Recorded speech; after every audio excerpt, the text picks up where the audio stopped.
Tantor Audio, a division of Recorded Books, presents Her Heartless Savior by R.G. Angel, narrated by Summer Roberts and Brian Nishi. Prologue. Lily.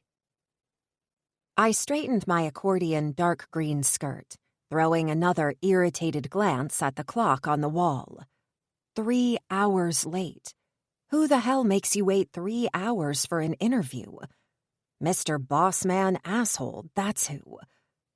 I narrowed my eyes toward the closed black door leading to the office of Alessandro Benetti, CEO of Datasol Corp. I'd been a little surprised to even be invited to take place in the process. I only had 1 year experience being a PA, and it was for my uncle's construction company. I had been even more surprised when I stepped into this waiting room to see that most of the PAs seemed to have been broken from the same mold, the bimbo factory. I waited as they were called, one by one, and then they'd come out giggling sometime later. I was getting more and more irritated as the scheduled time of my interview came and passed, and my name had yet to be called. The last bimbo, who I called Bimbo Number 8, had left the office of Mr. Asshole over an hour ago, yet I was still sitting here like a dumb fool. I extended my leg and winced at the pain shooting up from my knee to my hip. Today was not a good day for my chronic pain, especially with the amount of rain. The pain only added to the exasperation caused by this man's rudeness. I threw a look toward the secretary, though I knew it looked much more like a glare than anything else. I was not in the mood to fake anything anymore. If I had half a mind, I would just take my bag, flip them off, and take my 4-hour train trip back home. But part of me refused to let him off that easily. He had to face the consequences of his dismissal. I wanted him to look me in the eyes as I made him waste time as he had made me waste mine. The woman sent me an uncomfortable smile before typing furiously on her keyboard, her long, pointy, blood-red nails on the plastic the only noise in the deadly quiet waiting room. Her phone rang, startling me. "Mr. Benetti?"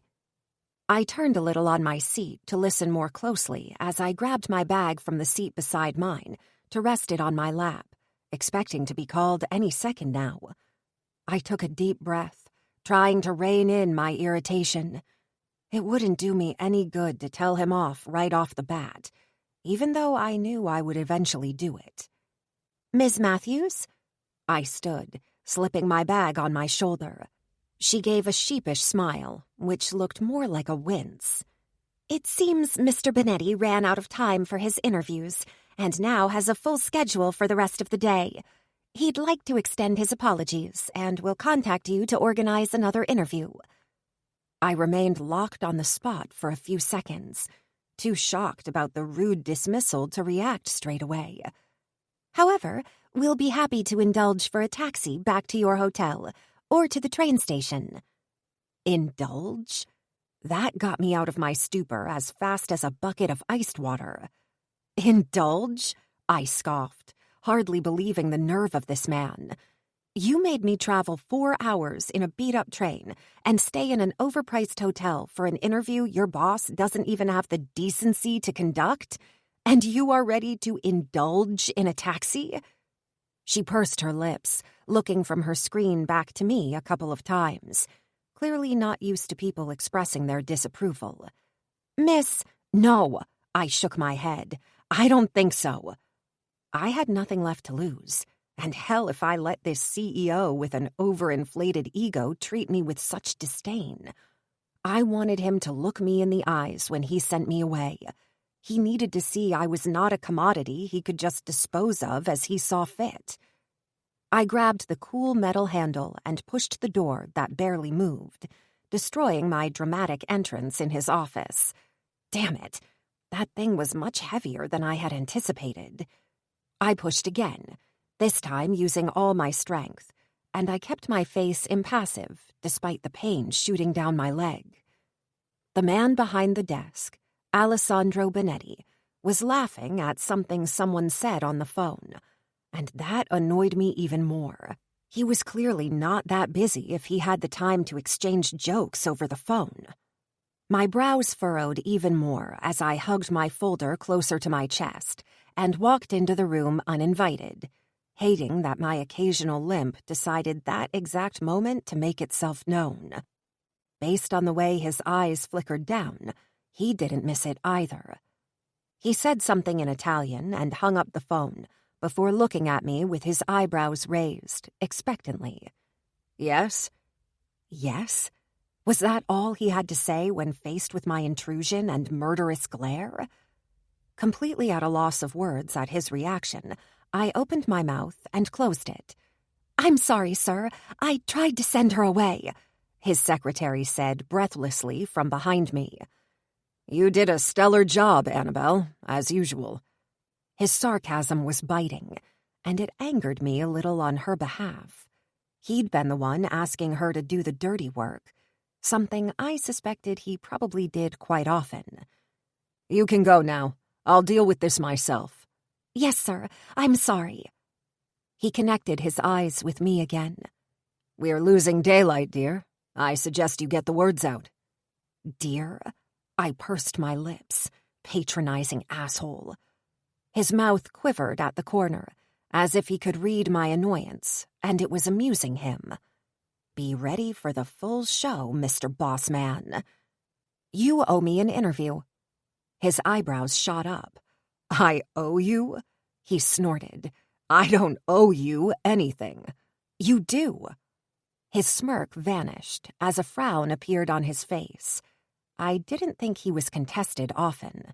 "Do you think that just because you're rich and good-looking with your expensive suits, fancy office, sharp cheekbones, and chocolate eyes, that you can treat people like commodities?" I asked, my ears burning with anger under the mass of my unruly red curls.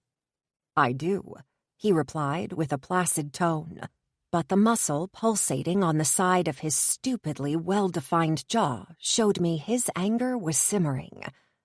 Instead of calming me down, as it would have any normal person facing a big, powerful man, it actually pushed me further.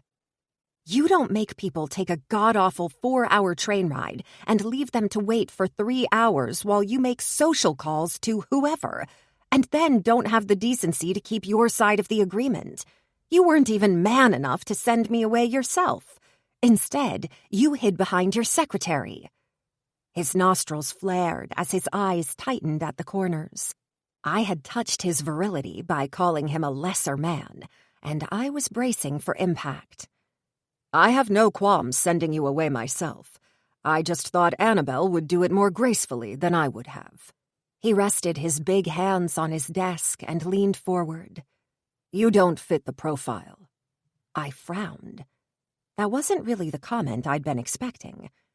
"And yet you asked me to come, forcing me to face a crowded train that smelled like burned cheese, and take an overpriced hotel room to just—" He waved his hand dismissively, as if my grievances were insignificant.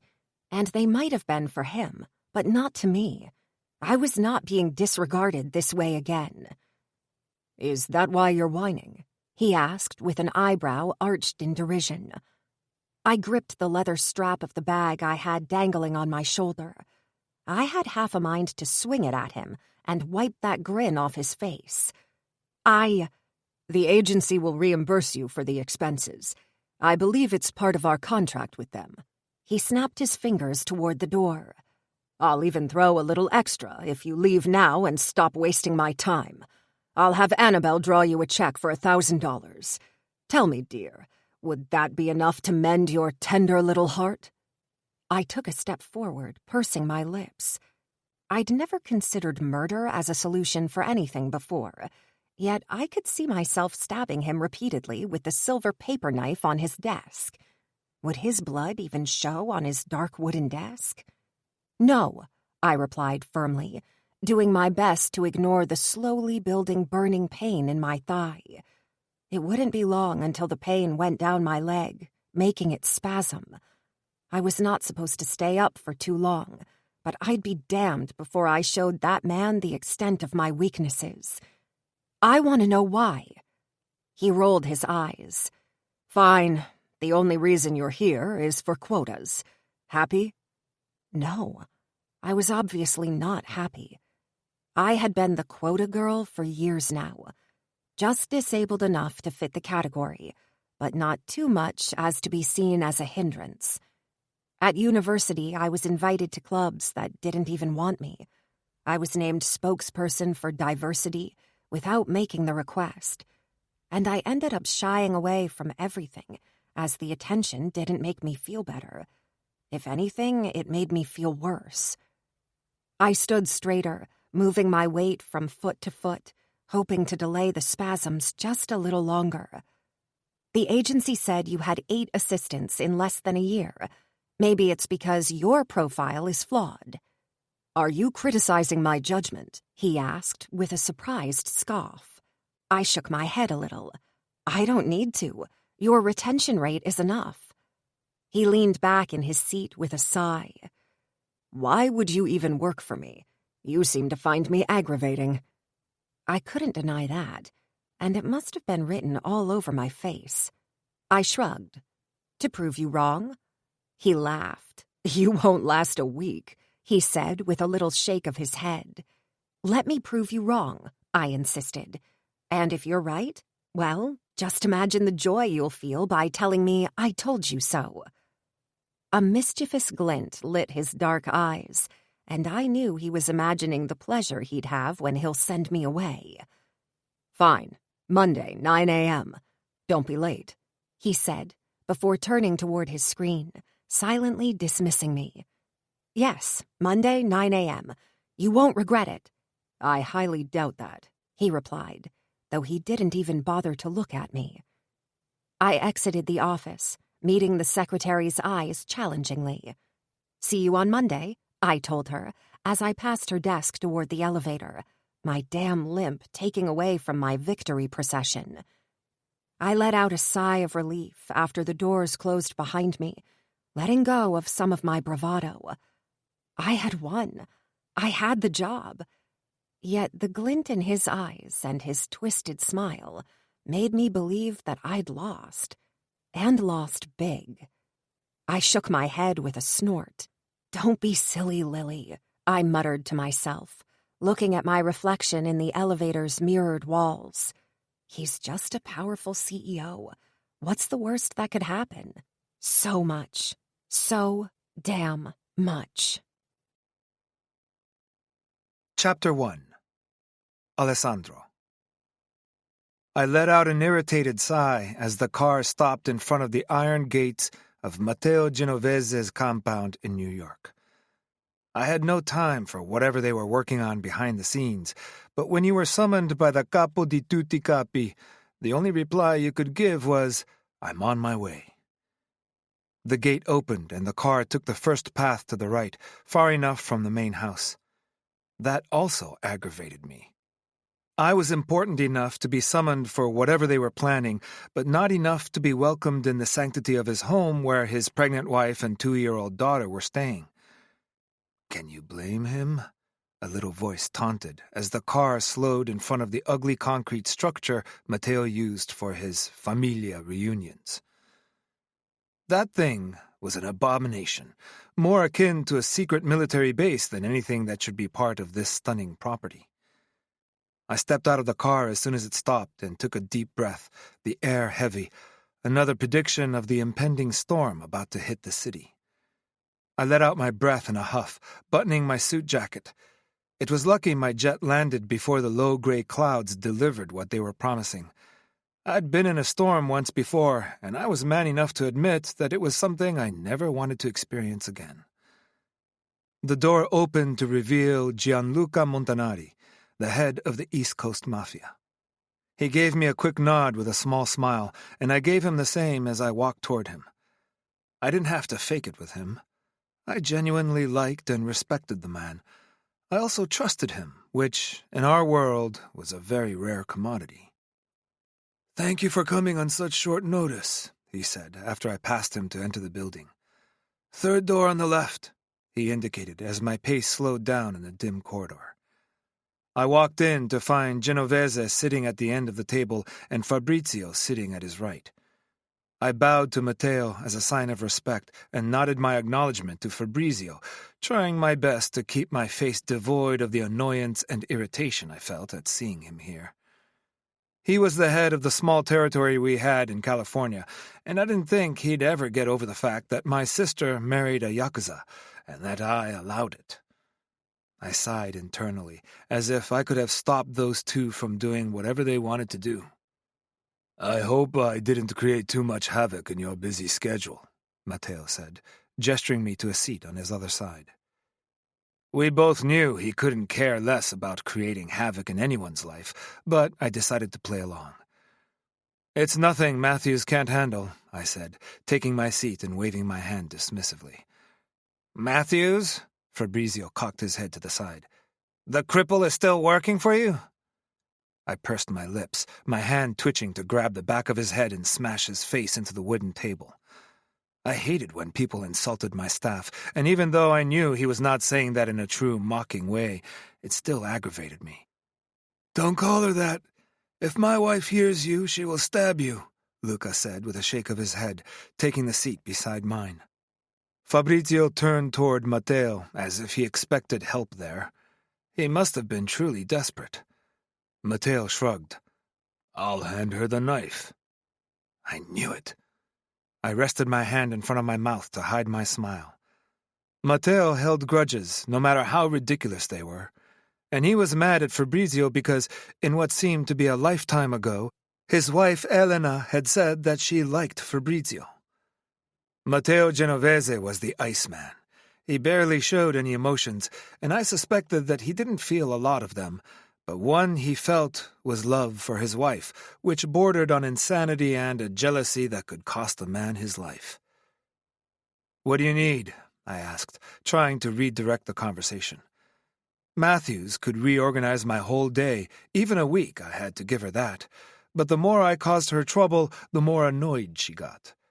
I had to admit, I enjoyed the fire, but I was not a fan of her being mad at me. The sooner I could get back to Chicago, the better it was. "We've got issues with the ports," Matteo started, before throwing a look at Luca for him to continue, since New York was his city after all. "I'm just not sure why you called the Yakuza sympathizer."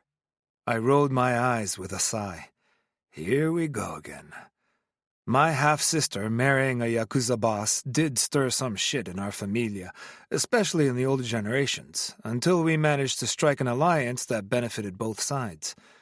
To be honest, I was pretty sure that Fabrizio didn't care.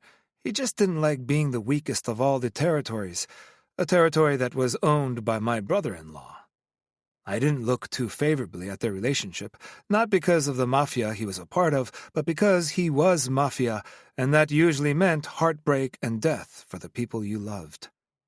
"We're not our fathers. Our sisters and daughters are not commodities we can sell. They have their own mind and make their own choices," Luca interrupted. "It's easy for you to say," Fabrizio insisted. "Your sister married the capo di tutti capi, not the enemy." "Hoka Nishimura is not the enemy," Luca shrugged. "And my sister was free to marry whoever she wanted." A dark chuckle made me look into Matteo's icy blue eyes. "No, Gianluca. No, she wasn't. Your sister has always been mine. There was never another choice for her." Luca rolled his eyes, but I believed that.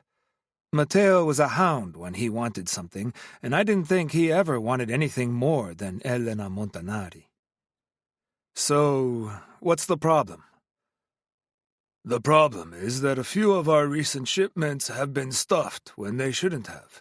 Even with randomness, 3 in a row seems highly unlikely." I frowned and nodded. "Don't you own the Port Authority?" Gianluca raised an eyebrow. "Obviously we do." He let out a heavy sigh. "Well, until now.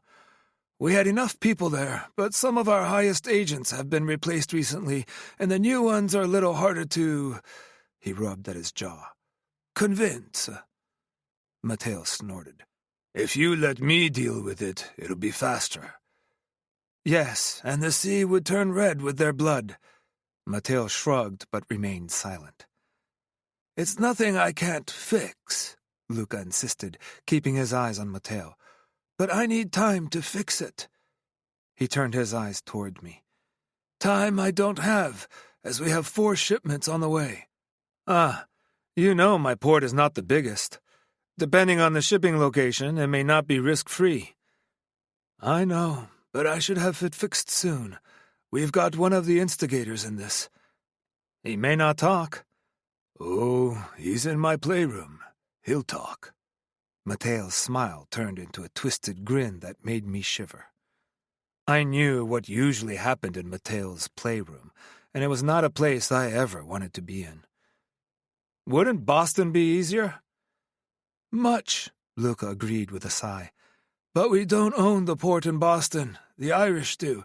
And Killian Doyle is asking for more than I'm ready to give. He shook his head.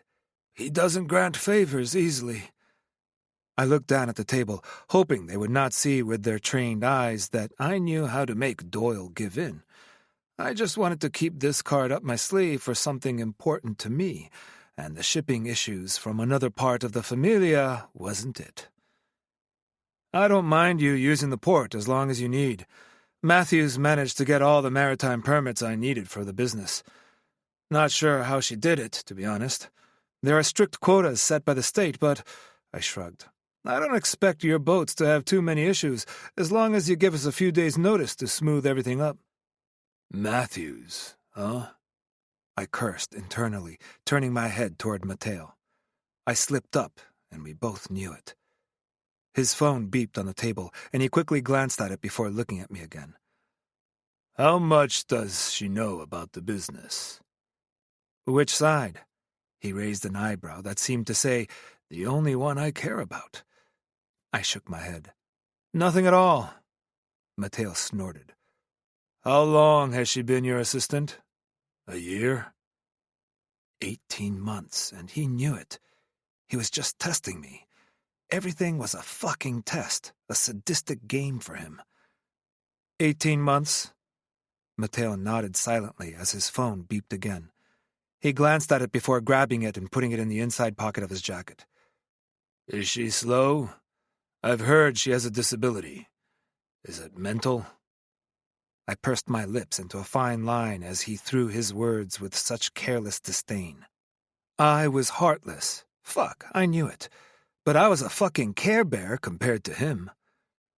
She is not, I spat through gritted teeth. He stood up. Ben, then that settles the situation.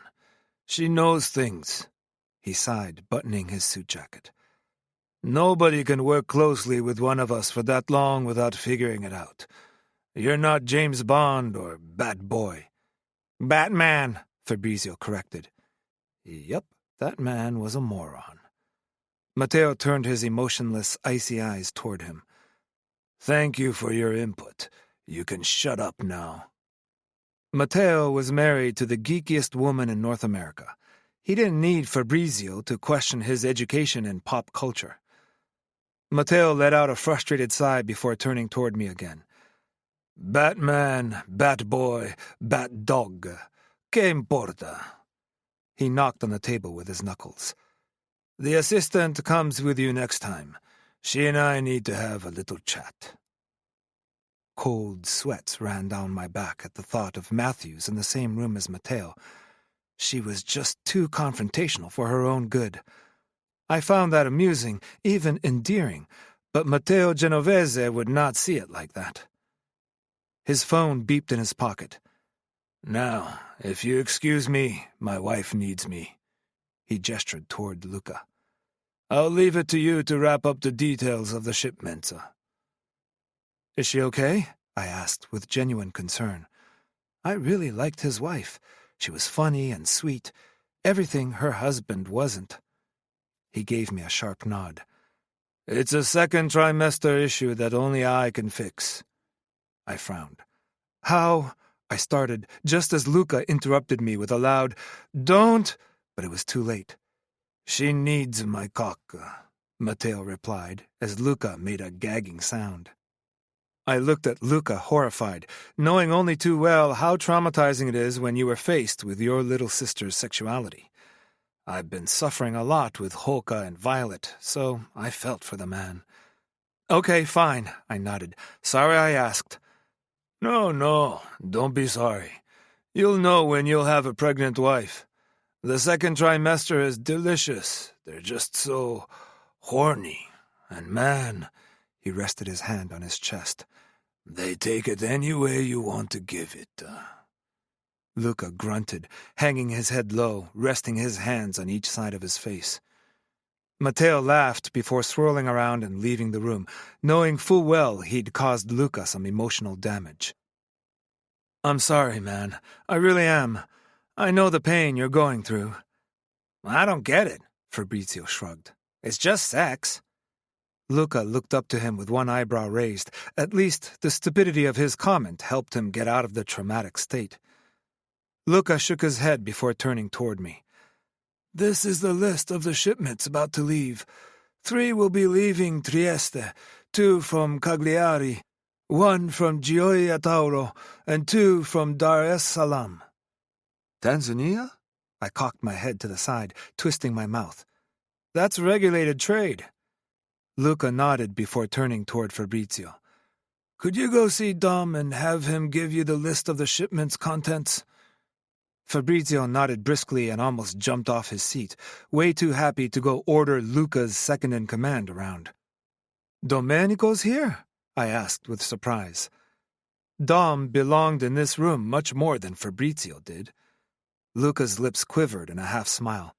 "No, he's following a lead on a port official, but it'll take Fabrizio a while to figure that one out, which will give us enough time to finish this without him." I snorted, leaning back on my seat. "That's why you're the boss," he sighed. "Anyways, the Tanzania shipment is quite sensitive." "Gold?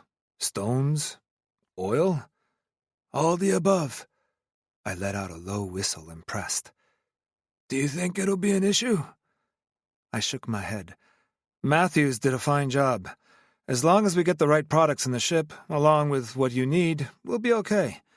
I'll send you a copy of the list of what you need to declare and put it in for a smooth sail."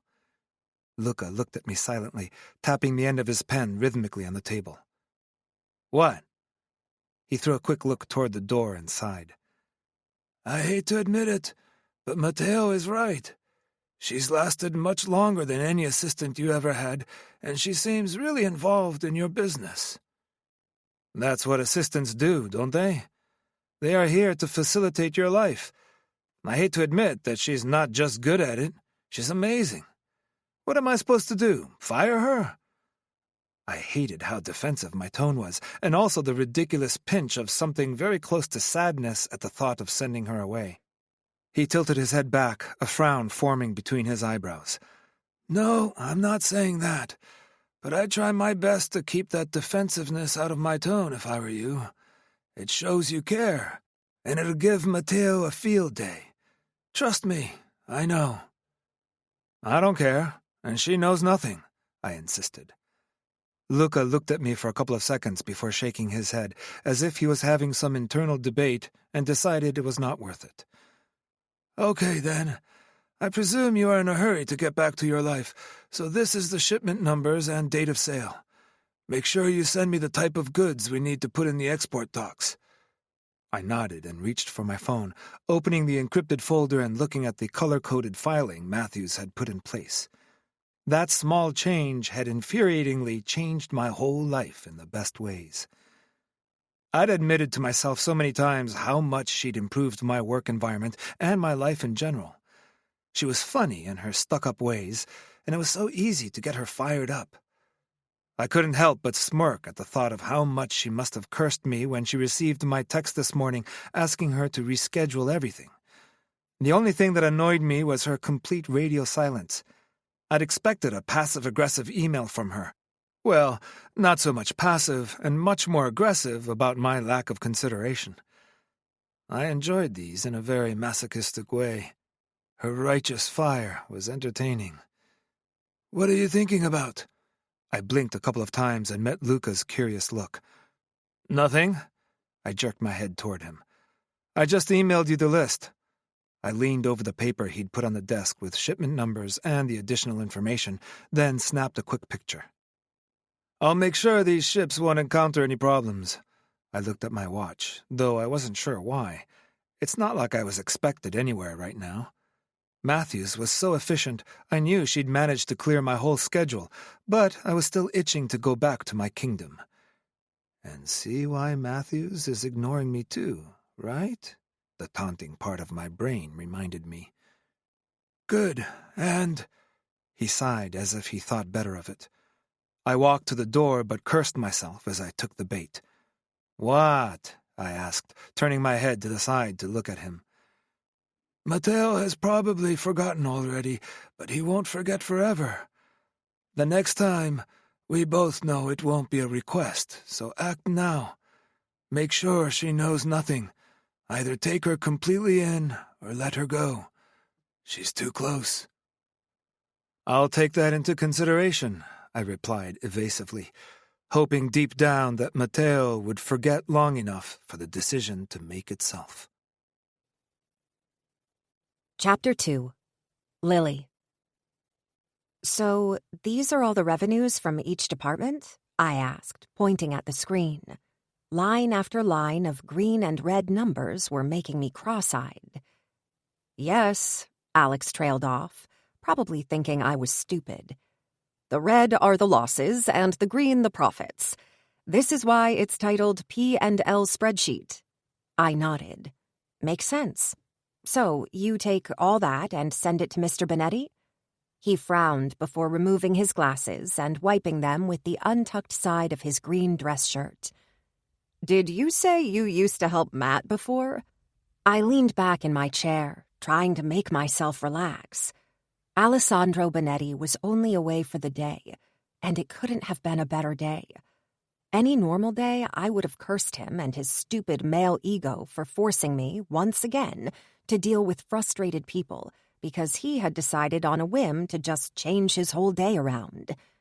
But today was the last day before the financial reporting was due, and it was a godsend for me to gather the proof of what I'd suspected for a while. Yes, I don't know if I told you, but I'm studying accounting remotely, part-time. At least I used to, though my books have been covered in dust for the past 8 months. Matt and I used to date. Date was a bit of a stretch, unless you counted the 2 disastrous meals and a sloppy kiss as dating. I often helped him when Mr. Benetti was away. Huh. He put his glasses back on and detailed me. His promotion was a lucky break. Do you know how it came about? I quickly glanced at the clock.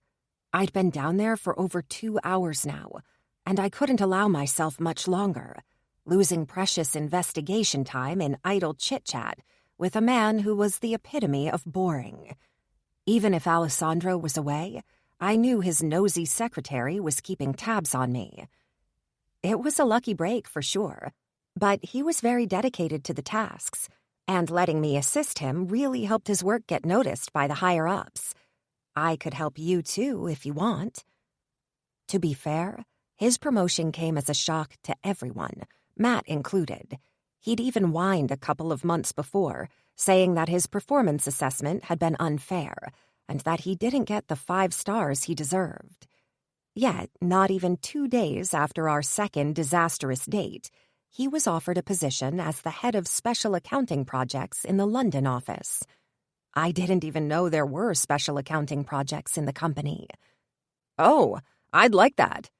Of course you would, I thought with a degree of cynicism. Men were all the same. If I didn't need him right now, I'd probably tell him to review his expectations. What had happened to Matt, going from junior accountant to the head of special accounting projects, was close to impossible. And Alex was just a junior accountant, the bottom of the barrel, and only in place for 6 weeks. Okay, so explain how you do it again, I asked, tapping my short neon green nail against the screen. He rolled his chair closer, visibly more motivated now. Every division is providing us with a P&L document from their regional offices across the continent each quarter. He rested his hand on top of mine and clicked on a tab at the bottom. See this one? Urban Division, which is basically the commercial construction branch of the company. These are all the profits and losses of the urban divisions in the 17 locations across North America. They were put together by the divisional accounting team, and then they were sent to us in the head office. My job is to take the main numbers of each division and put them on the front sheet, then consolidate all the numbers on one page so Mr. Bonetti and the board will have just a high-level view. Oh.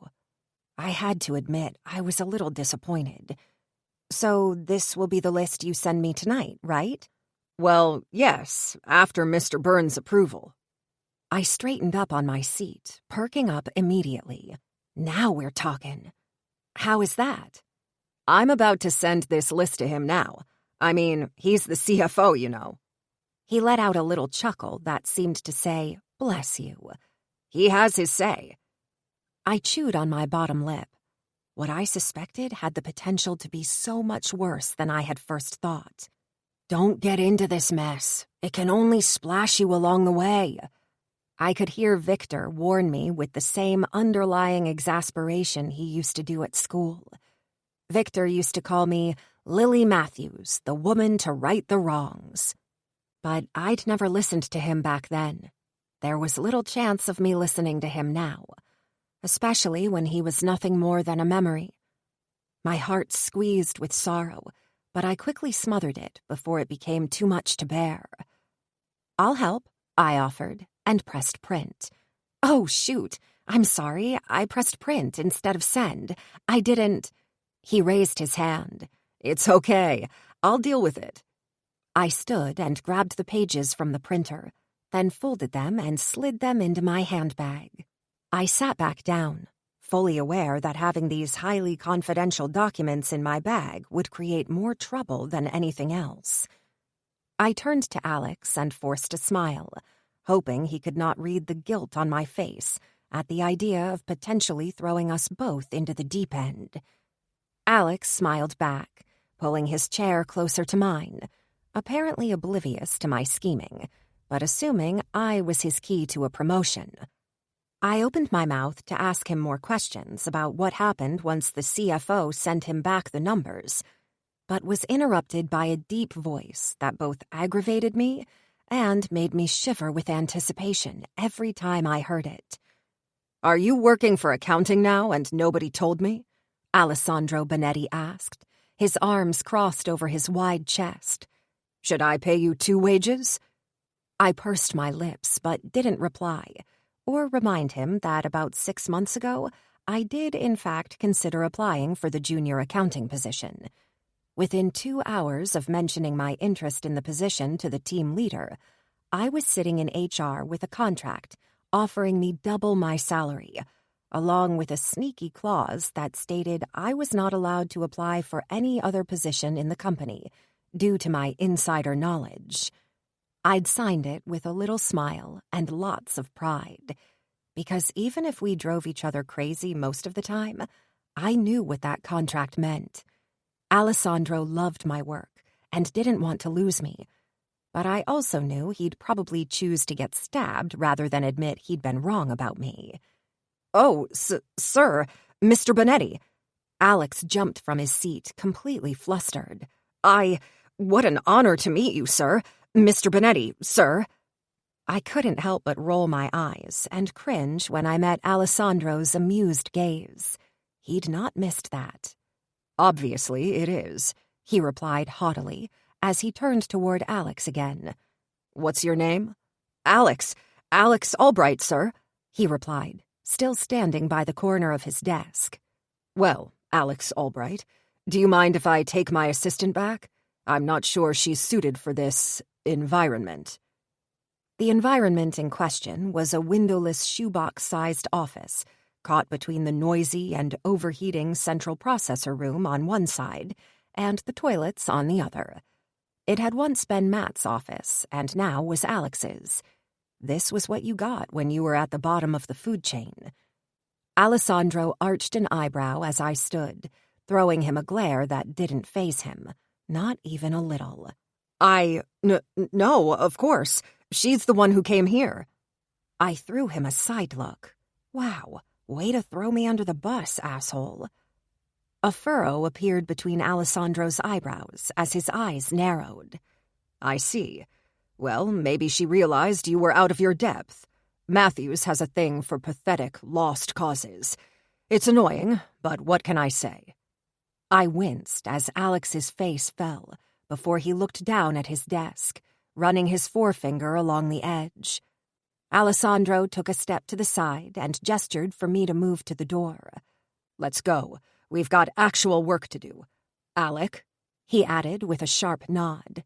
It's Alex, I whispered, as we walked down the corridor to the elevator. No one cares, Alessandro replied with a heavy sigh as he pressed the call button. You didn't need to be that unkind to him, I insisted as the elevator beeped, announcing its arrival.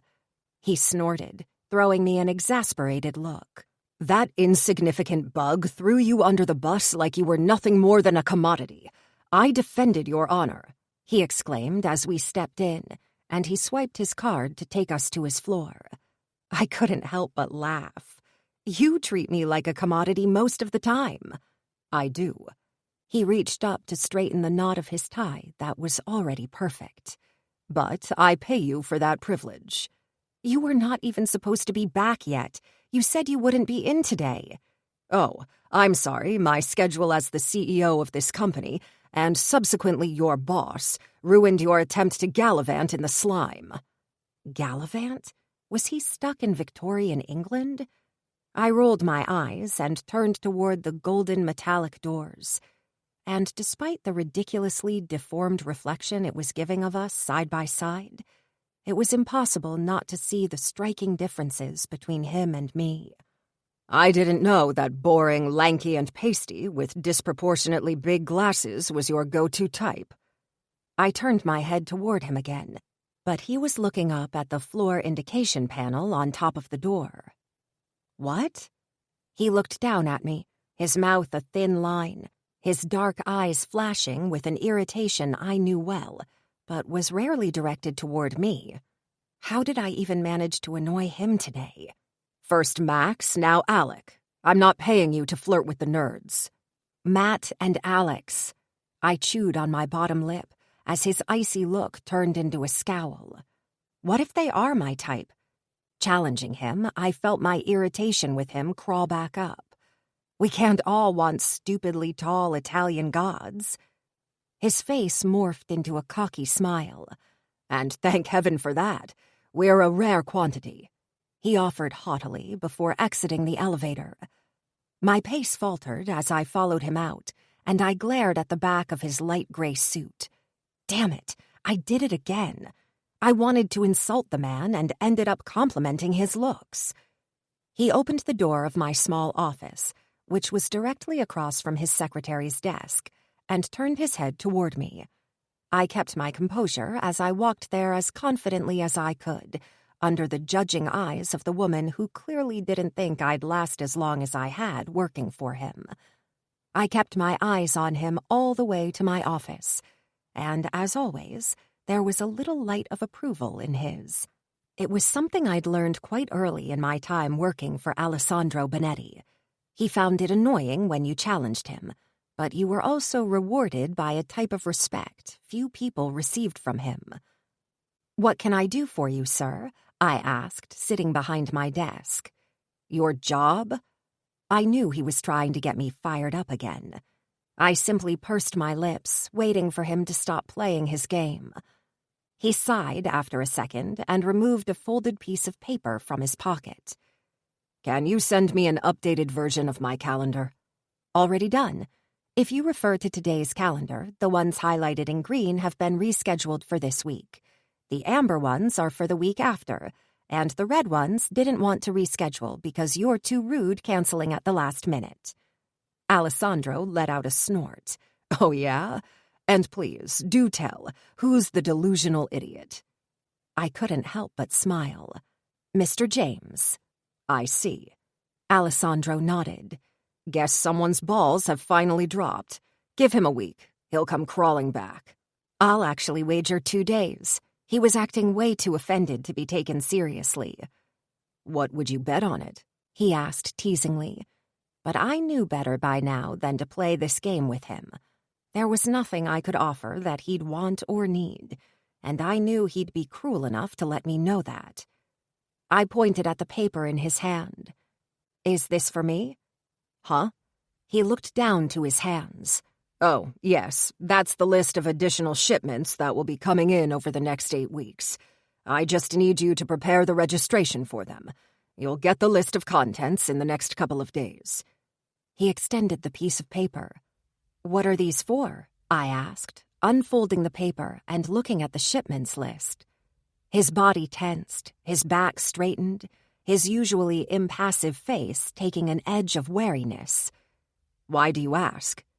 His voice sounded much colder than usual. I was taken aback by his hostility. It had been a while since I'd been on the receiving end of it. I just need it for the allocation number to give the port authorities. I hated how feeble my voice sounded, but I had somehow forgotten this version of Alessandro Bonetti existed. Even though I knew he was a well-respected CEO, there was an edge in him that raised all the alarm bells and scared me. I'm sorry, I asked. I looked at the clock and could have thanked all the angels in heaven when I noticed it was almost 5. There's no rush. I won't have the time to complete those forms today anyway, so I can sort that out tomorrow when I get the actual listing. His shoulders relaxed almost immediately, burying his hands in his pockets before giving me one of his sheepish half-smiles, the one he used on the rare times he pushed further than I appreciated.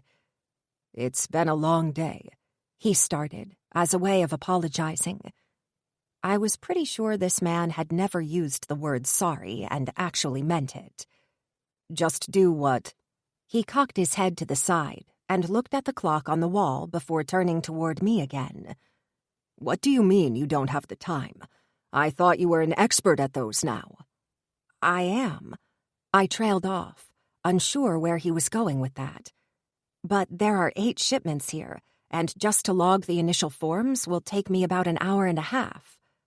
He kept staring at me, his face completely impassive, as if he still couldn't understand what the issue was. My day finishes at 5, which is in 15 minutes. His scowl deepened. I've only been back in the office for an hour, and I found you flirting in the basement. You can hardly call that a fruitful and honest day of work, can you? I would have never pegged myself as a woman with a temper before working for Alessandro Bonetti. I'd been meek and soft, the total opposite of Victor. But it seemed this man had the ability to summon this part that must have been buried inside my whole life. Or maybe it was something that Victor had given me the day he'd died. I beg your pardon? I asked him, pushing my office chair back to give me more room. He removed his hands from his pockets and crossed them on his chest. You heard me. I stood, my whole body humming with indignation as my hands shook slightly with anger. How dare you? I hissed through my teeth, trying to keep my voice at a respectable level so as not to attract the attention of his secretary, the Queen of Gossip, who I could see through a small sliver between Bonetti's massive form and the door. She was already throwing us questioning looks every so often, and I knew how words spoken too loudly would be enough for Alessandro and I to be the source of tomorrow's lunch gossip. I raised my forefinger. Firstly, if you had the decency to inform me of your absence with more than, let's say 10 minutes' notice, then I would have actually been able to organize my day differently and optimize my time without you. 2, I raised my middle finger. I'm always here before everyone and usually leave at the same time as you. I'm paid for a 40-hour week, but I usually work closer to 60 hours, and I never complain. With his scowl still settled in place, he opened his mouth to reply, but I was not having it this time. I was going to finish my tirade, whether it pleased him or not. Thirdly, I pressed on and raised my hand to show him 3 fingers. I have done everything I was supposed to do today, and until 10 minutes ago, I was leaving the office with a cleared inbox and a clear desk. And last, but not least, I have plans tonight because, contrary to you, some of us have friends, and it's one of my dearest friends' birthdays. Not that it has anything to do with you. I do not owe you any explanation of what I do or don't do outside of work. I stopped talking, my chest heaving with my angry, shallow breath. He looked at me defiantly, his eyes so infuriatingly placid, as if this man had no emotions, as if he was just an empty vessel. Maybe that's just what he is, a high-functioning sociopath, Victor's voice warned me. Everything in me wanted to look down, to bow my head, but I refused as I kept my eyes locked with his.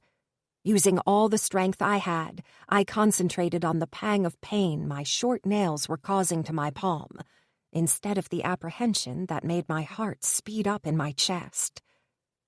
"I'm not sure what the deal with celebrating birthdays is," he finally said after a few seconds of silent standoff. "What?"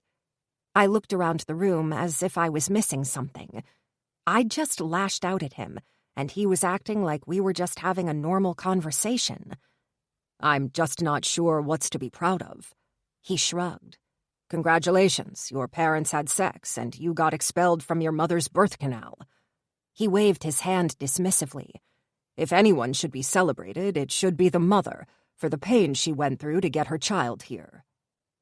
I opened my mouth and closed it again a couple of times, probably looking like a fish out of water.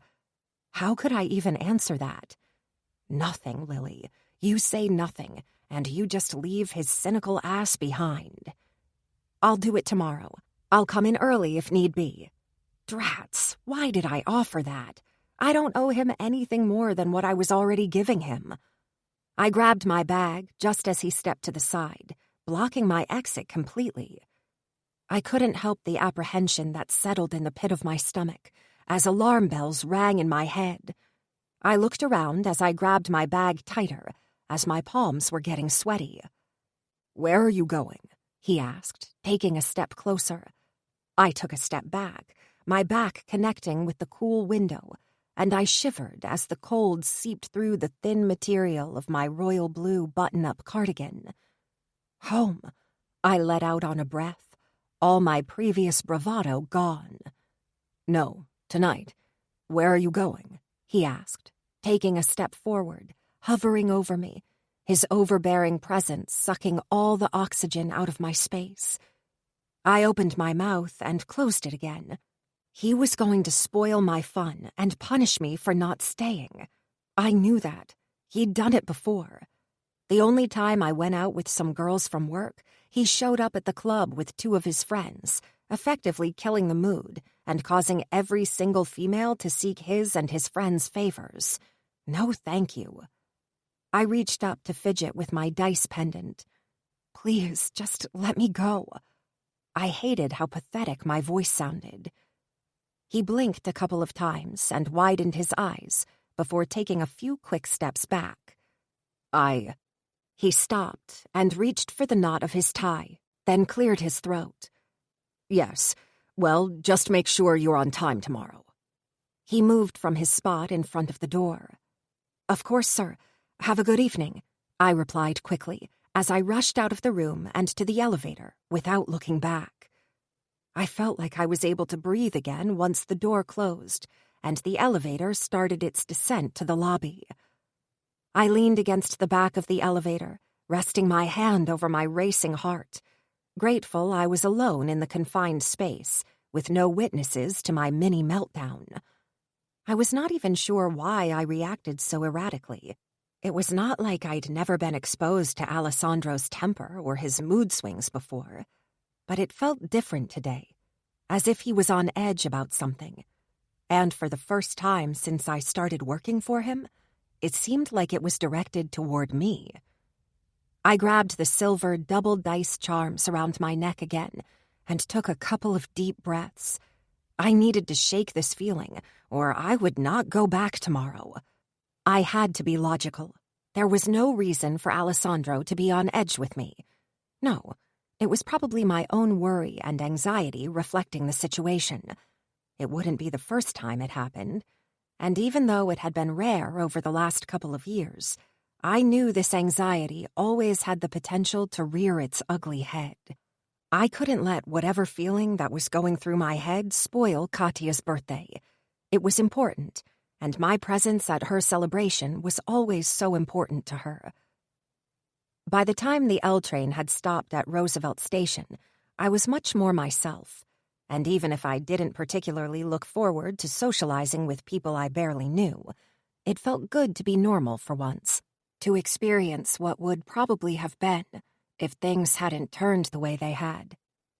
I stopped at the Starbucks across from my building for a coffee, knowing I'd need the extra caffeine, as I usually stopped functioning by 9 p.m. How sad was that for a 24-year-old? I'd been living in this area of Chicago for almost a year, even before the insane raves Alessandro Benetti had given me. Sheer luck, or maybe a Christmas miracle, had allowed me to move from Englewood to the Loop in this providential, fully furnished, gigantic one-bedroom apartment in a 3-story building.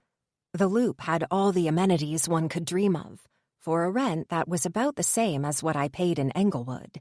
I was a defier of odds, always had been. It had also been why Victor had bought me the double dice necklace for my Sweet 16.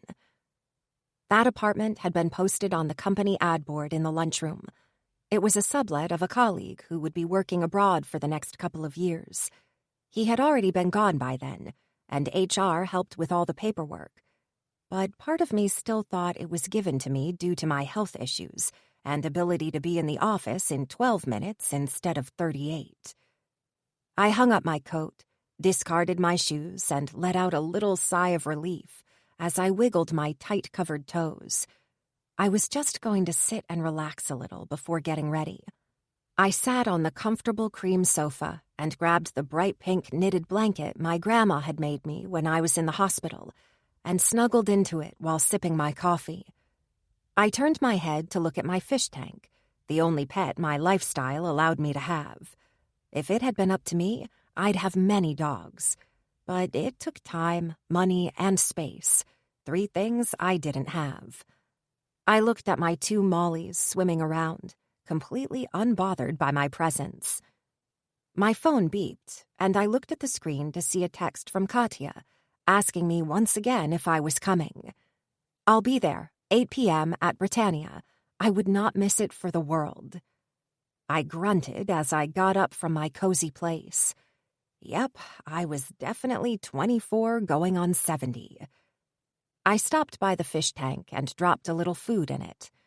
"Well, Sam, Dean, Mommy's going out tonight, so there's no need to worry. I know it doesn't happen often, but sometimes you have to bite the bullet." I sighed. "You boys be good, okay?" I went to the bathroom and turned on the hot shower. I did some of the physio exercises I had to do for my leg and back as the steam started to fill the room. I'd been neglecting them recently with work being so busy, but fall was well underway, and now that the cold and rain had really picked up, my lack of diligence didn't go unpunished.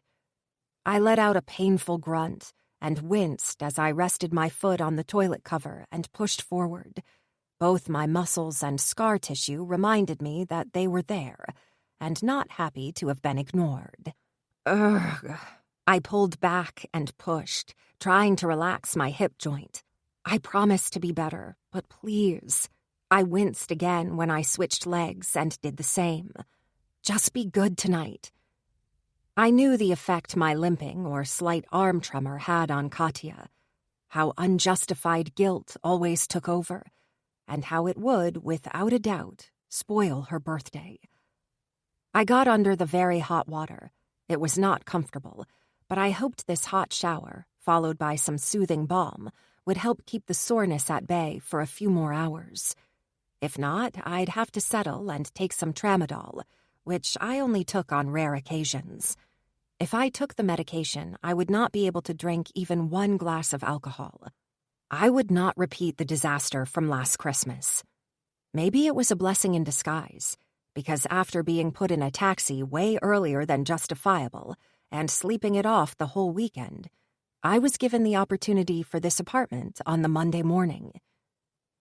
The shower helped a lot, as well as the ibuprofen cream, and even if I knew I wouldn't be able to dance all night, it was enough to pretend, for one evening, that everything was a long-forgotten memory. I walked back into my bedroom and retrieved the only fashionable dress I owned. Hooking the hanger on the door of my wardrobe, I took a couple of steps back to really take it in as I tightened my wet hair into a tight braid, which was the only way I could tame my unruly curls. My mother had bought this dress for me just 2 weeks ago when she'd come to spend the weekend with me. She'd pretended she wanted to come and do some shopping in the city, but we both knew she and my dad hated Chicago. I knew she was just coming to see how I was doing and report back to my father, uncle, and everyone else who worried about me. I smiled as I sat at the foot of my bed, and my heart pinched with a little homesickness. It had been bittersweet to leave Greenhill, of course. It was familiar, safe, the place where I'd grown up, and where everyone knew everyone, the place where all the people who loved me were. But it was also the place where I had lost myself for a while, a place of loss and grief, a place where I was not Lily Matthews. No, it was the place where I was poor Lily Matthews, the place where most eyes contained pity and wariness when they looked at me, a place where most of them averted their gaze, as if staring at me for too long would make them catch the pain and stigma I was carrying. I missed home, but I could not go back, not yet. The dress was really pretty, but not something I would have bought for myself. I'd never been the epitome of fashion, and since the accident, I simply vanished in the background, becoming invisible. Well, more invisible than I'd been before. I grabbed my bottom lip between my teeth as I pondered wearing that dress tonight. It was long enough to cover most of my scars and didn't reveal too much, despite being quite form-fitting. My décolletage was a lot more predominant than what I was used to, but wearing it would kill 2 birds with 1 stone. For one, this dress would please Katya a lot. It'd show her that I was out there, that my life had not been destroyed as thoroughly as she thought. I could also send a couple of smiley photos to my mother, so she could see there was nothing to worry about, and I was living my 20s to their full potential. In all honesty, the dress was probably something I wouldn't have worn even before the accident, but it was just for one evening. I removed the lilac mousseline from the hanger and slipped into it, my heart constricting with love for my mother, as I noticed she hemmed it to stop just over my ankle to prevent me from having to wear any type of heels with it. Heels caused me the worst pain, even after a couple of hours. I zipped the dress at the side and slid into my black ballet shoes, then rolled my braid around, but could not find any pin to secure my bun. I let out a frustrated grunt as I walked back into the living room, holding my hair up to get the little emergency pin pouch I kept in my bag. I swore I spent way too much money on things to tame my crazy mane. I sometimes thought I should just let it all flow freely and embrace my inner Merida. Damn it, I cursed after I popped open my bag and noticed the rumpled pieces of paper I had shoved in there. I let go of my braid, not really concerned about my appearance anymore, and took the papers out, putting them on the counter, smoothing it the best I could. I'd forgotten about the accounts when Alessandro came back much earlier than usual, being his asshole-ish self. I looked at the time on my phone. I had to leave in less than 20 minutes if I hoped to make it to the restaurant on time. I could take a taxi, which would allow me a little leeway, but I had to see these numbers through tonight. I needed to check my suspicions before Alessandro's board meeting tomorrow. I looked down at my dress. If I got caught walking in the office dressed like this, at this time of night, I'd have a lot of explaining to do. Things I was not even sure I could explain yet, if ever. Worst of all, what if I'd been wrong? These were very serious accusations. Maybe I could go early in the morning and... I shook my head, shutting down the idea. Alessandro arrived before 7 in the morning on board meeting days. I would never have the time to do everything I wanted to do if I actually did that. Shit, I muttered as I quickly retrieved the hairpins from my bag, settling for a quick bun.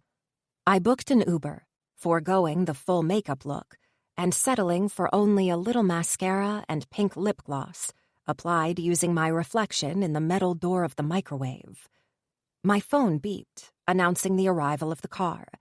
I grabbed my small handbag and put the pieces of paper, my wallet, my pepper spray, and my pass for the office inside before exiting the apartment. I hesitated for a second in the corridor. Taking the stairs would be faster, but the pain had just barely subsided, and I was scared of overdoing it yet again. I sighed, pressing the down button on the elevator, feeling somehow self-conscious taking it when I only lived on the second floor. There were moments where my limitations aggravated me more than others, and tonight was one of them. I got into the car, stopping myself from apologizing for taking longer than anticipated. That had been something I had done a lot, apologizing for my shortcomings, real or not. But I was working on that, too. Why should I apologize for who I was? I grabbed my phone just as the driver merged into the traffic and called Katya. "You're not coming," she announced in a resigned sigh as a way of greeting. I grimaced at the hint of sadness in her tone. It was not crazy for her to assume that. I'd canceled on her way too many times. "I'm coming," I assured her. "I might just be running a little late." I heard some laughter and cheers behind her. Her roommates, no doubt. The friends she'd made at the sorority when she had been a student. "Do you—" She stopped, and I frowned at her hesitation. "Katya? Are you okay? I mean, do you need anything? I can ask Tessa or Lizzie to come and pick you up. Or, you know what? I'll come and help you, just... No."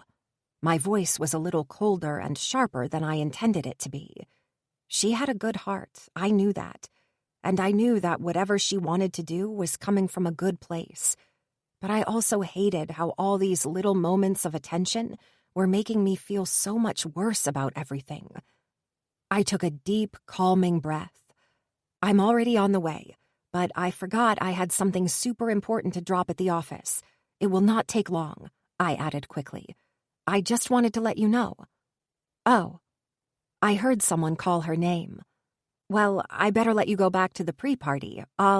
It's only work, Lil. Can't you just let it go for once and think of you? Of me?" Her voice carried a little exasperation, and somehow it made me feel better instead of worse. She was letting the mask slip for once, not walking on eggshells around me, but treating me more like she would have done before the night of homecoming. "I know, it's just... No, it's my birthday.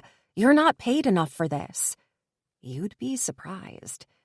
I'd never dared to tell her the salary I made, because she would either assume I lied or slept with the boss. It really can't. I should have done it today. "Listen, my Uber just stopped in front of the office." I lied, and met the driver's eyes in the rearview mirror with a sheepish smile. It was not such a big lie, since I was only 3 streets away. "I won't be long. Go ahead and start without me." "Don't bail on me," she said, and her begging tone almost broke my heart. "I won't. I'll be there. I promise." She sighed. "I love you, Lil." I closed my eyes. "You too." I put the phone back into my bag and tried to shake off the weird combination of feelings my old life caused in me. It was a very weird mix of nostalgia, pain, helplessness, anger, frustration, and sorrow that didn't belong in my life anymore. I had closed the lid on that box as the car stopped in front of the building. "Do I need to wait for you?" the driver asked as I reached for the handle, clearly showing that he'd listened to my conversation, and the fact I told Katya I'd only be a few minutes, something that both her and I knew was a lie. I shook my head. No, thank you. I'll call another Uber when I'm done. I swiped my card on the side door and was welcomed by the security guard's low whistle. Sweet God, did I die and go to heaven?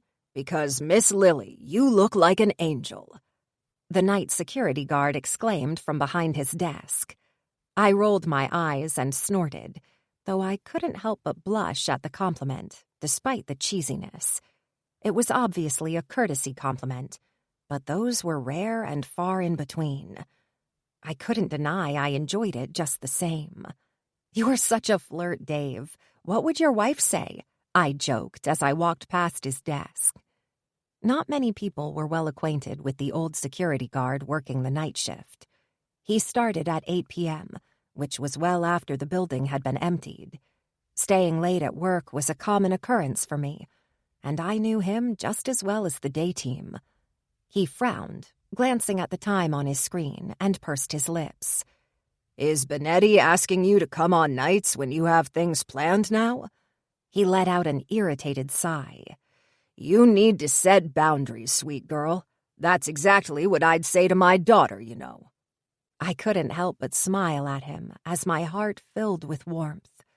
Dave was such a sweet old man, probably way too old to still be working.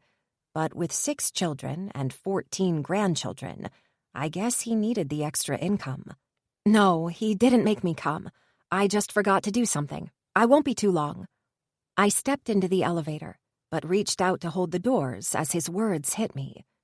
Wait, is Mr. Benetti still here? He nodded. I haven't seen him, but his car's still here. He pointed at one of his security screens. Okay, see you in a bit. I reached up to make sure my hair was in order, and I cursed my treacherous heart for skipping a beat at the thought of seeing Alessandro while I was dressed to impress. I shook my head and looked down. I didn't have to impress Alessandro Benetti with anything other than my work. It was all that mattered, and all I could really shine at.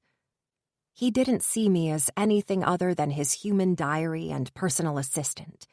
It was as it should be. I was neither female nor male for him. I was just a tool to facilitate his life. And despite the ridicule of it all, my most shameful secret was that sometimes I wished he'd notice I was more, like how I noticed him in spite of myself, how his playful grin always made my heart beat a little faster, or how his deep voice always seemed to rumble all the way through my body. That man was a condescending asshole. I'd known that from the day of my interview, and the little regard he'd shown me. Yet I couldn't help but find him both charismatic and insanely good-looking. You should have your feminist card revoked, I muttered to myself, as the door opened on the dark floor.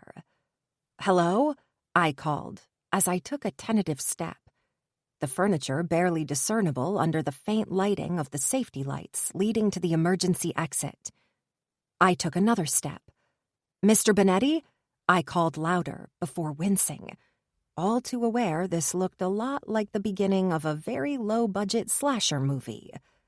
I held my breath as I trailed my hand along the wall, looking for the light switch. I pressed the switch and jumped with a startled cry as a dark shape caught the corner of my eye. I turned my head briskly and let out a relieved laugh as I saw it was only the office ficus and not Michael Myers. I rested my hand on my chest just to make sure my heart was still firmly in my body and not on the floor like I half expected it to be. I took a deep breath as my phone beeped in my bag. I grabbed it and read the text as I walked to my office, grateful for the distraction. We're at the restaurant. I saved you a seat next to me. Text when you're on your way. I glanced toward Alessandro's office, but there was no light coming from under the closed door. He must have been on his way down when Dave looked at his screen. It was probably for the best. Seeing him now would have opened the door to a lot of questions I had no answer to. If that's true, Then why are you so disappointed? My stupid brain taunted. I'm almost done here. I'll text you. I turned on my computer as I retrieved the pages from my bag. I opened the first email I forwarded to myself from Alex's computer, and the numbers seemed to match. I wrinkled my nose as I logged onto the main server using Alessandro's access code. He never used them, and I knew he'd given them to me by accident, not knowing that with this, I had the ability to access the central drives for all the company, including the email servers. I took a deep breath, my fingers hovering over the keyboard. Chances were nobody would even know what I did and what I checked on the server. But if they did and I had nothing to show for it, I could probably kiss my job goodbye. I connected to the email server for the California office and logged into the construction division junior accountant outbox, as he was the only one I knew who would have the primary access to the number based on Matt's constant chatter about their rivalry. Accountant rivalry. How riveting. I pulled the email he'd sent with the original numbers, and I held my breath as I leaned forward. I looked at the paper on my desk and the one on my screen. The numbers didn't match. The difference wasn't massive, only $3,000, which for a 6-digit net profit was barely noticeable. This finding encouraged me to go further, and I scribbled the correct number on the paper I had as I searched for the names of a few more junior accountants across various divisions and regions. I stopped after 5 more discrepancies, which was more than enough to prove to Alessandro this was not a fluke, and more than enough for him to investigate further. It wasn't much each time, between $1,500 and $4,000 depending on the profit. But assuming it was the same from every division and location, I was sure that everything put together would be an astronomical number. My phone beeped just as a chat box with Alessandro's name popped onto the computer screen. "What are you doing in the office so late?" I would have thought he would be thrilled. It's not like I wasn't doing this often. I glanced at the clock and grimaced. It was almost 10, and I'd lost track of time. I didn't need to be a mind reader to know what the text would say. I disregarded the text, figuring I'd deal with the guilt and reproach later.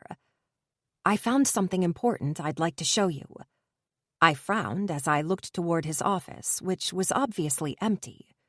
"Where are you?" I added, knowing the only way for him to use the company chat was for him to be somewhere inside the building. "Sub-basement 2. I scoffed. "You're joking, right?"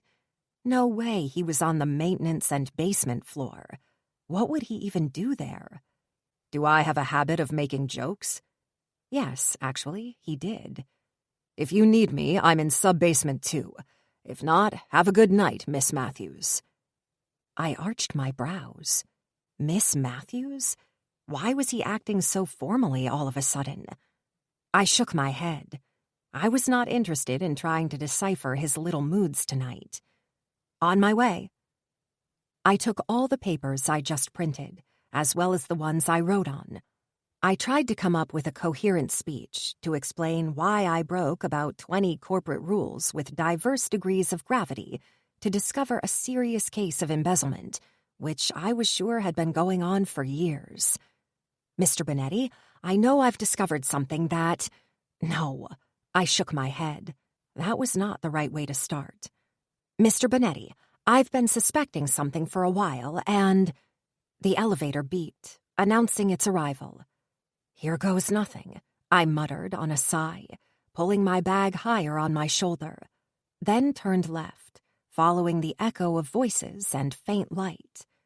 I seriously needed to have a conversation with him again about boundaries and what was acceptable professionally.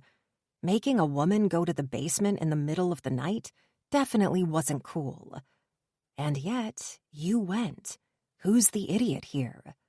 Seriously, I started to chastise him as I opened the door, but the words died as all rational thoughts escaped me, replaced by an immediate, vicious dread. I watched, horrified as Alessandro Bonetti put a bullet right in the middle of a bloody man's forehead, who then slumped while tied to a chair. Alessandro turned toward me, and he didn't look like my haughty, condescending boss anymore. No, he looked like death. "You were not supposed to see that," he said with a tone that was eerily calm for someone who had just committed murder. He nodded at something behind me, and I felt a sharp pain before everything went black. Chapter 3. Alessandro. Fuck! I thought as I stared at Matthew's unconscious form on the floor. I wasn't sure if it was all by karmic design, but I should have known better than to expect a bad day to end in nothing less than disaster. I looked up and glared at Lorenzo, who stood behind her, his gun in his hand.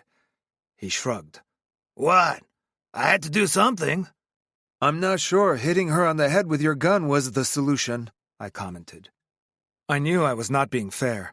Hell, I'd probably do the same if I'd been in his position and if it hadn't been Matthew's. No, actually, I would have probably shot the person, and I should have felt grateful that she was only unconscious. My nostrils flared with annoyance as I looked down at her, making sure there wasn't any blood gushing from her head.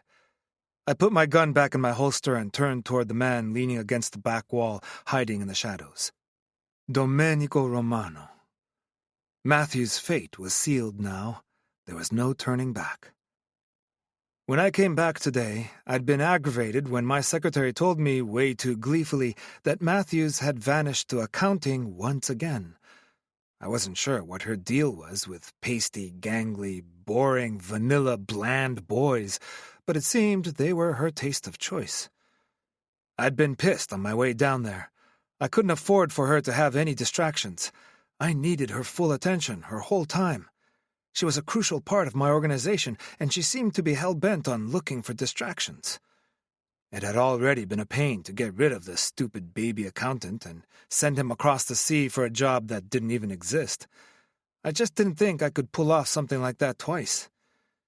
I was angry at her for not appreciating what she already had in her life.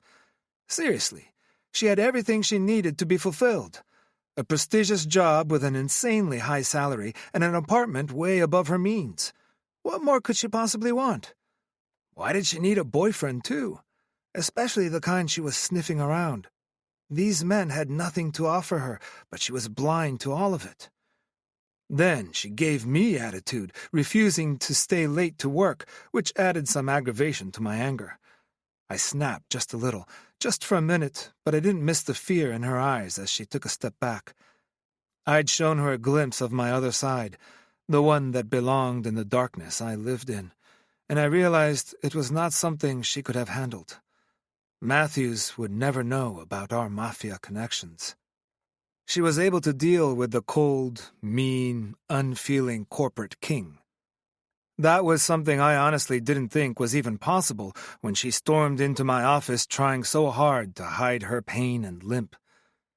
In retrospect, it should have been a hint that she could.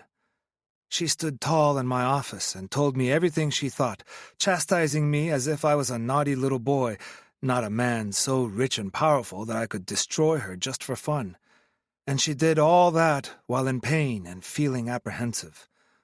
That woman was a warrior, and for that, she'd always have my endless admiration, even if I'd rather get shot in the kneecaps than admit it out loud to anyone. I balled my hands into fists when she left, forcing myself to remain in place as my whole body hummed with frustration and a desire to grab her and force her to show me the admiration and respect she owed me.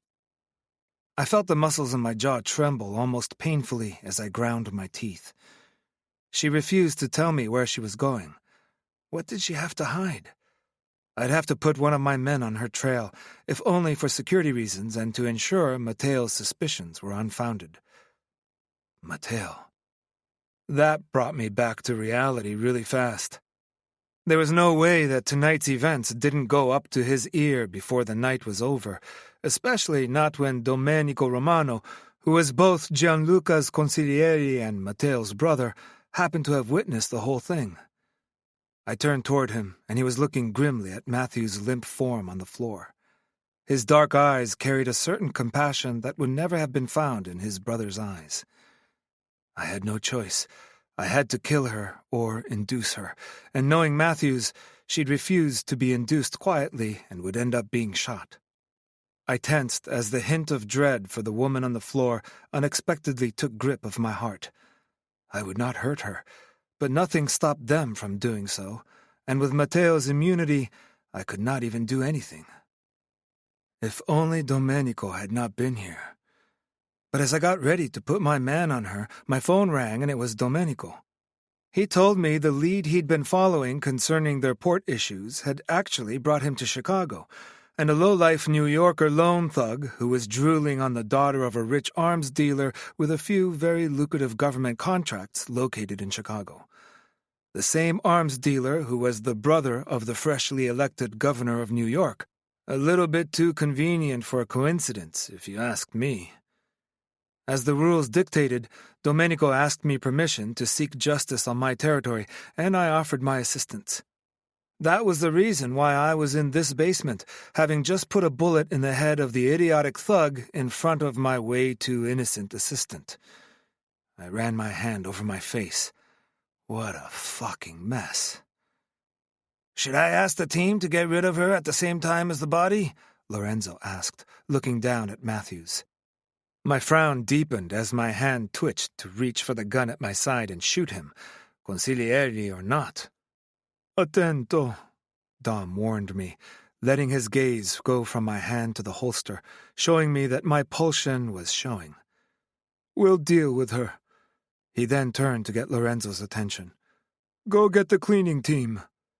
Lorenzo straightened, his jaw ticking visibly, letting me know he was more than annoyed at being ordered by a consigliere of another familia. Technically, since they were both consiglieres, Lorenzo had authority over Domenico in this territory. I shook my head. I didn't have the time to deal with his fragile ego today. "Do as he says, and I'll deal with her." Lorenzo threw one last poisonous glare at Dom before he picked up his phone and muttered something in Italian as he exited the room. The only word I picked up was cavolo, which basically meant bullshit.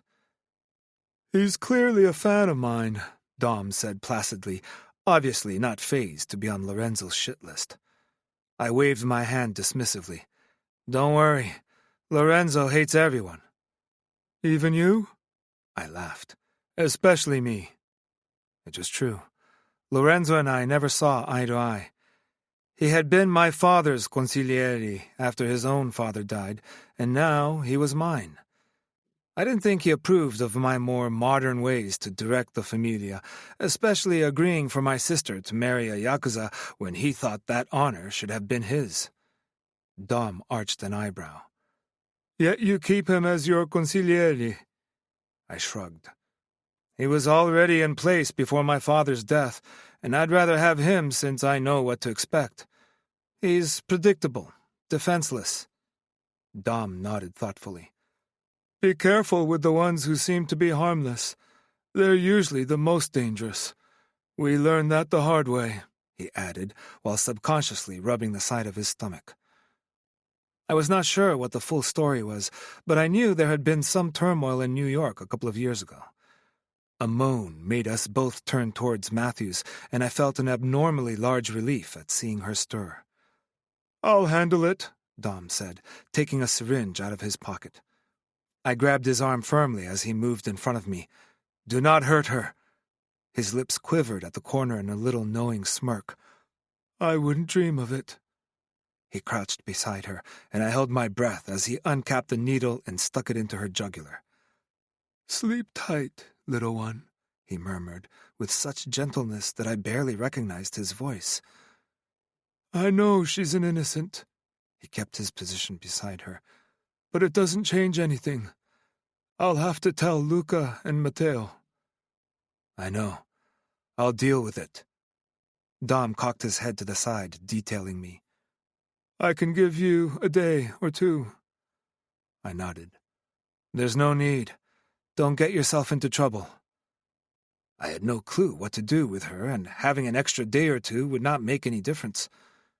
I had to take her away, somewhere where Matteo would not see her as a threat and where he couldn't reach her.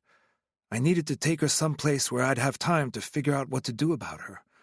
A place where she couldn't escape while I tried to make her understand that she didn't need to always be so self-righteous. "Why do you look so defeated?" Dom asked, standing as the cleaning team rushed in to take care of the body still tied to the chair. "Do I?" I asked, as he came to stand beside me. We both watched as the team efficiently erased any trace of what happened here. Dom chuckled, but it lacked mirth. "It's easy to see when you've been there too, but for what it's worth, women are much more resilient than you may think." I frowned, turning toward him. "Do you mean about the whole Mafia thing?" I knew Matthews was resilient. Fuck, she worked for me and stood up to me. She carried her disabilities and pain with so much strength that it left me in awe sometimes. He shrugged. "About anything." He buried his hands in his pockets. "Women are a force of nature, and I can tell you they are so much more understanding than we give them credit for, especially in the name of love." I took a step back in surprise. "What does love have to do with anything here? She's my assistant, a damn good one, and I'm not in the business to hurt innocents." I spoke before thinking, and I knew the blow landed as Dom's face morphed into a wince for a second. "Dom, it's not." He cleared his throat with a shake of the head. "I have to go. I still have a lot to cover, and Matteo will be waiting." He reached into his pocket and gave me another syringe. How many of those things did he have readily available? "It's easier and less messy when you don't attract attention," he said, replying to my unspoken question. He jerked his head toward Matthews on the floor. "Based on her size, I'd say you're good for 5, maybe 6 hours. I don't know how long you need her out of commission, so use this one just in case. Half would be enough, but beware of the headache." I nodded, rolling the syringe around my fingers as I went through all my options. "Why was she even here?" I asked, more to myself than anything else. She had no business being in this basement. She never should have witnessed what she just did. Nobody came to this basement in the 8 years we used it. It was too impossible to be just sheer bad luck. "I'd say that's something you need to figure out, and fast." He straightened up as Lorenzo came back, the room now clear of the dead body and any trace of what had happened, except for the innocent woman asleep on the floor. Lorenzo still sported his dark glare as he looked at Dom, who straightened his jacket, buttoning it slowly as if he were immune to Lorenzo's animosity. Truth be told, I suspected he really didn't care. "I'll go now. I assume the security cameras are still playing on a loop?" he asked me. I looked at Lorenzo for the answer. Lorenzo snorted. "Of course it is. Who do you take us for, amateurs?"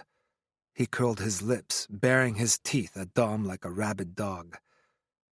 I cocked my head to the side. Maybe this one needed to be put down after all.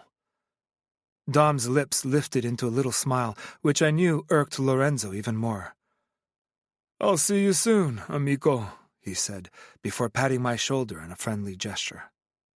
He took off in the direction of the door, stopping a couple of seconds beside Matthews, giving her a thoughtful look tinged with pity. And she deserved that pity, because now, one way or another, her life would never be the same. He looked back at me. "You can expect a call from Matteo in the next day or so." "I don't expect anything less." I waited for him to leave before I approached Matthews and crouched down, sliding my arms under her body and lifting her. Damn, she was light. So much lighter than I expected. I nudged her up a bit so her head rested against my shoulder before looking down at her, finally taking a few seconds to really detail her. Why was she even wearing such a sexy dress? That was not like her, and it grated me the wrong way to see her be anything other than herself. Who was she trying to entice by dressing like that? Who was the fool who thought she was not good enough as she usually was? "Why did you let him order me around?" I sighed internally. I should have known better than to expect something less from Lorenzo. I looked up from the load in my arms to Lorenzo, who had his arms crossed on his chest. I had other things on my mind, I replied as calmly as possible, nudging Matthews a little for emphasis. Still, she's only an insignificant assistant. I'm consigliere, Sandro. He looked down at the floor with a deep scowl. Oh, God. Was he actually pouting? I would never understand why my father picked him, even if he was the heir apparent of his father. He was my age, with the behavior and sensitivity of a rowdy teenager. I'm sorry, Lorenzo. I will have a word with Luca about Domenico's behavior. When pigs fly. What are you going to do with her? He asked with obvious disdain. That's for me to worry about, I replied with authority, reminding him of his place.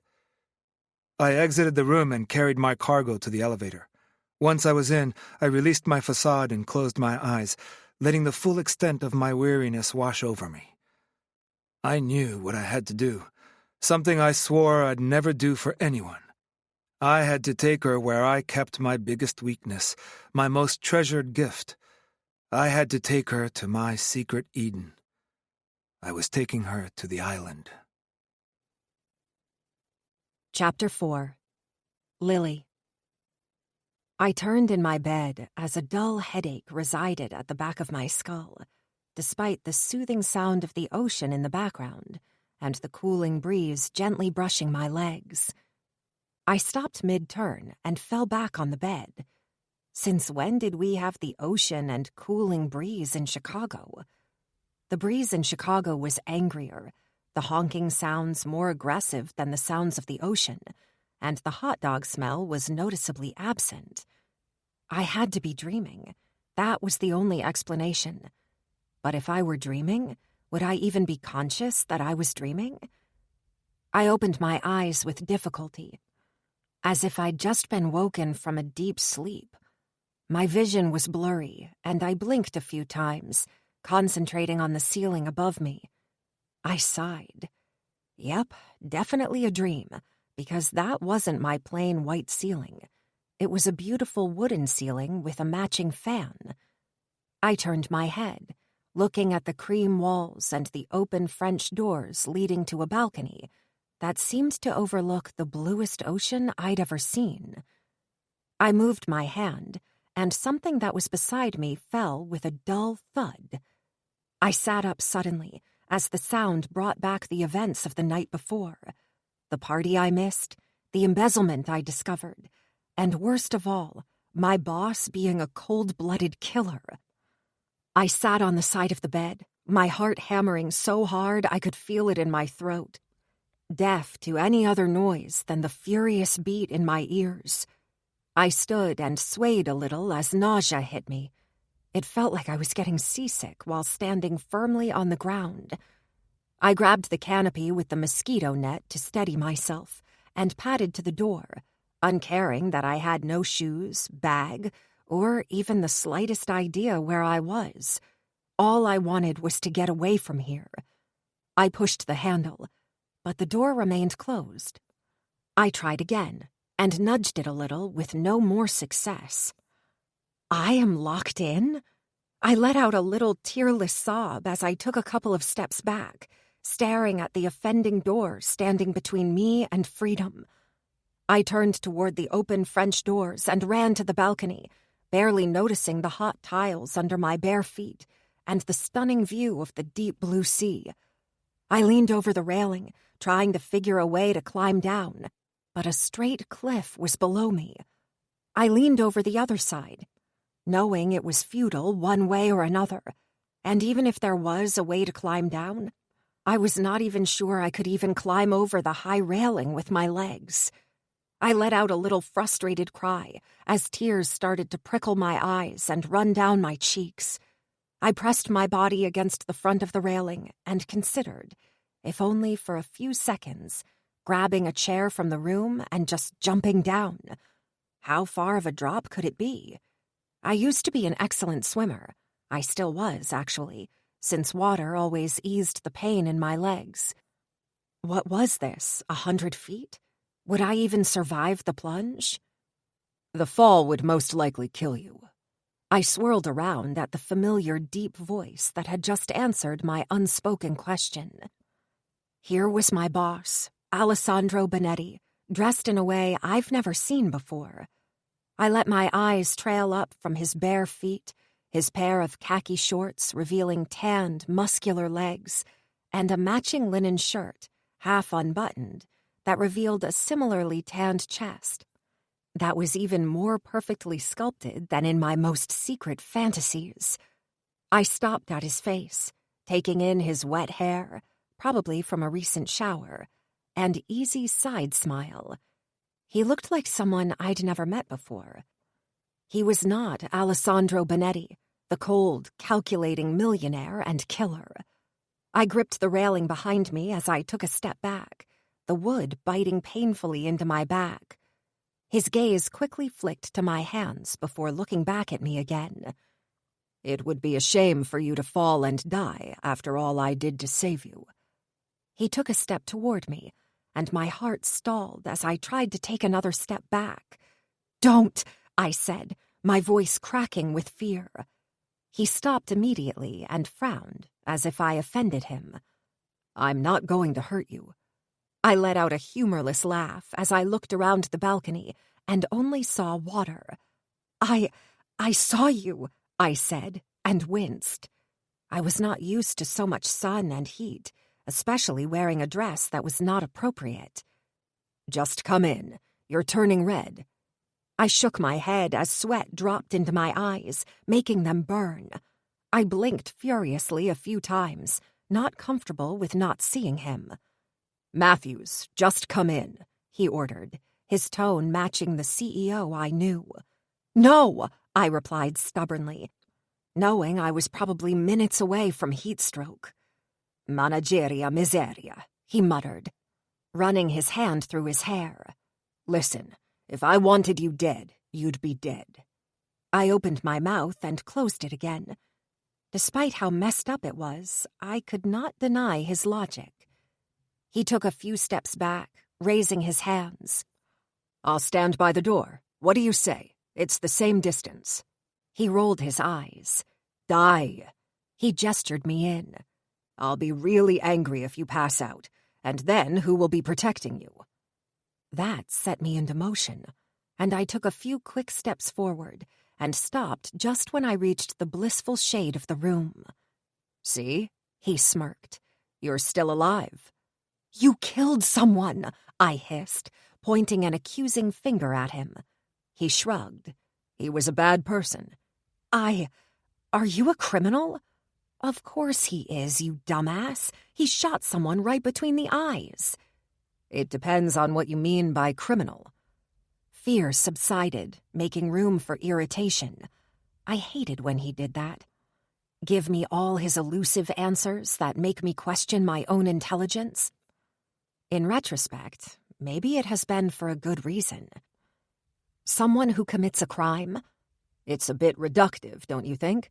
Even a little offensive, I'd say. He crossed his arms on his chest.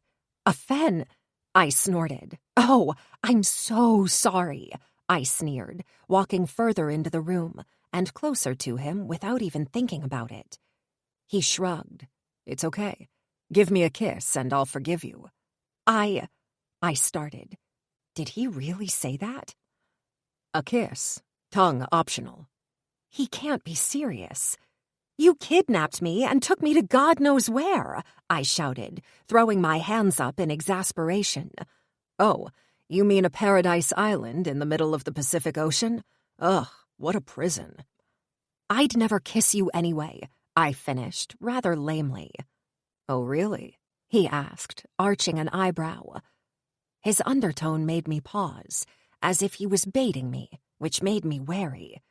This man was obviously much more cunning than I gave him credit for. Yes, really, and that's not the point. I started to pace the room. You killed someone, and now you're keeping me locked against my will. Kissing was never, and never will be on my mind. Again. You didn't say that when you kissed me last Christmas. I stopped my pacing and looked at him, my mouth open with shock. He grinned. You remember, don't you? Because I do. He brushed his fingers against his lips.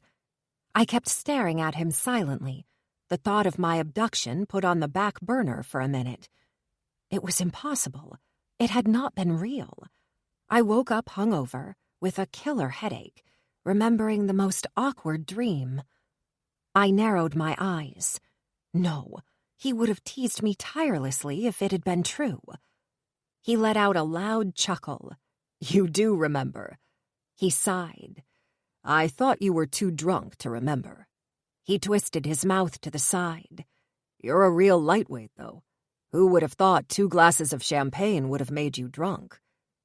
It was probably because I'd never had alcohol in my life, not after I saw it destroy my world in a minute.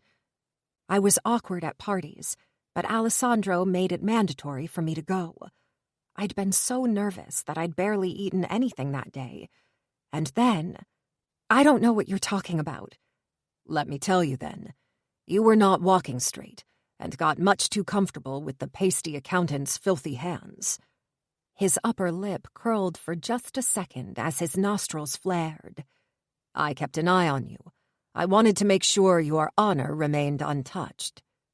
My heart warmed at his attention. I'd never thought he would care for my well-being. I mean, I could not have an assistant with the reputation of a slut, could I? Ah, yep, that was more like it. He shrugged. So I came and swept you away. And as I secured the seatbelt, he took a step toward me that I mirrored with a step back. You leaned forward and brushed that little freckle-covered nose against my jawline. When I turned around to look at you, you kissed me. Twice. He raised 2 fingers with a taunting smile. And then you said, Alessandro Bonetti, you are too sexy for my sanity. My panties get all wet every time I see you. Please, take me now. He added with a ridiculously high-pitched voice I presumed was supposed to be mine. I blushed crimson, both for the kiss I thought had been nothing more than a dream, and for his words, which, despite being untrue, did reflect some of my nightly thoughts. That is not what I said, I snapped, stomping my foot for emphasis. No, you didn't. His smile turned predatory. But your eyes did. And now I know for a fact you remember everything. I was mortified because I believed his words. I moved to the side to help myself to a glass of water from the pitcher on the console, and he took a step to stand right in my line of sight, reminding me that, despite the banter, I was here against my will. Let me go, please, I asked with all seriousness. His smirk faded, and his face took on a seriousness I've rarely seen. I can't. Of course you can. You can just move out of my way. He shook his head. I went to quite some length to keep you alive, and I'm not about to let you leave this island and get shot. I opened my mouth to tell him that I'd take my chances on whatever he thought was a danger to me. He was the cold-blooded killer here. He could pretend to be the savior as much as he wanted. He was the only one to blame for the situation I was in. Dad? We both turned toward the door at the small voice. Dad! The voice called again, getting closer. I looked at Alessandro, my brow etched in confusion. Dad? I mouthed. Dad, are you in here? The little boy's voice was directly behind the door. Alessandro paled, his eyes wide with an apprehension I've never seen before, which actually made him look even more human. He doesn't know anything. Please, Lily, I'm begging you, he whispered with urgency before turning toward the door. Yes? His voice was rougher than usual as he directed his voice to the door. I was too shocked to even compute everything. Alessandro had a child, and I didn't even think he realized that he called me Lily, something he had not done once in the 18 months I'd been working for him. The cutest little boy opened the door and wheeled himself in, throwing a curious, speculating look from his father to me. There was no denying that this little boy was Alessandro's. He had the same dark hair, the same air of authority, probably due to his matching high cheekbones and straight nose. Yep, that boy was a mini Alessandro, except for his big green eyes. He stopped his wheelchair beside his father, but kept his eyes on me. "Hi, I'm Pietro," he said, holding his head high. I couldn't help the thawing of my heart at the fierceness in his face. Alessandro sighed. "Matthews, this is my son, Pietro. Pietro, this is my assistant, Matthews." The little boy's eyes widened. "You're Matthews?" I nodded slowly, unsure what he'd heard about me. "Matthews is a girl?" Pietro asked his father, finally breaking eye contact. "I heard you talk to Aunt Violet, and you said Matthews was a hard-ass who drove you crazy, but was much too good at the job." "It's fine, Pietro," Alessandro interrupted him. I narrowed my eyes a little before looking down, unable to contain my smile at the light flush on Alessandro's face. "What did I tell you about listening to conversations that you are not a part of?" "Don't do it," Pietro mumbled. "Well, sharing what you hear should not be done either, and—" He looked at his watch before crossing his arms on his chest. "What are you doing here? Aren't you supposed to be in science class?" Pietro's green eyes stayed on me as he shrugged. "The internet connection is not working." "Isn't it? Is it because there's an actual problem, or because someone used his aluminum trick to make the modem go off?" I couldn't help but smile at that, even if I knew that it would only encourage Pietro's naughty behavior. He gave me a little matching smile, and Alessandro let out a frustrated sigh. "Don't encourage him. It stopped being funny a long time ago."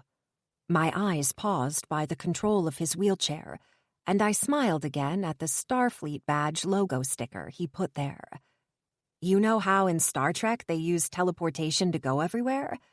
I started to relax a little more, and finally grabbed the glass of water I'd been craving. His eyes widened, and his features lit up at the mention of something he was so obviously a fan of. The more I looked, the more it was obvious. Even his wheels have been designed to look like the Enterprise. "Yes? Would you believe me if I told you that it's actually possible?" He rolled his eyes and shook his head. "You're pulling my leg." I couldn't help but laugh. Who even said things like that anymore?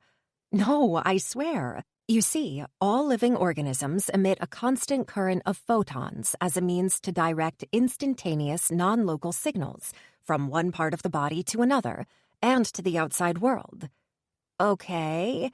He leaned forward on his chair, clearly engrossed.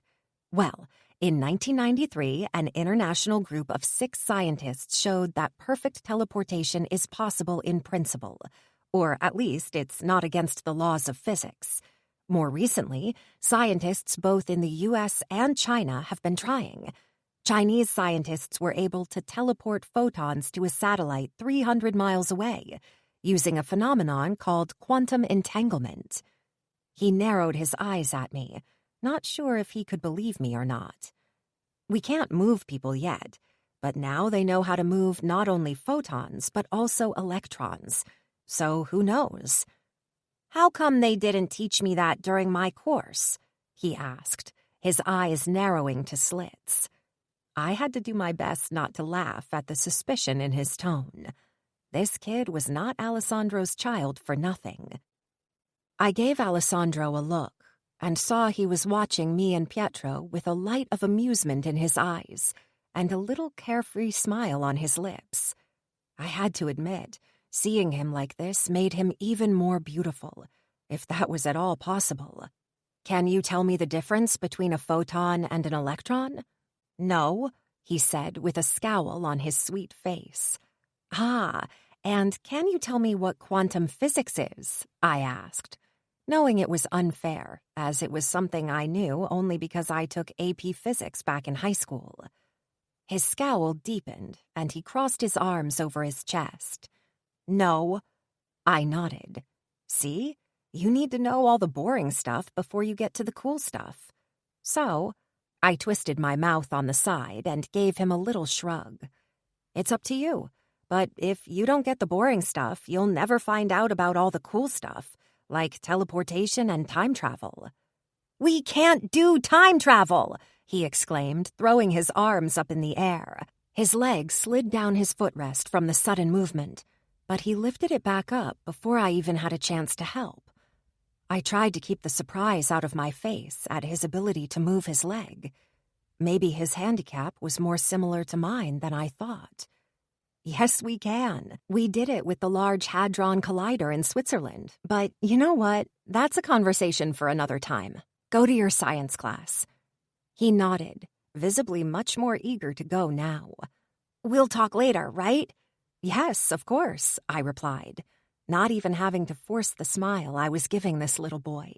We can talk about all the cool Star Trek stuff. I like you, he exclaimed.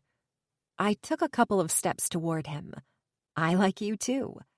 He turned toward his father. I like her. She's so much cooler than your other friends.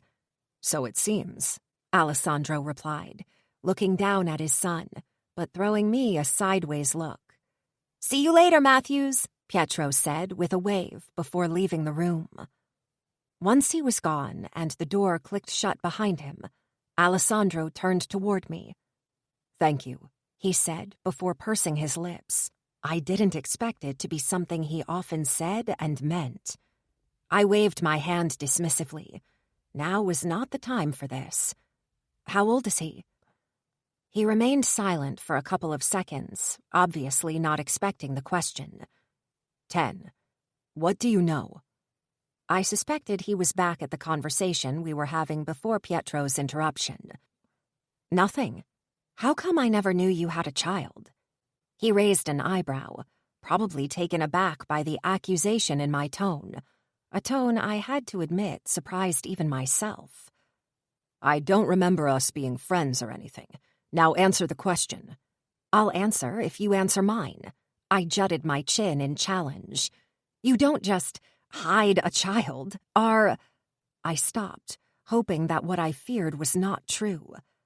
Are you ashamed of him because of his challenges? His face morphed from mild annoyance at my difficult attitude to plain anger, and I took a step back in apprehension. What did you say? He hissed between his teeth, taking a threatening step toward me. I was seeing him again, the killer from last night. I took another step back. You don't know anything. His nostrils flared as his dark orbs burned with so much offense that I felt like cowering and apologizing all at once. I didn't know if it was by miracle or sheer stupidity, but I forced myself to keep my eyes locked with his. That boy is probably the most precious thing in my life, my greatest pride. And I will kill anyone who even considers causing him any pain. My heart stalled in my chest, but it was not in fear, despite the barely veiled threat. No, I was in awe at seeing Alessandro Bonetti's human side, and seeing how powerful that man could love, when I had suspected for many months that he was heartless. Now tell me what you know, because if you don't, you'll kill me? He threw his hands up in exasperation and started a full rant in Italian that I couldn't understand. Though based on his gestures and bulging muscles in his jaw, it was enough to hint that it was a tirade about how idiotic and irresponsible I was. You were not supposed to be in that basement. I cocked my head forward, as if he was missing something. You made me go there. No, I didn't. He shook his head. Yes, you did. No, I didn't. You sent me a mess. Can you stop arguing for 2 damn minutes? He snapped. It will go a whole lot faster if you just, for once in your life, shut up and let me speak. I opened my mouth and closed it again. I don't always argue, do I? I winced. Maybe I did. You received a message from my private chat, but it was not me. And frankly, I was even a little offended you could have presumed it was from me. Since when do I call you Miss? he snorted. I pursed my lips, crossing my arms on my chest. I thought maybe you had some manners. He rolled his eyes. The person who did that to you wanted you dead. We never leave witnesses behind. We don't leave loose ends. We're careful, which is why we have been around for much longer than most, and will last when others fail. Who is we? I asked, already knowing the answer. You know. Of course you know. I shook my head. Mafia, of course. It made so much sense. I didn't sign up for this. I didn't sign up for any of this. I know, and I'm sorry. I knew that. He stopped and looked behind me at the sea. I should have done something before, but I never thought you'd last so long. I'm quite insufferable. Understatement of the year.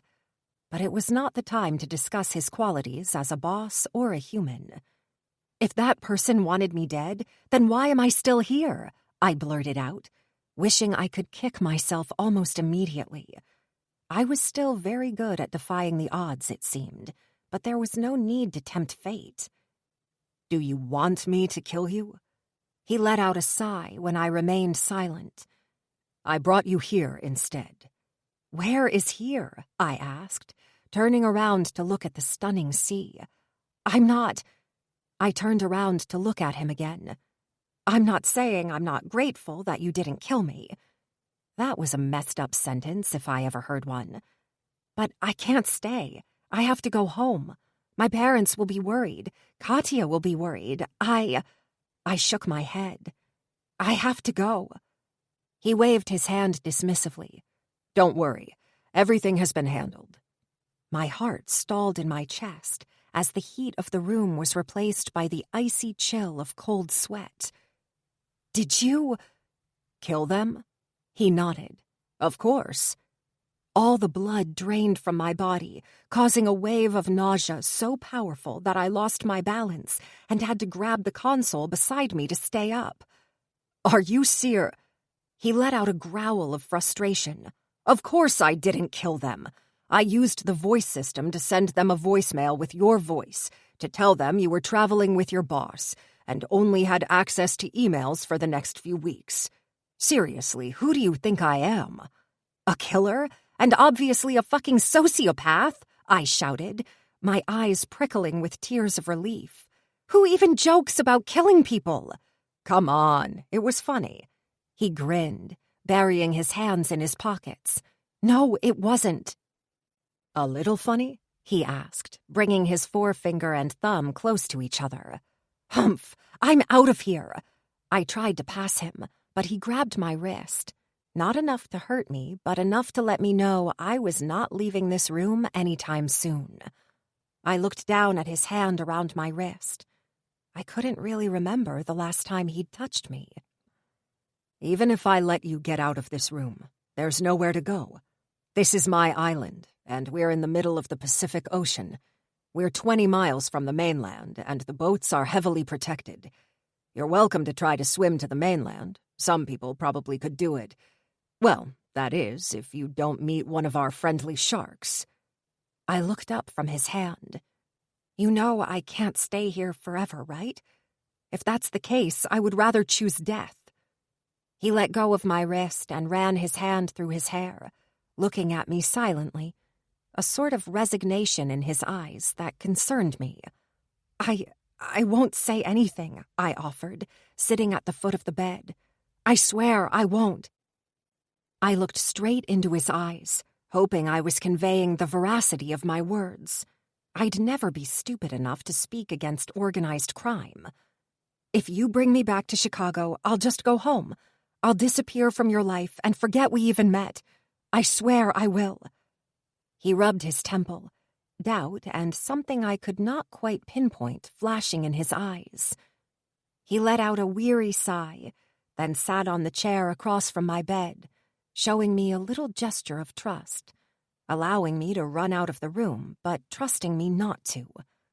My body was tense, the damaged muscles in my leg twitching painfully as my fight-or-flight instinct screamed for me to run, despite my rational mind knowing I had nowhere to go. even if I believed you. And, honestly, I'm having a hard time with that." He raised his hand to stop me from contradicting him. "I know you think that now. You may even believe it. But Matthews, I know you. I really do. I know that after a couple of weeks, you'll start questioning your choice. You're one of the most outstanding, fair, and aggravatingly good people I know. I'm not sure you could go against your grain, but even if you could, the big boss won't see things like that. He'll kill you, and everyone else you might have spoken to, just because you're a potential threat, and there will be nothing I can do to protect you." Despite everything, I felt a pinch of pride in my heart. I never thought he had such a high opinion of me, and he just said that so casually, as if it was evidence. "The only way I could help you is if you told me why someone within our organization would want you dead." "What about the boss who wants to cut loose ends?" I winced. "I'll deal with him in due time. But first, I need you to talk to me. I know you don't trust me, but honestly, you're out of options." I nodded. I was on a deserted island with my criminal boss and his son, with no way to reach anyone. And even if I did, I'd put them in danger too. And most of all, even after everything that man had just done to me, I still trusted him, maybe even more than I did before. Does this mean I'm crazy? Without a doubt. Okay. And then I told him everything I'd suspected. Chapter 5. Alessandro. Embezzlement. Of all the things I could have expected, that was not one of them. It was just so common, so basic, and so very, very stupid. It had been 3 days since Matthews admitted what she knew, and I was not closer to really understanding this whole mess. Somebody wanted Matthews dead for something as silly as a white-collar crime. Something that, if you were rich enough, wouldn't even cause jail time anymore. But this one was so much more complicated because even if the perfect suspect, my CFO, had so conveniently disappeared, he could not be the source of it all. Firstly, because he was too smart to instigate something like that, and secondly, because he had no way of knowing I'd be in the basement that night. Few people knew, but the ones who did were too high within our organization for me to just go out all guns blazing. I needed a plan, and I needed Byrne alive at least for a little while, long enough for him to tell me, on record, who he was partnering with. I leaned back on my chair, letting out a growl of frustration. I'd acted on impulse, deciding to take her to the island and to this side of my life. I was now stuck here with barely anyone I could trust in Chicago. I had a rotten apple close to the top, and who was to say how many others were infected? I rolled my eyes, knowing I needed to ask one of the only men outside the familia I trusted implicitly for help. The man who would never cause me any harm, not because he liked me or respected me, but because he was in absolute adoration with my sister, who luckily loved me dearly. I scrolled down my contact list and stopped on my brother-in-law's name, Hokan Nishimura, head of the Yakuza across the whole U.S. "Here goes nothing," I muttered, pressing the dial. "Ani, I think you dialed the wrong number," he said, as way of greeting, but his voice was light and amused. He knew how it irritated me when he called me Ani, which meant brother. I took a deep breath, fighting the urge to correct him again. "No, I actually wanted to talk to you." "Oh, I am quite entertaining, I agree." "I've got a rotten apple." It cost me to admit it, but somehow it was easier with him, especially knowing he went through something similar not so long ago. "What do you need?" The amusement was gone from his tone, and he was back in the Yakuza skin. "Do you want us to take Pietro earlier this year?" "No, Pietro's safe, but I need you to find someone who conveniently disappeared from Chicago." "No problem. Just give me a name and I'll get the East Clan on it." "Fitzgerald Burns, my CFO." The words former and deceased will be soon added to his fancy title. A civilian? A dirty one, I admitted, not wanting to give too many details over the phone and while my office door was open. I always told you never to work with the Irish. They're slimy. I shook my head. It was hilarious how different Mafia families could be prejudiced toward the others. You never said that. Well, I thought about telling you, which is basically the same thing. Pietro's loud laughter drifted into my office, and I froze on my seat with surprise. I've heard my son laugh before, but never like that. Is that the little man? Hoka asked, his voice tinged with soft affection. It was another reason why I would go to war with that man if he asked me to. He loved my sister and my son, and I knew that when Pietro was going there over the summer, he was treated as one of their own. It was, I replied with confusion as I stood and walked to the door, trying to peek as to what could make him laugh like that. Who's there? I frowned. Why can't I make my son laugh like that? Matthews suddenly laughed too, and against all odds, my spirits lifted almost immediately at both their joy, leaving all the worry and poison of my world behind. Is that a woman? Hoka asked with a tone that seemed to suggest it was impossible. It's a long story, I replied gruffly. It's okay. I've got the time. Lay it on me, big boy. Does little Sandro have a girlfriend? Oh, I'll need to tell Violet. She'll be so happy. I muttered a string of Italian insults I knew he wouldn't understand to ease my irritation. Find Byrne and then we talk. You'll tell me about the girl? Sure. Nope. Matthews said something to Pietro, and they laughed again. Oh, my God! It's Matthews, isn't it? I knew you had the... Goodbye, Hoka. I hung up before my brother-in-law managed to dim the levity I felt. I slid the phone into my back pocket and padded to the source of the voices and laughter. I stopped a few steps from the open-space kitchen, half hidden behind one of the wooden pillars. Pietro was using his standing frame instead of his wheelchair, something he usually hated to use. He said it made him feel even more different than his wheelchair did, and yet...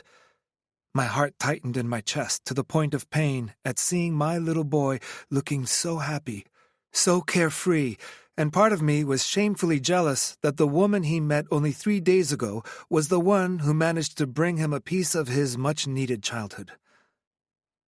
Are you sure that's what the recipe says? Matthews asked, tapping the wooden spoon against the side of the big glass bowl full of batter.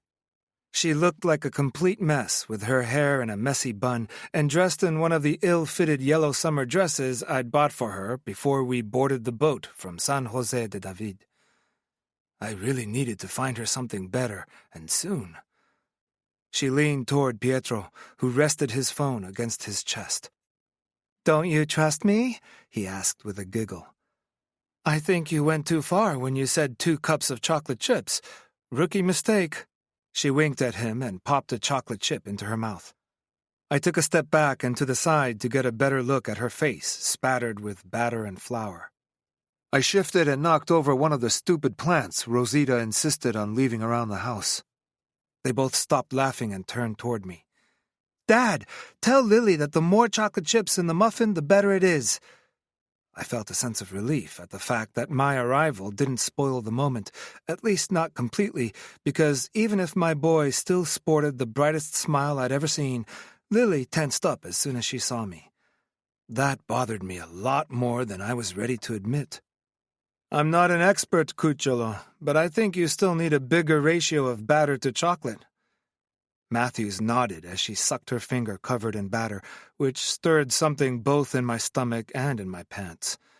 I scowled. My stomach and below my belt didn't have any business stirring because my son was in the room, and also because it was Matthews. The perfect Matthews, the unattainable Matthews. I also didn't miss that he called her Lily. These two were bonding fast, maybe a little too fast, and I feared my little boy would be crushed when it was time for her to go back to the world, because she'd been right, of course. I couldn't keep her here forever, even if a part of me wanted to. What are you doing? A food fight? I asked, pointing at the mess in the kitchen. Matthews looked around and twisted her mouth to the side. Oh, don't worry. I'll clean everything. No, this is not. I sighed with a shake of my head. That joke failed with epic proportions. She was always so businesslike with me, except for that night at the Christmas party when I saw the intriguing little vixen she had the potential to be. I'd stayed away that night and didn't touch what she was wordlessly offering me. Firstly, because she was intoxicated, and despite what people thought of me, consent was and always would be a prerequisite. And secondly, because it could have changed everything, and that was not something I could have afforded.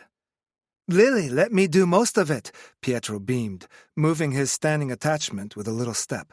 "Didn't you, Lily?" My heart burst with so much pride and love for that boy that a lump formed in my throat as unexpected tears clouded my vision. I looked away for a second, blinking them away before turning toward them again and meeting Matthew's all-knowing eyes.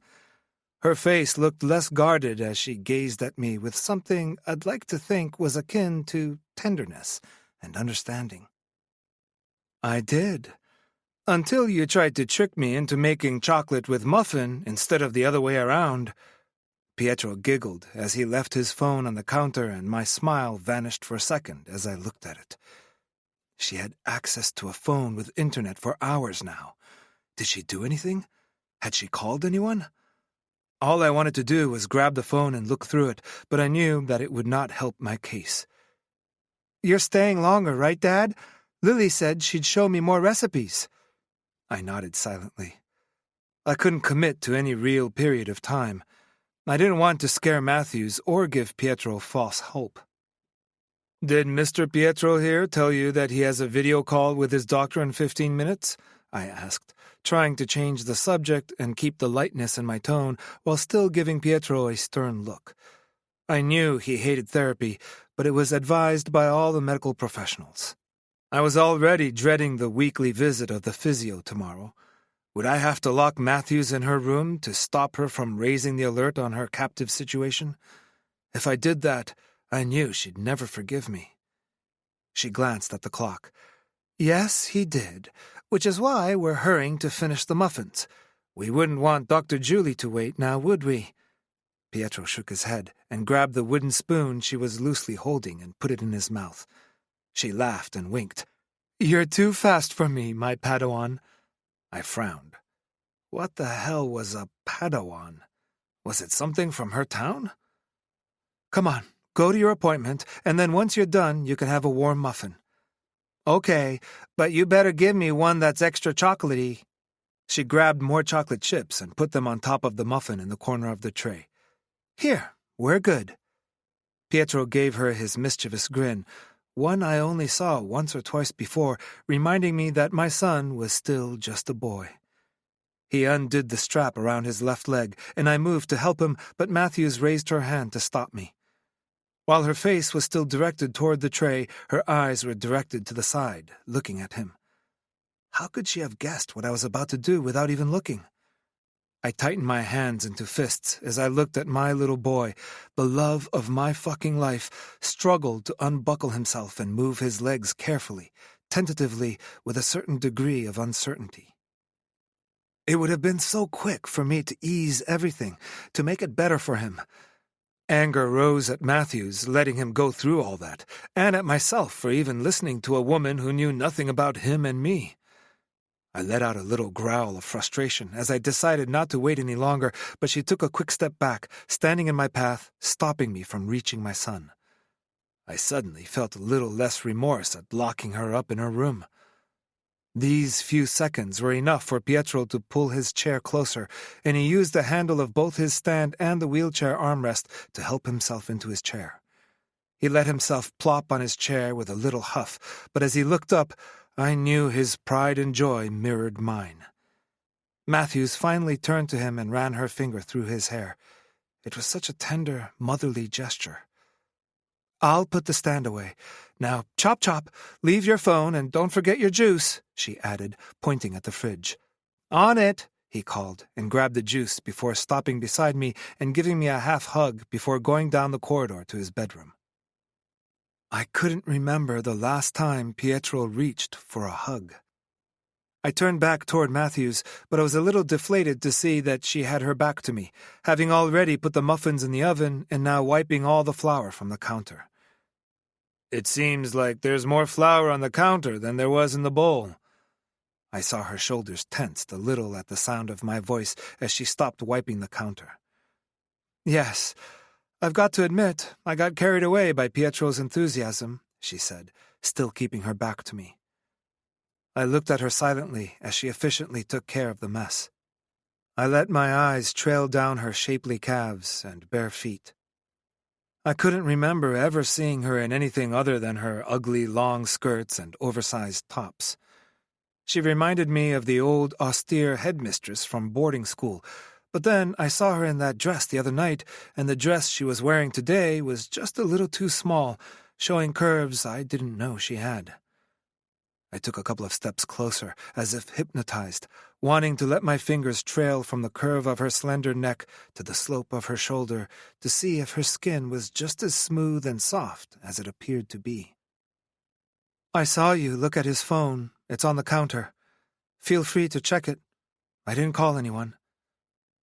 I blinked a few times, getting out of the weird trance the view of her skin put me in. I didn't think you would, I lied. She threw me a quick, knowing look over her shoulder before concentrating on putting the dirty dishes into the dishwasher. Why didn't you? I couldn't help but ask. It was a fair question because, despite doing it for all the right reasons, I had abducted the woman. She closed the door of the dishwasher and turned to face me. I thought about it, she admitted with a nod as she threw the dishcloth over her right shoulder and leaned against the counter. You've done a lot of things in the time I've worked for you, but I don't think you ever lied to me. Well, she cocked her head to the side. You hide things, sure, but that's for obvious reasons, which I'm now regretfully aware of. I knew she hadn't meant it as a jab, but it stung even more because she didn't say it for the purpose of hurting. She was just admitting, oh so casually, that she rejected everything I was. She waved her hand dismissively. So, if you are telling me this was the only thing you could do to keep me safe, I believe you. I just want to be part of it all. I want to know what's happening and how long things will take. I'd also like to call my parents, if at all possible, just to check on them. I nodded silently, not committing to giving her access to technology. I trusted her, more than I ever trusted an outsider, but that was what she was at the end of the day, an outsider. One not committed to our values, our rules, our laws.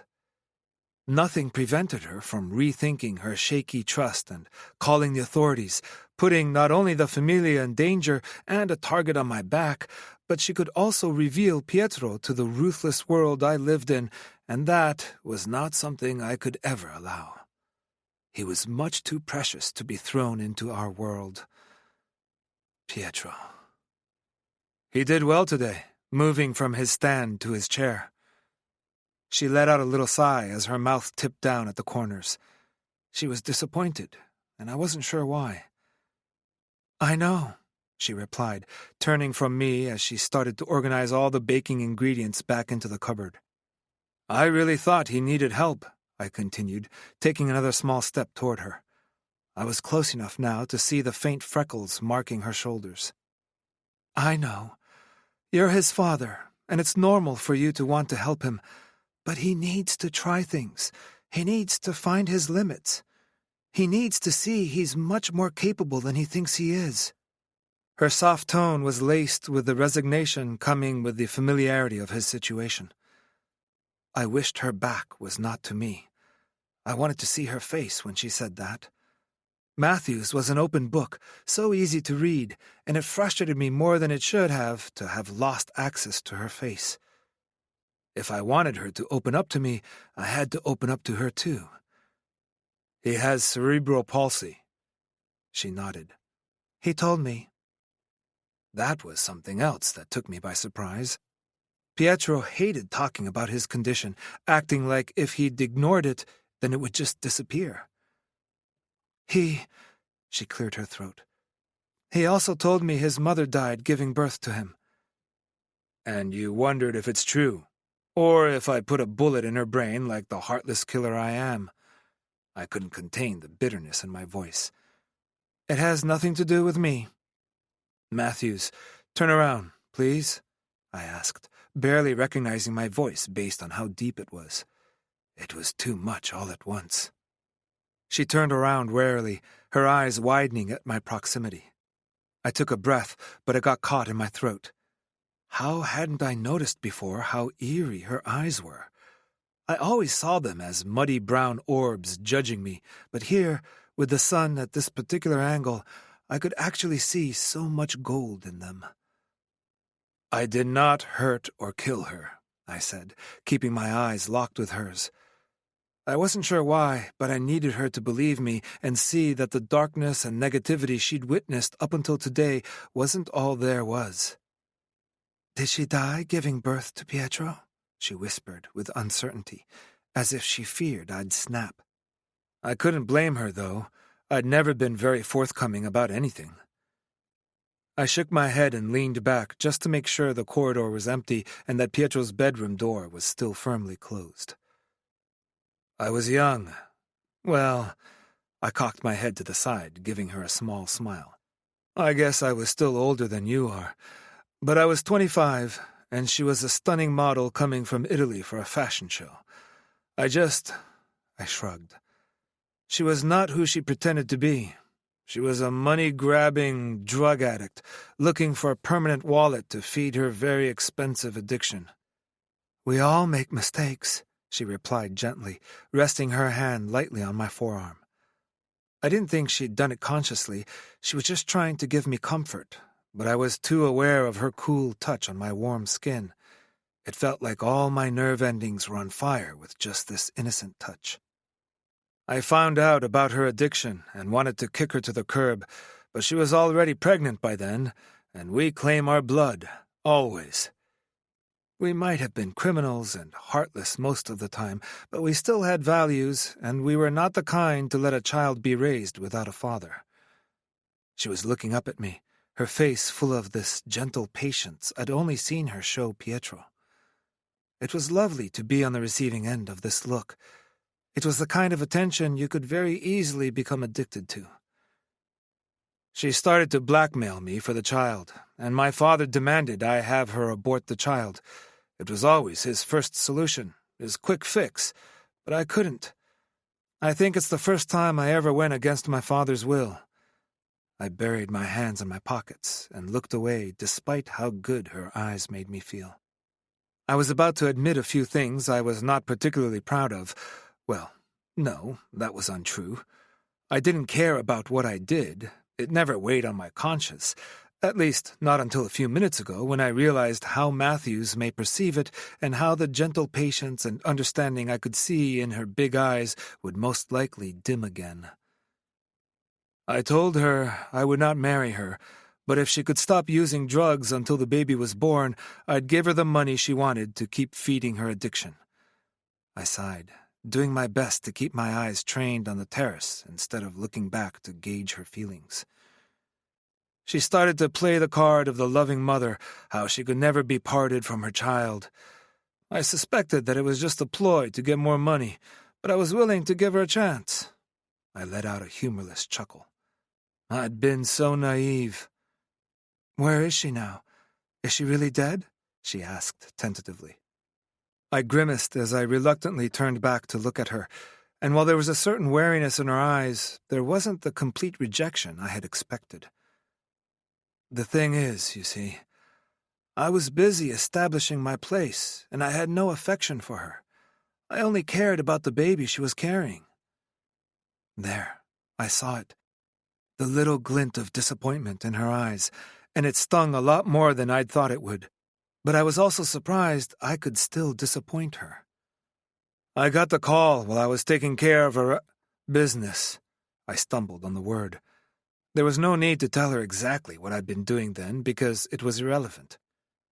The man I'd put in charge of her security called me. She was having the baby, and for the first time, I felt it, you know? I tapped at the center of my chest. That unconditional love and elation, but also a fear so intense it was almost incapacitating. He was not due for another 5 weeks, and it was too early. I took a deep breath before continuing. It took me over 4 hours to make it back, the 4 longest hours in my life. And then suddenly, I was there, in the hospital. They shoved a weird blue robe and cap in my arms, and then pushed me into a room with a gigantic plastic incubator. My baby boy was so little and connected to so many tubes. My voice broke, and her small hand was back on my arm, her eyes back to the soothing patience they'd reflected before. They told me he had little chance of making it. He was withdrawing from drugs. She had kept using while pregnant, probably going for cheap stuff cut with God knows what, or sharing needles. Either way, her habit gave her an infection, and that had caused Pietro's cerebral palsy. He was a junkie, premature baby with a disability.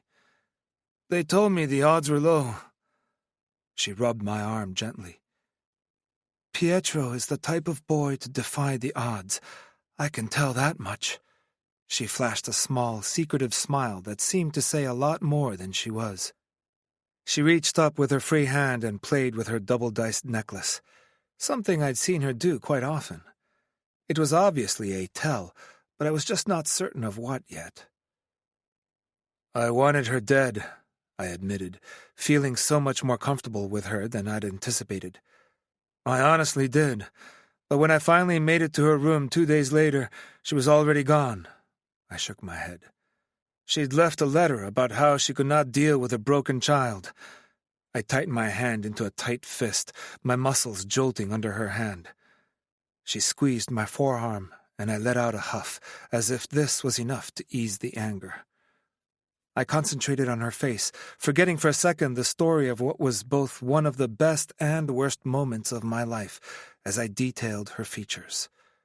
Her eyes, which now I noticed were just a little too big for her face, her little snub nose covered with a faint dusting of freckles, and her fleshy, full lips that women paid good money to have. Then? What? I asked, my eyes quickly going back up to connect with hers. What happened?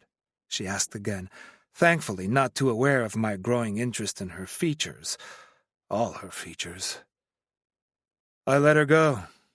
I had enough fault to make up for as far as this little boy was concerned, and I didn't need to add the blood of his mother on my hands. That didn't include the blood of the guard I'd trusted with her sobriety during her pregnancy, a guard who had started fucking her as she was expecting my child, a guard who turned a blind eye when she left the luxury apartment I had rented for her, only for her to go into the slums and get high with the street junkies. No. His blood was on my hands, and his screams had been delicious, like a soothing balm on my soul, just as Matthew's gentleness had. I was a man of contradictions, a man who found solace in the blood and screams of my enemies, in revenge and retribution, but also in the honey-brown eyes of my 5'0" rebel assistant, who I wasn't sure even liked me very much. She nodded as if she understood, and maybe she did in her own way. Maybe she could relate. She died of an overdose 8 months later in Brazil, but the news didn't bring anything more to me, good or bad. I was more focused on taking care of my son and keeping him away from my father's poisonous existence, who... I stopped talking and leaned my head back just to peek down the corridor to make sure Pietro's door was still closed. He considered my son a waste of space, a disgrace to the Benetti genes. Indignation filled my veins with raging fire against the man who'd been rotting in the ground for almost 4 years. Pietro is all that's good with the Benetti genes, I smiled. He's the best thing I've ever done. And then something I didn't expect happened. She wrapped her arms around me and pulled me forward into a hug. I stayed frozen for a second with shock before I sank into the gesture, wrapping my arms around her and pulling her even closer. I leaned down over her as if to wrap her into this comfort cocoon she'd created. I closed my eyes and let this attempt to comfort sink into me. I couldn't remember the last time anyone other than Violet reached for me like this, and to be honest, I wasn't sure I could find anything. Even my mother had been nothing more than cool efficiency. It was not as if I could blame her. I'd been nothing more than the mandatory offspring issued from a loveless marriage. I wrapped my arms around her tightly and buried my face in her neck. She let out a little gasp as I brushed my nose against her racing pulse, somehow satisfied that this seemingly innocent embrace had just as much of an effect on her as it did on me. She removed her arms from around me and pulled back a little. Reluctantly, I loosened my hold, but kept one of my hands on her back, stopping her from taking the steps back I knew she'd wanted to take. I looked up and saw the little frown of confusion between her eyebrows, her eyes filled with so many unspoken questions. I let my eyes trail to her cheek and brought my free hand up, brushing my thumb over the flower that speckled the corner of her jaw. "You made a mess," I whispered as I kept brushing her jaw despite the flower being gone. She tilted her head up a little. "I know." She was so close to me that I could smell the faint chocolate on her breath. Chocolate had never been my favorite flavor, but I never wanted to taste it more than I did right now. "I shouldn't have," she added, and I knew she was not talking about the food mess anymore, but the emotional mess I could see swirling in her eyes, making them look more copper than honey. A mess I was also experimenting to a certain degree, and she only stirred more by providing me comfort, by seeking a physical contact that only served to cloud the reality just a little more. I let my thumb trail back from the corner of her jaw to her chin, but instead of going back or breaking the contact as I should have, I brought my thumb up and brushed the seam of her lower lip. She froze, holding her breath, but I was encouraged by her immobility. I was not holding her too tight. She could have broken the contact if she'd wanted to, but I suspected she was just as reluctant as I was to walk away from this intimate yet confusing moment we were sharing. "Did you mean it?" I asked, keeping my eyes on her rosy lips that reminded me of the coral dawn-climbing roses that used to grow on the west-facing wall of our family home. The lips that had been so soft and plush when they'd pressed against mine for barely a second almost a year ago. "Mean it?" she asked, her warm breath brushing my finger and waking up the most primal part of me, causing my dick to stir. I used all my willpower to control its reaction. This was not the time. It probably would never be the time. The situation was already messed up, and there was no future in this for her or me, and it would cost me the little I had if I let this go too far. Matthews was the only constant in my life, and she obviously shared a priceless bond with my son. I could not risk damaging us further than I already had. I knew that. I knew what my conscious mind was ordering me to do. Let go of her lip and take a step back. Yet I heard myself say, "When you asked me to kiss you that night, when you asked me to give you the kiss that would make you forget every kiss you ever received, did you mean it?"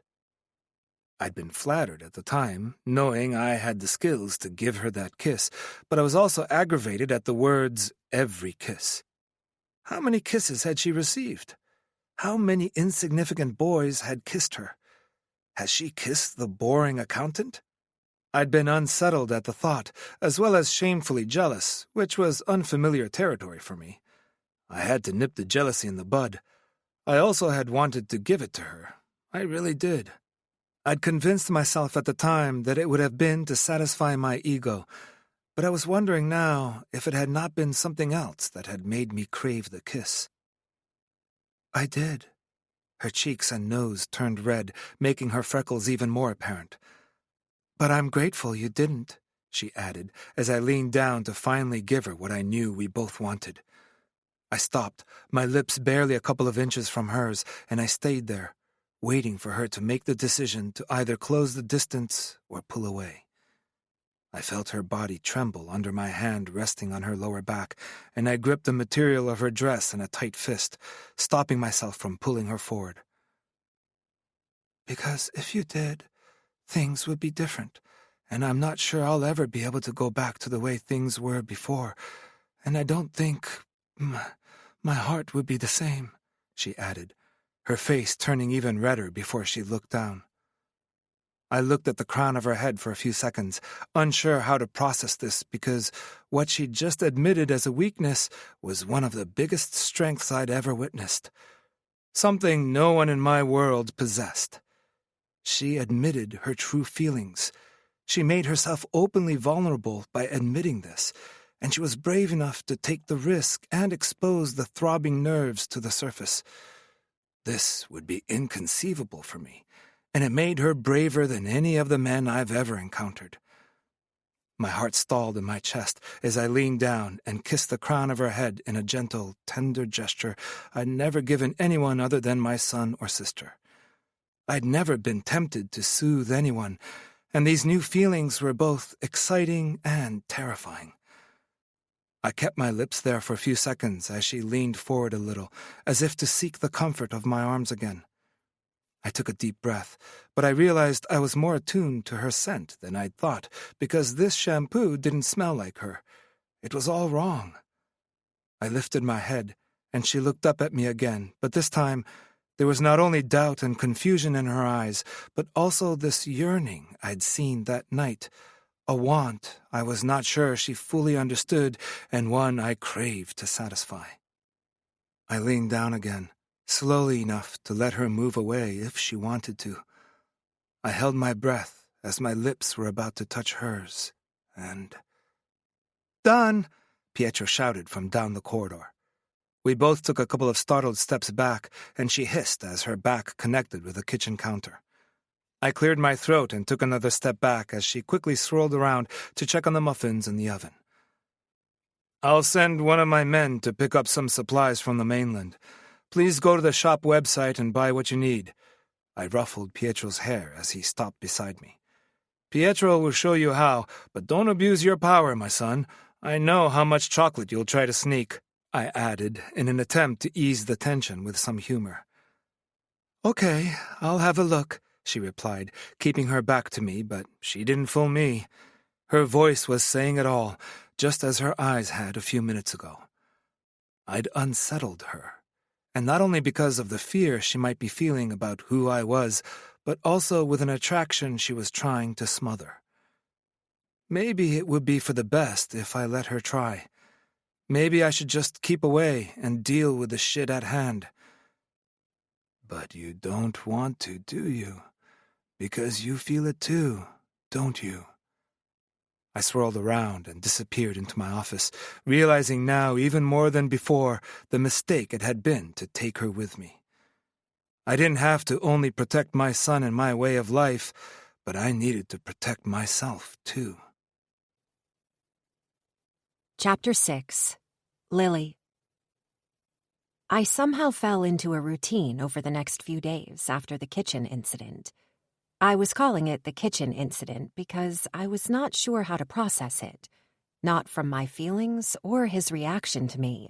I'd never expected Alessandro to look at me any other way than as his young, nerdy, and aggravating assistant, who he enjoyed annoying as if it was an Olympic sport. But he had switched in the kitchen, and he'd seemed just as confused as I was. I didn't think either of us had expected we'd open a door that could only complicate things, and muddied my decision-making about the whole situation.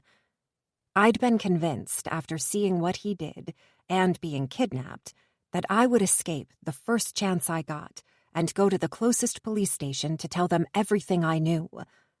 But then I met Pietro, and I fell in love with the little boy in less than a day.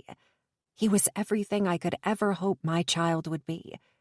And I'd realized then that even when I was gone, I could never tell on Alessandro and take him away from Pietro.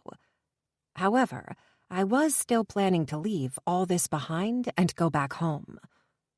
I might have been good at defying odds from the moment I was conceived, but I also knew that you could only tempt fate so many times before it gave up on you.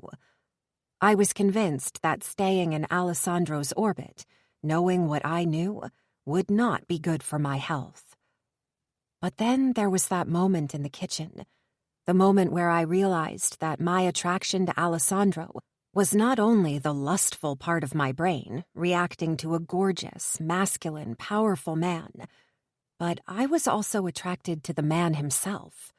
And I knew the more I saw the real Alessandro here in the cocoon of this island, the more I'd risk falling for him. The man had already stolen my freedom, for good reasons or not. I would not let him steal my heart in the same breath. I've been doing my best avoiding him since then, and he'd spent most of his time locked in his office. Was he avoiding me, or was he trying to find a solution to our problem? I suspected a little of both. I reached for my phone on the nightstand and felt a new wave of tenderness for the man I should only feel concern and wariness for. When I woke up yesterday, I found my phone on the nightstand, fully charged with a Post-it note stating, "I trust you." It meant so much more than he could probably imagine. He didn't realize what this phone meant, especially today. For the call I just took from my mother, and all the others I'd let go to voicemail. Today was a heavy day, one I needed distractions from. I shook my head and slid the phone into the pocket of my linen pants I'd ordered online and walked to Pietro's room. I felt bad for the kid having to hide on the island during fall break, because I had to hide until the threat was gone. I knocked softly and opened the door a little when he called for me to come in. I tried to keep my face blank as I saw him, leaning on the sides of his exercise bars, the ones the physio told me he refused to use. I wanted to let out a woot of victory at seeing him try, but I knew it would not help. I knew how he would hate for me to make it a big deal, because if he failed, it'd be even more disastrous. I was wondering what you usually did during fall break. Since you're stuck here, I can maybe try to make it fun? What do you say? He cocked his head to the side, wrinkling his little nose up as if my words made no sense. "I've got no fall break, Lily," he said with a little chuckle, as if the idea was ridiculous. "I only leave during the summer to go to Uncle Holka's house in California for a month." He shrugged, but I didn't miss the hint of sadness and longing in his voice. I opened my mouth and closed it again, hardly believing what I was hearing. That was not being careful. That was being cruel. Do you like it? California?" I asked, walking into the room and sitting at the foot of his single bed, covered with constellation sheets. "I like their house. It's nice. And now I have a cousin, Yuko. He's only a baby, but he is funny." I nodded, looking around his room, my mind reeling with so many emotions. Part of me was back 6 years ago, when I was placed in my own bubble, intended to be a protection, but didn't feel much different than a prison. His room was almost the size of my whole apartment, and had all the luxuries any boy in the world could only dream of. But it was not what Pietro wanted, not really. I knew that because I could see the look in his eyes, the longing for a life he believed he'd never get. I saw it because I used to see the same look in the mirror all the time, the desire for more, mixed with the guilt of already feeling like a burden. "You know what? We're going to have our own pre-Halloween party, you and me, this weekend. What do you say?" His whole face lit up like Christmas in July, and I felt a wave of pride at being the reason behind his joy.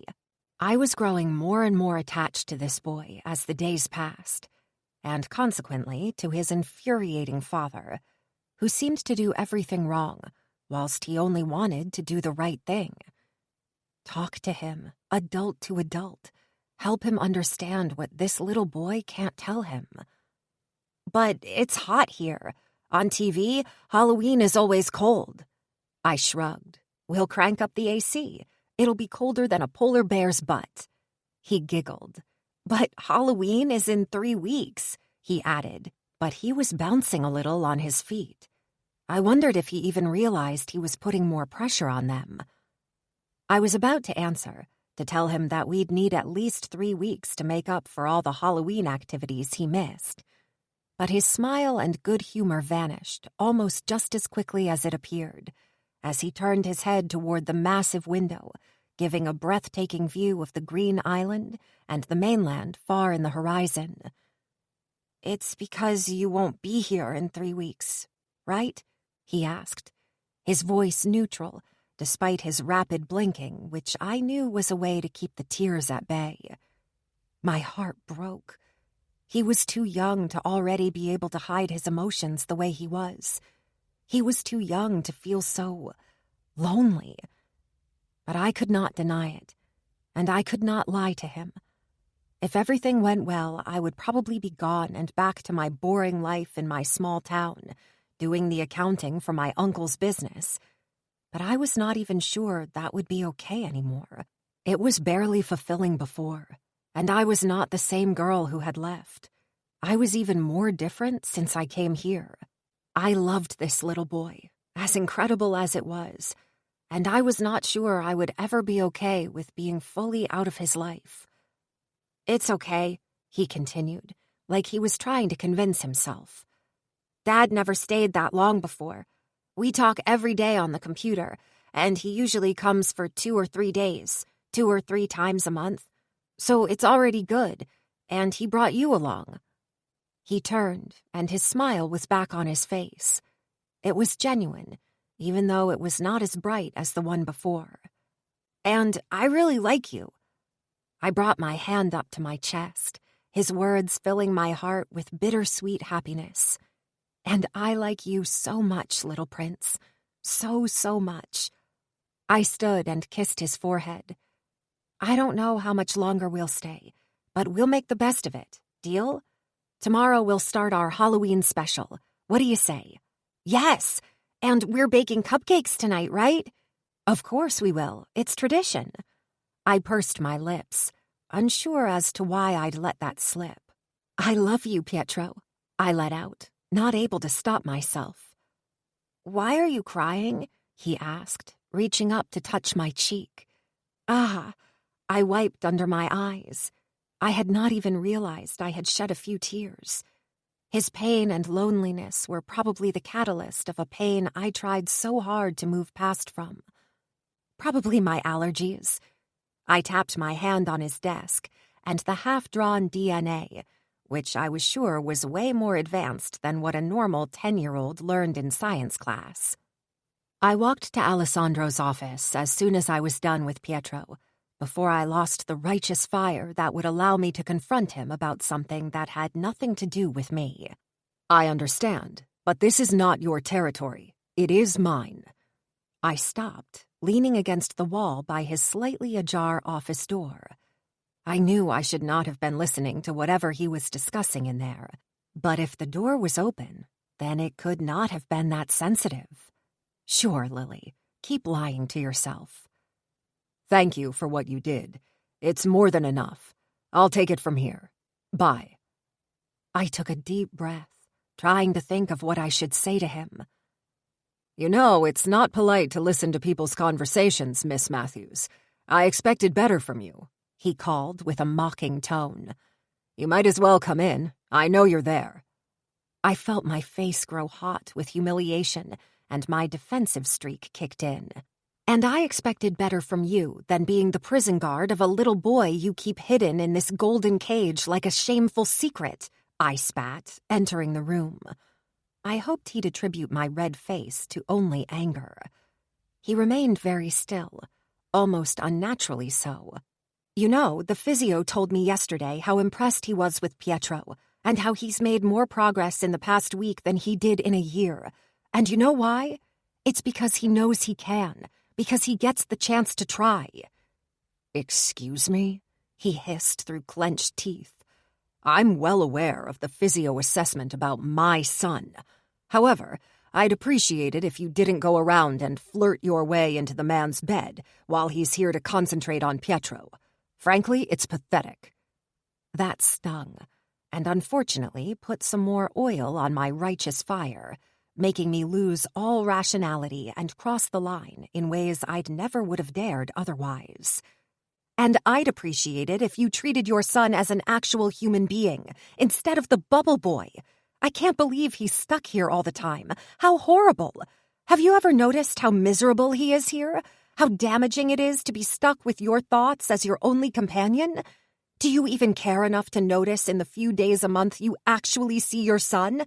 Of course, he's not trying because he doesn't think he can, because his own father doesn't believe— Enough, he bellowed, jumping from his seat and slamming his fist on the desk.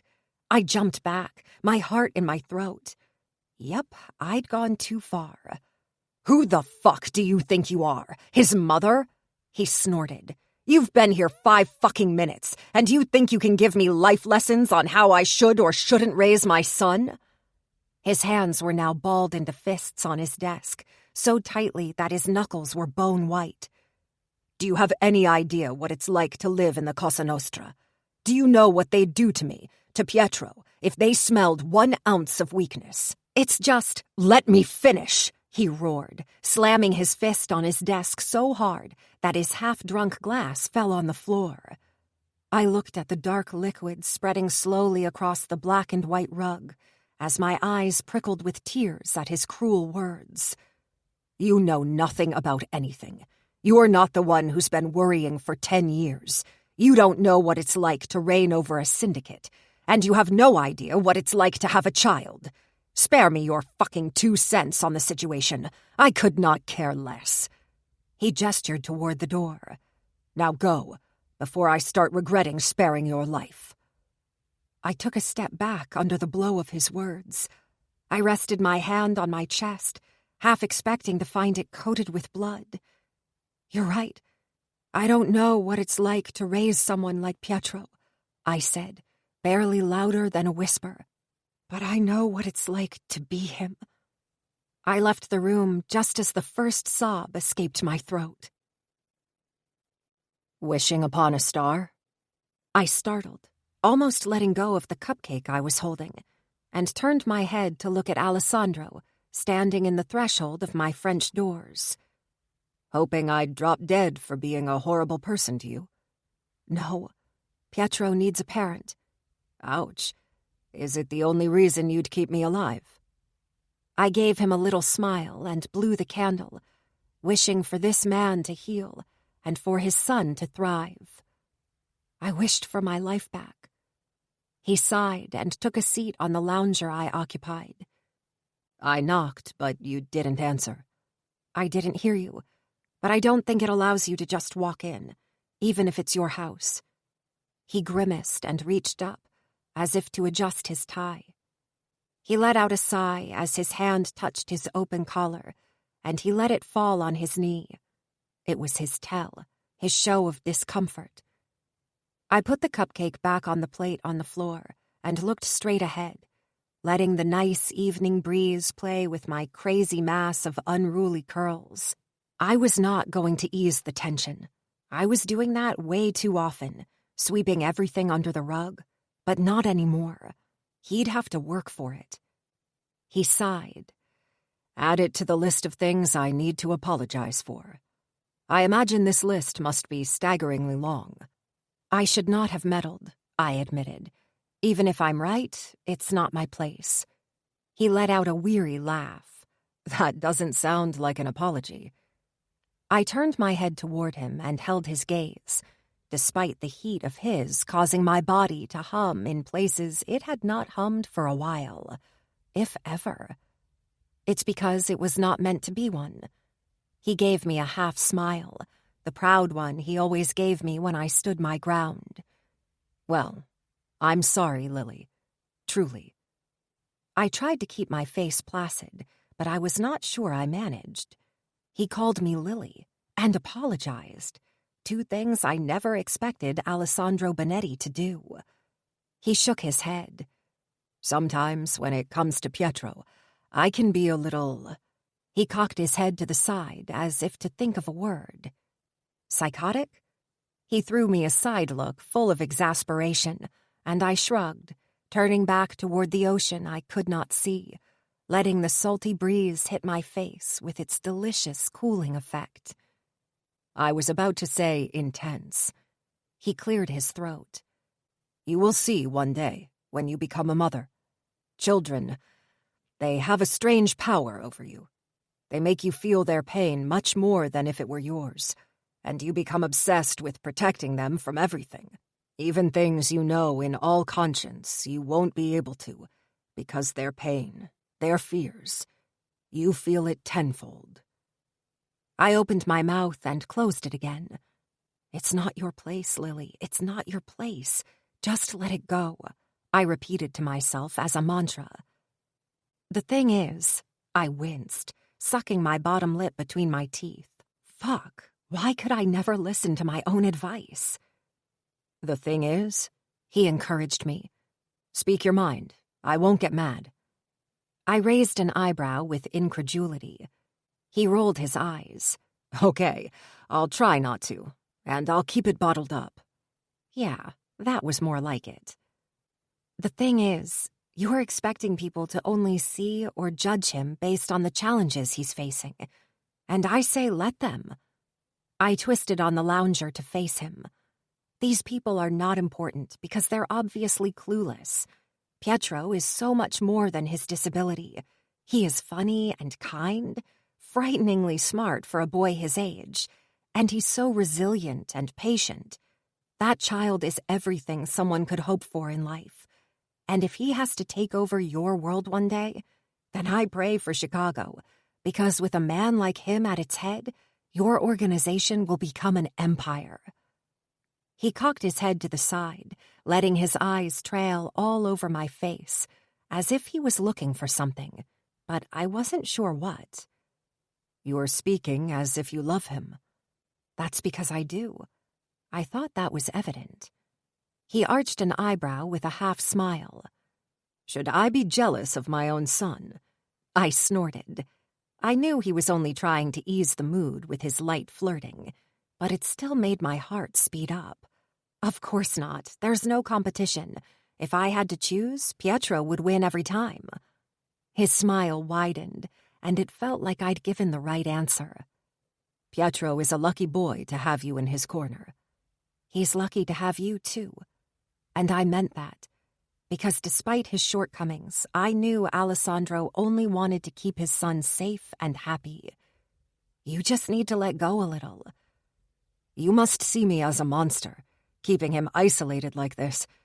I've never realized that he was hurting so much because of it. He stopped, and it was his turn to sit forward. I looked at his profile, and his Adam's apple bobbled as he swallowed with difficulty. You can hurt even the person you love the most, I offered, grabbing the bottle of water I had and extending it to him. It doesn't make you a monster. It makes you flawed, human. He took the bottle and had a sip before turning toward me. You don't think I'm a monster? After everything you discovered? The things you saw and the ones you rightfully assumed? His eyes were burning with intensity, his hand denting the plastic of the bottle by how tight he was holding it. It was like my answer was as important as his next breath. No, I don't. And I meant that, against all rational thoughts, against all I thought was true before. You are not a monster in my eyes, Alessandro. His face softened at my use of his given name, and I stopped breathing as he put the bottle on the floor and reached up, brushing my cheek with the back of his hand, his knuckles barely grazing the apple of my cheek in the softest, almost tender gesture. You're wise beyond your years, Lily Matthews. How can you be so insightful about my little boy? I knew that if I wanted him to truly take me seriously, I had to open up to him about my whole situation, and it seemed that today was the perfect day. Today is Victor's birthday. My brother, I added quickly, before looking down at my hands on my lap, as I made circles with my thumb and forefinger in my usual soothing gesture. No one in the world loved me more than Victor did, and vice versa. I let out a little chuckle. We were the cliché of twins like that, always one with the other. Nobody was forcing us. It was just natural. Victor was... I looked up, but avoided Alessandro's eyes, and looked into the starless night, trying to keep the sadness at bay at least for now. You don't have to, Alessandro offered, and I felt the intensity of his eyes on the side of my face. I do. Victor was a shooting star. I was so proud of him, you know? He was the star at home, the perfect son, and it was not just an act.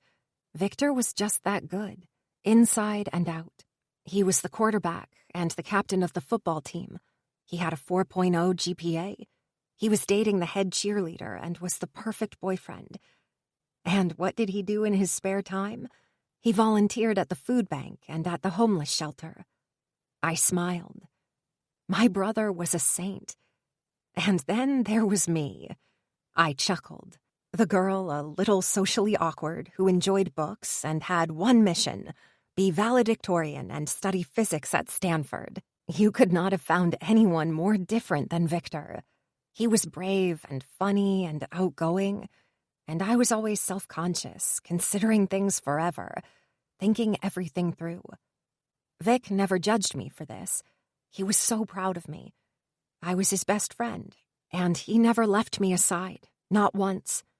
He saw me for so much more than I was, and I think that's why I ended up dating his best friend, Andrew.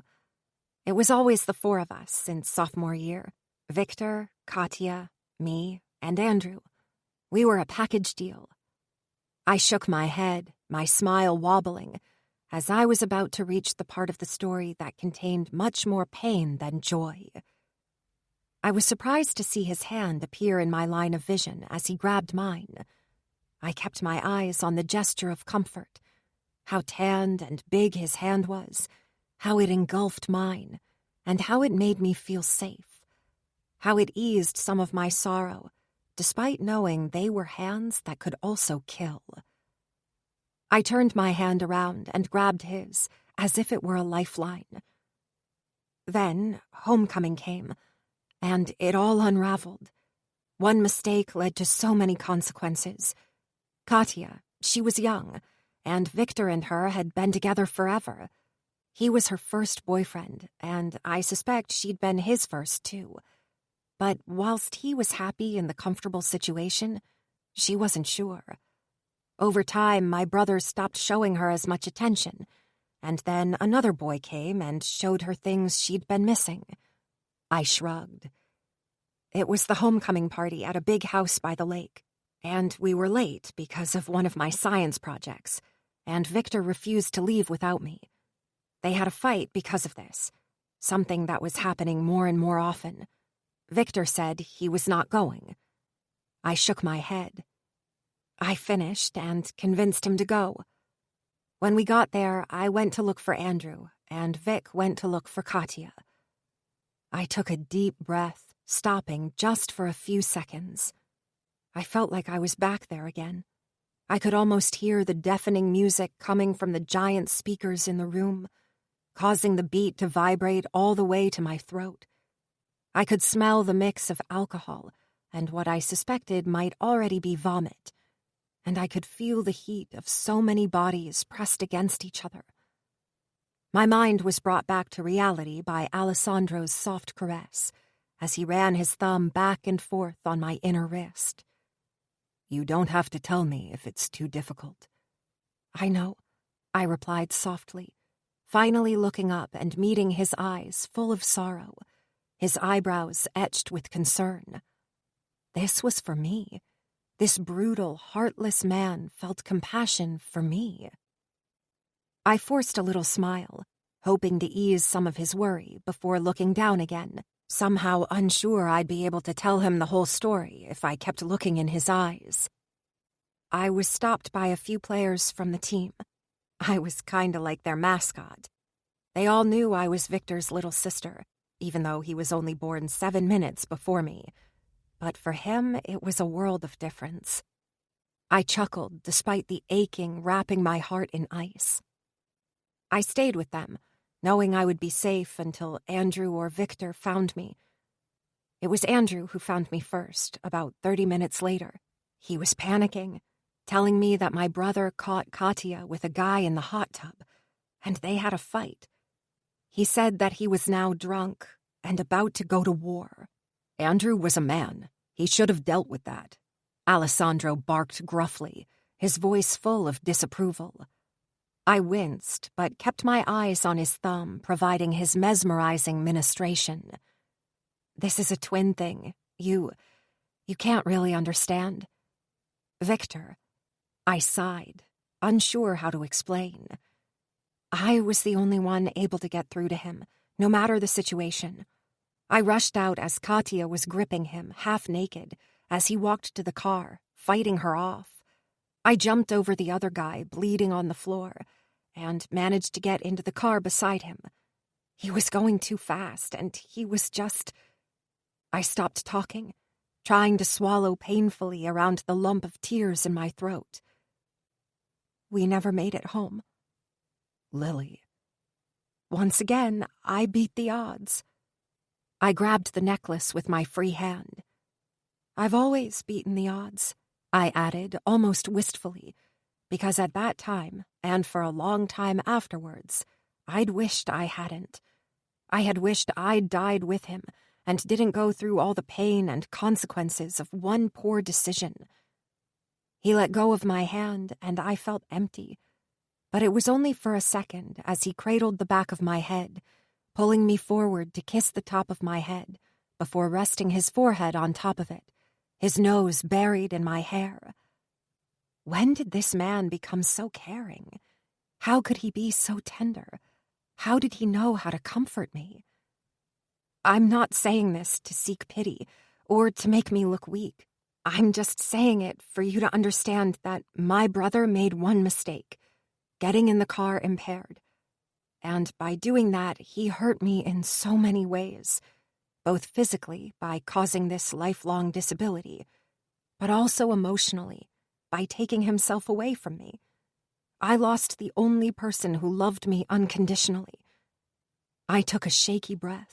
And I'm also telling you all this because you need to know that I understand Pietro. I've been in that wheelchair with little hope to walk again. I've dealt with that pity people didn't think I could see. But Alessandro, we're disabled, not blind or stupid. Alessandro moved a little and rested 2 fingers under my chin, raising my head. Our faces were so close that his nose touched mine. But I didn't want to move, much too entranced by his fresh cologne, his body heat, and his eyes that looked as black as onyx under the dim lighting coming from my bedroom. I need you to know something, Lily Matthews. There's nothing you can say that would ever make me look at you as weak. You're one of the bravest people I've ever met, which makes you both a godsend and a major pain in my butt.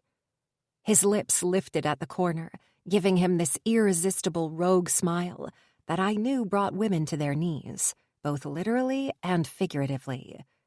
I smiled a little at his words. You're a warrior, woman. One who stood in the office of one of the most powerful CEOs in town and gave him shit for his poor attitude. Aha! So you admit you acted like an ass. It's all about perspective. So, if today is Victor's birthday, then it's yours too, isn't it? I nodded.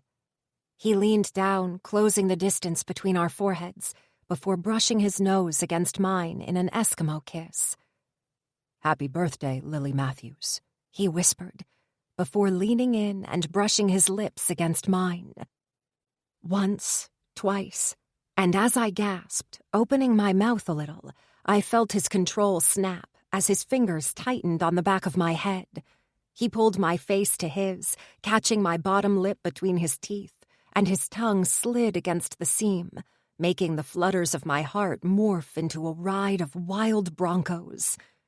A small, traitorous moan escaped me as he sucked on my lip, and that was enough to encourage him as he crushed his lips to mine, his tongue invading my mouth with the same dominance that exuded from him with everything he did. My whole body tingled as I gripped his shirt, my thoughts completely clouded by the taste of him, his warmth, his scent.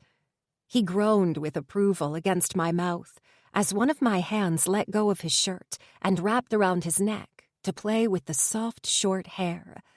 His kiss turned even more intense and hungrier as I felt his fingers slide under my shirt and slip up my stomach to cup my aching breast. His touch was a perfect mirror of his lips, fierce, passionate, and possessive. I knew it was a mistake, that we would probably both regret it in the morning, but I was too caught up in him, in this passionate inferno I'd never experienced before. I was going to drown in him and be left broken, but right at this moment, I didn't care. And as suddenly as he kissed me, he broke the kiss and stood in one motion, as if he'd just been burned. He looked away, his chest heaving, and my cheeks burned red as my eyes slid down and stopped on his very obvious erection stretching the front of his pants. I rested my fingers on my swollen lips and twisted on my seat to look out instead of at his arousal. I could still feel his lips on mine, could feel the trail of heat his fingers had left on my stomach, and my breasts were still yearning for his delicious attention. He cleared his throat. Have a good night, Matthews. I still have some things to deal with.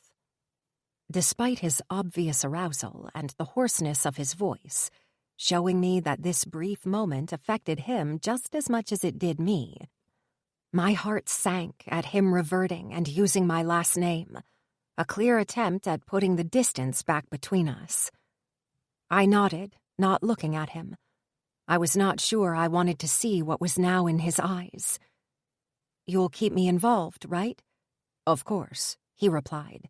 I won't do anything without telling you. I turned my head, but he was already back in my room. Promise? He gave me a sharp nod.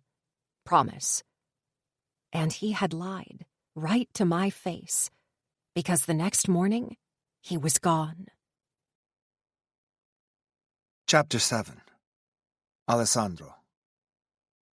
She was going to be furious. I knew that as soon as I disappeared with the first rays of sunlight to take the plane back to Chicago. In truth, I had no reason to tell her anything. It was not like I owed her anything. She'd told me she was defying the odds since her birth, and I believed it because for her to survive what she'd witnessed, it was a bookie's dream. Despite knowing I didn't owe her anything, I still had to apologize for the cruel words I'd spoken more out of self-loathing than anything. I'd noticed the changes in Pietro, of course I did. It was impossible to miss how my son blossomed in only 2 weeks with her, and it made it so obvious that he'd been miserable before.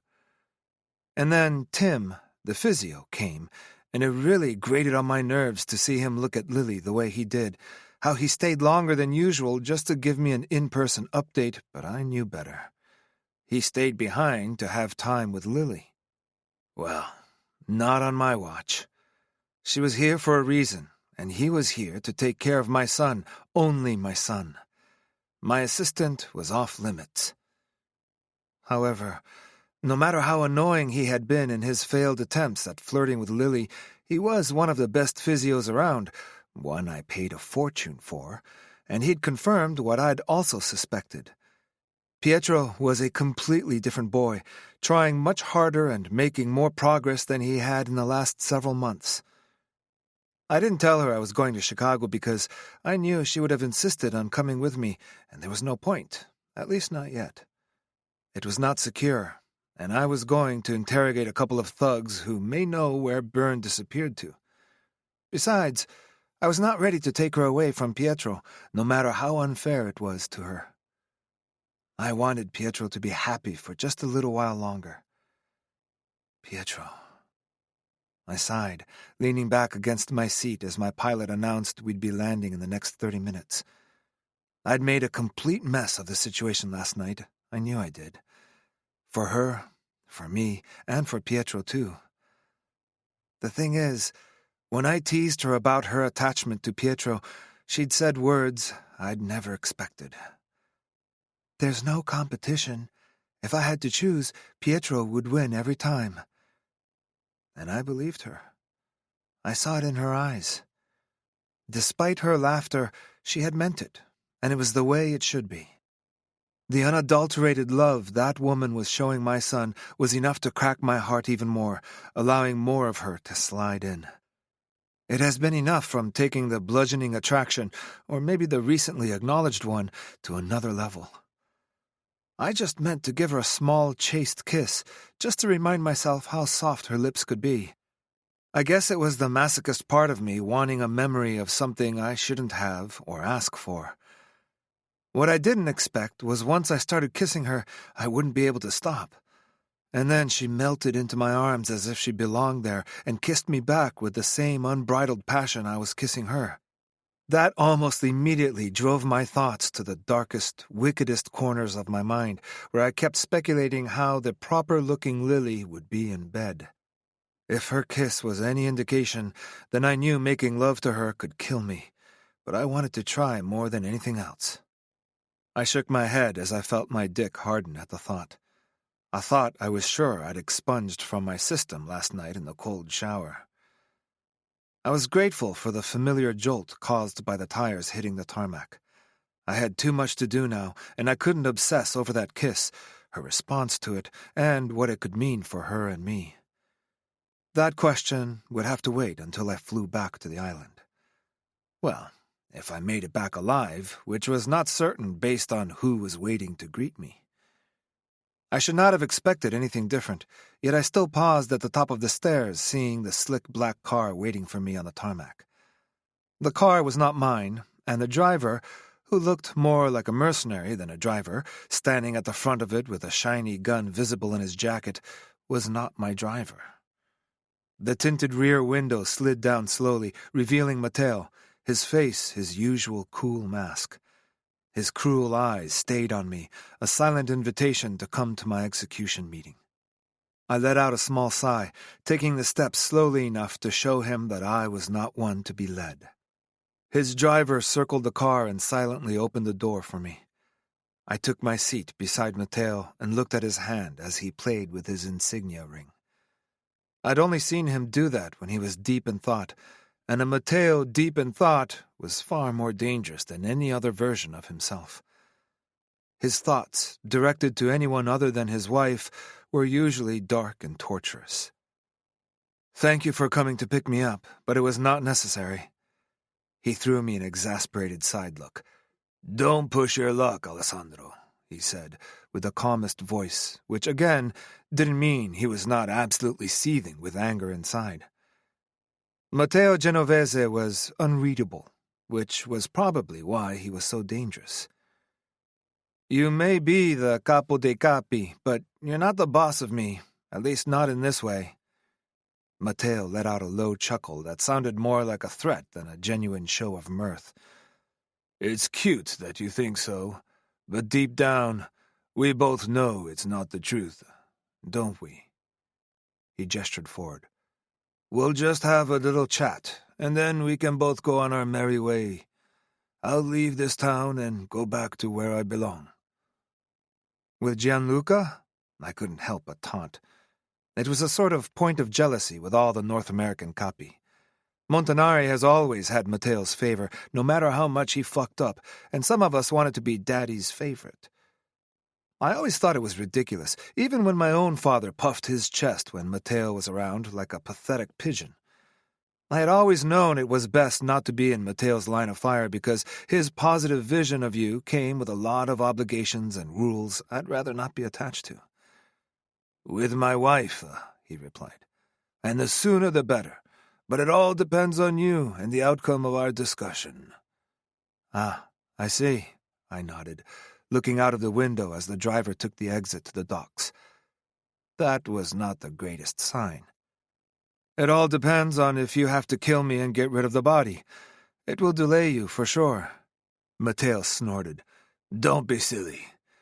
I wouldn't be the one doing the cleaning, but it's true. Replacing you would cause some work, and it would be annoying." My death would be annoying. Yep, that was Matteo in a nutshell. We drove for a few minutes on the docks in silence before the car stopped in front of a gray hangar away from the others.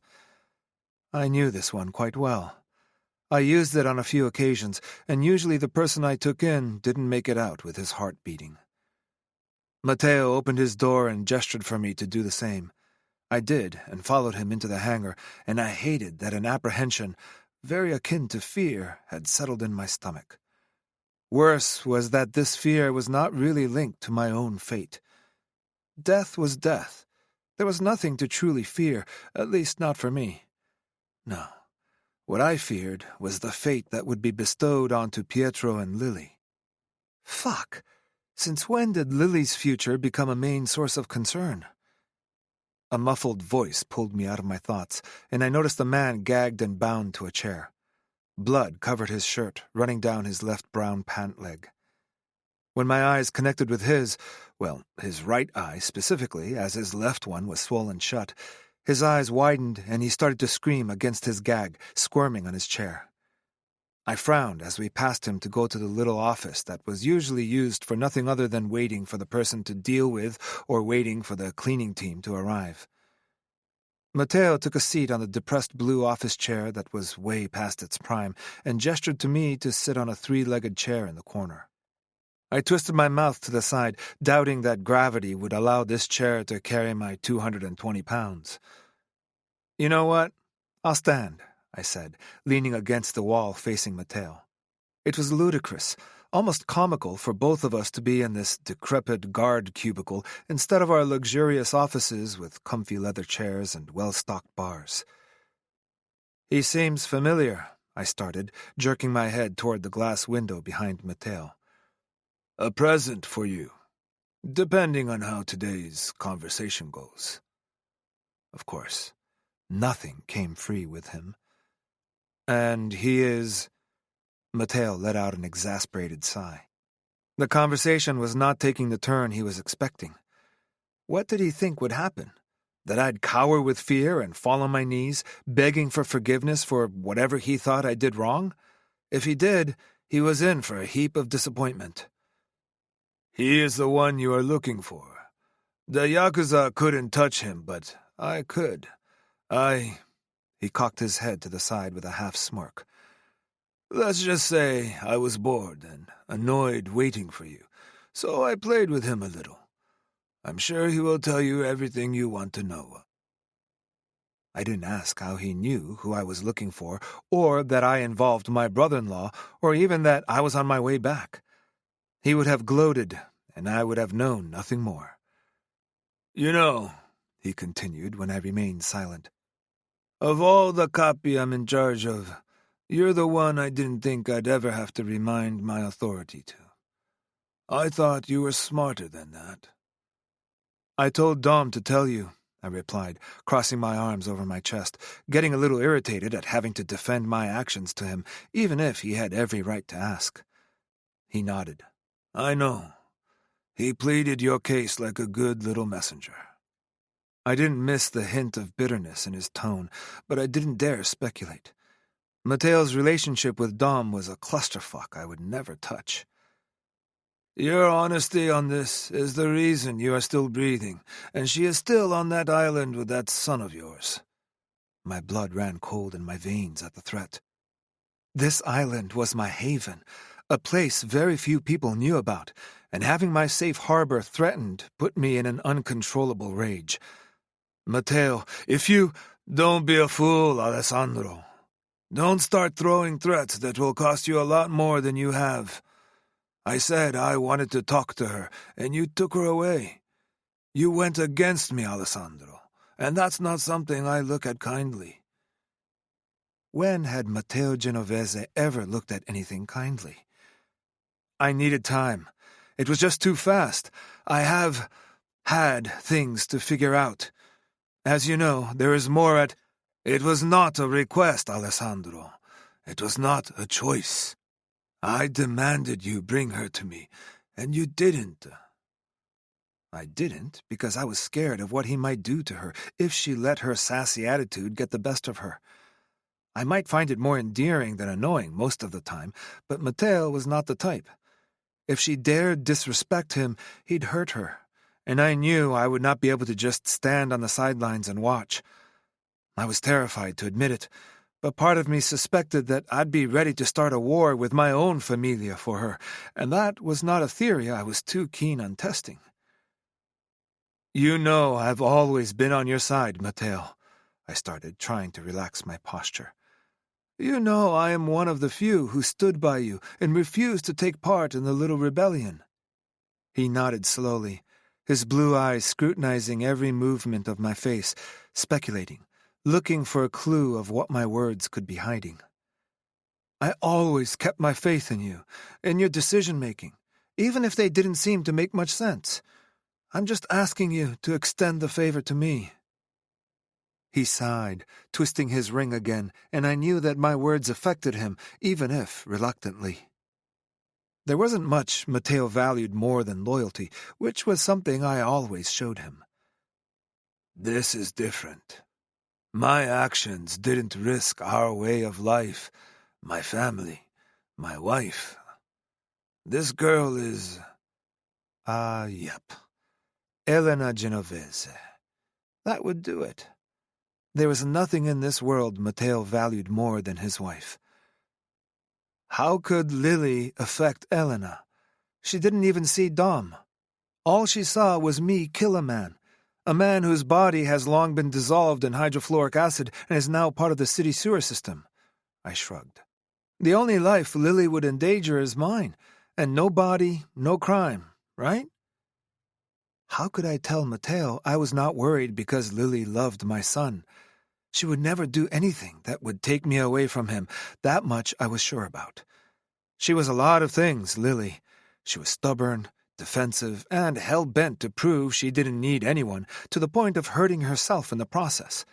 But above all, she was intelligent, kind, understanding, and patient. Well, with anyone else but me. She would never take me away from Pietro because she realized the danger of my life and she wouldn't want to leave him unprotected.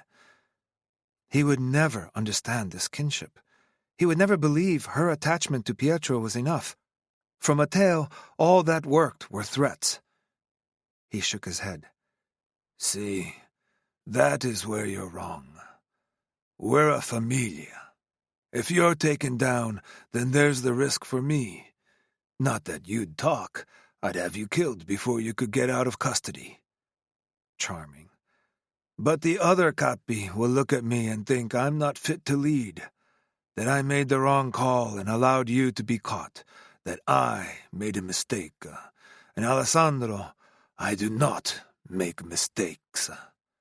His Italian accent thickened, and I knew that his irritation had reached its peak.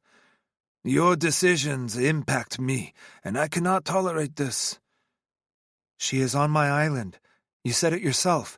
She's not a danger. She has no contact, I insisted, hoping he was too preoccupied to see through my lie. His eyes narrowed. He was like a fucking lie detector, and suddenly the light in his eyes changed as if he caught something. I tensed, uncertain of what he thought he saw in me. Why do you even argue so much for her? She's just an insignificant assistant.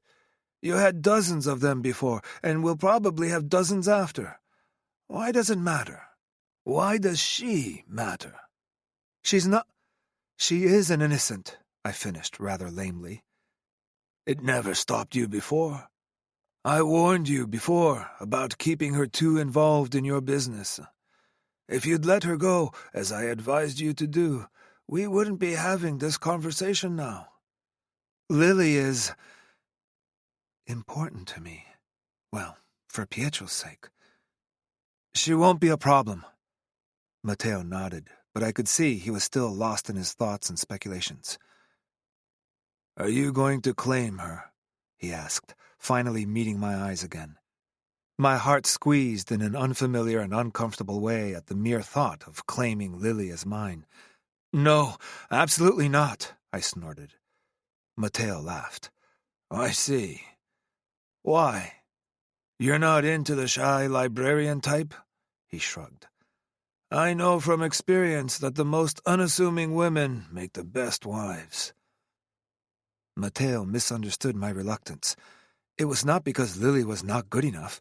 It was because she was too good. Too good to condemn her to a life with me. He looked at his watch and let out a sigh. "Listen, either I speak to her and get satisfied, or—" He paused for a second. "I won't let her walk away like that." "And I won't let you kill her," I finally admitted out loud. He stood, arching an eyebrow. "Don't antagonize me.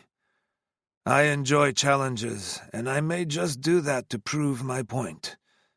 He waved dismissively before snapping his fingers in the direction of his driver, who was waiting by the car, and made a rolling gesture to him. "I'm going home now. I stayed in this place long enough." His mouth tipped down in the corner. "Just claim her, marry her, breed her. Do whatever the fuck you need to convince me she is not a threat." My cock jolted at the thought of claiming her. "I'll deal with it." "You do that. Oh, and when you find out which one of us was working with that CFO of yours, let me know. I'd love to come and play." I shook my head. "With all due respect, Mateo, whoever betrayed me will be dealt with by me. This is my territory, my responsibility." His mouth lifted in a half-smile as he nodded. "That's fair. Don't make me come back about the girl, Alessandro. Neither of us will enjoy the outcome." I felt that peculiar fear again, not for me, but for her. Damn it, when did she become such a liability? I could not afford weaknesses, pressure points. Pietro had been the only one until Violet entered my life, but she was protected by a man just as lethal as I was. But now there was Lily. Shit. She was a weakness I truly couldn't afford. "See you soon, Alessandro. Don't make me regret giving you the trust you requested." He turned and walked briskly to his car as he snapped his fingers to the man standing beside the thug tied to the chair. The man immediately moved and joined Mateo in the car, leaving me alone with the guy in the chair. I exited the small office and walked toward him. The man's face morphed and his whole body relaxed as if he was relieved to see me. Was he delusional? I picked up my phone and texted one of the only people I trusted within the Familia, and it was only because he didn't care enough to actually backstab anyone. Oda.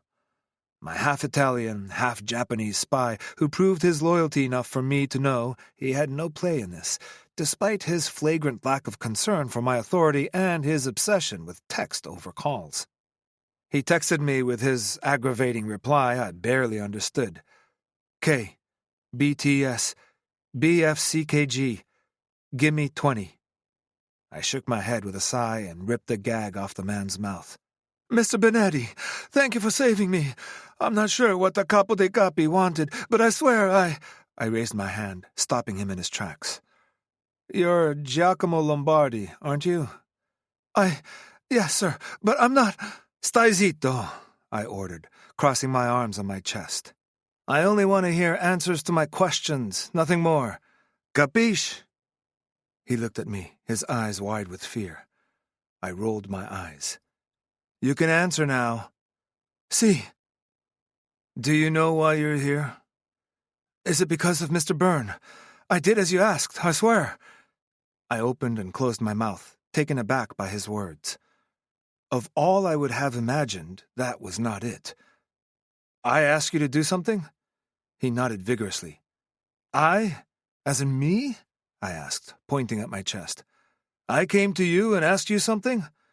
"No, but Byrne said you did. He gave me the password." "The pass—" I shook my head. "What the fuck are you talking about? Are you playing mind games or are you playing stupid? Do you think we're in some spy movie like the Da Vinci Code? Di la verità. Sei stupido?" He opened his mouth to reply, but a chuckle interrupted whatever he was about to say. "I don't think anybody is that stupid, boss," Oda replied as he stopped beside me. I threw him a quick look and did my best not to roll my eyes at his ripped jeans and bright pink Henley. Frankly, I'd never understood anything about his generation, and I didn't even want to try. The saying says, "Dress for the job you want." Well, Oda looked more like a punk than a made man. "Thanks for showing up," I made a point at looking at his clothes. "Also, I got my phone out of my pocket and showed him his text. Ma che caso? What do you mean, what the fuck? He shrugged. The text is clear. It said, okay, be there soon. Busy fucking. Give me 20 minutes. Is that what... No, seriously. I was too old for this shit. Oda turned to Giacomo. So tell me, what was your password? Did he promise you Narnia? Giacomo threw me a look, and I gestured my hand for him to answer. He said you were in on it, that the IRS was looking into it and he needed to hide. So, you think I was in on him stealing from my company? You might have been onto something before, Oda offered, burying his hands in his pocket. I think the man is retarded. I questioned it too, but he said it was to finance the other side of the business. I looked heavenward. Did he even know what the other side of the business was making? Enough to probably buy my legal business 10 times over. He gave me a lealtà moneta. That made me falter for a second, and I was impressed on how impassive Oda looked as well. We both knew what a lealtà moneta was, but we also knew how rare they were as a generality. It was a coin you gave to another high member to prove you owed him a favor. They were of high value to trade, and for Byrne to have one could only mean that he worked with one of our men from Chicago or another region, but it was not a simple-made man. Lealtà moneta is just a myth, I scoffed. He played you. No, davvero. Look into my pocket. He jerked his chin toward his left pocket. Swear to God, if it's to get your peen touched, I'll cut it, Oda muttered, taking a couple of steps forward and reached into the pocket. He turned it over and laughed. That's fake, man. Even in this darkness you can see that. But once he turned toward me, I could see the truth in his eyes. It was real, and it was big. I extended my hand and looked at the coin engraved with Imperare sibi maximum imperium est. To rule yourself is the ultimate power. This coin was one of the rarest, but unfortunately not limited to the Chicago Camorra. I needed Byrne more than ever now. His greed and idiocy were not even that important anymore. I needed to find who he was working with and cut the head of the snake before he poisoned the whole nest. Where is he? I asked, slipping the coin into my pocket. Mr. Benetti, listen, where is he? I shouted, making him recoil on his chair. I got my gun out. 3 seconds or I swear I'll shoot. I cocked it, aiming it to the center of his forehead. 1. I didn't know I was betraying you. He rambled, getting more and more agitated. 2. I didn't even get that much money. 3. Boston! He cried, closing his eyes tightly. I helped him get to Boston. I nodded. Goodbye. I'll see you in hell, I replied, before pulling the trigger. I stood there silently, staring at his limp body as the blood started to drip from the fatal wound on his forehead. Heads always bled the most, but it was the most efficient way to get rid of someone and to stop whatever annoying begging came from their mouth. Giacomo had been a traitor. He'd known the coin was not mine. He just thought he could get rich and be protected by whatever powerful trader was working behind the scenes. I turned to Oda, who looked serious for once. I'll take care of it. Thank you. I turned and walked out, pleased to find my car waiting for me. I sat in the car and let out a weary sigh as I rested my head in the headrest. Boston. Fuck. Now I had a real fucking problem to deal with. Worst of all, I had to make a deal with Killian Doyle, the psycho, short-tempered, pure Irish blood who was in charge of the Irish Mafia. I just needed to figure out how. Chapter 8. Lily. 3 days. He had been gone for 3 days, and he didn't bother to answer any of my calls, not a text. I heard him speak with Pietro a couple of times. Mario, the guard who was following Pietro like his shadow, told me gruffly that Alessandro would be back soon, and I could ask him whatever nonsense I had to ask him when he returned. I was pretending to be fine for Pietro, since he didn't deserve to feel or see any of my irritation. I wiped the counter furiously, letting my irritation take the marble to a shiny level never seen before. I was not sure what I was the angriest about, to be honest. That he kissed me, basically destroying every other kiss I ever had, and then just walked away like it was nothing to write home about. Or if it was because he lied to my face and kept me away from something that was basically my life. Yes, that was it, of course. I ignored the little taunting voice in my head that kept saying it was the kiss. "Lily?" I stopped mid-wipe, grateful that Pietro got me out of my thoughts. "Yeah? Do you have a minute? Aunt Vi would like to chat with you." My heart jolted in my chest. "Be right there." I took a couple of deep breaths before looking at my reflection in the microwave door, and groaned at the messy bun on top of my head that barely contained the heathen mess my hair became in this tropical heat. It was too late to try to do anything to make me look presentable. Taking care of my curls in this weather would take an hour. Why do you even care how you look? You've met her before. Why should her opinion even matter? My reason sternly reminded me. Nothing has changed. I took another deep breath, squared my shoulders, and walked down the corridor to Pietro's room. Except it wasn't true, though, was it? Everything had changed. I knew who Alessandro was now, and being part of his life, staying at his secret haven, had allowed me to see a side of him that uncovered the feelings I had for him.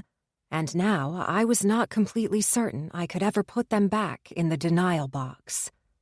When I walked in, Pietro was showing the Jedi costume we'd been working on to Violet on the screen, and they were laughing. I couldn't help but laugh too. I just loved this little boy's laugh.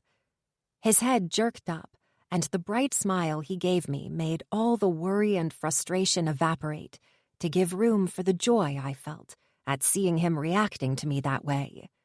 "I told Aunt V about our Star Wars evening and how you're dressing as Princess Leia." I couldn't help but blush at the level of nerdiness he revealed to his aunt, and I walked to stand behind him, providing a little discreet support as he leaned on his standing frame. I didn't want him to overdo it, but I also didn't want to smother his efforts. Nobody knew his limits better than he did. "I think trying to tame this mess into 2 roles will need the use of the Force," I jested, looking at the stunning, dark-haired young woman on the screen. She waved at me, a big, friendly smile on her face, and it was still hard for me to believe she was related to a man as closed off as Alessandro. "I'm sorry for hijacking the end of Pietro's Japanese lesson, but I wanted to see how you were doing." "Oh, I looked down at Pietro and ruffled his hair. "I rarely get holidays, and in a paradise island even less." I hoped I sounded cheerful enough. Pietro switched his stance, and I moved, pushing his chair toward him. "Don't overdo it," I said gently. "I'm okay. I just need the toilet." "Ah, sure." I watched him move from his stand to his wheelchair, and had to use all my willpower not to help him when my whole body was screaming for me to. Once he was seated, I turned toward the screen again, relieved that it was now the end of conversation with Alessandro's sister. "Well, it was nice talking to you. You have a... Why don't we chat for a little while?" she asked, her friendly smile still firmly anchored on her face, despite my dismissal, that I knew was bordering rudeness. Maybe Pietro wants to do something or has another class?" I threw a pleading look to Pietro just before he took the direction of his bathroom. "No, it's fine." He directed his chair to the other side of his gigantic room. "I've got my book to finish anyway. Take your time." "Okay, traitor." I took a seat in his chair and started tapping my fingers on the desk. "We've been introduced before," I reminded her, just in case she could not place me, and that was the reason for her desire to chat. I would not blame her if it was the case. I was usually pretty forgettable. "Oh, I know." She laughed, and it sounded so warm and friendly. I couldn't help but wonder again how she could be so different from her brother. But things are different now, aren't they? You're not only Sandro's assistant anymore. I tensed, feeling my smile waver. How much did she know about the situation? How much did he tell her? I'm not sure I understand, I trailed off, throwing a rapid glance toward the bathroom. How desperate was I to look for a 10-year-old child to come to my rescue? You're Pietro's best friend, too. I'm a little jealous, you know. I've been trying to get that spot for years, and it only took you days. Ah, yes, I exclaimed, relaxing on my chair. He's an exceptional little boy, and I'm privileged to be in his company. She nodded thoughtfully before looking over the computer screen, then back at me. Hoka explained everything. It must not be easy to be isolated like that, but I wanted to offer my ear. I know Sandro can be a little... She cocked her head to the side, as if she was trying to ponder her words. Unreasonable, sometimes. I couldn't help but let out a little snort, which made her laugh even more. I know, I was trying to be nice, but you know this side of them comes with the territory, she added, looking up again. I heard the faint rumble of a deep male voice, and despite my inability to catch what he said, her blush was enough to let me know it had not been anything fit for my ears or the little boys who had just exited the bathroom. Pietro, why don't you go see if Mario can get an order for more baking supplies? I left a list on the counter but forgot to tell him. We need to bake some more Halloween treats for our party. Yes, I love baking cakes! I raised an eyebrow. You especially love eating them. He giggled as he passed me. Oh, and don't try to get additional ingredients than what the list says, I shouted after him. I shook my head as he didn't answer. He's going to pretend he didn't hear me. You'll see. I tried to sound stern, but failed miserably. I just loved seeing him so carefree, acting like a real little boy. I would give in to almost everything he wanted, just to make sure the heaviness and tiredness I'd seen in his eyes when I'd first met him would never resurface. He's different. Speaking with him these past few days. Her smile turned tender. He can't stop talking about you. He's a fan. I am too. She nodded thoughtfully. You're good for them. My heart jumped at the word them. Yeah. She waved her hand dismissively. I know Sandro is not the most forthcoming man there is, and I won't pretend to be an expert on him, because Lord knows these men are a different breed. But, she shrugged, this island is his sanctuary, you know, the only place he's truly himself. He never brings anyone there, and he left you with the person he loves the most. He didn't really have a choice. She raised an eyebrow. We both know he did. Yes, he could have killed me like he was supposed to. It would have made his life much easier. Mario is here. He's protecting Pietro. He does, and he protects you too. I know you're probably not happy about the situation, but Sandro, he cares. I know he does. I could not deny that. He cared about a lot of things, too much even, and I realized, despite my anger, that all the weight he carried on his shoulders must have been exhausting. You know, men like him have a weird way to say they love people. To prove he loved me, he thought that blackmailing Hoka with a war and throwing money at me would do the trick. Love? No, that was a whole different story. She had mistaken the hint of human decency he showed me for something a lot deeper that didn't exist. He cares about me. I'm a good employee. Is that really what you think? She asked with laughter in her eyes. You know, since you've been working for him, he's been... Some things are better left alone, sweetheart. I heard the deep male voice much closer now. A fully tattooed arm appeared on the screen, and he cupped her cheek. She turned her head and kissed his hand. This caused an unexpected yearning in me. His closeness, the tenderness from a man I knew was just as ruthless as Alessandro. "Fine," she said with a reluctant sigh. The man leaned in, and I saw her husband for the first time. I couldn't help but let my mouth hang open at the specimen of a man on the screen. Lord Jesus, who was that? His bare chest made of tattoos and muscles was a work of art you only saw in movies, and his hard face belonged to a warrior, but with a softness in his eerie golden eyes that I suspected was only there when he was in the safety of his home. "I'm sorry for my state of undress, but I am ready to go train. I just wanted to prevent my wife from being nosy and trying to force things that need to be worked out on their own." His words were chastising, but his tone carried nothing other than love and a little amusement. I ran my fingers under my mouth, hoping I was not actually drooling. My gesture made him grin, and Violet slapped his shoulder. "Hoka, stop dazzling women. Besides, this one is not for you to dazzle. She's Sandro's." That brought me out of my lust-infused fog. "I'm not sure I understand what you mean." "Sure you don't," Hoka replied, his grin widening. "It's nice to finally meet you in person, Lily. I'm sure we'll be seeing plenty of each other in the future."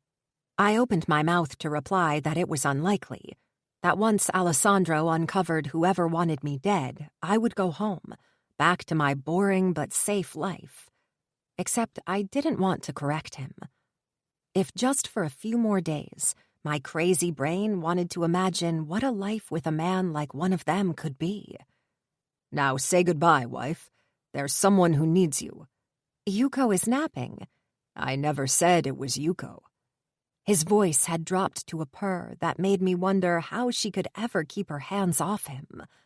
Her eyes widened and her face blushed red before she turned toward the screen.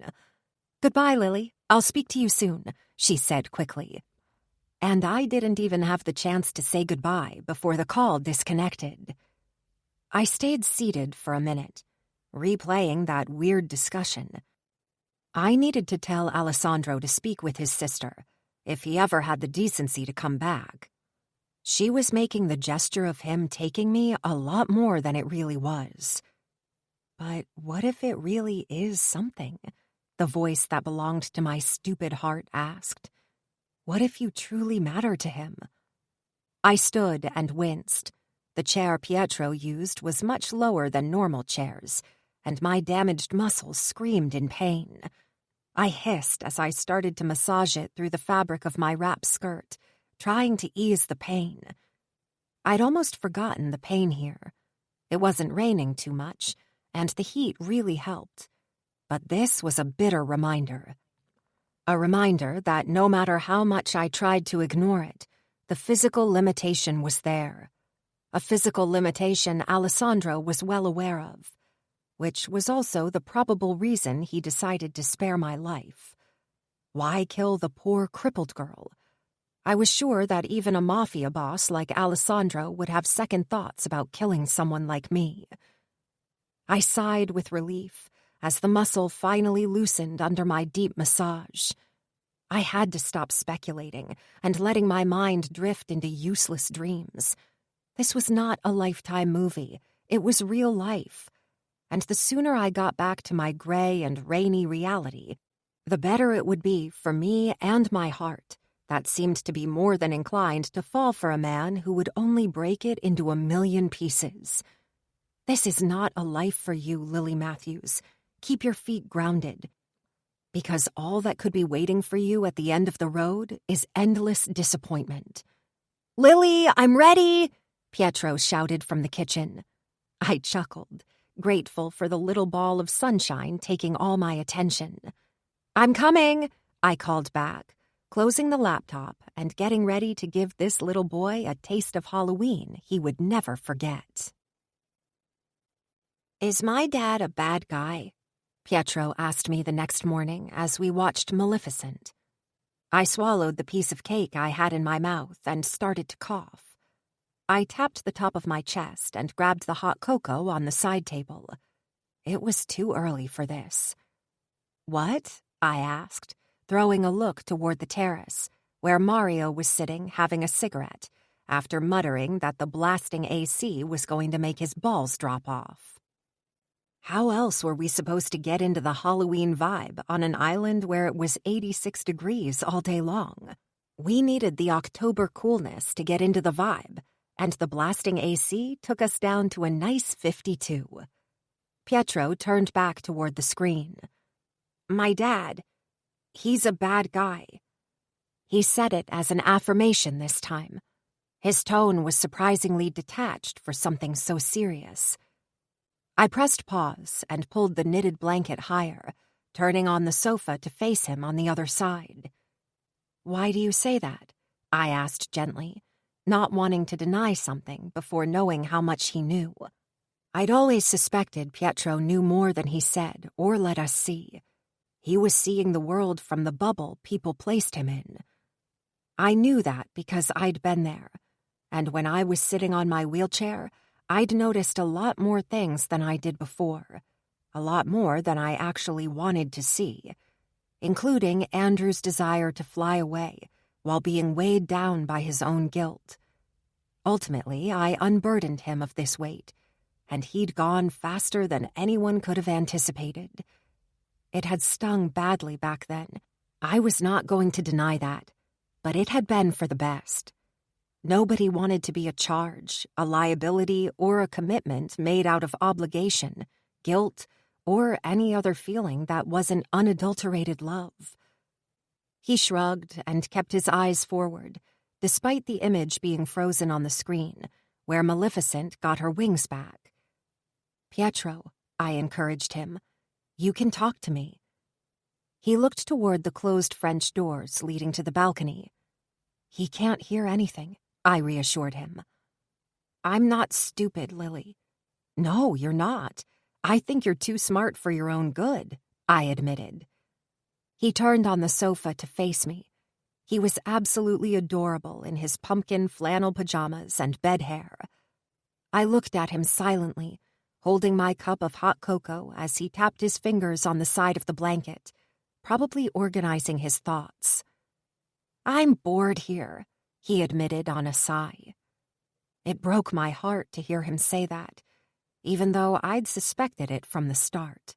What 10-year-old would enjoy being ostracized on a tropical island, no matter how luxurious it might be? He wanted to be like any other boy, and he should. I felt a new wave of irritation at Alessandro, adding to the already impressively growing pile. But I kept my thoughts for myself and gave Pietro an encouraging smile. It was his time to be heard. I know I shouldn't, and my dad told me to never do it, but I listened at the doors and I heard him talk on the phone a few times. Sometimes when I'm in California at Uncle Hoka's house, I hear things and... He shrugged, his face reddening a little in self-consciousness. I heard you two argue when you first came here. I heard you say he kidnapped you. He didn't hurt you, did he? His eyes widened, full of concern, sadness, but still full of an innocence I'd rather die than take away. I opened and closed my mouth a couple of times. It was not really a discussion I planned to have with him, or one I could even have. I knew close to nothing about Alessandro's life and the Mafia. I also felt guilty for causing this beautiful boy some unnecessary worry. No, your dad didn't kidnap me. At least not really, I added quickly, as his eyebrows dipped and his mouth twisted in disbelief. I thought so at first, but your dad was only protecting me. For witnessing a murder he committed, I added to myself. But this was not really constructive right now. He was? Pietro asked, his voice full of hope. I nodded, my smile growing as I relaxed on the sofa. Your father is not perfect, Pietro. No one is. But you saw it in Maleficent today, didn't you? Saw what? He asked, leaning toward me. Maleficent. Do you think she is the bad guy? He shook his head slowly, visibly confused by my change of subject. That's because she isn't. If you ever watch the original Sleeping Beauty, she really is the worst. Is she? He asked, arching his eyebrows. Why? His beautiful dark eyes were wide and full of wonder. My smile widened. You see, we are taught the distinction between good and evil, hero and villain, savior and captor. But what if the only difference is who is telling the story? His mouth morphed into an O of surprise. So, you're saying my dad is a good guy? God, no. What I'm saying is that you are a very bright boy, but you are making assumptions on the little you heard or think you heard. I say you need to talk to your dad and ask him to explain. Pietro's shoulders slumped. He won't, he said with a huff of defeat. I'm not good enough to be his son. My breath stalled at the turn this conversation was taking. What do you mean? He tapped the side of his head with his forefinger. I'm defective. Here. I looked on the internet, and I read that cerebral palsy means there is something wrong with my brain. My dad keeps me here because he's ashamed of me, but he will not tell me. If I thought my heart was broken before, this conversation took it to a whole new level. No child should ever feel like they are not good enough, that they are more of a weight than a joy. I'd felt something similar for a couple of years after the accident, and it left scars I wasn't sure would ever heal. Just imagining this little boy feeling this way from such a young age. Before I thought better of it, I pulled at the blanket he was wrapped in until he was in my arms. I kissed the top of his head and wrapped my arms around him as I rested my chin on top of his head, trying to wrap him in a cocoon of love. Oh, Pietro, you couldn't be more wrong about your father. You have no idea how proud he is of you, how much he loves you. I tightened my hold around his tiny body. He moved his head, and I reluctantly moved mine to look into his eyes while keeping him secure in my arms. I know he loves me. He twisted his mouth to the side, something I'd seen Alessandro do whenever he was looking for words, which was, admittedly, quite a rare occurrence. You can tell me anything.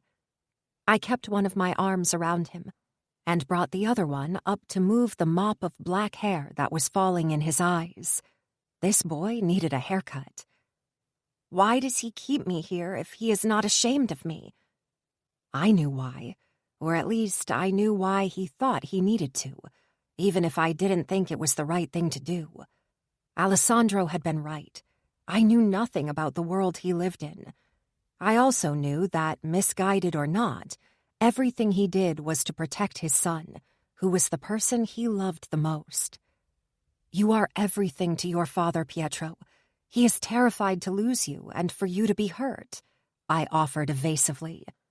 His face crumpled a little, and his innocent, wide eyes started to shine with unshed tears. He thinks I'm useless, that I can't take care of myself. He sniffled as a tear escaped the corner of his eyes. I brought my thumb up and dried it softly. I don't think so. But you know what? It wouldn't matter even if it was the case. He cocked his head to the side, detailing me as if I'd lost my mind, and I let out a little laugh, because I'd take any look coming from him instead of the sadness. I tapped the tip of his nose. You can do so much more than you think, Pietro. Only you can limit yourself. I mean, it's true, you were born with some challenges. We can't deny that. But have you seen how strong you already are? How wise? I know you don't know many 10-year-old boys, but Pietro, you are spectacular. He arched an eyebrow with incredulity, and I could see Alessandro again in his face. You think so? The hope and awe in his voice made me feel like a hero. I nodded. I know so. I'll show you something. I pulled away from him and pulled up the wide leg of my flannel pajamas to show him my scarred thigh. I held my breath as he kept his eyes trained on it, hoping I was not making a mistake. He brought his hand up and gently ran his fingers on the scars. Does it hurt? Sometimes. Less when I'm with you, though. And it was true. Being with Pietro kept my mind busy, and seeing him navigate his challenges really put my own issues into perspective. He beamed at that. I feel better with you, too. I ruffled his already messy hair, and his revelation was bittersweet, especially since I knew our time together was temporary, no matter how much I wished it wasn't so, and we could continue like this. But I couldn't hide on this island forever. A lot of people didn't believe in me, or were trying to do everything for me because they thought I couldn't do things by myself. But they were wrong. You will fail sometimes, that's the way it is. You will fail over and over again. But the important thing is to not let this define you. Failure teaches you so much more than success ever will. You take what you learned and you try again. In the end, I can assure you, you will not remember how many times you tried and failed. You will only remember the times you succeeded. He looked at me for a second before leaning back against me silently, resting his head against my collarbone. I wrapped my arms around him, and we stayed like that for a few minutes, each of us probably lost in our own thoughts. Meeting that little boy had changed me. Seeing Alessandro as a father had changed me. And I worried that when I went back to my life, I would not fit in anymore, because the Lily Matthews who came here would certainly not be the one who left. The two Bonetti men had taken significant spaces in my heart, and I was not sure I would ever have space for anyone else. My dad says if you wish for something very hard, it can happen, Pietro said, not moving from his spot on my chest. Yes, I agree with him. Your brain is much more powerful than you think. Tell me, what are you wishing for? I wish you were my mom. Yep, that did it. I looked at the ceiling, rapidly blinking back my tears. How could a child slay me like that? How could I ever walk away from him? I tightened my hold on him. And I wish I could have a son just like you one day. It was not a lie. Pietro was everything I wished for in a child, and irrationally, I wished he was mine. I took a deep breath and tried to shake away the blues that seemed to be reigning in this room now. We were supposed to have some Halloween fun, not feel sad about not being a family. What do you think about going for a swim? I offered. Still a bit confused on why, even during his physiotherapy sessions, I'd never seen him in the pool. It was something I had meant to ask his physio, why he didn't do any sessions in the water with Pietro, but I hadn't had the chance yet, and worried that I would, once again, overstep the boundaries and make Alessandro angry. My own physio back home had sworn by it, and the water had always been a source of fantastic relief during my own rehabilitation journey. I'd done my research last night and read that aquatic therapy was one of the greatest ways to improve mobility for children like Pietro. The physio was coming back tomorrow, and if, as I expected, Alessandro was still away, I'd ask him the reasons why. I'm not allowed, Pietro replied a little wistfully. I moved back to look at him. What do you mean? I used to swim with Tim, but I tried alone and I almost drowned. My dad saved me, but he was very angry with Tim and me. I never saw Tim again, and I am not allowed near the pool. I nodded. I couldn't even imagine the fear Alessandro had experienced, but still, it was not a reason to deprive him. How old were you? 5, he replied sheepishly. He told me never to go alone in the pool. I should have known better. No, you shouldn't have. You were just a baby. Do you enjoy it, swimming? He nodded with enthusiasm. Okay, I stood up. Let's go for a swim. Really? He shouted, bouncing on the sofa with excitement. But, Dad... His excitement dimmed as his brows puckered. He's going to be angry. I waved my hand dismissively, pretending to feel a lot braver than I was. I'll deal with your dad when he's back, and what he doesn't know can't hurt him. Okay! He moved from the sofa to the wheelchair, and I couldn't help but notice how much easier it was for him to move and use his legs. Now that he was willing to do his exercises, his progress was amazing. I was not sure if I was making a mistake, but it was making him happy. And after the revelation he had just shared with me, I was ready to face Alessandro's wrath for his joyful smile. Or so I thought. Chapter 9. Alessandro. The clusterfuck of shit that was coming out from this embezzlement was only getting worse. Finding out that Byrne was in Boston was not even the cherry on top of the shit cake that hit the fan while I was back in Chicago. Lorenzo was riding my ass, questioning my 2-week absence as if I owed him any explanation. He wanted to know too much all the time, and part of me couldn't stop but suspect him. How could I not? Only a handful of people knew I'd be in the basement at that moment, and of those people, only few had access to the company computer system. Which Lorenzo hadn't, but he was in this office often, charming enough women to have gained access without my knowledge. I'd looked into him, but he didn't seem bright enough to pull off something like this, but maybe it had been all an act. Maybe he was actually a genius who played us all. Not trusting the people around me was exhausting. Not that I'd ever been of a particularly trusting nature. Men in my position couldn't really afford to trust easily, but this level of doubt would take a toll on anyone. I was also annoyed with the finance teams of Datasol Corp, with whom I had to be Alessandro Benetti, the businessman, and not Alessandro Benetti, the Mafia boss. I was sure I would have gotten the information a lot faster if I'd been able to threaten them with physical damages, including death, instead of immediate dismissal and a bad reference.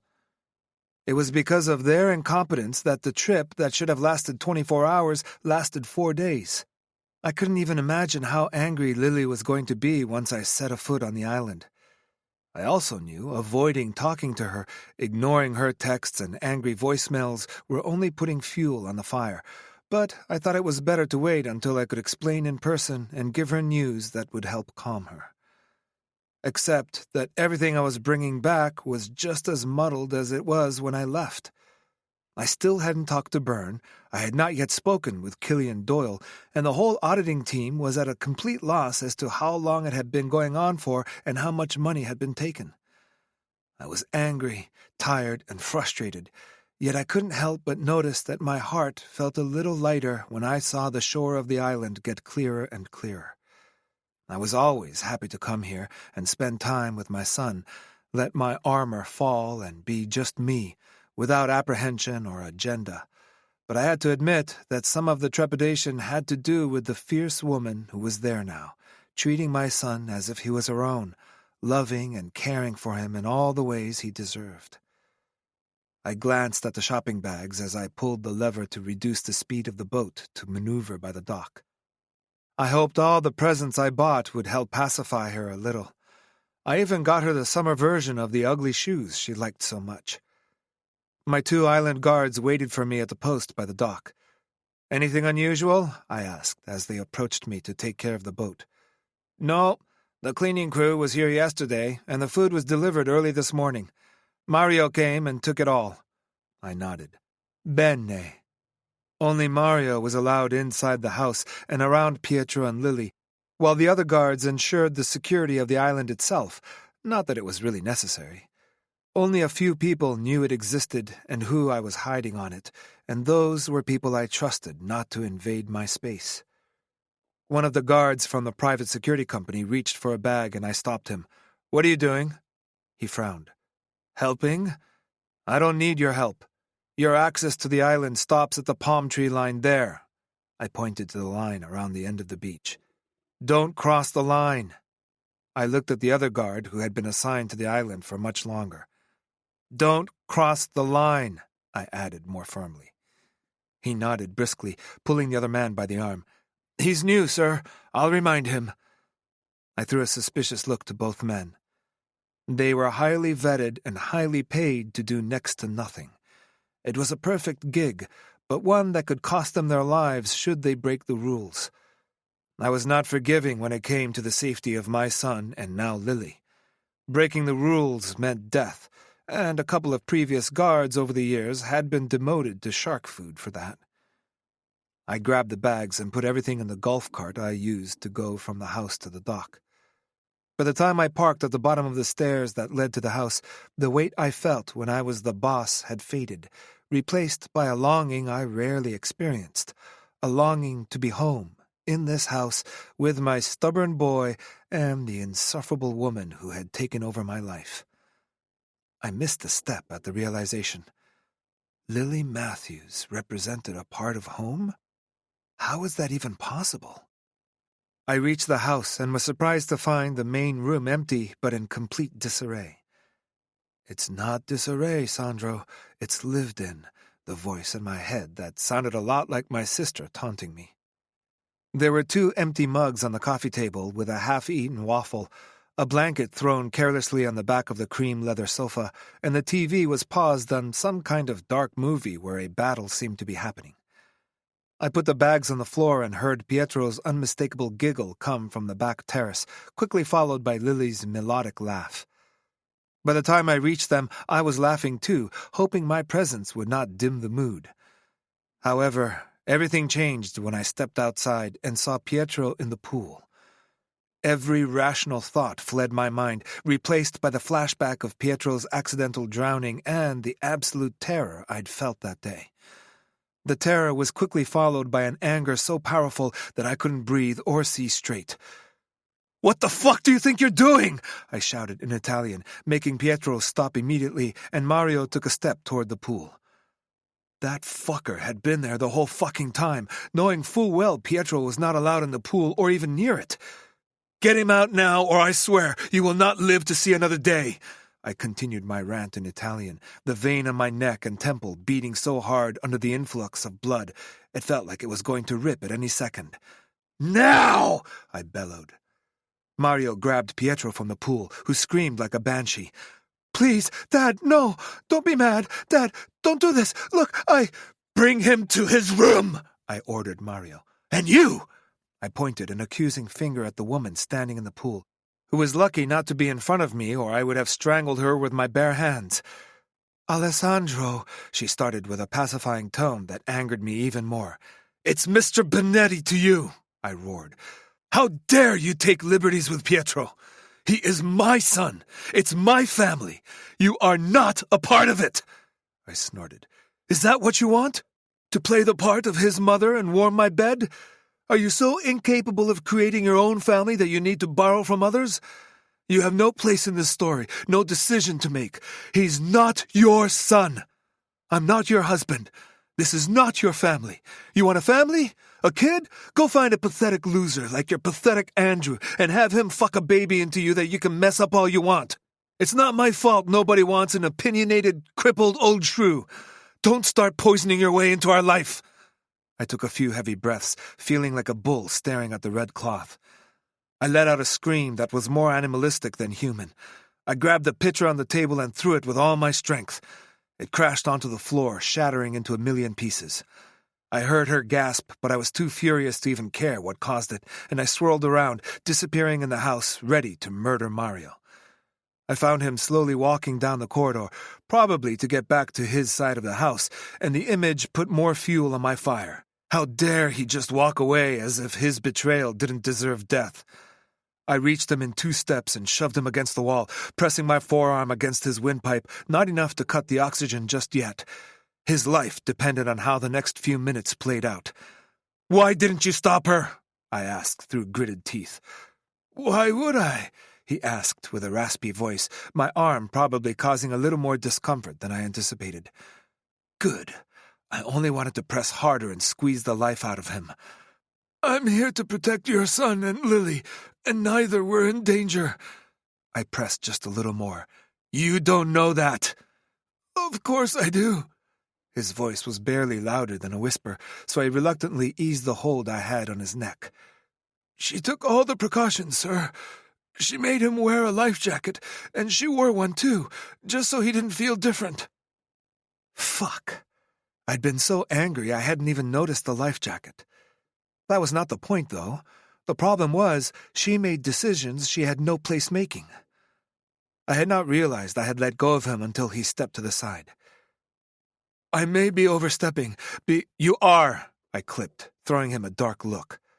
I was not yet completely sure I was not going to kill him.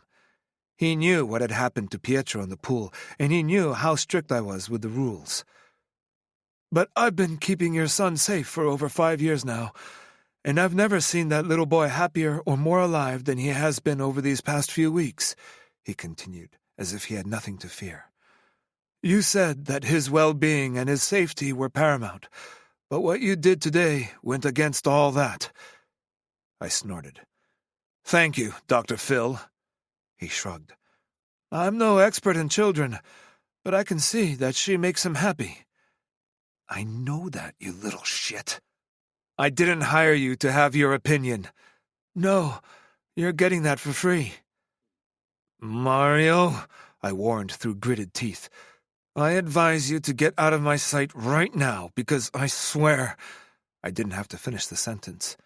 I knew my glare conveyed enough of the underlying threat for him to understand. He nodded once and turned, walking faster down the corridor. I walked up to Pietro's room and stopped in front of his door. I'd scared him. I heard it in his voice when he was shouting as Mario grabbed him out of the pool.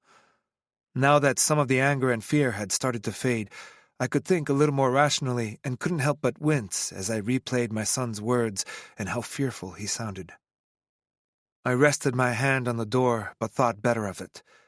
My boy was a lot more like me than I'd like to admit, and I knew that he was not scared anymore. He was probably angry, and I needed to give him time to calm down before I went in there. When I went back into the living room, I found the bags where I left them. One had tipped over, revealing the summer dress I had bought for Lily. It was the first time in my life I actually bought something for a woman by myself. Usually, when I wanted to thank a fling for their services that were no longer needed, I called my usual jeweler and they handled everything for me. But yesterday afternoon, I was frustrated with the incompetent accountants and decided to go for a walk to clear my head. I had stopped dead in front of a store and saw this dress on a mannequin. It was not the right season to have something like that in the window, yet as I looked at it, I could imagine Lily wearing it. I also couldn't help but imagine getting her out of it. I let out a little whistle of frustration as I turned toward the terrace again. The words I'd said to her, I shook my head. I could be a cruel, heartless man. I'd been one more than once, not caring who was on the receiving end or how they would take my words. But today was different. Today it was directed at Lily. Usually all the words I said were the truth, but again, my words today were all lies. I said all the things I knew were going to hurt her because, in my moment of pure irrationality, I saw her actions as a betrayal of my trust. Today I wanted to hurt her, just as her betrayal had hurt me. I grabbed the bag to go give it to her, knowing it was my cowardly way to find out how much trouble I was in with her and how much I would actually need to fix it. I stopped on my tracks when I saw her unruly red curls in the kitchen. I hesitated for a second. I was not ready to face her yet. I needed the extra few seconds to get ready and figure out what I planned to say. I took the moment I needed watching her, as she had yet to notice me since she was way too engrossed in her investigation of the kitchen cabinets. She was wearing one of the long dresses she had ordered, but it appeared she had put it back on without taking the time to dry herself, based on how the fabric clung to her like a second skin. She truly had a figure many women would die for, and yet she was always going out of her way to hide it. My hesitation to speak vanished when I noticed a couple of droplets of blood on the floor as she retrieved the bright orange first aid kit from under the sink. "Are you okay?" I asked, taking a couple of steps into the kitchen. She tensed at the sound of my voice, and I could not blame her after the horrors I'd spit at her. "I'm fine," she replied coolly, keeping her back to me. Her voice held a coldness I was not accustomed to, though I shouldn't have been surprised after the things I'd said to her. "Are you hurt?" I insisted. When she remained silent, hunched over the box, my previous good intentions to see how things went flew out the window, and I reached to turn her around. She briskly turned, slapping my hand away, leaving me both surprised and aggravated by her visceral reaction to my touch. Even a little hurt, if I was being completely honest with myself. I opened my mouth and closed it again when I noticed the little cut on her cheekbone. I reached up to touch her face, but she jerked away again, and I couldn't contain my groan of frustration. This was bound to become very old, very fast. "What happened?" I asked, ready to kill whoever made her bleed. She threw me a side look with her lips pursed, and I realized I would have to kill myself. It was a shallow cut, and I finally connected the dots with her earliest gasp. I was the one who did that, albeit not voluntarily, when I smashed the pitcher outside. "A piece of glass?" I asked. She nodded silently and turned around again, opening an antiseptic wipe before cleaning the cut. She glanced at her reflection on the silvery platter on the counter. "I'm sorry," I sighed in surrender. "I shouldn't have said that." I seem to be doing that a lot these days, saying things I don't mean and then apologizing. "It's fine," she shrugged, continuing to take care of her cut as if I was not even there. "You were right. He's not mine, and I don't belong in this equation. It was not my place to get involved in anything. I had lost my focus, but you reminded me why I was here." "No, I was wrong." Did she even know how much it cost me to say that? I couldn't remember the last time I ever admitted being wrong about anything. "It's probably because you never did, you conceited asshole." The voice in my head, which usually sounded low and mellow like Violet's, sounded more silvery and authoritative like Lily's. "You belong in this.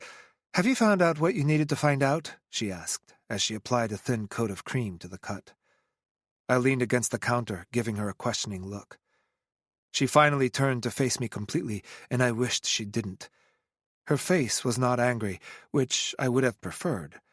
No, she looked resigned, unbothered, her eyes holding mine with a cool disinterest that unsettled me.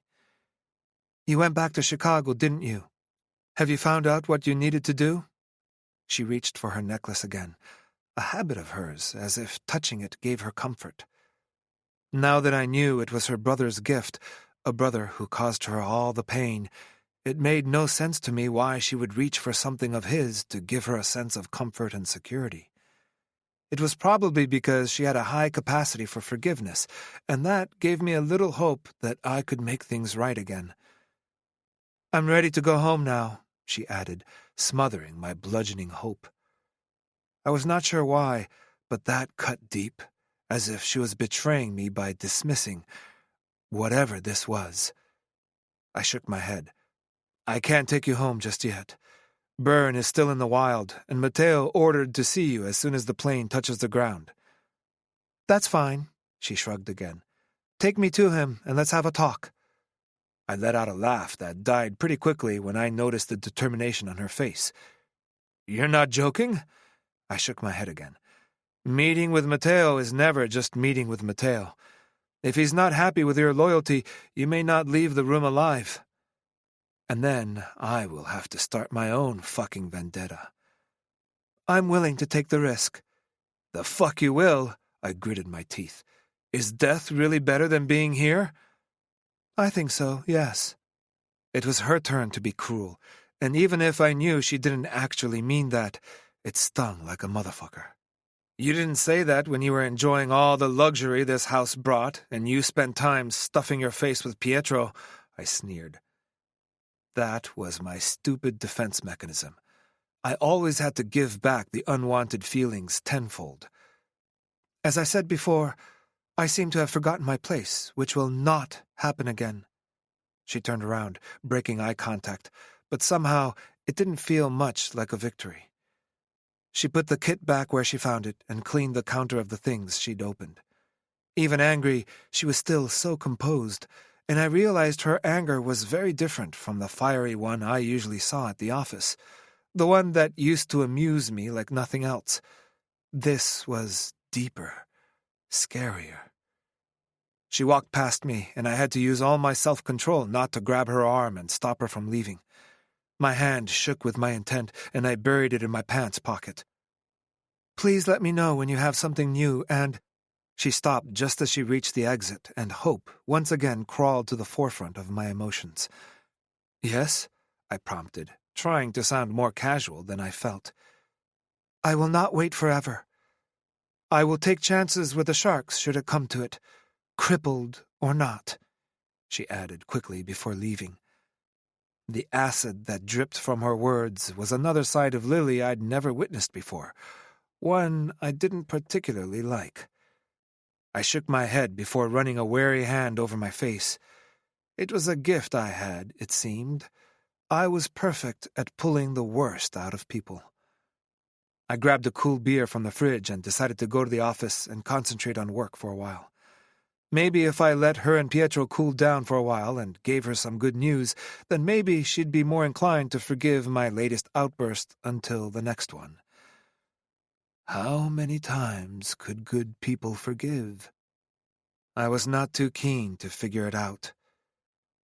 I sat behind my desk and listened to the voicemails I had. How was it possible that in only 5 hours of turning it off, I already had 16 messages? 14 were from Lorenzo, complaining about everything and anything. One was from Oda, telling me that he was on the verge of killing Lorenzo and needed immunity. It made me chuckle, but it also concerned me since Oda was probably the most laid-back man I had. If he was having a hard time... I tapped my pen on the desk and thought.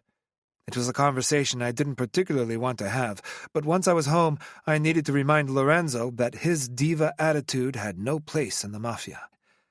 I also planned to remind him that his position was only secured because my father appointed him as his consigliere, his right-hand man, at his father's death. Something I could not explain to this day. It was not going to be a pleasant chat, but I had to remind him that he was not irreplaceable.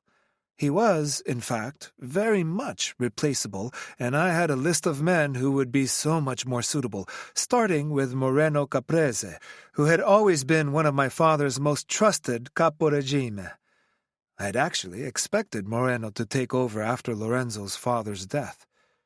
If it had been the case, I could have named him my underboss when my father died, but things had not been going that way, and I'd been stuck with Lorenzo, who still hoped to become my underboss one day.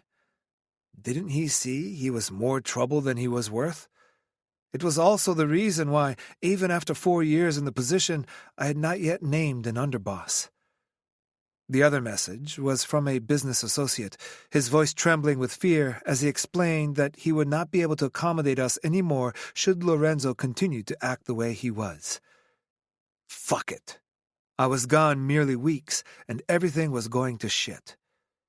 I couldn't leave again, not that early anyway, and certainly not with how things were with Lily. I froze at the realization that I'd just picked Lily over the Familia without thinking about it, and that was a problem in itself. I picked up the phone. I had to deal with one problem at a time. "Boss," came the hard voice of Moreno, which was somehow comforting. The man was older than me, yet he always addressed me with the reverence that was due to my rank. "I have a problem. How can I help?" "Lorenzo seems to be making a mess of things, and I can't come to deal with the situation. I would have asked Oda to help, but he's too young, too low in the hierarchy for Lorenzo to listen to." "Yes, he is. Lorenzo is no consigliere," he replied with the same firm tone. "I need you to help me refocus him while I'm away." He was silent for a moment. "I need the authority." "You do?" I agreed. "I will name you temporary underboss until I'm back. What do you say? It will only be for a couple of weeks." I couldn't and wouldn't make that permanent anyway. The underboss would replace me in the event of my death, and I didn't trust anyone enough not to be the one killing me for the spot, even if Moreno was the closest to an underboss I had. "He will hate that," he said with amusement. He will, but let me deal with that, okay? He won't kick up a fuss. He would hate for people to know that I appointed him a babysitter. Moreno let out a low chuckle. Davvero, he sighed. I'll handle the mess while you're away. Don't be too long. If you need help, ask Oda. He's trustworthy. I don't need any help. I rolled my eyes. He was extremely old school for a man in his late 30s, and once again, I tried to understand why my father had chosen Lorenzo over him. The only thing I could think of was that Lorenzo and his father knew something damaging about my father. I'll deal with Lorenzo, he added gruffly. I'll make it up to you. Don't worry, helping the boss is an honor. Grazie. I hung up, thinking more and more about creating the scandal one more time and appointing Moreno as my underboss until Pietro was old enough to take over. Pietro. Just the thought of my son being exposed to the sharks in the Familia made my stomach turn with fear. Yet it was his legacy, his birthright.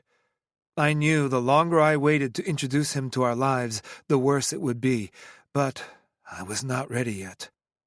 I called Lorenzo, who, of course, made a full drama of everything, accusing everyone to be the source of whatever misunderstanding, as it was impossible for him to do anything wrong. He was seething when I announced that Moreno would be in charge while I was away, but he calmed just as quickly when I told him that should he make things harder for Moreno, I'd have no other choice than to make this announcement official, and he'd have to deal with the consequences himself. By the time I was done with all the business, it was much later than I had anticipated, and I only had an hour or so before Pietro would go to bed. I found Mario alone on the terrace, the living room back to its spotless state, and I was wondering if he had been the one cleaning or if Lily came out and did that. Lily. Of course it was Lily. Where are they? I asked Mario as I joined him on the terrace. He took a drag on his cigarette, looking at me warily. I could not really blame him for this. Isn't it time for Pietro's show? I may not have been here often, but I knew my son by heart, and he never missed an episode of his kids' science show. Mario shrugged, dropping his cigarette in his almost empty Coke bottle. The kid didn't seem like himself. Well, not like his new self. That was a jab I didn't miss. He said he was tired and took a sandwich to his room. As for the little miss, he shrugged. I'm not her keeper. I pursed my lips. He was doing this on purpose. Stai attento, Mario. La mia gratitudine si sta esaurendo. I was grateful for his protection of my son, but his attitude was getting a little too much. I softly knocked on Pietro's door, already expecting him not to answer. He was a good kid, perfect, really, but he was also stubborn. Yet another infuriating trait he got from me, and I was sure he was mad at me for today. If it had only been anger, I would have left him for a while until he forgave me like he always did, but I knew I'd hurt and scared him, and that wasn't something I could let sit through the night. I opened the door, and the room was dimly lit by the couple of nightlights he used to get around his room at night. I looked at his back for a minute, knowing he was not asleep, as his breathing was not deep or slow enough. Buonanotte, cucciolo. I sighed and rounded his bed when he remained silent. His eyes were wide open, and I was grateful he was not faking being asleep, but I hated seeing his little nose all red and his eyes wet, as well as the dark spots on his wizard pillowcase, proof of his silent tears. I had been the one who hurt him, making him cry when the only thing I wanted was for him to be happy and safe. I'd bleed myself in a second if it was necessary, yet I seemed to always be the source of his torment. How could I be such a bad father? I crouched by his side, and he kept looking at the nightlight plugged by his bathroom door. That child was really pig-headed. I'm sorry, Polpette. I never should have shouted and scared you like that. I sighed, running my fingers through my hair in frustration. I what? I was a fucking beast. End of story. And once again, I let my irrational temper take over. I got scared when I saw you in the water, and I shouted because I love you. We were quite cheap on the L word in the world I lived in. I couldn't even remember either of my parents ever telling me they loved me, but it probably was because they didn't. To my father, I was nothing more than a duty, a necessity to ensure continuity. I was no better than a tool for him. I was an asset first, a son second. For my mother, I was nothing more than an unwanted child, born from a loveless marriage, someone she forgot existed as often as she could, as she kept her facade while popping pills and drinking her expensive wine. I'd promised myself when I saw my little boy, who looked so fragile and defenseless as he fought for his life in the incubator, that I wouldn't be like my parents had been, that I would be his source of love and safety. How much had I failed him already? He sniffled, but kept his eyes away, locked into a mutism I hoped wouldn't last. I rested my hand on top of his soft hair for a minute, hoping there was something, anything I could tell him that would make what I did okay, but I knew there was none. I shook my head with defeat as he sniffled again. Sweet dreams, my boy. Ti voglio molto bene. I stood with a huff, the emotions and mistakes of the day starting to weigh me down. I love you too, he said as I reached the door, and the sadness in his voice stopped me on the spot. But sometimes I don't like you very much. I turned around and looked at his back. Sometimes I don't like myself very much either, I admitted softly. He sniffled again, and his unsteady, deep inhalation showed he was trying to fight back more tears. Lily says I can do anything, become anything I want to. She said that only I know what my limits are, and... He let out a soft sob, and I pursed my lips, tightening my hands into fists to fight my need to go to him. I couldn't stop him now that he was in the middle of his explanation. I needed to hear it and take the cuts if it made him feel better. I deserved nothing more. I want to get better because I'm sorry you had me, a son who's broken. I'm sorry you can't be proud of me, and that you have to hide me here. I'm sorry that no matter how much I try, I'll never be good enough. His voice cracked, and I felt my knees buckle as a wave of nausea hit me. Sometimes I wish I'd died with my mom, he added, with a weariness and finality that took away my ability to breathe. That had done it. His raw pain was my fault, my doing, and it finally broke me.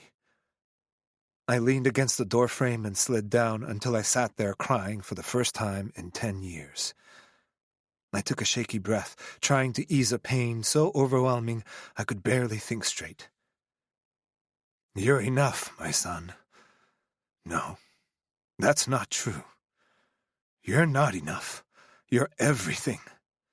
My moon, my sun, my life, my heart. I could not be prouder than I am to be your father, Pietro. I swear to God. I opened my mouth again, but closed it, not knowing how I could make it better. But all my instincts were shouting for me to go get Lily. She would know how to help. She would help him heal, and she would help me breathe again in the process. Lily was not just a piece of this puzzle. She was a central piece. And for all I knew, I'd destroyed it. Chapter 10. Lily. Today I realized something I had probably felt for a long time, but did my best to deny. I was in love with my boss. I couldn't really say when it started. Probably when I saw him at work. His raw masculinity and charisma would have tricked even wiser women. But I'd known better. Men like Alessandro didn't consider women like me, small-town girls with trauma and scars, as worthy of them. Then, contrary to all logic, these feelings only grew over the past few weeks on the island. Seeing him more relaxed, being a father to Pietro, made me fall deeper. And then there was that kiss. A kiss that obliterated any other kiss I'd ever received. I also realized how deep I was in when he said those cruel words, and how much they'd affected me. I'd never been particularly sensitive to insults or criticism. At least I rarely let them hurt me. But Alessandro's words had hurt me in a way that few things did. It felt almost as painful as when I woke up in the hospital, with my body completely broken. A rasp at the door got my attention, but I remained on the cozy chair I pulled by the open windows. I knew it could only be Alessandro, and frankly, I was not in the mood to hear anything he had to say. I touched the cut on my cheek, and despite it not hurting physically anymore, it was a reminder of his heartlessness that had never really been directed to me before. His words hurt even more, because I knew a lot of what he'd said was true. I came to think of him and Pietro as my family without having the right to, and no matter how much I worked, I did have some physical limitations and would always have them, even if I'd forgotten recently. Lily? I turned briskly, almost expecting to find him in my room. He had the keys, I knew that, yet the room was empty. I know you don't want to talk to me, and I can't blame you. It's just... I stood and walked to the window, closer to the voice, though I remained hidden from view, as I imagined he had rethought his strategy and was now on a nearby balcony. I'd almost lost Pietro so many times in the few months after he was born, and every time I felt agony because I loved that baby from the moment I set eyes on him. I brought him here to keep him safe, and when I saw him lying in the swimming pool, lifeless when he was 5, Lily, I thought I was dying. His voice cracked, and I had to stop myself from stepping onto the balcony to comfort him. He had hurt me deeply, and I needed to be strong. When I saw him in the pool again, I didn't think. I lost my mind and said many hurtful things that are in no way how I feel. He stopped for a second, and I was tempted once again to step on the balcony and look at him. I rested the side of my face against the wall and waited. I'm just not good at this.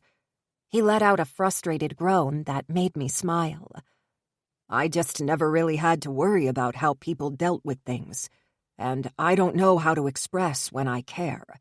It's baffling. Baffling. It was a way to put it. It was messy and hurtful. Welcome to the human realm, Alessandro. Feelings suck. I couldn't help but wonder if it meant that he cared about me, or... No, don't start, Lily. Nothing good will come out of this. You belong in this equation, Lily. You belong in a way that is astonishing and aggravating, and part of me can't really deal with the fact that... He stopped abruptly, and I cursed every god that was willing to listen. I needed to hear the rest. He let out a little laugh, but it sounded tired and washed out.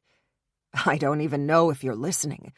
You might already be asleep with your earbuds in, and here I am pouring my heart out into the night. Ah, well, it's probably for the best. I'm probably making a mess of things, like I always do. No, you're not. You're strangely good at it. In a clumsy, endearing kind of way, I thought, as some of my anger and hurt started to fade. Admitting things to no one in particular is strangely cathartic, and there's no one to mock my failed attempt. There's nothing failing about your attempt, I admitted begrudgingly. The thing is, Lily, I have a hard time accepting the importance you have in many areas of my life. I started to depend on you as my assistant. I trusted you, which is something that you can probably guess is quite rare in the life I'm leading. And then I realized this trust went deeper, and I took you here, to the person who's the most precious to me. I let you into my real life, and that's just... He let out a long exhale. I'm not sure how I'll deal with it when it's all fixed and you leave, because you are part of this family, in a very unconventional way. In a way that I can't even name. But you are, Lily. And it will be hard, not only for Pietro, but for me, when we can't see you every day when you're gone." A feeling of deep sorrow submerged at the thought of walking away from this broken man and his extraordinary son, even if I knew it would be for the best. The best for whom? "You matter to me, Lily. I care," he added with so much defeat that the rest of my anger vanished. I took a couple of breaths, trying to figure out how I could answer, but the words failed me. I took a step onto the balcony, hoping that a smile would be enough for now. But he was nowhere to be seen. I looked at all the darkened, empty balconies and wondered for a second if all these beautiful yet terribly clumsy words had been nothing more than my imagination. I care too. I gazed at the bright full moon. I care too much, I added, before walking back into the room, hoping sleep would come after this day full of emotions. I gave up on sleep just as the sun started to rise, giving the night an increasing golden hue. How could Alessandro break my heart and fill it with joy all on the same day? It was insane. I looked at the clock, seeing it was not even 5 yet, much too early to run around in the house and risk waking up Pietro. The kid was good, but waking him up earlier than was agreed didn't let out the best part of him. I changed into the bikini set I was sure Alessandro bought just to annoy me, but I didn't have much choice, as the other one was forgotten in the laundry room, and I was not going to risk walking past Alessandro's room. I needed a little more time to decide if I wanted to forgive him and give it another chance. His words had been hurtful, and despite what he thought, not everything slid right past me. I put on one of the summer dresses we ordered, despite my desire to wear the one I'd found in front of my door last night. It was a guilt present I had been too angry to consider. I grabbed my towel, put on the flip-flops, and left the house from the side door as quietly as possible, to go to the little creek with the waterfall I'd discovered a few days ago. The cool water was absolute heaven and helped my muscles. I was sure that some time there would also help my busy mind figure out what I was supposed to do. I walked for a few minutes through the trees until I reached my newfound oasis. The sound of the waterfall, combined with the gentle scent of flowers, was just as calming as any fancy spa. I removed my dress and shoes, and gasped as I stepped into the cool water. I held my breath as I walked to the middle of the creek, until the water touched mid-stomach. Then I dove under, enjoying the weightlessness I felt as I was under the water. "I thought you were trying to leave," I heard as soon as I broke the surface. I turned around with a gasp to find Alessandro standing on a high stone at the edge of the creek. He looked magnificent, wearing nothing more than a pair of loose, dark blue linen pants. His hair was tousled with sleep. I'd never thought of him like that before, but how fair was it that this man was even more stunning when he was not even trying? It seemed his presence stole my ability to speak or think straight for a second, and all I could do was stare at him and take in all the details, the big expanse of his chest and his skin looking even more golden in the rising sun, the light dusting of dark hair peppering his chest, his flat, hard stomach, and the little trail of hair that disappeared below his pants, leading to... I blushed when I realized where my eyes had focused and jerked my head back up to look at his eyes. "Where would I go?" I asked. And I didn't miss the way his mouth pursed at the jab I didn't really mean as such. "You said you were ready to take your chances with the sharks." I think we both said things we didn't really mean, and I would never leave like that, not without saying goodbye. His face softened. "To Pietro or to me?" "Does it matter?" I asked, my heart starting to hammer in my chest as his face took on the intense look I saw before in the boardroom. The fierce Alessandro stood in front of me, and when I usually saw him like that, there was nothing he couldn't achieve. His determination was so intense that everything bent to his will. and I suspected that it would include me if he really put his mind to it. More than you think. Both, I replied, cursing myself as I felt my skin heat despite the coolness of the water. I'm taking Pietro back with us to Chicago. I'm done with the island. My head jerked back toward him in surprise, my embarrassment gone. Really? I stood up straighter in the water. Oh, Alessandro, this is so amazing.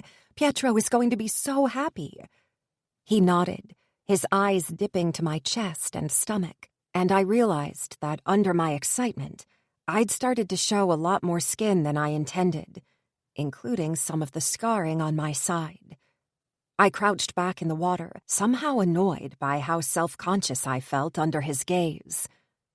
I'm terrified, and so out of my depth with all this. The life I lead in Chicago is very different from here, and I just hope I'll be enough for Pietro there. I can help, I blurted before thinking better of it, but knowing it was the right thing to do regardless. Help? I nodded. I mean, we both know I can't work as your assistant anymore. For so many reasons, one of them being my feelings for him. But I can work for you and take care of Pietro. Not that it would be that much of a job, to be honest. So you'd be living at my house with me and my son? He asked. Hearing it coming directly from him sounded exactly like what he accused me of doing yesterday, and I couldn't help but wince in mortification. No, I shook my head vehemently. It doesn't have to be, of course. I understand you wouldn't want me in your space, of course. I would love you in my space, he interrupted, the tone of his voice pressing on the double meaning. My eyes widened with surprise, but then I shook my head with a little smile. He was joking. Of course he was. Having you under my roof every day, it would be like taking the lamb to the wolves' den. Oh, it made sense now. Because of the Mafia? I whispered the last word, looking around. He let out a tired laugh.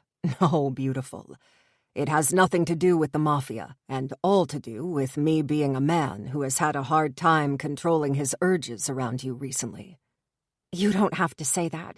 I know you didn't mean all the horrible things you said yesterday. You think I'm lying? Not lying, exactly, but— Come here. His order lacked the condescension it usually carried, but something else filled his tone that made my skin heat and my lower stomach tightened embarrassingly. I shook my head. Matthews? The warning sounded almost playful. Come here. The command caused shivers to race down my spine, but it was not from fear. No. Unfortunately, it was from something a lot more complicated and unwanted desire. God, why was my body reacting like that? No, I squeaked embarrassingly. The look on his face was predatory, but not in the sense that endangered your life, more in a sense that endangered your virtue. It was irrelevant how experienced you could be. I was sure that a man who looked like Alessandro could take a virtue you didn't know you still had. Fine, I'll come to you. It took me a second to understand as he reached for the waistband of his pants and pulled them down. Oh! I swirled around, my face burning with embarrassment. He went commando under his pants, and I caught a glimpse of a part of him I'd only been imagining late at night. This quick view, merely a second, of the real deal showed that my imagination, even if generous, didn't render him justice. Would it even fit? Damn it, Lily, don't think about that now, I cursed myself. I felt the water ripple against my back and caught my breath, knowing he was there.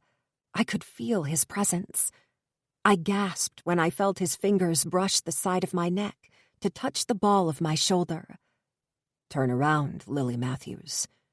His voice was so low and hypnotizing, it almost sounded like a purr. You're naked, I let out on a breath. Yes, I am, he replied, the smile evident in his voice as he trailed his fingers up and down my shoulder. I scowled at the boulder in front of me, getting annoyed at his mocking. Why are you naked? So many reasons. I let out a shameful sound that was a mix of a cry of surprise and a moan of pleasure as I felt his teeth replace his finger, gently biting at my skin, quickly followed by a long lap of his tongue. You taste like pineapple, and I love pineapple. Lord have mercy, I begged, closing my eyes. I was so grateful I was in the water and that the heat and wetness between my thighs could be attributed to it.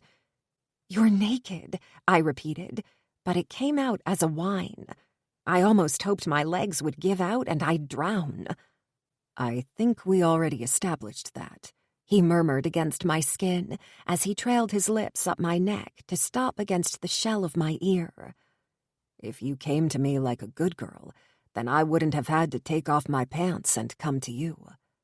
The words good girl made me weak in the knees, and I had to grip the rock in front of me for support.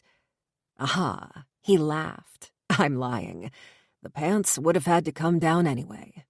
He wrapped his free arm around my waist, pulling me back against his hardness. How else could I prove to you that I meant all the words I just said? Oh, God. Ah, I'm sure it's not the first cock you've seen or felt. Is it? No. But the only one I ever saw or touched didn't come close to the size of the thing poking in my bag. I want you, Lily. Do you believe me now? How could I not, when his anaconda was pressed against my back?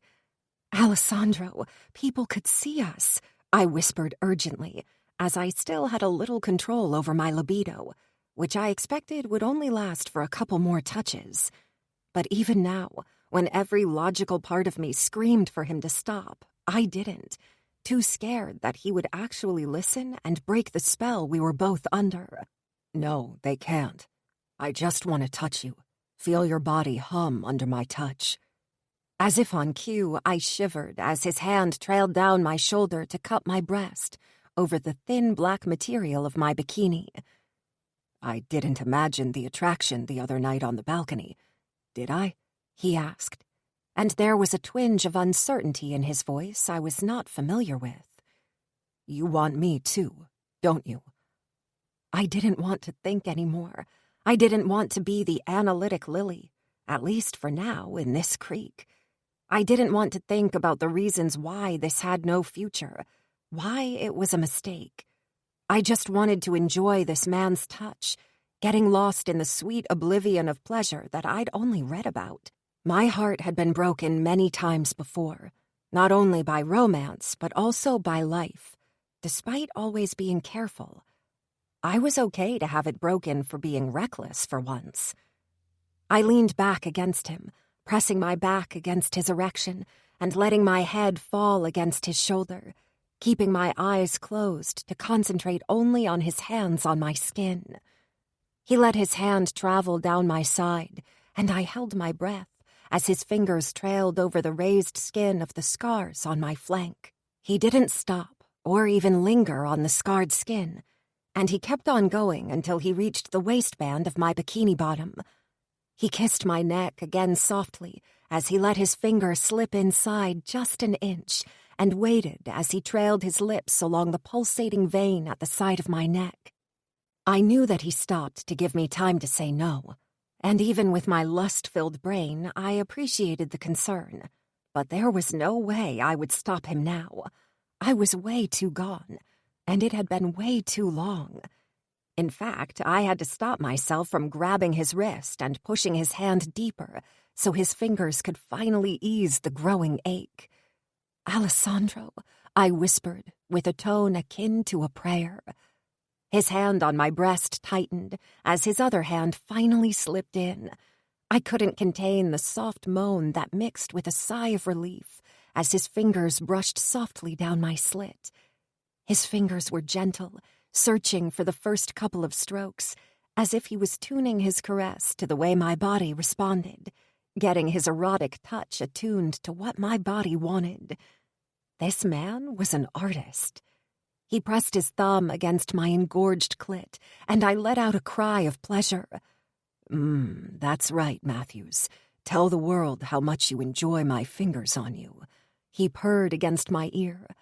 I started to move my hips as his fingers turned more demanding, more rapid, firm, pressing on my clit with every back and forth movement.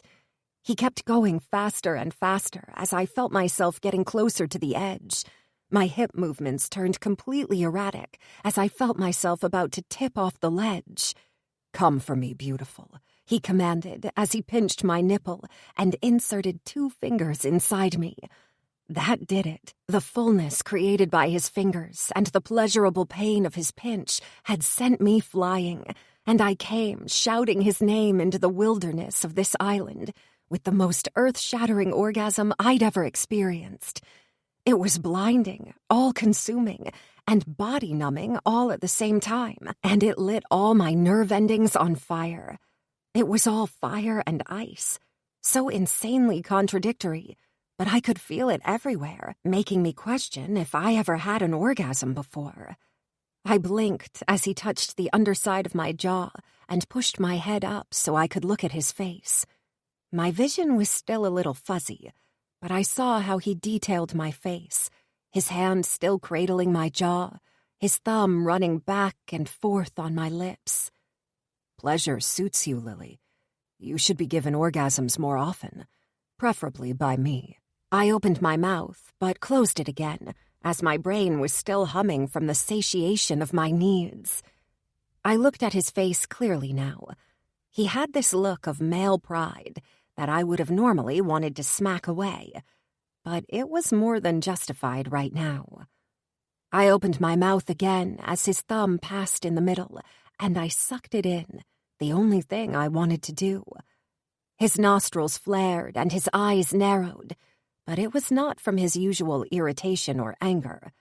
This was desire, pleasure, want, something I had never truly seen from Alessandro Bonetti, and certainly not something I ever expected to see directed toward me. "Dio aiutami," he muttered under his breath before removing his thumb from my mouth. He leaned down, giving me a possessive kiss, different from the one on the balcony that had started soft and sweet. This kiss was demanding and hot and carried a tinge of desperation as his tongue invaded my mouth, and I went lax in his arms, completely surrendering to his masculine dominance I had never expected to crave like I had. I let my hand roam behind me and surprised myself with my own boldness as I trailed my fingers along his hard cock, not able to contain the gleeful thrill and feminine pride to be the reason for it. I circled his length, or at least I tried to.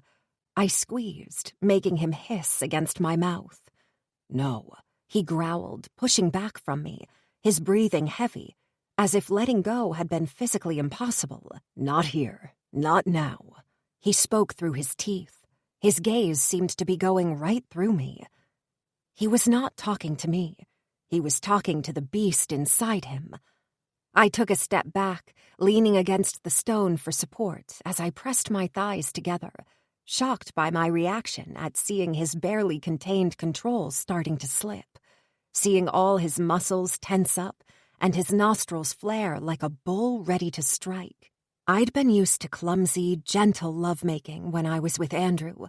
Nothing compared to what this ruthless man could do, and how he already possessed me with nothing more than a kiss. I knew that if his control was broken, he'd likely take me roughly, mount me, show me who I belonged to. And instead of terrifying me as it should have, the thought almost made me come again. I frowned, unsure why he was fighting so hard. Surely he knew I wanted it too, right? He had to know I wanted all he was ready to give me. I took a step toward him. "Don't. Come. Closer." Each word seemed to come out with great difficulty. "One more step and I'll ravish you right there on that stone." He jerked his head towards something behind me. "And come what may." I glanced at the stone and looked back at him. "That doesn't sound so bad to me," I said breathlessly. I'm not breakable. I can take it. My voice conveyed much more bravado than I felt at the reminder of the sight of him. This is not the place. I would kill anyone who saw you like that. I need time to... He swirled around, moving much quicker than I thought possible. He helped himself up, and I ogled him, not even trying to hide it. He stood on the edge with his back still toward me, and he was ever more glorious than in all my fantasies. Strong shoulders, narrow hips, round muscled ass, and thick, powerful thighs. He stepped back into his discarded pants and walked away without another look to me. I watched him leave wordlessly. I was still too overwhelmed by how powerful my reaction had been to him, but I also felt destabilized by his sudden mood swing and his rapid retreat. I didn't take it as a rejection, at least not really. I didn't think I could have resisted him the way he managed to resist me. But there were factors he had to take into account that I couldn't, Pietro's well-being being one of them. I sighed, looking at the waterfall. I knew the water hitting the creek was really cold as I swam toward it. I needed to cool myself down so I could think rationally again. I needed to figure out if what I was feeling right now was only due to the pleasure he'd just given me, or if it was something much more terrifying, and something I suspected was true. I had fallen in love with Alessandro Bonetti. Chapter 11. Alessandro. I panicked when I saw her sneak away so early. I thought she was really making good on her threats about taking her chances with the sharks to escape the island. I jumped into a pair of trousers and followed her deeper into the wilderness, and the worry morphed into something a lot stronger, animalistic, a deep-rooted jealousy I was not entitled to feel. I frowned as I slowed my steps. She was easy to follow with her bright red dress. I speculated she was going to meet one of the guards. Was she meeting Mario? Did they get closer while I was away? Was that why he let her break the rules with Pietro? I turned toward the house, but I could barely make it out through the overabundant foliage. I tightened my fists as an image of Mario taking her flashed in my mind, and I wanted to kill him for it. Was she meeting the new guard? The one who clearly had a death wish if he took what was mine? She's not yours, Alessandro, my conscience tried, but I smothered it. In real life she wasn't. She deserved a good, safe life. But within the Mafia world? Fuck if I let anyone steal her from me. In this world, she belonged to no one else but me. I turned toward her and took a few more steps before stopping. My body tensed as I watched her shimmy out of her dress, revealing the tiny bikini I bought her just to piss her off. Well, the joke was on me, because my cock was waking up with a vengeance and the influx of blood was painful. That woman's body was nothing like I expected the little angry prude to be. Well, I did have a glimpse of her figure when I took her to the island in her tight dress, but my mind was much more occupied by all the shit that would follow this one insane decision than to take the time to admire her. But now I could feast my eyes on every inch of her, and it was worth the early morning walk in the fucking jungle. Fuck, I was sure it was even worth a swim with the sharks. She was all soft curves and silky skin. She had full, perky breasts and a small waist that flared to rounder hips and a shapely backside. She had a lot of scars, but it didn't make her any less sexy or attractive, at least not to me. This woman was a warrior, a woman who experienced a world of pain I could not even start to comprehend, and she was here, standing, laughing, giving love and care to the people around her. Her battle scars made her even more attractive and caused so many conflicting emotions inside me. I wanted to worship her and protect her, but I also wanted to pleasure her and dominate her in ways I hoped she would enjoy. I should have walked away when she stepped into the water. There was no threat, no attempt to escape, yet I had to show myself to her. I saw the lust in her eyes as she detailed me. I'd already guessed it when she'd kissed me back, but now I knew for sure that she was as attracted to my body as I was to hers, and when she implied I pretended to be attracted to her for ulterior motives, I snapped. I had no reason to fake anything. She'd already offered to stay for Pietro, and once again, I gave in to my most primal need and did all the things I knew I shouldn't have done. But when she came undone in my arms, with my fingers deep in her tight heat, I felt a string snap around my heart. Something more than just sexual attraction, more than simple care. It was something deeper, making me run, as I always did. My phone vibrated on my desk, and I looked at my brother-in-law's name flashing on my screen. For once, I had to admit, I was quite grateful for the interruption. "Hoka! Do you ever check your voicemail?" he asked angrily. I removed my phone from my ear and glared at the screen. Who the fuck did he think he was talking to? "I don't remember you being the boss of me," I replied, coldly, putting the phone to my ear. "No, but your sister is the boss of me," he admitted without shame. It was something I would have teased him about just a few weeks ago, but now I didn't find that as funny anymore, and I was not really sure why. "She's been riding my ass to come to the island, and I promised to do it if I didn't hear your voice by the end of the day," he sighed. "You know how much I enjoy being the one riding her." "Don't!" I shouted down the phone. He let out a little laugh. "Seriously, I was starting to worry, too. You left that cryptic message about needing to contact Boston, and then nothing else." I felt a pinch of guilt at leaving them high and dry, especially Violet, who didn't need this stress in her life.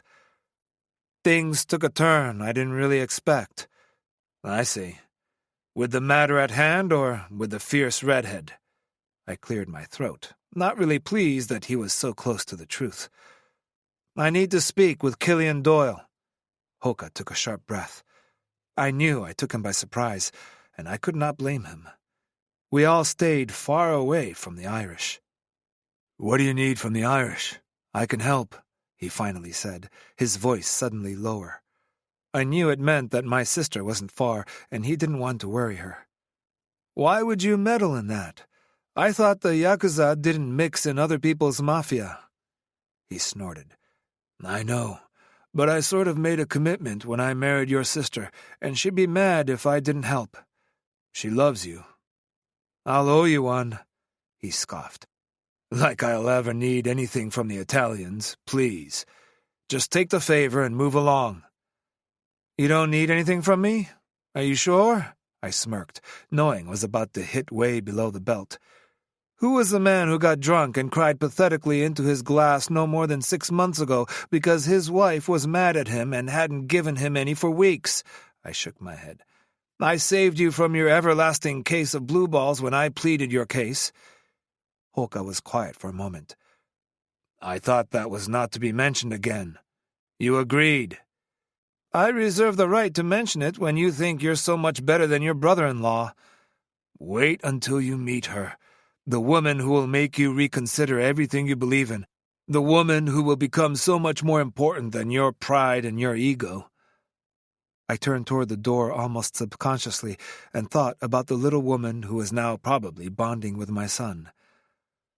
"God protects me against such a plague," I prayed, fearing deep down that it was already too late. "It may be a little too late for that, don't you think?" Hoka expressed my unspoken thoughts. "I met your woman a few days ago. I like her. She's bold." I couldn't help but smile at that. "Lily is unaware of her power, but she's a force to be reckoned with." Hoka laughed. "What?" "It's funny how you didn't deny she was yours, and how you knew exactly who I was talking about." "Fuck. I need to get Doyle to give me Byrne. He's hiding there." Hoka sighed. "Seriously? See what happens when you hire another Mafia?" I threw my head back in exasperation and looked at the ceiling. "For my legit business, it didn't matter. The man was a brilliant accountant. He flew under the radar for years, cleaning accounts, but I know it's not for him. He was not working alone, and he's not the reason why Lily has Mateo over her head. I need to know who he did that for so I can take him out.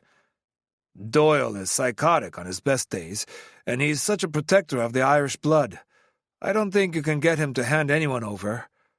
I can. How? Magic? Sexual favors? I grimaced. I had not planned to give away my only card to Doyle unless it proved critical, but Lily's life was in danger, and that was worth it. I have the thing he wants the most. What is that? A pot of gold? I took a deep breath. The location of his brother. Hoka cursed under his breath. How long have you known? Long enough, I replied evasively. You know how much that's worth? He asked slowly. There's nothing he wants more than Finn back. He'd give almost anything to get revenge on his betrayal. Yes, Hoka, I'm well aware of that, I replied with a sigh of irritation. I'm not a newbie in this world. I was born into it, just like you were. And you'd give that wild card up? For her? The disbelief in his tone aggravated me more than it probably should have. How could he be so dismissive when he had been ready to give away his whole fucking kingdom for my sister? It's not just her. It's my business, too. I can't have traitors in my ranks. Ah, Hoka laughed. A man in love is often the last one to know it. I heard my sister's muffled voice in the background. No, sweetheart, not yet, Hoka replied, his tone shifting to a soft, warm undertone, as it always did whenever he was speaking to her. I know, he chuckled. I've always told you your brother was a little slow. I glowered at the phone. Fuck off, stupid Japanese thug. What is she saying? I asked through gritted teeth. She asked me if you realized you were in love with Lily yet. I'm not in love with her. In lust? Probably. In awe? Indubiously. But in love? I snorted internally. That was completely stupid. Okay, Hoka sighed. Well, I better let you go deal with the situation and the woman you don't love. I let out a little growl of frustration, causing him to laugh. Why did people enjoy torturing me so much?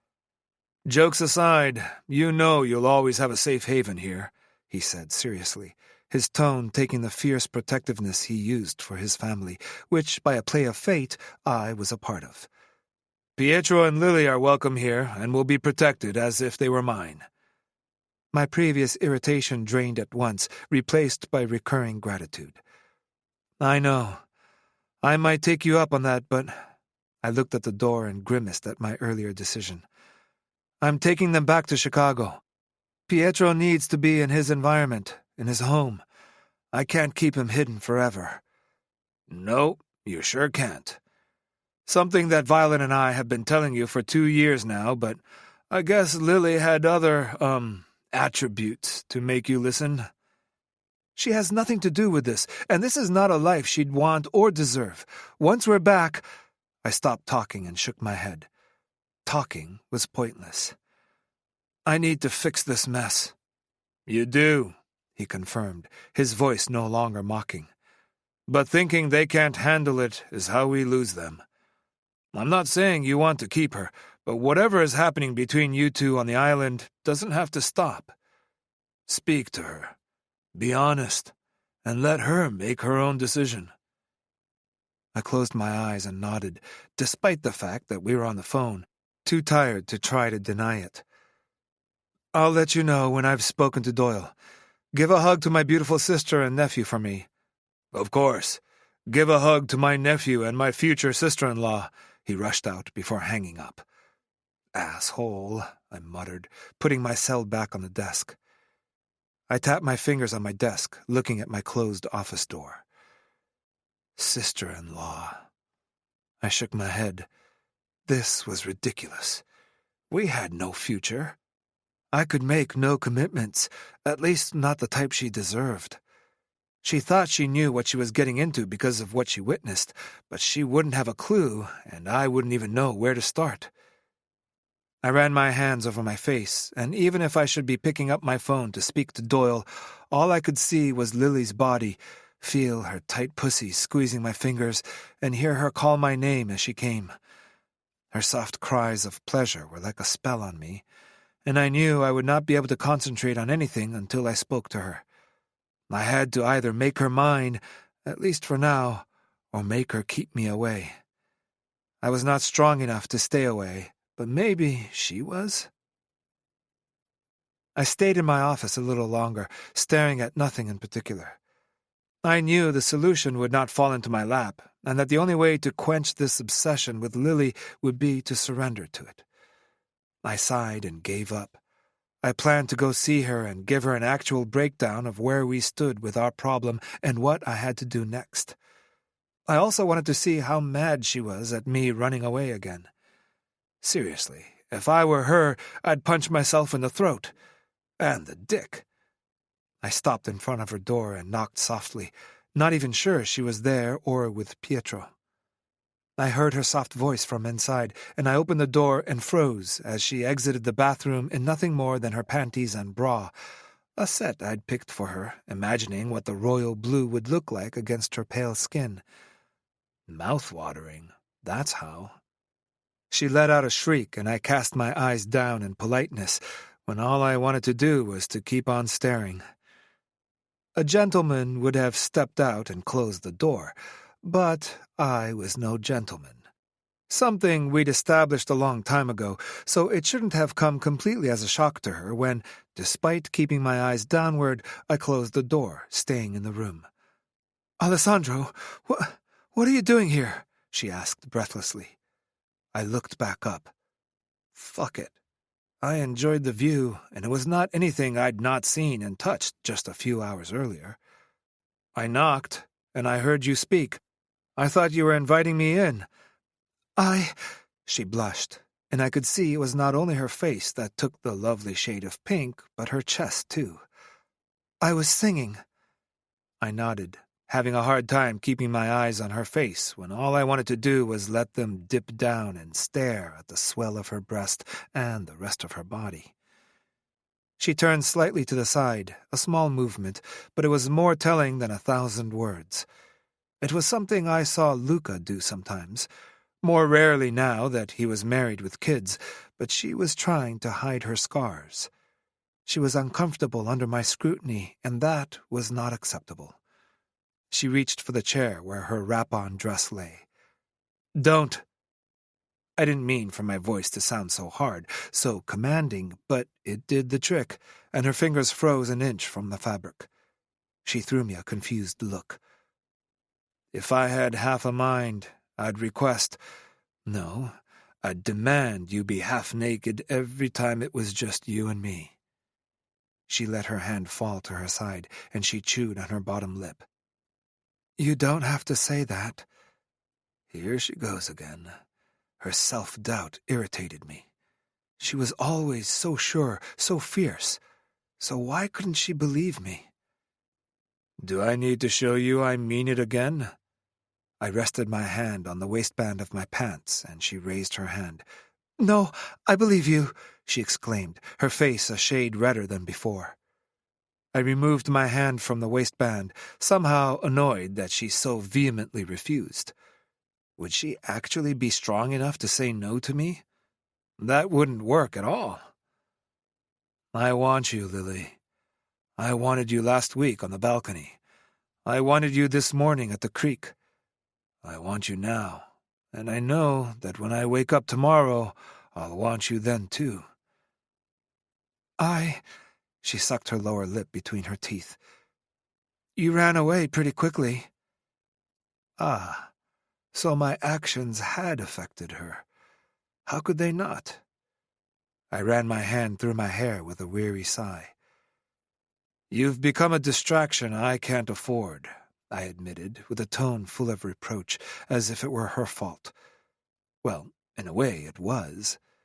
Why did she have to be so smart, so sweet, so kind and understanding? Why did she have to challenge me and be funny, and at the same time be the perfect role model my son crucially needed? And above all, How did she dare to have curves to damn a saint? Yes, it was her fault after all. But Lord forgive me, I'm willing to pay the price and make you pay it too. She took a couple of tentative steps toward me, her brow etched in confusion. It was enough to show me that she wanted me, that she was willing to give in. I'm not a symbol of honesty, but with you, I need to be. We have too much to lose to do something, anything, under misconceptions. Before we go further, I need to say that I don't know where this, I pointed from her to me and back again, will lead. Once we leave this place, once we're back in the cold, bloody world that is mine, I can't make any promises or commitments to you. She quickly closed the distance between us and rested her fingers on my lips, and for that I was grateful. There is no reason for this to follow us once we leave the island. This, us, can stay here with all the other sweet memories. I reached for her and pulled her closer until her body was flush against mine, and I could feel her breasts press against my chest and my semi-hard cock press against her stomach. I trailed my finger over her collarbone, doubting that I could leave this memory behind. I knew, after the little I had already experienced with her, that she was a bad addiction. But that was the thing with addictions. We were aware we had them, but we were rarely strong enough to say stop until it was much too late. I leaned down and brushed my lips against hers, and she wrapped her arms around my neck. I felt her tongue tentatively run along the seam of my mouth, and I opened, allowing her to hesitantly explore me as I used the little self-control I had to give her this bit of control. But as I started to suck on her tongue, tasting the fruitiness of the juice she'd probably just drank, she pressed herself more into me with a moan, and that little control snapped completely. I grabbed the back of her head and took control, burying my tongue in her mouth as I walked us backward toward the bed, undoing her bra on the way and only breaking the kiss just long enough to discard my t-shirt. I needed to feel her skin against mine. I laid her gently on the bed and crawled over her, staring at her face for a second to make sure there was no doubt, but her hazel eyes were hazy, her pupils wide, and her breathing frantic. She was just as wrapped up in the lust as I was, and I thanked every god willing to listen for that. I pulled away her bra and marveled at her beautiful breasts and pink nipples. She arched her back slightly under my gaze in a silent invitation. I couldn't help the proud smile as I lowered my head and caught a hard nipple in my mouth and sucked on it. She moaned loudly, parting her legs and allowing me to nestle between them, my cock pressing against her warm heat. I rubbed myself against her as I let go of her nipple and reached for the other one, licking it before closing my mouth around it. She buried a hand in my hair, scraping her nails against my scalp, and this simple gesture gave so much pleasure. "Alessandro, please, I want you," she said, raising her hips and causing so much friction. "I want to take it slowly," I growled against her nipple before lapping at it. "But I won't be able to if you keep rubbing yourself against me like that." "I'm not going to break," she sighed, trailing her short nails down my back. "I know I look broken, but I'm not." I looked up at her face, her comment bringing a little of my rationality back. I gave her a deep, bruising kiss. "I don't see a broken woman when I look at you. I've never seen you as a victim, Lily, dressed or undressed, even if now I'm more partial to your nakedness and would always like to see you naked." I kissed her plump mouth again. "Yes, I see the scars, but Lily, they are part of you, and they are beautiful." I let my hand trail to the ones on her flank and slowly ran my fingers over the raised skin. "In my culture, we're different. La mia bella guerriera." Scars are badges of honors we wear proudly to show that we survived what life threw our way. You can try to beat us, kill us, but like the phoenix, we will rise from the ashes and rain motherfucking revenge on you. She raised her hand and cupped my cheek. The tenderness I saw in her eyes brought me to my knees. I know you're not going to break, but I want to give you only pleasure, no pain. I started to make my way down, kissing her along the way. Lips, chin, throat, collarbone, each round breast, her breath catching in her throat every now and then, and I tried to memorize her most sensitive zones. I stopped when my lips reached the waistband of her panties. The thing is, this morning, I felt how tight you were, how snug my fingers were inside the heaven of your body. My cock jerked at the thought of burying myself in her tight wetness, knowing that, once I was inside her, all rational thoughts would vanish. I also knew that once the beast took over, there would be no gentleness, no softness. I want you to be ready for me. I pulled her panties down slowly and kissed her pussy before taking them down completely. I grabbed the back of her thighs, and as I kneeled on the floor, I pulled her to the edge of the bed, making her squeal. "Alessandro, what are you doing?" "Shh," I ordered, putting her legs on my shoulders so my face was in line with her beautiful pink pussy, glistening and swollen with desire. "I haven't had dinner yet. Time for me to eat." Slowly, I trailed the flat of my tongue up her slit. "Oh, God!" she let out in a breath, her back arching. I smiled against her clit. "Not quite, but close enough." I pressed the tip of my tongue against her clit, and she let out a sound that was not quite human. I couldn't help but wonder as I gave open-mouthed kisses on her tasty heat if anyone ever did that, and a part of me wished they didn't. I wanted to be the first. I sucked on her clit as I buried one finger inside her, going in and out slowly before adding a second one. I continued the slow thrusting as my tongue and mouth continued to worship her. Her walls squeezed around my fingers as I raked my teeth over her bundle of nerves. I raised my head. "Tell me, beautiful, did anyone ever eat you like that?" She shook her head frantically as she fisted her pastel-colored bedspread. "No, no, no," she repeated over and over again. "Don't stop. I can't. It's just—" She was so lost in her pleasure, she could not form a coherent thought, which boosted my ego. "So tight," I groaned as her thighs quivered on my shoulders, squeezing my face as if to stop me from moving. She had nothing to fear. I was not moving until she came on my tongue. I removed my fingers and replaced them with my tongue as her thighs started to shake even more. Her soft moans turned into muffled cries as she brought her hand to her mouth, trying to keep quiet. I regretted not hearing the full extent of the pleasure my mouth was giving her, and I knew I'd have to have her again one day, when Pietro would be out of earshot so she could scream to her heart's content. Her thighs locked around my head as her free hand reached out to grab at my hair. She pulled my face deeper into her spasming pussy as she came, and I feasted on her as if I'd been a starving man. I lapped at her hungrily until she went lax and her thighs relaxed. I gently removed her thighs from my shoulders and reached for her waist, pushing her back up the bed as I stood. I met no resistance as she just laid there, her legs still slightly parted, her eyes unfocused as she was high from the bliss I just gave her. I wished I could take a photo right now and keep it for my lonely nights. I'd fucked my fair share of women, but none had looked as stunning as my Lily did right now. You also never tried to please a woman as thoroughly as you pleased her. My brain, which was now on life support as all my blood seemed to have migrated to my cock, managed to remind me. I pulled down my pants and she moved her head a little, licking her lips as her eyes locked on my cock. "You'll suck it soon, beautiful. You'll choke on it, and you'll enjoy it.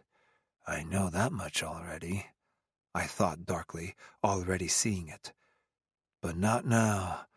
Now I need to be inside you, so much more than I need my cock hitting the back of your throat." I rested a knee on the bed, and she widened her legs in a silent invitation to take what I wanted so badly. I grabbed my cock, rubbing it against her heat while keeping my eyes on hers before I finally pushed forward slowly. I let out a hiss as she moaned, her walls molding around my length like a tight glove. And despite the blissful feeling, a doubt insinuated in me, making me stop only a couple of inches in. She let out a frustrated cry as she reached around, resting her hands on my ass and pressing, trying to force me down. "You've done this before, right?" I asked, knowing that the answer didn't really matter. Even if she'd been a virgin, I was going to take her tonight. Maybe I was strong enough to pause, but I knew I was not strong enough to pull out now that I had a taste of heaven. "Huh?" she asked, pressing on my ass again. I slid another inch in. "You've done this before, haven't you?" "Had sex with a mafia boss who had a giant penis?" She shook her head. "I'm afraid not, but I'd love to." "Little vixen," I muttered. "Sex. It's not your first time, is it?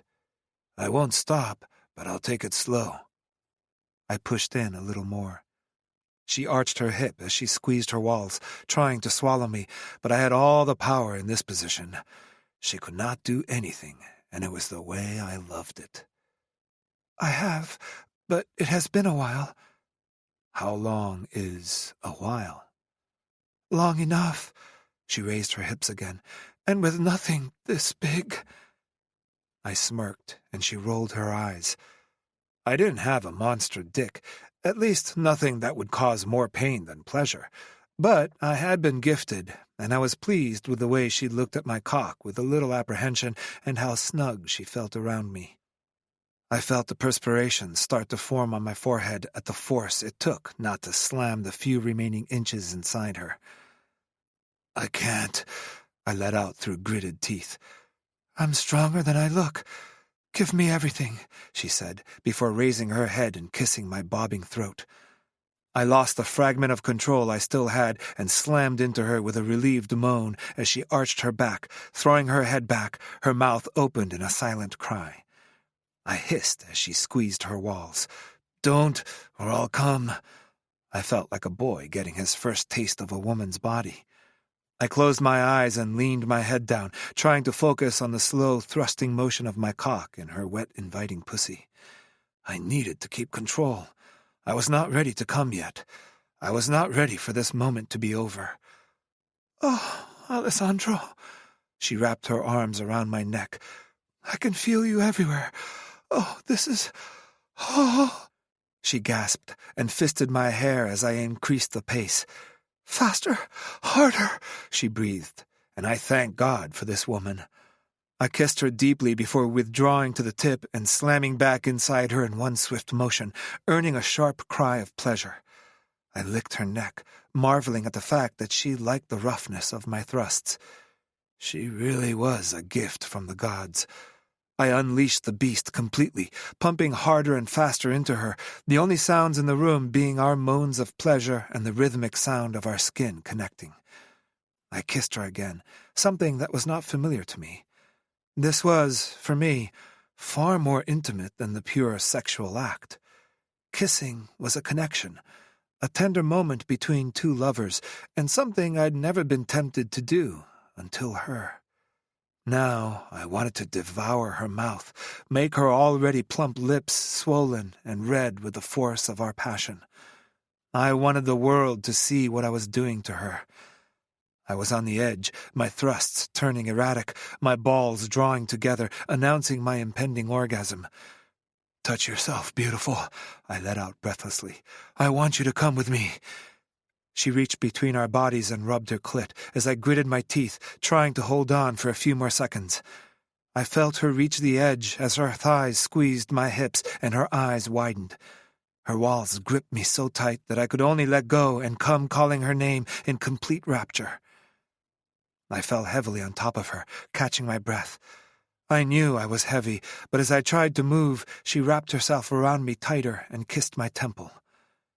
It was unexpected and really threw me off. It was such a tender, gentle, and, dare I say, loving gesture. something that had never been given freely to me like that before, and never without ulterior motives. I smiled, despite the fact that she couldn't see my face buried in her neck.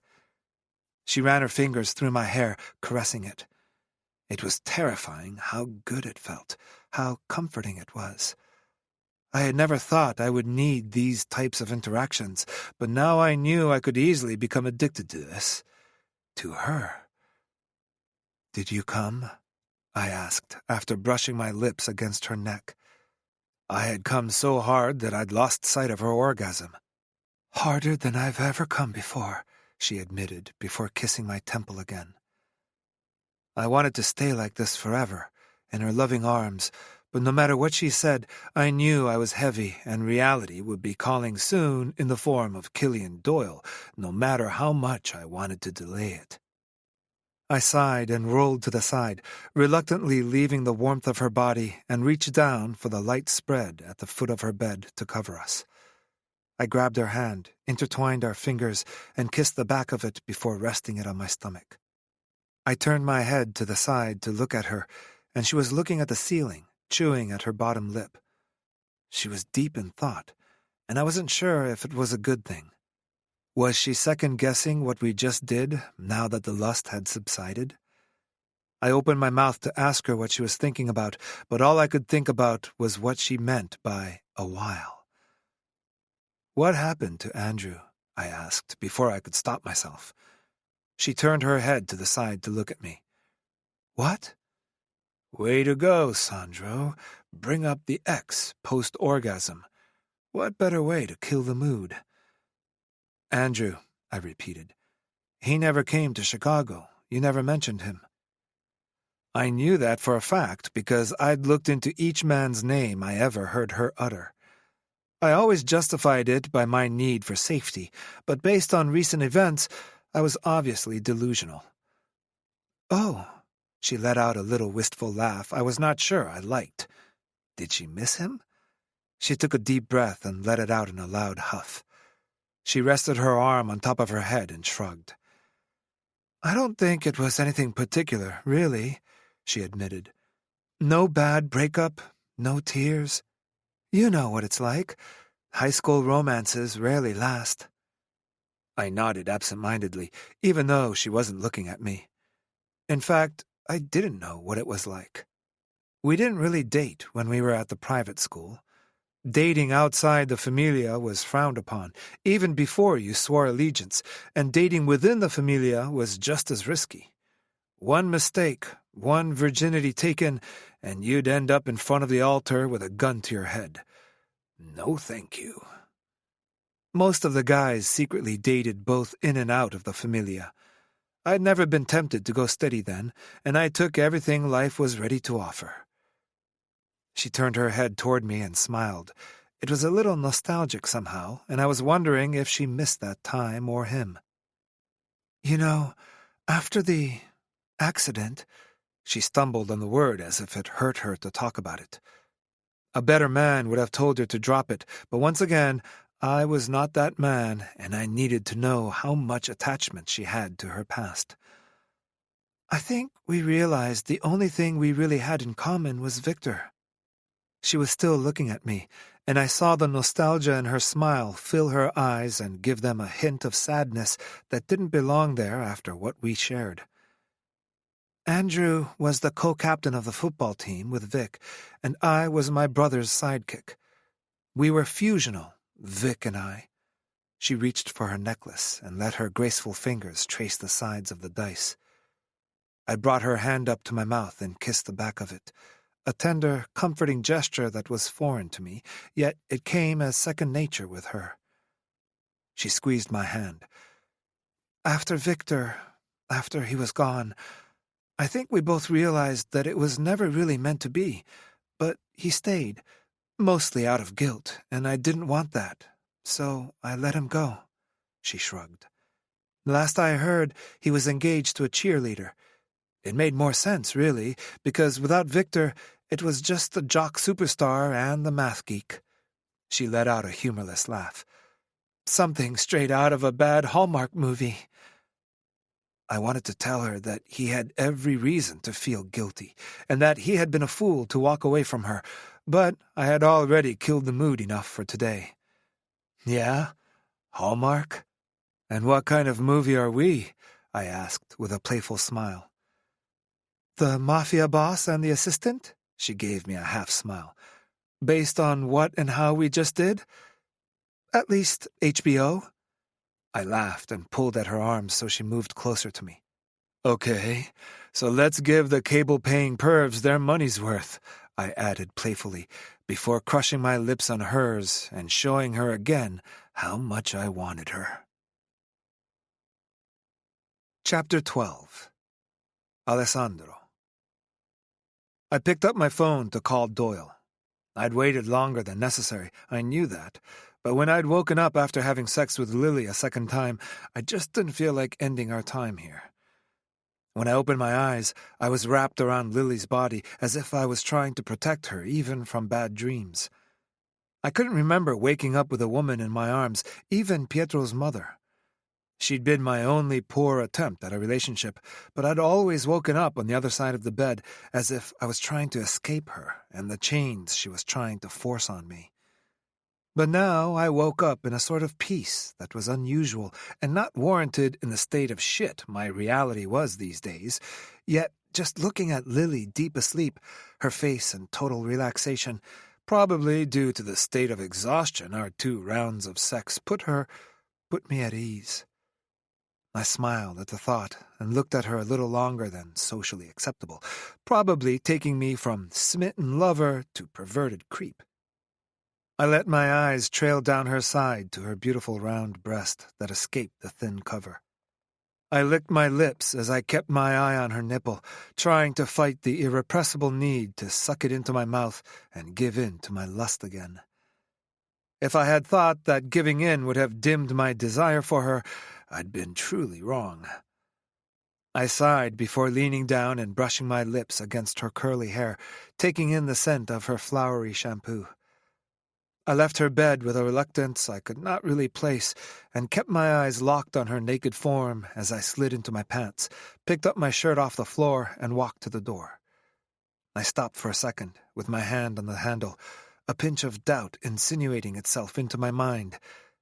Would this be over now?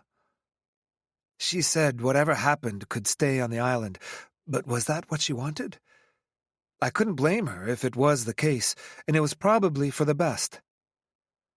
I hesitated most of the morning, trying to find excuses as to why calling Doyle could wait, but knowing, especially based on Moreno's text about Lorenzo's piss-poor attitude, I had to go back home sooner rather than later. I dialed the number of the Rose of Tralee club I knew Doyle used as headquarters. Yeah, a woman's voice said, followed by a loud popping of gum. I rolled my eyes. She was a classy Irish, as always. I need to speak to Doyle. There ain't no Doyle here.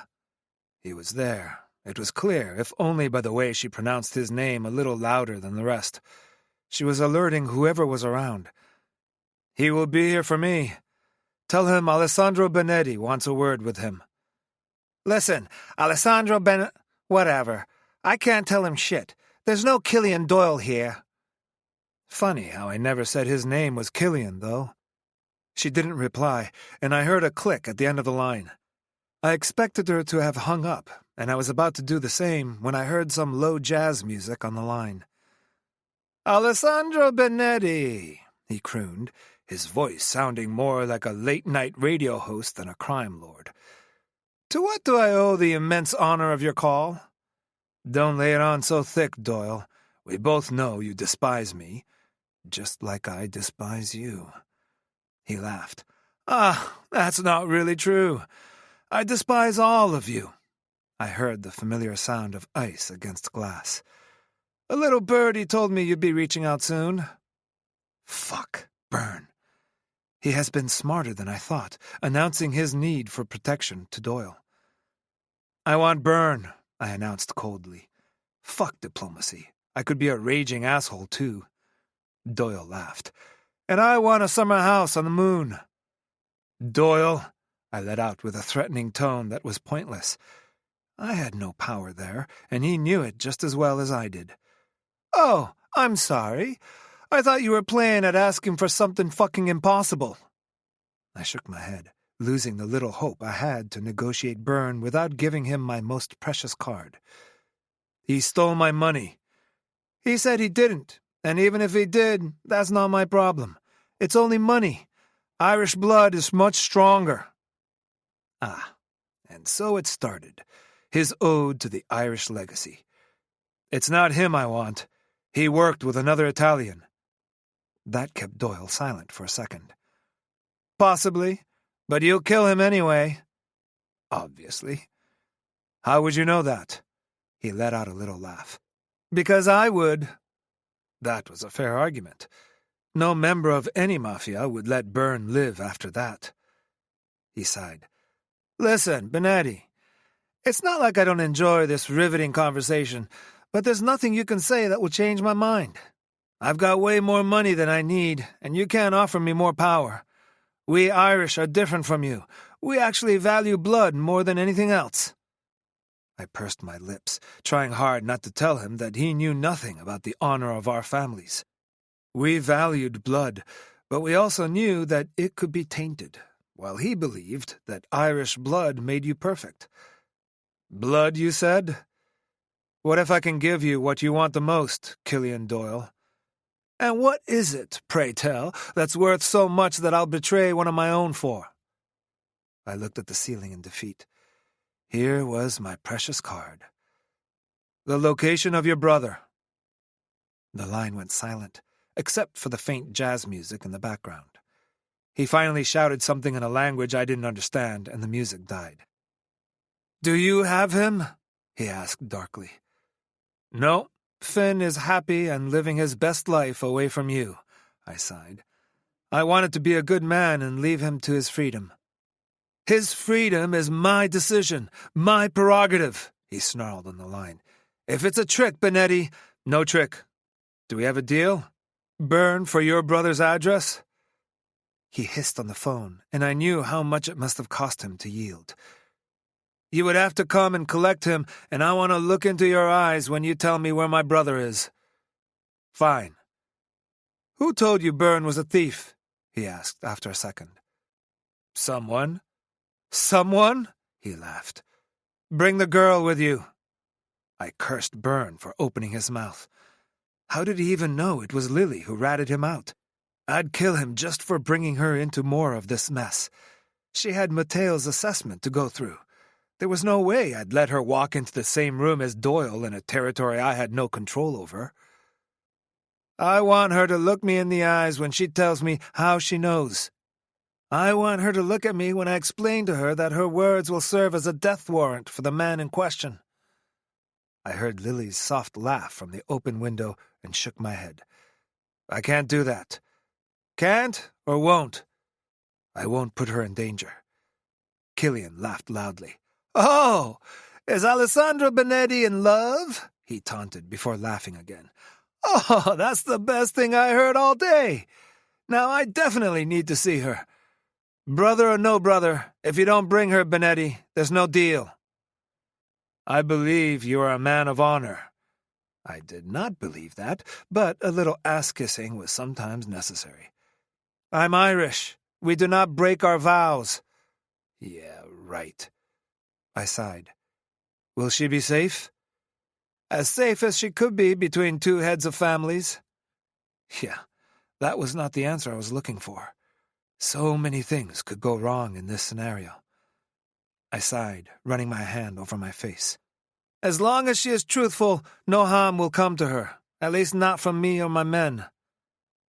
"That woman has more integrity in her little finger than we both have in our bodies combined." "Young love, oh, young love," he sang tauntingly. "Do we have a deal, Benetti? I don't have all day." "I'll ask her. I'll give her the full picture, and if she decides it's too dangerous, then I won't force her," I replied stubbornly. "Then I have no concern she'll say yes. If that woman is stupid enough to get into bed with an Italian mob boss, she'll come. She obviously has no sense of self-preservation." I opened my mouth to deny it, but closed it again when I knew so intrinsically that it was the truth. You've got until the end of the week to show your face, Benetti. If not, I'll send Burns so far away you'll never find him, and then we'll both have a secret. And before I forget, if you lied about Finn, or if you hurt him in any way, neither you nor your redhead will escape Boston alive. Did I make myself clear? Crystal. I didn't get a chance to add anything as the line died. A chill ran down my spine as I wondered, how did he know she was a redhead? I stood and slowly walked to the back porch where I could hear the happy discussion going on between Pietro and Lily. I stayed in the shadow of the house for a few more minutes as he sat on his wheelchair across from her seat. She was wearing the beautiful blue dress I'd bought for her on an impulse in Chicago, and I realized how right I'd been. This dress was made for her. She started to laugh at a joke he'd just made that I didn't understand, and my heart squeezed painfully in my chest. She understood him so effortlessly, and instead of feeling jealous, I was sad at not being able to be the father he deserved. She turned toward the open French doors as if she felt me there and jerked her head a little, the only sign of her surprise. "Oh, Alessandro, just in time. Why don't you come try the strawberry lemonade Pietro made? It's amazing." Her bright smile directed toward me made me forget the doom from the call, if only for a moment, and I felt a lot lighter when I stepped onto the covered patio to take a seat on the other side of Pietro. He gave me a wary look as I reached for the pitcher of pink lemonade. "You don't have to, you know," he said, his face serious. We'd not discussed what had happened the other night, the heartbreaking things he admitted, and my own breakdown as I sat on his bedroom floor, crying for almost an hour at all the pain I'd caused him. I wanted us to talk about it, but I had no idea how.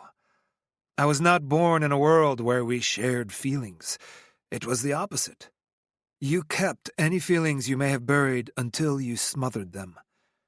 I had no idea where to start, and I was ashamed to ask Lily for help.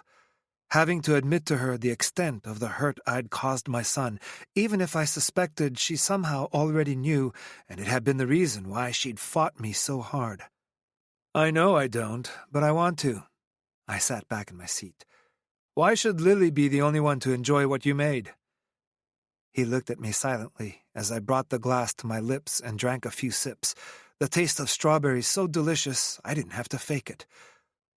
"This is delicious, Cucciolo," I exclaimed before taking another sip.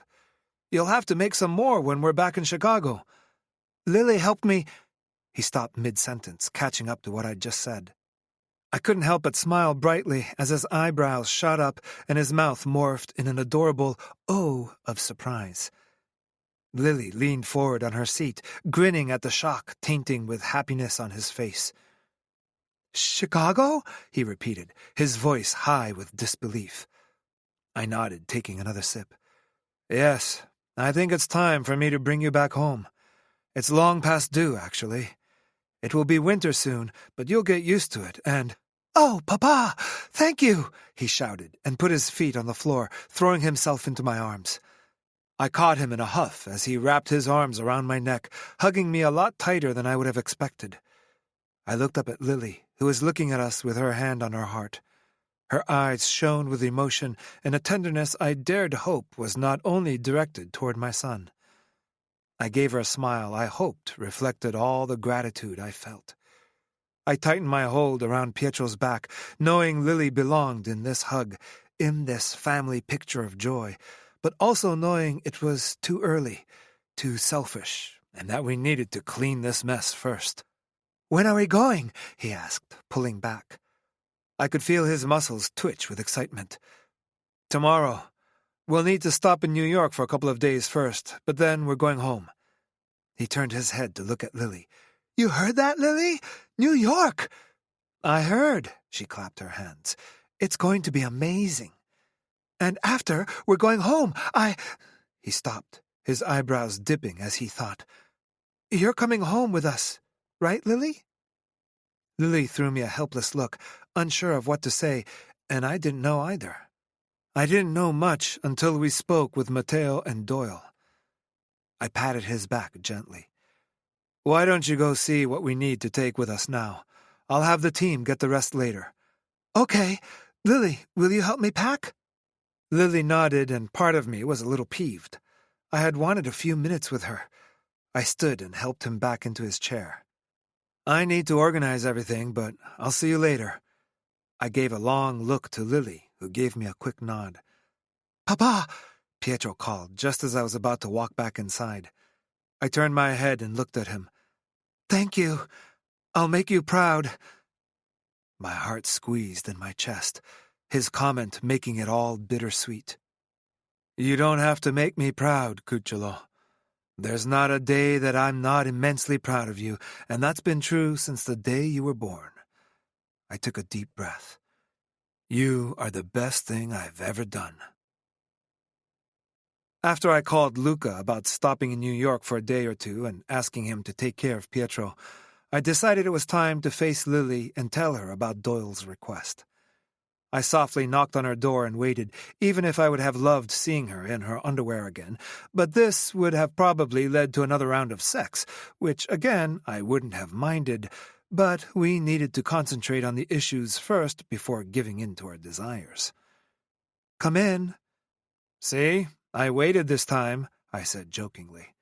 She laughed as she crossed the room to pick up some clothes in the chest of drawers to put in her newly acquired suitcase. Yes, you're learning. I closed the door and leaned against it, watching her pack with a certain longing.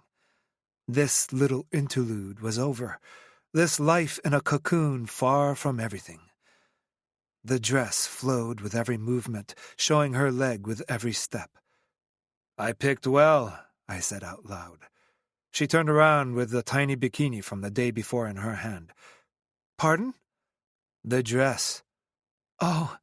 She looked down at her dress before looking back at me. You picked it?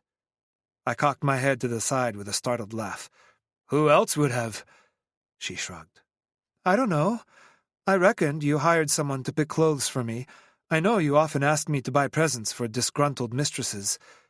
I winced. I'd walked right into that one, but what bothered me even more was the casualty of the tone when she mentioned the mistresses, as if she didn't care. Wasn't she a little bit jealous? I was already aggravated before, whenever a man got close to her, but now that I had touched her, that I had made her mine, I was not sure I would ever look at a man touching her with anything other than murder in my mind. I waved my hand dismissively. That was the past.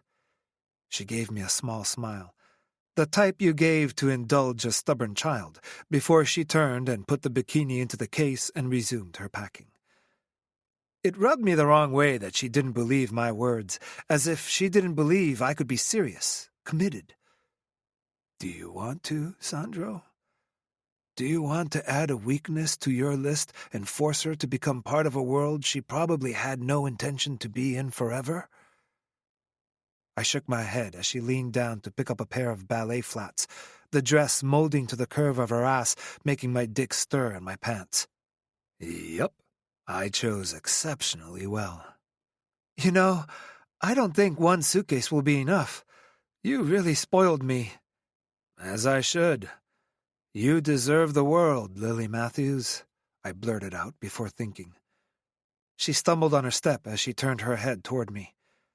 We looked at each other for a few seconds in complete silence, and as if she was a magnet, I took a few steps toward her. She opened her mouth and closed it again a couple of times. It would have been funny if I'd not felt just as confused as she seemed to be. Suddenly, a gust of wind caused the plastic cup on her dresser to fall to the wooden floor, breaking the spell. She shook her head and turned her back to me again.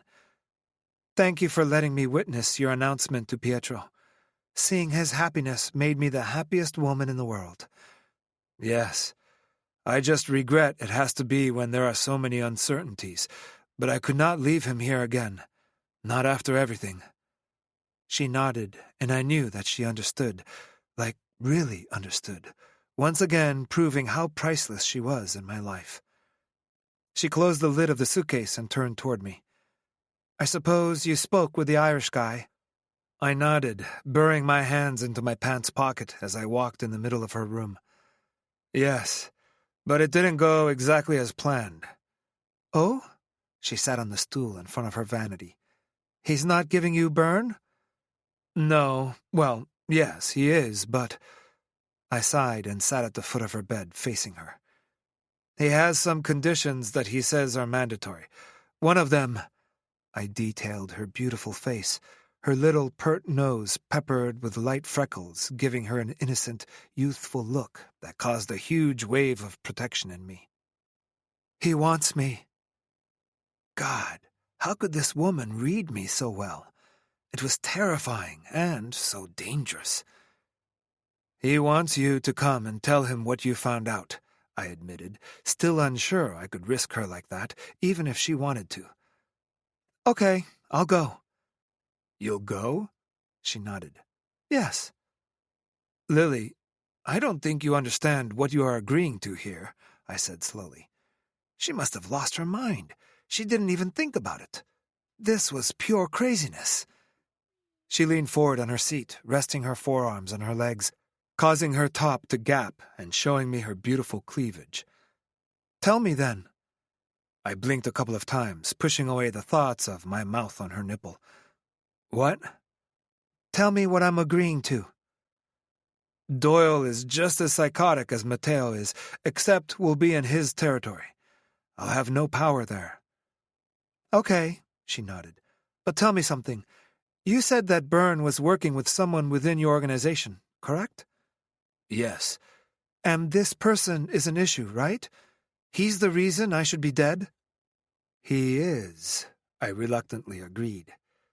I was wary of where her argument would be taking her. She had that fiery, determined look on her face that I loved, but right now I was not confident I wanted to see it. Because of him, you witnessed something you never should have seen, and he knew that. I didn't add the little fact that I'd been to blame in this one, too, because I'd been advised by Mateo and Luca to let her go many times in the past. I only started to understand now why I'd been so opposed to the thought. He is a risk for you, and especially for Pietro, and that alone is worth me going there. I frowned, not liking her logic at all. Are you seeing yourself as a pawn I can carelessly dispose of to ensure my son's safety? I could not contain the bite of anger in my voice. How could she even think that? Do you really think you don't matter? She huffed and stood with a dismissive gesture as she resumed her packing, carelessly stuffing bottles that were on her vanity into a small pouch. I never said that. I know I matter. Pietro is attached to me, and I wouldn't want to cause him any harm, and I know you want to shield him from pain as well. I know you'll keep me safe. Sudden realization made me stiffen, and I stood up slowly as what she'd told me the night before, about the useless piece of shit Andrew and her brother, came back to my mind. Is that why you think I care? Because of Pietro? Because he is the common factor? I took a step toward her as she kept her back to me, her silence confirming my question. Lily, do you think what has transpired between us is only due to the attachment you share with Pietro and our forced close proximity? I stopped a couple of steps behind her as irritation and a hint of sorrow and hurt mixed together. How could she think so little of me, so little of herself? I wanted to shake some sense into her and find this Andrew and cut his dick off just because he had her first. Matthews, turn around, I ordered, unsure if it would work, but what I had to say needed to be said face to face. Matthews, I used my best boss voice. She sighed and turned around slowly. Is that what you really think? She shrugged. I know you care, Alessandro. No, I shook my head. That's not what I asked. Do you really think what's happening between us and my concern for you is caused by Pietro's feelings? It doesn't matter. I took a step closer. Yes, it does. Do you know how difficult it was to invent a fake job in the London office just to get that stupid accountant away from you? Her eyes widened in surprise, and I couldn't help but grin. I knew it, she gasped, slapping my arm playfully. Head of the special accounting projects. She rolled her eyes. That sounded completely made up, and you gave me so much grief about it. She tried to slap my arm again, but I grabbed her wrist and pulled her against me, wrapping my arms around her securely to stop her from going anywhere. I chuckled. I'm quite proud of that one, to be honest. I leaned down and brushed my lips against hers. I may have been slow, but I think this attraction has been there for a while. I just decided to stop fighting it. Doomed if I do, doomed if I don't. She sighed, relaxing in my arms.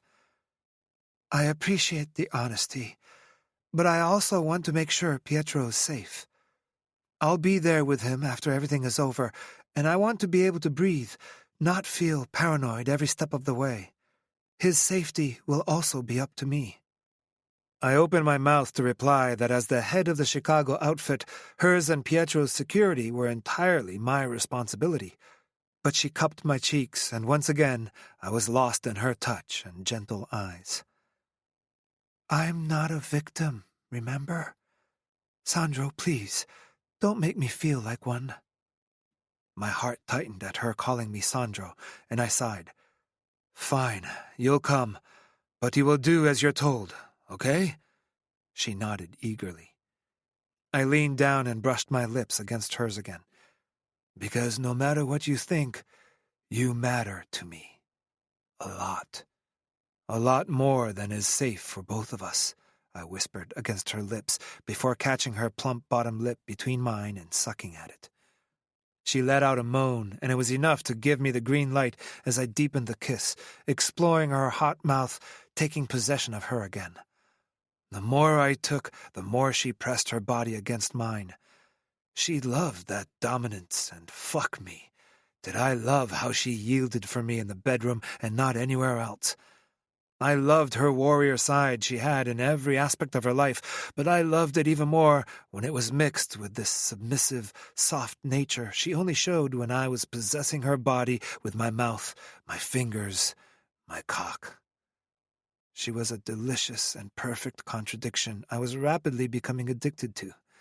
So addicted that I feared that when the moment came for me to do the right thing and let her fly away, I wouldn't be able to, and I'd cage her, damning her to a life she never asked for. But for now, I left those concerns behind as I swirled around, never breaking the kiss and walking her backward to the bed. Tonight was the last night we'd share in this haven, and I intended to make it count and brand my touch and the pleasure I could give her in her memory forever. I wanted her to never doubt how powerful my desire for her could run, and I wanted her to become so inebriated with pleasure that she'd beg me to stop. So I did, 4 times during the night, every time drowning in her cry of pleasure, knowing that these would stay with me until my dying breath. Chapter 13. Lily. Pietro had been nothing more than a complete ball of electric energy since the moment I'd stepped into the kitchen the next morning. I'd woken up alone, and even if I shouldn't have expected anything, it bothered me a lot more than it should have. He had not said anything about love or a relationship last night. The only thing he'd talked about was caring for me, and knowing Alessandro, it probably was the best I could get from him. However, Pietro's excitement had switched any of the spotlight from Alessandro and me to him, and for that I was grateful. Well, until the moment he'd admitted that he'd barely slept last night. Alessandro and I exchanged a quick glance as we settled into the boat that would take us to the mainland and the private airfield.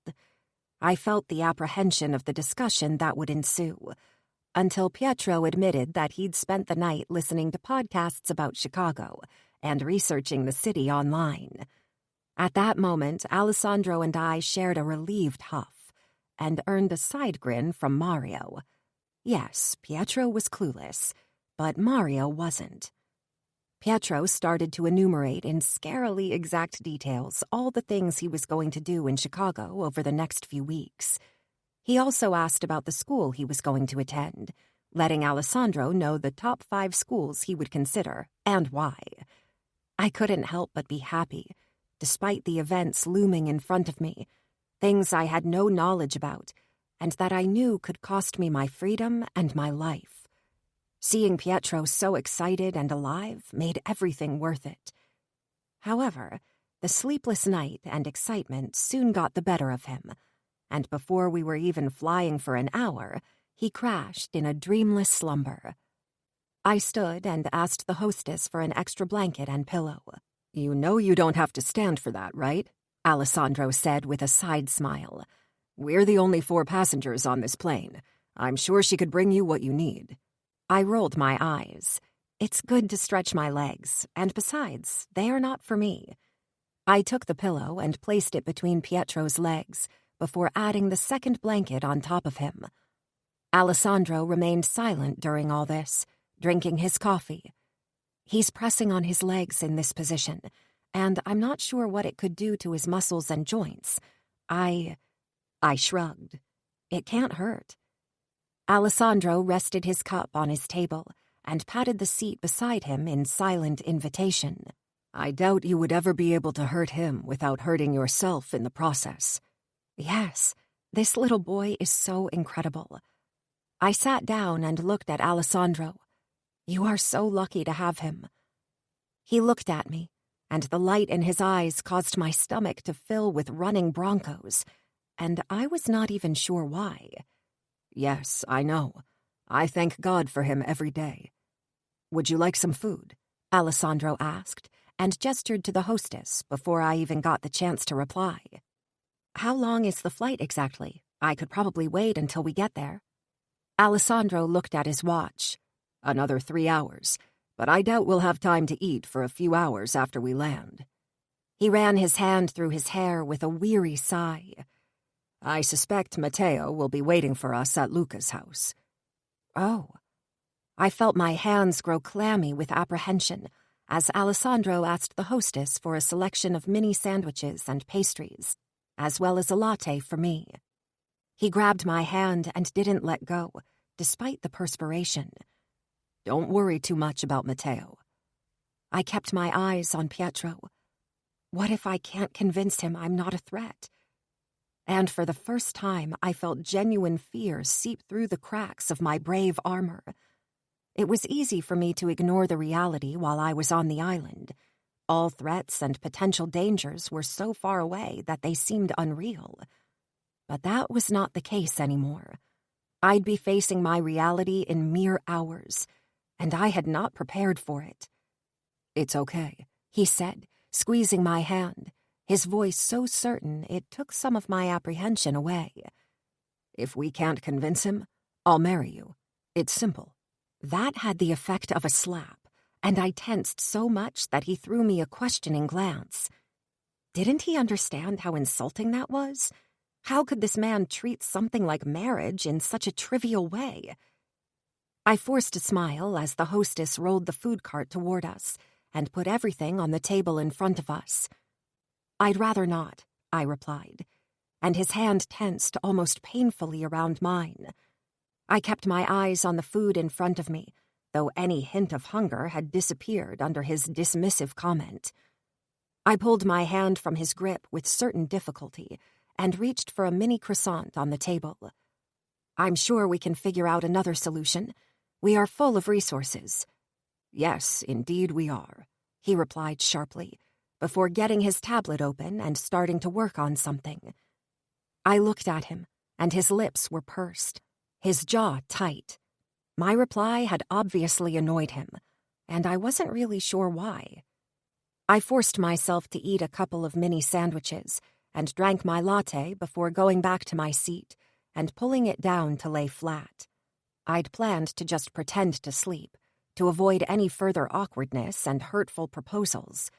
But my lack of sleep must have been more potent because I was suddenly startled awake by a gentle brush of fingers on my cheek. I let out a little gasp as I opened my eyes and saw Alessandro leaning over me, the annoyance from before gone. He brushed my cheek again. "Sorry to wake you, but we'll be landing in 30 minutes. I thought you probably wanted some time to freshen up first." I nodded silently as I pressed the button to sit up and noticed the blanket wrapped around me, as a wave of tenderness for Alessandro filled me. I gave him a questioning look, and he shrugged, rubbing at his neck self-consciously. I didn't want you to get cold. Thank you, I said, my voice thick with sleep and emotion, as I kept my eyes locked with him. We'll see New York soon, Lily, Pietro said, or at least I assumed he said, with his mouth full of food.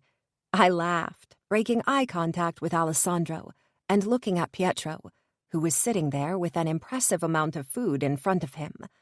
He had been eating a lot more since I met him, and he'd increased his exercises.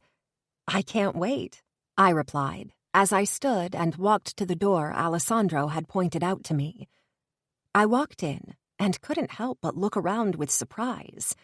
It was an actual bathroom in a plane, with a shower and everything. I let my eyes trail to the counter where my makeup and toiletry bags were waiting. I turned toward the closed door as another wave of tenderness hit me at the thought of the man on the other side of it. He was just so attentive with me, so attuned to my needs and my desires. I blushed again at the memories of our lovemaking. I understood he was a mafia boss, and that being with him would have been a mistake, even if he genuinely wanted to commit. The truth was, I was in love with him, and the thought caused me a lot of sorrow, even if I knew it was never his intention.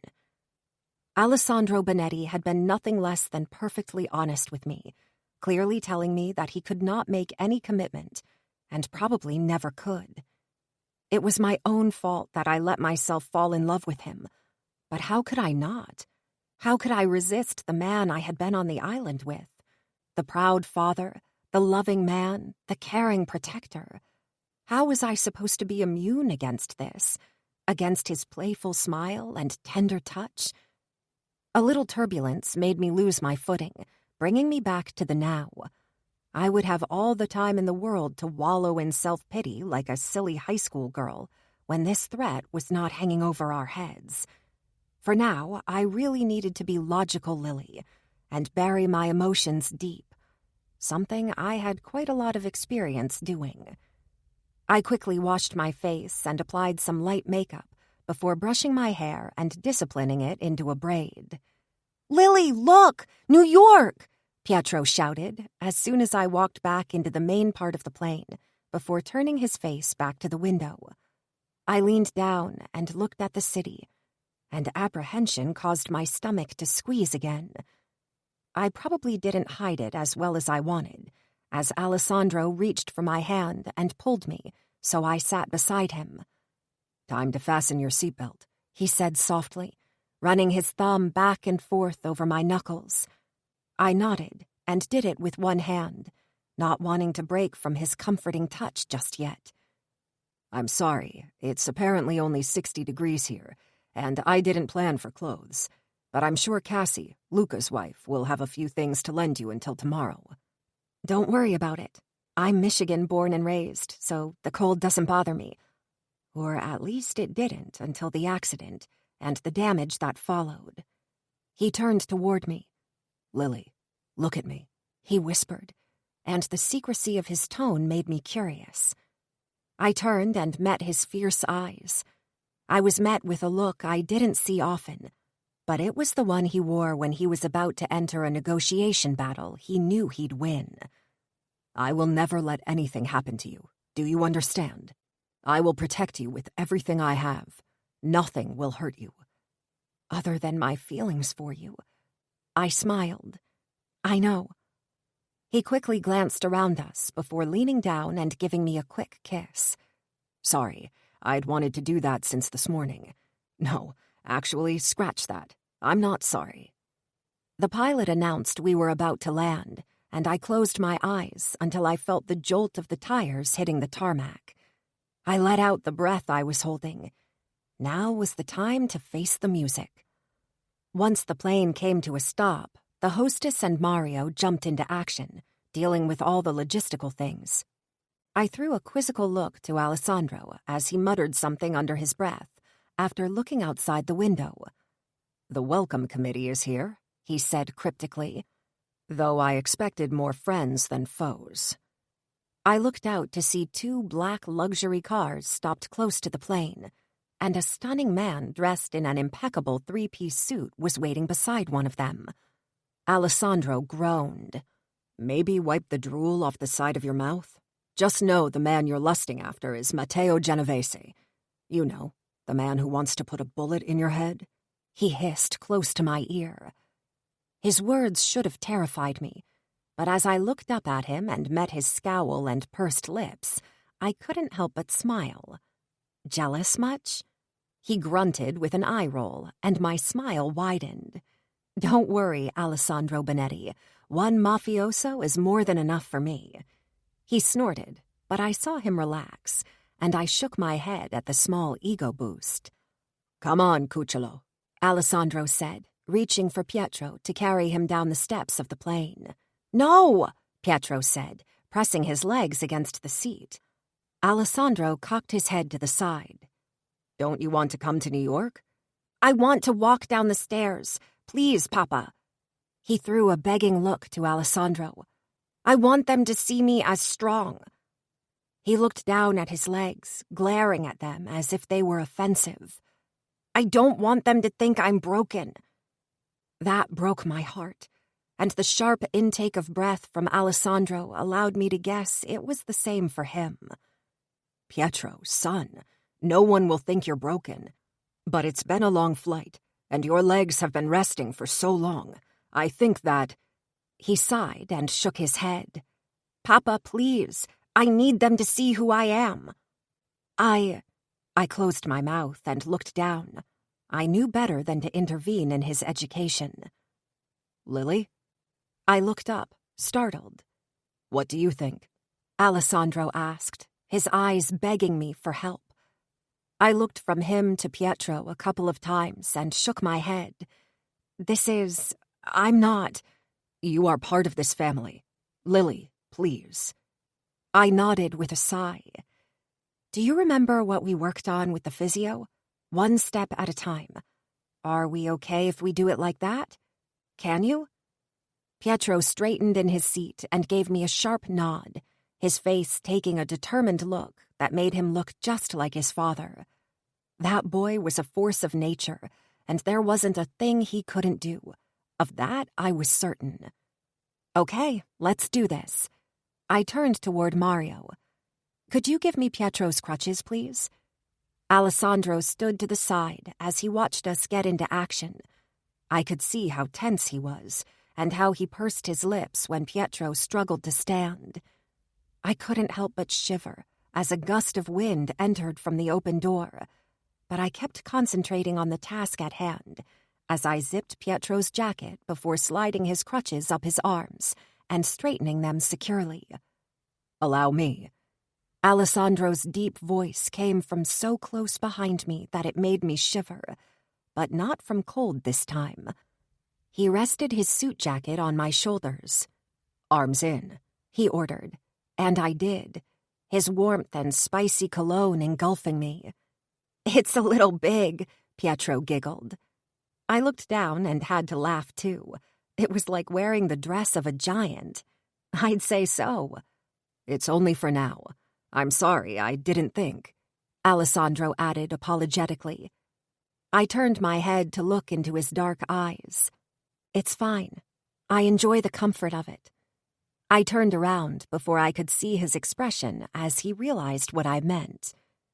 Pietro walked to the door of the plane with me close behind, and as soon as he reached the step, he turned to give me a nod. I looked at Mario, who nodded as well, and took the first step down, waiting there as a buffer, in case things didn't go the way we would have wanted. I quickly counted the steps as I stood behind Pietro and wrapped my arms around his chest, resting my feet between his feet and his crutches. 8 steps. It was double what we tried to do at home, but I knew he could. We shared that fire, him and I. I kissed the top of his head. "You move, I move. 1, 2. He started the rhythm going down a step at a time. The closer we got to the tarmac, the prouder I was of the boy, and the more relieved I was to have suggested this solution. One misstep could take him so far back, and I wouldn't have anyone to blame but myself. I let out a little huff of relief as my ballet flat touched the hard ground. "We did it, Lily!" Pietro marveled with a certain sense of awe that proved he didn't really believe it. "You did it, Pietro. This victory is all yours." Alessandro stepped beside me, and I saw the light shine in his eyes as he looked down at us. "Is there anything you cannot do?" he asked me under his breath, as if he was talking to himself. "Good coffee, apparently," I teased, reminding him of all the times he bitched at me for his coffee. He gave me a little smile and straightened up. "Come on, let's face the music."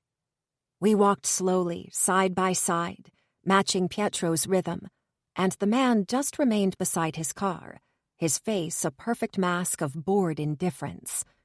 I was grateful that our slow progression didn't cause any visible frustration. We stopped a couple of steps from the car, and I took an instinctive step back. I was not part of this narrative. I was the help. I didn't belong in this family picture, no matter the lies Alessandro told himself. "Alessandro," the man said solemnly before looking down at Pietro. I tensed, though I was not sure why. I was just not a fan of having such emotionless eyes on such a special boy. Alessandro wrapped his arms around Pietro's shoulders. "Matteo, let me introduce you to my son, Pietro." "Nice to meet you," Pietro said, standing straighter, and I couldn't be prouder of him than I was at that moment. "Pietro Bonetti, it is good to finally meet you. It was long past due," he said with his deep, slightly accented voice. "Posso solo scusarmi, ma meglio tardi che mai," Pietro replied with a tone that also reminded me of his father. Matteo's eyebrows shot up and he nodded. "It's true. Why don't you go wait in the car?" He jerked his head toward the black sedan parked in front of his. "Your father will be joining you in a minute." Pietro was smart enough to know it was not a suggestion, and nodded, taking the direction of the car. All three of us looked at him as the driver opened the door, and Pietro refused his help to get in, undoing his crutches and helping himself into the car. "That boy has the brain of a genius, the courage of a warrior, and the determination of an Italian man," Matteo said with a nod of approval. "You have a worthy heir, Alessandro. The Bonetti line is well represented." He turned toward Alessandro, but his eyes rested on me instead, and I couldn't help but flush under his scrutiny. "Matthews, why don't you go sit with him?" Alessandro said with a detachment that took me off guard. It had been so long since he'd taken that tone with me and called me Matthews. I nodded mutedly. "I don't think so," Matteo replied coldly. "Miss Matthews will ride with me. You go with your son, Alessandro. I'll see you at the compound." Alessandro stood taller as he stiffened. "I thought I was going to Gianluca's." "Plan changed. It's best for the kid to stay in the city with me, and you know that." Alessandro remained silent, unmoved. "She's not getting in a car with you." "Defying my authority now, Alessandro. My. Continua a ripeterti che non sei innamorato." Alessandro hissed, and Matteo sighed. "Be careful, Alessandro. Remember your place." Cold sweat formed at the back of my neck, and I stepped forward to stand between Alessandro and Matteo. "I'll come with you, no problem. I've got nothing to fear." "Well," Matteo cocked his head to the side, "I would not say that either. I'm known to be a man with a temper." Alessandro wrapped his arm around my waist and pulled me against his body.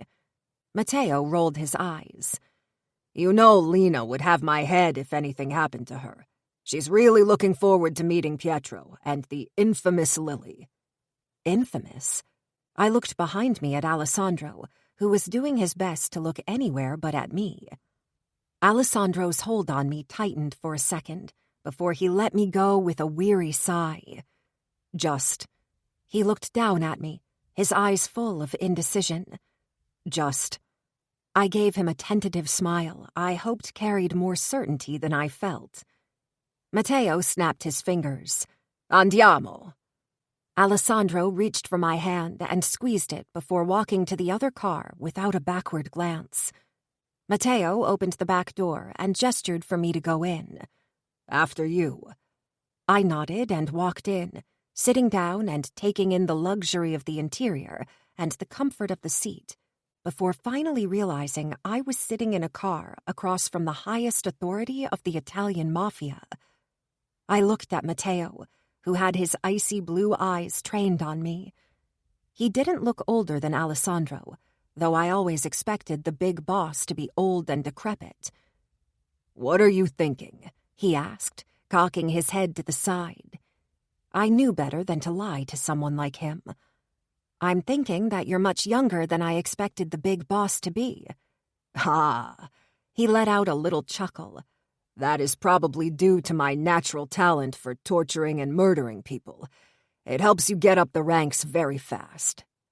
It was my turn to cock my head to the side. "Are you trying to scare me?" He arched his eyebrows. "If you were smart, you would already be. I've heard you are terribly smart, so wouldn't that be a wasted effort?" "Ah, then my intelligence must have been overestimated, because I might be scared, but I'm also intrigued." He looked out of the window for a second before turning toward me.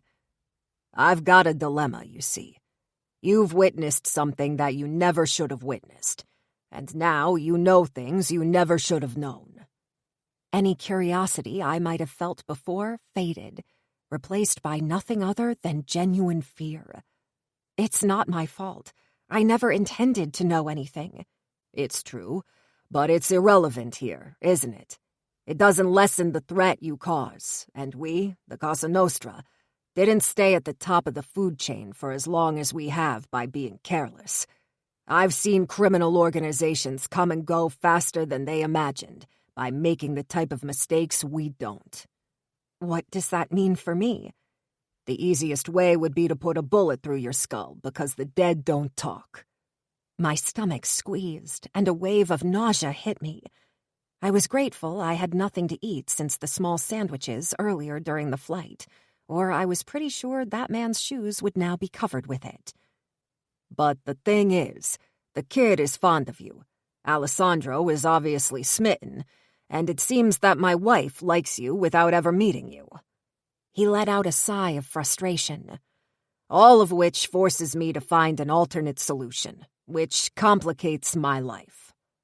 "I'm sorry that keeping me alive is such a nuisance for you," I thought, as I pursed my lips to stop myself from saying it. If there was a day in my life to have a filter, today was the day. "What are my options?" "Is your allegiance only because of the kid?" I arched an eyebrow. The question was so random. "I adore Pietro, and I would never do anything that could hurt him, if that's what you're asking." He gave me a side smile, as if he could read right through me. "This is not what I'm asking, Ms. Matthews. Please, don't pretend to not understand, as I have zero patience for liars and fools." "Why are you asking? Does it solve your problem to know who I am attached to?" He shrugged. "The simplest way to fix the problem, other than killing you, is marrying you to Alessandro." I jerked back in my seat. "What? I shook my head. He waved his hand in a dismissive gesture. "Don't play the blushing virgin. I know what happened between you two." "He told you?" I gasped, reddening both in shame and anger. I was going to kick him in the balls. Who kissed and told past the 8th grade? Seriously. "No, he didn't." He leaned forward with an amused glint in his eyes. "But I suspected that much. Nobody gets that protective of a woman without an investment in her vagina." I grimaced at his crude words. "Or in her heart?" He shrugged. "If you'd like to think so, be my guest." Of course Alessandro didn't love me. He liked me, yes. He loved how his son responded to me, and it may have been enough for them to marry. but not for me. I shook my head and looked down at my hands on my lap. He muttered something in Italian under his breath. "What's so bad about marrying one of us? You could marry an Irish, or worse, an accountant." "Ah, that's a shame. My ideal husband is an Irish accountant." His lips lifted on the corner with what I suspected was a genuine smile. "I like you," he admitted begrudgingly, then looked out the window. He turned toward me again with a sigh as the car slowed, then stopped in front of iron gates. "I won't be able to let you walk away without the satisfaction that you are not a danger to the familia." "I know, but you also have to understand that I can't commit for less than I deserve." "Even if it means losing your life in the process." He sounded dumbfounded, and in a way, so was I. It was like choosing death. Wouldn't I lose it either way? He looked at me for a second, his face a perfect mask of cool indifference. "I expect your answer to be very different once you face the barrel of my gun. But only time will tell, Lily Matthews. Only time will tell." The door abruptly opened as soon as the car stopped, and Alessandro detailed me from head to toe before letting out a little huff of relief. Matteo threw me a knowing side look before letting out a mocking chuckle. "Don't worry, Alessandro. I did not hurt your booty call." I cursed that man internally and looked down with a blush. "You took a really long way back," Alessandro told Matteo, his eyes narrowing a little. "I enjoyed the company. I wanted a little more time to chat." "Are you okay?" he asked, still standing in front of the door, blocking the exit. "I'm perfectly fine. It was a lovely moment." I gave Matteo a big smile. He shook his head once more and gestured at Alessandro to get out of the way. He exited the car and then turned to help me out, which, based on Alessandro's puckered eyebrows, couldn't be a common occurrence. "I do like you," he said once I was out, and he buttoned his suit jacket. "Don't make me kill you." He swirled around and went up the stone stairs. "Sbrigati, Alessandro. Abbiamo molto da decidere." Alessandro rested his hands on my shoulders. "Are you sure you're okay? Don't worry too much about what he said. It's just words." "I'm really okay. And no, it's not the words. But in a messed up way, I kind of see his point. He only wants to keep his family safe. If it wasn't my head on the block, I'd even say it's commendable." Alessandro snorted. "Matteo is a lot of things, but commendable is not one of them." "Where's Pietro?" "He's with Matteo's wife. Those two hit it off immediately." He looked up and sighed. "Listen, I need to discuss strategy and tomorrow's trip to Boston." "Of course. You do what you need to do. I'll be with Pietro." I pulled his jacket tighter around me. "Alessandro!" I heard Matteo call from inside. "Come on, let's go," I offered, stepping to the side and taking the stairs up to the house. "We wouldn't want you to get in trouble with the principal." He let out a groan of exasperation behind me. "You don't even know how accurate that is." I walked into the house and didn't even have the time to detail the hall as a heavily pregnant woman exited a room from the left with a bright smile on her face. "Lily, welcome!" she exclaimed, gesturing me forward, as if we'd been friends all our lives instead of just meeting. "Why don't you come with me to the library? There will be hot chocolate and cookies in a minute." She gestured toward the direction Alessandro had just taken. "Just leave the boring discussion to them." I smiled and went to her, immediately at ease. She was the exact opposite of what I had imagined Matteo's wife to be. I expected a tall, thin, expressionless, model-like woman, like the ones you saw in the Hamptons magazines or in a season of Real Housewives. This woman was short, probably as short as me, with a round young face and a friendly demeanor. She was also wearing a pair of wide-legged maternity pants and a long-sleeved t-shirt that wrapped around her round belly. The t-shirt was an Iron Man theme, with a little Iron Man figure in the fetal position, on top of the belly, with the text, "Superhero Cooking." I chuckled at that. It was very cute. She rubbed her stomach, and I saw her engagement and wedding rings. Her engagement ring was a copy of Iron Man's heart.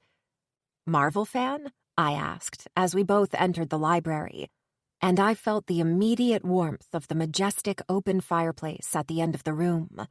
"How could I not?" she replied playfully, gesturing me to the cream-colored sofa.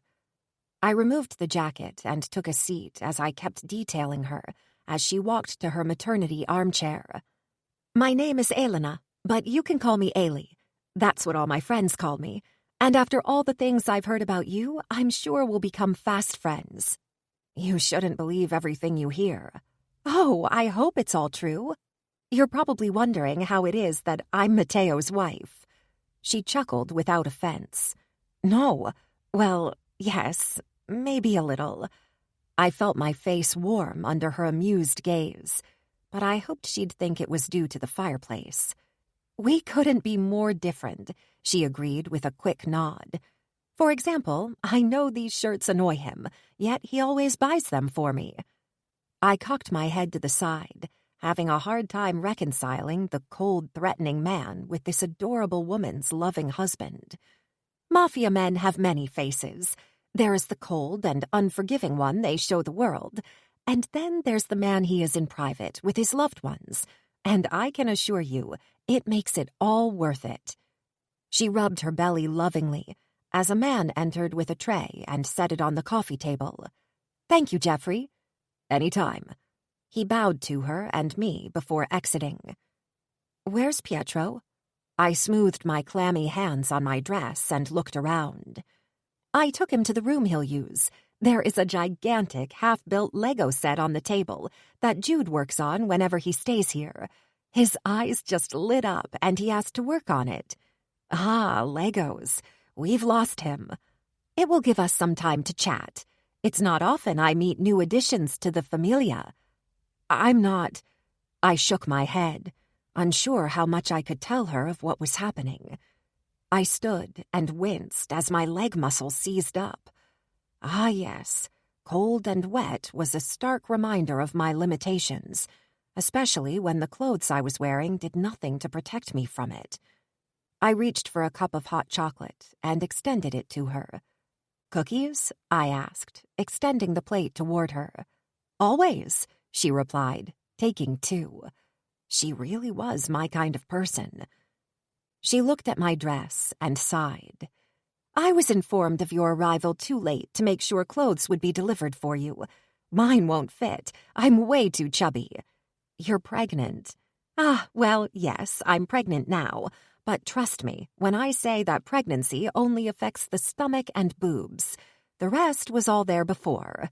She laughed, visibly happy with the way she looked, as she should be. "Cassie, my brother's wife, who you'll meet soon enough, left a few things here, and you're both about the same size, it seems. She said you can take whatever you want, and I'll have a few things delivered for you tomorrow." I shook my head, quite uncomfortable with that much generosity from a woman I'd just met. "Oh, no, thank you, but I could never." "Nonsense! You'll need to get used to it very soon. The Mafia wives are quite a close-knit club. We're more like sisters than anything else." I frowned, resting my hand on my chest. I'm not a Mafia wife." "Yet," she replied with a little smile. "Ever. Alessandro is not a loving anything. I heard he proposed." I let out a startled laugh. "He said, 'If we can't fix it, I'll marry you.' How romantic. And I'm not interested anyway." "Ah," she nodded, taking a sip of her chocolate. "We are at that stage." "What stage?" She bit her cookie and stood. "Never mind. But just FYI, our men suck at this romance thing. Mateo didn't propose to me. He told me we were getting married, whether I liked it or not. And Dom? India proposed to him. I don't see how it relates to me." She threw me a side look as her mouth quirked up into a little smile. "Do you want me to show you to your room? It's just across Alessandro's. Not that it matters, right? My face reddened as I looked down at the table, taking in the silvery tray as if it was the nicest thing I'd ever seen. She chuckled again. It's complicated, I finished rather lamely, feeling bad about lying to her. The best things often are. Do you mind if I go see Pietro first? I want to make sure he's okay. Not that it's not nice here or anything, I added quickly, fearing that my words may have offended her. Oh, don't worry, it makes complete sense. She pointed down the corridor. I have my doctor coming for a visit in a bit. Just go check up on Pietro. Your room is on the first floor. Your suitcase will be in front of it. And please, take all the clothes you want. Cassie has so many. I nodded. I was a little too desperate to refuse anyway. The next few hours passed in a bit of a blur between helping Pietro with the Lego version of the Death Star and having dinner with Pietro and Elena before retreating to my room. Nervousness for tomorrow and the discomfort of not seeing Alessandro since we arrived continued to pile up on the pain I already felt in my leg. I took a shower and slid on a long nightshirt before looking at the bed longingly. I only wanted to get under the covers and sleep, but my legs screamed for some relief that I knew I had to give, or I probably wouldn't be able to walk tomorrow. I didn't know anything about Killian Doyle, the man I was going to meet in Boston, but I knew I didn't want to show any weakness. I took the tube of cream that Elena had given me. It was not exactly the strong type of stuff that the doctor prescribed, but it was probably enough to be okay for a couple of days, to keep the pain to a manageable level. I rested my foot on the velvety ottoman at the end of the bed and rubbed some cream in my hands before rubbing it on the scar tissue and into my sore, spasming muscles. I let out a hiss of both soreness and relief as I dug deeper into the knotted muscles. "Are you okay?" My heart skipped a beat in surprise, and I turned my head sharply to see Alessandro standing in my room, dressed in a simple gray t-shirt and loose, dark gray sweatpants. "You really need to learn how to knock, you know," I said, trying to mask how I always reacted to his presence. His eyes trailed to my leg, and I realized how visible my scars were. I reached for the nightgown to pull it down, even if I knew it was irrational. Alessandro had seen, touched, and kissed my scars, but having him witness my moments of discomfort and pain was a completely different story. "No, don't." He closed the door behind him and walked toward me. "What's wrong?" he asked, resting his warm hand on the middle of my thigh. This simple touch giving me goosebumps from the top of my head to the bottom of my feet. It's nothing too bad. I let out a little laugh. I wanted to sound derisive, but I knew I sounded uncomfortable. I've just forgotten over the past month on the island that the cold and humidity affected my muscles. And, I shrugged, it's not a big deal. Just some cream, a warm bed, and some rest, and I'll be like new. He kept his hand on my leg as he nodded slowly, letting his eyes move from the scars to the ibuprofen tube on the ottoman a couple of times. "Allow me." I didn't even have time to ask what he meant, because he gripped my leg behind the knee and moved it to sit on the ottoman before placing my foot between his open legs. "What?" I stopped as he grabbed the cream, and mortification hit as realization smacked me in the face. "Alessandro, no. I'm okay now. "Stop it, Matthews," he ordered, grabbing my ankle as I tried to move my leg. "Let me take care of you." He leaned down and kissed my knee, making me shiver again. "Please." I sighed and looked away as he put some cream in his hands and started to massage the top of my thigh. I sucked my bottom lip between my teeth, trying to stop myself from moaning at the magic his hands did on my muscles. "I think we're past Alessandro, don't you?" He smiled up at me. "Call me Sandro." I felt a little thrill, as if it meant I was part of his circle. "Sandro." I loved the sound of it on my lips. He smiled with a small nod before looking down again. "I'm sorry for disappearing all day. I didn't think it would take so long," he said, keeping his eyes on his task. I looked at his strong, tanned hands working on my leg with such methodical precision it was almost professional. Who could have predicted a month ago that I'd end up being Alessandro Bonetti's temporary lover? That he would be the one taking care of me? "Where did you learn all that?" I asked with an embarrassing groan of relief. He looked up and winked playfully. "I was pretty sure we established on the island that I was good with my hands, but maybe I need to remind you again." I wanted to flirt back, but I stifled a yawn instead. His eyes changed from playful to concerned in a second. "You're tired." I shrugged. He sighed. "I know things are concerning right now, and I'm sure it's taking a toll on you." "It's not a big deal. It will be over soon." "Yes, soon you'll be able to go back to a life that is more normal." I didn't think he meant it as such, but it felt like a hidden way to make me understand that we had no future together. I removed my leg and let my nightgown fall back down to my ankles. "Thank you. It feels better," I admitted truthfully. I yawned again, and both Alessandro and I turned toward the old-fashioned alarm clock on the nightstand. It was close to midnight. "I think you need a good night's sleep." He stood and pulled the cover back as if I were a child. I wanted to tell him that he shouldn't baby me, that whatever guilt or apprehension that transpired from his discussion with Matteo wasn't his fault, not really. But it felt so nice that I didn't have it in me to refuse. I nodded and walked to where he was standing and laid down, letting him pull the cover on top of me. I closed my eyes, unsure that sleep would actually find me, despite my tiredness mixed with weariness. "Good night, Lily," he whispered, before brushing his lips against my forehead and rounding the bed to exit the room. I turned to my side, facing the window as the light turned off.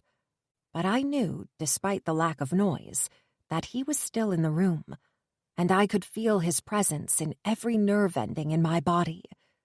I waited, barely breathing for a few minutes, as I started to think that it was probably my mind playing tricks on me, just some wishful thinking. However, a few seconds later, I felt the cover move and the bed dip as he slid under the covers. He came closer to me and wrapped his arm around my waist, pulling me against him, spooning me. "Just for tonight, just for tonight," he muttered, as if he was trying to convince himself. I rested my arm on top of his and slid my fingers through his as I remained silent. I felt my body relax as his skin warmed mine, and within minutes I fell asleep, soothed by his gentle breathing and the impression of safety I felt when I was in his arms. There was no going back for me, I was sure of it. Alessandro had transformed me, and I knew there would be a before and after him. Alessandro was the type of man, and gave the type of love, that you never really recovered from. Chapter 14. Alessandro. I sat on the plane for the 1-hour trip to Boston while watching Lily talk to Dom as if they'd known each other forever. It was aggravating to see how at ease she was with him, how easy it had been for him to make her open up. I knew it was a sort of gift with him, but jealousy still reared its ugly head. Last night had destabilized me much more than I'd expected. If I was completely honest with myself, I'll admit that the main reason for my visit to her room had been to make sure she was doing okay, but the lusty part of my brain was praying for some sex with her. I was still craving her as much, despite having given in to my desire a few times. But when I went in and saw her tired and in pain, my wish— no, it was much deeper than that. My need to comfort her, to ease her pain, changed everything. I wanted to be here just for her, and I realized that just making her feel better was making me feel like a champion. I couldn't really accept how important she was, how much I cared about her, far beyond her relationship with Pietro and my physical desire. No, there was an emotional connection here, too. There was something much deeper than we probably both wanted, and it was something that was bound to complicate everything, no matter the outcome we reached. I'd been unable to leave her room last night, and the yearning to sleep with her in my arms had been so strong that it shook me to the core. I'd told myself, as I settled in her bed, that it was just for one night, but I wasn't sure I believed myself. "So, you're studying to be an accountant?" Dom asked. "Part-time. It's something I started when I worked for my uncle," she chuckled. "It was something he crucially needed." "Ah," Dom nodded. "Explain how you went from a promising university chemistry student to a part-time accounting student." I wanted to intervene. It was too personal, too blunt, but I also felt guilty for never asking myself. She shrugged. "The accident happened, and then I stayed home for a year because of the rehab and everything." She sighed as she reached for her necklace and fidgeted with the dice. "I can't really say why I walked away. I went there, but I was not the same person anymore. I was being favored due to my disabilities, you know? Quotas," she added as she threw me a side look. I felt the jab right through my bones and wanted to apologize for all the things I'd told her back then. She'd not mattered then, and she'd not changed me yet. Sororities begged me to become a member. Professors treated me differently. She shook her head. I didn't want to be poor little Lily Matthews, the girl who lost her twin in an accident that left her permanently changed inside and out. So I went home, and after a couple of years there, suffocating just the same, with pity looks and whispers about my past, I decided to call it quits and move to Chicago where nobody knew me and nobody cared. She smiled. It was the best decision. Dom shook his head. "People are stronzi." "Stronzi?" "Assholes." Dom grinned, and she laughed. "But I'm not sure I agree with your decision." I frowned and threw him a dark look, ready to punch him. "Calm your tits, Sandro," he said, raising his hand toward me. "I just think she could have chosen a better city than lame-ass Chicago. New York, for example. Now that's a real city." "Va fanculo," I barked, flipping him the finger.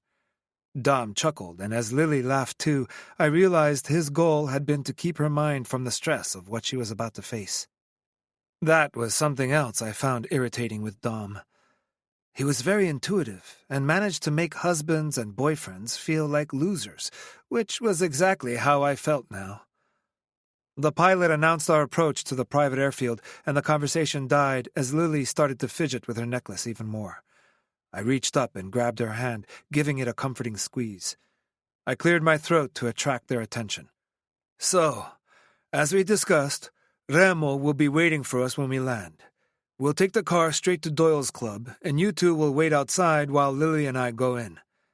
I was pleased with how sure and steady my voice sounded, despite all the variables and the number of things that could potentially go really wrong really fast. "That's the plan," Dom replied, but there was a slight edge in his voice. It was something so subtle that I knew Lily wouldn't pick up on it, but I also knew that it was a reminder of what he had said yesterday. If I didn't text him with a passcode every 30 minutes, he would come in guns blazing. But I knew that despite Doyle being a hot-headed Irish, he was not stupid, and he would never start a war with the Italians. Lily looked at me questionably. "It will be okay. Doyle is not stupid." "And then what?" she asked, straightening in her seat. "Then we'll take Byrne back to New York for Matteo to have a chat." A chat. It was almost laughable. Matteo would take him down to his playroom and torture him until he gave us all his secrets or until Matteo got tired of torturing, which rarely happened. And after that, we'll go home to Chicago. "Home to Chicago," she repeated softly with a nod. I wanted to ask why she was saying it like that and what doubt she was harboring, but it was not the type of conversation I wanted to have with Dom or anyone nearby. It was an us-only conversation. We remained silent until the plane touched the tarmac and finally came to a stop. I was grateful when Dom jumped from his seat to get out, leaving us alone for a couple of minutes. I grabbed her hand as she started to walk down the aisle and pulled her against me. She looked adorable today, dressed in a long green woolen sweater dress and leggings. I pulled gently on her braid with a playful smile. "It's going to be fine, Lily. I would not take you somewhere I thought there were risks." "We're also a little desperate," she added with a little grimace. "True, but I would have rather found another way if I thought you'd be harmed." She stood on her toes and kissed my cheek. "I know. And as you said, as long as I remain truthful, it will be fine." "Exactly." I followed her to the door. "How's your leg?" I whispered, just before we reached the last step. "Much better, thank you. I never should have doubted your skills." "Let's not forget that." "How could I?" she asked. I wanted to question the light bite of sorrow in her voice, but we were already stepping into the car. The drive to downtown was quite short, thanks to the location of the airfield, and we stopped in front of an unassuming black and gold building that appeared to be an Irish pub, but I knew it was so much more. I exited the car first, quickly eyeing my surroundings and not missing the man at the corner of the street who grabbed his cell phone as soon as I exited the car. Doyle had eyes everywhere in Boston, and downtown was his kingdom. I helped Lily out of the car and rested my hand lightly on her back. "Don't be fooled by appearances. Nothing is truly as it seems," I whispered into her ear. "Okay." We walked in the pub, and for anyone other than us, it would look like nothing out of the ordinary. And to be fair, it was a pub, but it was also so much more. I looked at the barmaid as she stared back at me while she wiped a beer glass, chewing her gum loudly. She was definitely the classy chick who took my call the other day. She jerked her head toward the back, and we took the direction until we faced a plain wooden door. I knocked once, and it opened to show that it was actually a heavy security door made to look unassuming. The guard closed the door behind us. "Follow me," he ordered, taking a set of metal stairs down. "Oh dear," Lily muttered as we walked past big two-way mirrors showing scenes of depravity. The one she had just looked at was a naked woman wearing a white rabbit mask in the middle of pleasing 3 men in wolf masks. "We're down the rabbit hole," I told her reluctantly. I didn't think Doyle would make us walk through his kingdom of dark fantasies, but at the same time, I should have known better. He lived for the shock factor. This never-ending basement was Doyle's own version of Amsterdam's red light district, but way, way more twisted, and for the right amount of money, any and all of your fantasies could be satisfied, no matter how fucked up they were. "That's, yeah," she added, looking down at her feet as she kept on walking. It might have been for the best, based on some other scenes that were going on. We both let out a little sigh of relief when the guard stopped in front of a door and knocked twice. The man waited a second before opening the door. "Get in." We walked into Doyle's office and found the man sitting behind his desk with a grin on his face. The light was dimmed with a slight red hue. I wondered if it was always like that or if he did that especially for us. However, despite the poor lighting, I didn't miss the slight marks on the dark wooden floor where the chairs must have been not too long ago. He'd removed them, forcing us to stand, to remain on edge. "Alessandro Benetti and Lily Matthews, the Chicago troublemakers in my office," he let out with a teasing tone, leaning more comfortably on his seat. Lily took a step to the side, standing closer to me, and neither I nor Doyle missed it. He shook his head a little with a mocking smile before he turned toward me and locked his blue eyes with mine challengingly. If you didn't know who Doyle was, if you were an unsuspecting bastard lucky enough not to be in his universe and just crossed his path on the street, He would look like the typical businessman with his short-cropped blonde hair, his well-trimmed beard, and his blue eyes. Perfectly Aryan for an Irish, but also seemingly so safe. It was the perfect contradiction, like wolfsbane. Stunning on the outside, but deadly. Tell me, Benetti, how long have you known where he is, and how can I know you're not lying? How long I've known and how I found out don't really matter. I'm here to settle a deal, not to chit-chat. I shrugged and checked my watch. I had 15 minutes before I would text Dom. I've got to text my men every 30 minutes with a code, I explained, as he raised a questioning eyebrow. Covering your back, he nodded. I respect that, even if it crushes me to see how little you trust me. Probably just as much as you trust me. Doyle laughed. That's abysmal. He turned toward Lily and rested his chin on his hand. Why are you staring at me, Princess? Are you reconsidering your choice of criminal? He smirked. Spoiler alert, the Irish do it better. Lord Jesus, no. The outburst made Doyle pucker his eyebrows into a scowl, and I had to look away to hide my smirk. That's my girl. She shook her head. Nothing. No, please, tell me. She glanced at me, and I gave her an encouraging smile. It was not like he would hurt her now. I saw the light flush of embarrassment tint her cheeks. I loved it when she did that, and I used to either anger or embarrass her just to see it on her skin. I just didn't expect you to look like that. With all the stories I heard about you, you're the devil. He smiled, as if being called that was a compliment. And yet, you look a lot more like an angel. I see. Never forget that Lucifer was once an angel, little girl. He leaned forward on his seat and rested his forearms on his desk. So tell me, Lily Matthews, how did you convince your boss that Byrne's a thief? And then she started to explain everything, calmly, methodically, and with a steady voice. I was so damn proud of her.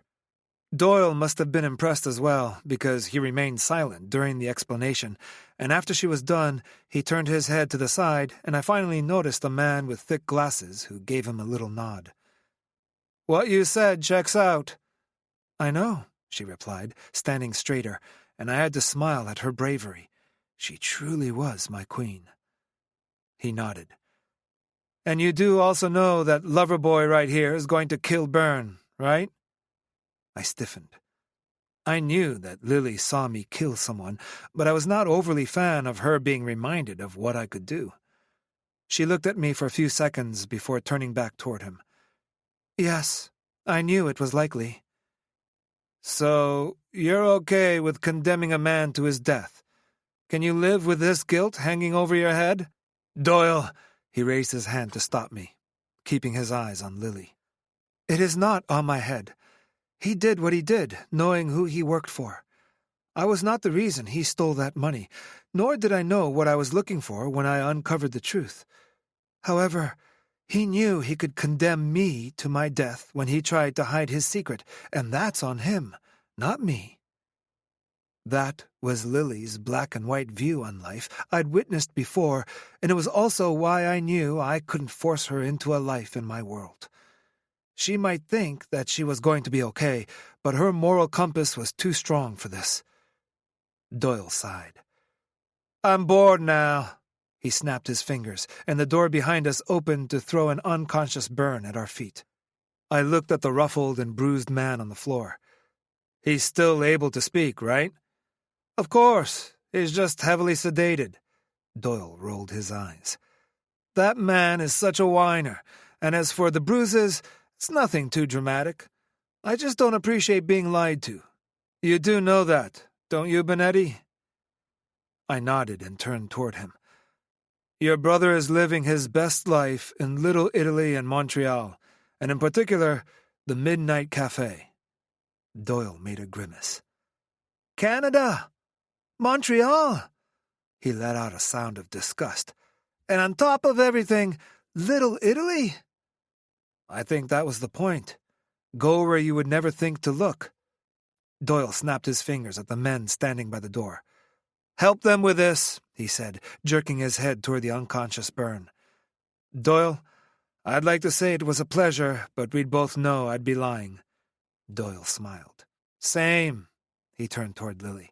However, meeting you, Lily Matthews, was a pleasure. I'm always looking for unassuming smart people to join my team, so if you're interested, you know where to find me. She smiled. I'll think about it. No, you won't, she smiled at him. No, Mr. Doyle, it appears I won't. He sighed. Well, it was worth the try. We turned around and followed the men, dragging Byrne down another much shorter corridor that took us straight outside, which confirmed my suspicion that our way down was just for show. That was not as bad as I expected, Lily let out with a huff of relief as we reached the street. No. At the end of the day, we're businessmen, except we sometimes deal in crime rather than assets, I replied, trying to sound far more detached than I felt. She hadn't known how easily it could have gone to shit, or how much it actually cost me, and how I just condemned Finn Doyle, the good one who never hurt anyone, to a lifetime of punishment for simply wanting to be free. And the worst part of it all is how I did it without an ounce of regret or guilt, because when it came to protecting mine, I was as heartless as could be. Lily Matthews was mine, whether we acted on it or not. She's lying, I swear! Byrne spat some blood on the concrete floor of Mateo's torture room. Oh, is she now? Mateo murmured, walking around the chair Byrne was sitting on. Mateo was wearing his heavy-duty plastic apron as Dom and I were standing a few steps away while we let him play his favorite game. Mateo looked at the clock on the wall. He'd bet $1 that he'd make Byrne talk in less than 15 minutes. He only had 5 minutes left, and I was already laughing at how it must have killed him inside. I see. So now you're telling me that members of my family are liars, are you? Mateo asked, picking up the shears on his table. What? No, I said the bitch is lying. The only thing she was good at was sucking cocks around the office. I took a step forward, ready to smash his face in, but Dom caught my forearm. No, it's what he wants. He wants you to kill him before he's forced to cave. Don't give in, he hissed. I gave him a curt nod, pursing my lips and staying back, but Dom knew better than to let go of my arm. The thing is, idiota, the woman you called a bitch is Alessandro's, and Alessandro is family, so in turn, she's family. That pleased me, even if I knew that it complicated things more. Mateo seeing her like mine would take her freedom away, and I could only imagine how much she would resent me if she was forced into a marriage she didn't want. I'd seen how fast she rejected the idea on the plane, and even if, at the time, it had been an offer made to reassure her, the plain rejection didn't feel nice. I stole the money. I did it for me, he spat quickly, and Mateo threw me a startled look from behind Byrne. It made little sense. We all knew he didn't do it alone, if only for the trap set to keep Lily quiet. Is it?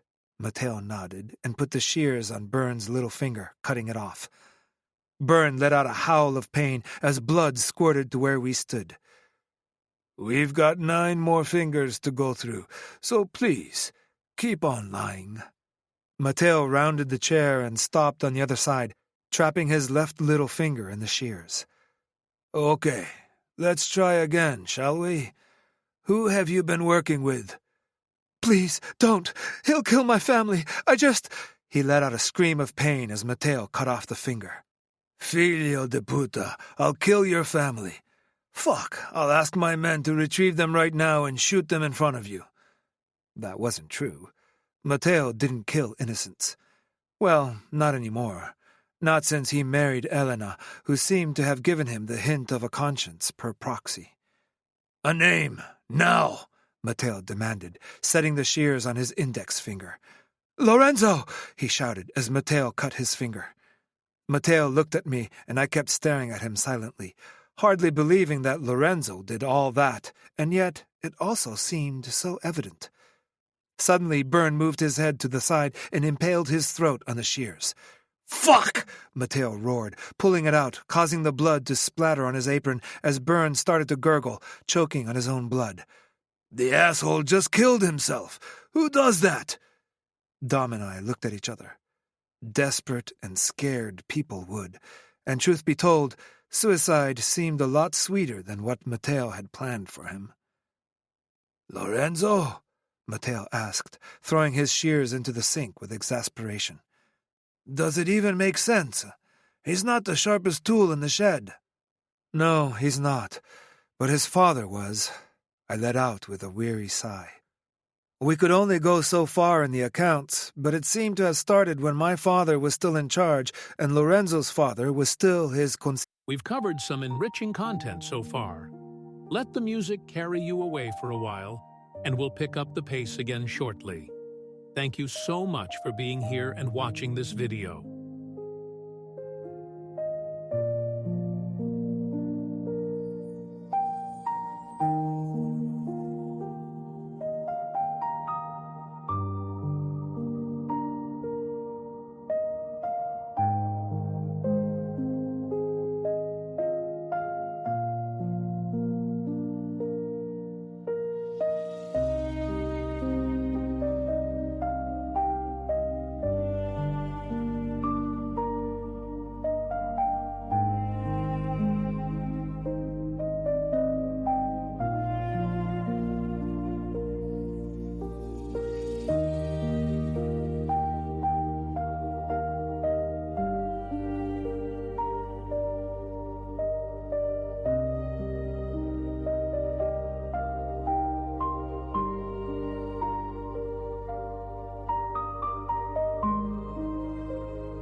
Consigliere. Lorenzo, Matteo muttered. Always the most unassuming ones, isn't it? He looked at Dom. Dom sighed. Always. I nodded, already reaching for my phone. I've got to go back to Chicago tonight. I need Moreno to grab Lorenzo for me because as soon as the news of Doyle giving us Byrne gets out, he'll disappear. Matteo wiped his hands on a towel with a silent nod. We're not done, though, you and I sighed. I know. Matteo turned toward me. I can't let her walk away, not like that. Fear started to settle in my stomach. I won't leave her here. She needs to be with Pietro. For Pietro? He raised an eyebrow. Okay, he let out with a snort. Alessandro, the Familia. I'll go with him. I'll represent you for the Lorenzo issue, and I'll make sure she stays out of public view for the time being. Oh, because Domenico Romano is the highest authority now? You think it's enough? He asked mockingly, still standing beside Byrne's dead body as if nothing had gone amiss. We both know it is. Buon sangue non mente, right? Matteo sighed and looked heavenward. Blood won't save you, Domenico. I know, but I also know Sandro, and I trust Lily, and you know I'm a good judge of character. Jury's still out on that one with that wife of yours. Dom gave him the middle finger. My wife is amazing, and you know it. She won't say anything, I repeated like a broken record. Matteo kept his eyes on Dom instead of me, and finally gave a nod. It's on you, Domenico. Her life is your responsibility. He turned toward Byrne's body. Now I have a body to dissolve, he muttered, grabbing the pair of heavy-duty gloves on the metal tray and sliding them on. Want to help? He turned his head to the side and pointed at the metal bathtub in the corner. I grimaced and Matteo chuckled. Dai, eri proprio un fiorellino delicato. He jerked his head toward the door. Go now, but know that I'll come to you soon. I didn't miss the underlying threat in his tone. Dom may have bought me some time, but I had no idea what to really do with it. I nodded and exited the room, followed by Dom. I'm going to call Moreno and have him follow Lorenzo and stop him in case he tries to run before we get there. I'll go tell Lily and Pietro we're leaving now. No worries. I'll give India a call to tell her I'll be in Chicago for a few days. I sighed. Thank you, Dom. Really, You didn't have to vouch for us, and it means a lot. He shrugged.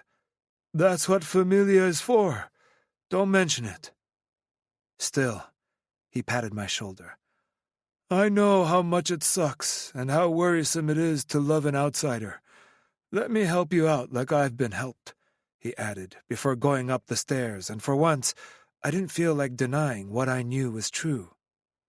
I was in love with Lily Matthews, and it was because I loved her that I would never commit her to this life. Chapter 15. Lily. Being back in Chicago felt nice, as it was familiar, as close to home as I could be. Yet it felt different, and I was not sure if it was my new reality that made it so, or my new self. I had changed since that night I witnessed Alessandro kill that man. I'd thought it was only the island and the turmoil of emotions Alessandro had unleashed in me while I was there. But I didn't think it was the case anymore. I feared the irreversible changes my feelings for him and his son would cause, which had happened, and I was not sure if it was a good thing or not. We came back late last night, and I was much too tired and worried about what our return would bring to fully comprehend the extent of the situation we were in. I was living with Alessandro Benetti, Chicago's Mafia king. It was all so insane. I looked around the gigantic luxury bedroom he'd given me and shook my head a little. We were living in the same house, but we were not living together. I walked to my ensuite bathroom that didn't only have a shower, but a jacuzzi tub, and it even had a TV on the wall. I passed the boxes of clothes that Alessandro had someone pack from my apartment, which apparently was no trouble, as the building was his. But I didn't feel like wearing those anymore. Instead, I settled for wide-legged, high-waisted black pants and a cropped neon pink sweater that showed a little sliver of my flat stomach as I moved around. Like a silly teenager with a crush, I wondered what effect it would have on Alessandro when he saw me dressed like that. It was part of the number of clothes that Elena had delivered to the house by their personal stylist while I was in Boston. And even if I imagined it must have cost Alessandro an indecent amount of money, I took it all, because I was not the Lily who wanted to disappear into the background anymore, the one nobody looked at. I was Lily Matthews, the woman who stood up, probably stupidly, not to one, but to 3 Mafia bosses. A woman who, despite her scars and disability, was desired by one of the most beautiful billionaires in the world. I was done hiding, no matter what the outcome of this chapter in my life would be. Today, Alessandro was going to deal with the traitor, and as I was on house arrest, at least until Lorenzo was found, and Matteo decided what to do with me, I decided to start on Pietro's bedroom project to keep him occupied as well. I'd promised to take him around Chicago, and I would have a hard time explaining to him why we needed to stay home, and for how long. It was already quite late, and I wasn't sure why Alessandro had let me sleep so late. I was here to help Pietro settle into his new daily life, and I'd slept in as if I had no responsibility. I rushed downstairs to the kitchen, and the housekeeper placed a plate of warm food in front of me and a freshly brewed coffee, before informing me that both Alessandro and Pietro had already been down for breakfast, and that Pietro took the elevator back to the first floor. She was looking at me with speculation, but at least there was no hostility. I doubted that Alessandro brought a lot of outsiders into his home and his life. It had to be a lot to get used to, especially with the presence of a child she probably didn't know existed. "This was delicious, Maria," I said honestly, patting my stomach. "You are an amazing chef. Maybe you could teach me a few things." She stood straighter as her face brightened. "Of course, I would love to teach you how to cook. You will need to know how to take care of your family," she said, making a round gesture with her hand. "Mr. Bonetti loves to eat, but do not worry. I will teach you how to be a good chef for him, as a good wife should be." I opened my mouth to correct her. I was not the future Mrs. Bonetti, but the little golden cross around her neck stopped me from doing so. She would probably not approve of our relationship status, whatever it was. "Thank you, I appreciate that." She nodded with a smile on her face. I had conquered her, at least for now. "I'm going to Pietro's room now. Could you please let Mr. Bonetti know when you see him? I don't want to intrude." "See, I will have lunch brought up for you and the bambino later." I simply smiled before exiting the kitchen, not wanting to mess up the points I'd just earned with the older Italian woman, who I knew Alessandro held in high regards. I didn't have to find any excuse for spending the day at home, as I found Pietro in full planning mode as soon as I walked into his room, and we spent the next few hours organizing and designing his dream bedroom like we were in the makeover business. "Do you think Dad will mind?" Pietro asked after I added the last item of his list on the spreadsheet. The total amount was astronomical, and more than I made in a year. But I also knew how much Alessandro was worth, and he wouldn't even bat an eye, especially if it was for his son. Besides, the man owned an island. "No, why would he? He wants you to be happy here, Pietro. This is home." He turned toward the window, which had a perfect view of the garden and the cherry blossom tree, which I could only imagine would give him a stunning view come spring. "Do you think it's going to snow soon? I've never seen it before, you know." "Oh, yes, I can feel it in the air. Trust me." I was not lying to him. Since the accident, I felt the pressure change, especially in my leg. It was something that my grandpa used to compare us with to lighten the mood during the first year after the accident. You'll have so much, you'll get sick of it, I added lightly, chasing away the nostalgia of my late grandpa. We'll go make some snowmen, or some snow stormtroopers. He turned from his seat on the bed and beamed at me. He looked like the little boy he was supposed to be right now, and not like the boy wise beyond his years. That's easy. They are all white. Well, we'll see about that. I'm so happy you're here with us, Lily, he added, making me all emotional. I'm so happy to be here with you, too. You're going to stay here, right? As long as you want me to, I replied, before looking down and smoothing my hand over the navy blue comforter on his bed. I want you here for always. I smiled down at the computer as my eyes started to burn with tears. His stomach chose that moment to grumble, and I was thankful for the distraction. It's getting late. Do you want to get dinner? He nodded as his stomach rumbled again.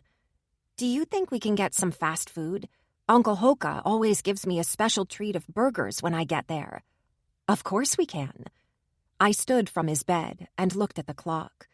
It was already past 6, and Maria would be gone by now, which was a relief because I didn't expect her to really approve of fast food for dinner. And what do you say I get us some popcorn as well, and we can do a Harry Potter marathon on that big TV of yours? Yes, it's going to be so much fun. It sure will. I'll be right back. I ordered the food and went downstairs to the kitchen to prepare the snacks for the films, hoping I would see Alessandro or Dom. Really, I'd settle for anyone who could tell me how things were going, because it felt like they were forgetting that I was serving as collateral in all that too, and I was not pleased to be left in the dark like that. But the house remained eerily silent, and I even started to wonder if Alessandro and Dom were gone, leaving Pietro and I alone with Mario and the security team. I was both annoyed and worried by the time the food arrived, and I went back to the room to be with Pietro. Despite all his excitement with his new life and the future schools he could potentially attend, I could not fully concentrate on him and enjoy an evening I would have normally enjoyed. Pietro started to yawn by the middle of the first film, the excitement of the past couple of days making him tired faster. And part of me was relieved that I wouldn't have to fake an excitement that should have been real. I would now have a chance to confront Alessandro, to find out what was going on, and to make sure that he would not keep me out of the loop again. You're tired, sweetheart. Why don't you go brush your teeth and put your pajamas on?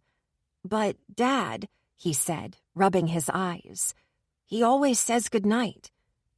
That thawed some of my irritation toward Alessandro. He was a good father, and I knew deep down the only thing he was trying to do was protect Pietro and me. But he also had to remember that I was not a child, and I was not his responsibility, at least not to the same level as Pietro was. I'll go get your dad now. He'll be up in a minute. "'Kay," he yawned as he helped himself to his wheelchair, obviously too exhausted to use his walker tonight. But once again, he didn't complain or ask for help. He didn't want people to find him weak, but he was the most resilient and strong boy I'd ever seen. Even if I didn't know much about the Mafia, I was sure that if he took his father's place one day, Pietro Bonetti would be a force to be reckoned with. I went downstairs, and even if it made me angry at myself, I couldn't help but stop in the corridor to check my appearance in the mirror before going to his office. I stopped in front of the door and had my hand raised to knock when the door opened, and I took a startled step back. Alessandro raised his eyebrows, the only sign of his surprise. "Lily, hi," he said, but his voice carried a little confusion. I flushed a little, fearing that they might think I was spying. "Sandro, Mr. Bonetti, Pietro is about to go to bed, and I just thought—" I pursed my lips, stopping the train wreck before it caused too much damage. "Yes," he nodded, exiting the office, followed closely by a shorter, burly man who kept his dark eyes on me, making me quite uncomfortable under his scrutiny. I'm sorry, Lily. I didn't realize the time. He turned toward the man. Moreno, this is Lily Matthews, my assistant. I smiled despite the little sting that it caused me. It was true, though. I was his assistant, but after everything we shared, the title felt wrong. Lily, this is Moreno, one of the oldest and most trusted members of my team. Moreno laughed and reached for my hand. Alessandro, you make me feel like an old man. I'm only 3 years older than you. He kissed my hand, letting his lips trail on my knuckles much longer than necessary, and the shivers that it caused down my spine was only due to discomfort. I've already seen you a few times around the office, he said, keeping my hand in his. Ah, maybe. Okay, Moreno, let go of the lady's hand. Did I actually hear a hint of coldness in his voice, or was it just in my head? Moreno shook his head and let go of my hand. I will see you around, Lily. Not if I can avoid it, you won't. Yes, of course, it will be a pleasure.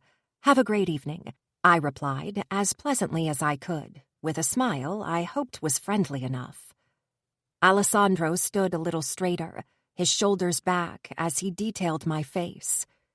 Please tell Pietro I will be up in a minute. Have a good night, Lily. I was a little taken aback by his dismissal, but I knew better than to argue in public, especially when he seemed to be in a mood. It was a side of him I'd been quite accustomed to over the past year and a half, and it was not the most pleasurable side of his personality. Maybe it was best to wait until the morning to have the conversation I wanted to have with him. Having this discussion now would only put fuel on the fire, and we'd both end up saying things we would regret. Of course, have a good night, I replied, and turned my back to them, walking back up with as much dignity and composure as I could muster. When I went into Pietro's bedroom, he was already half dozing. Your dad will be here soon. Have a good night. Sweet dreams, Lily. I love you. The rest of whatever annoyance I felt just slipped away, and I smiled, leaning against the doorframe.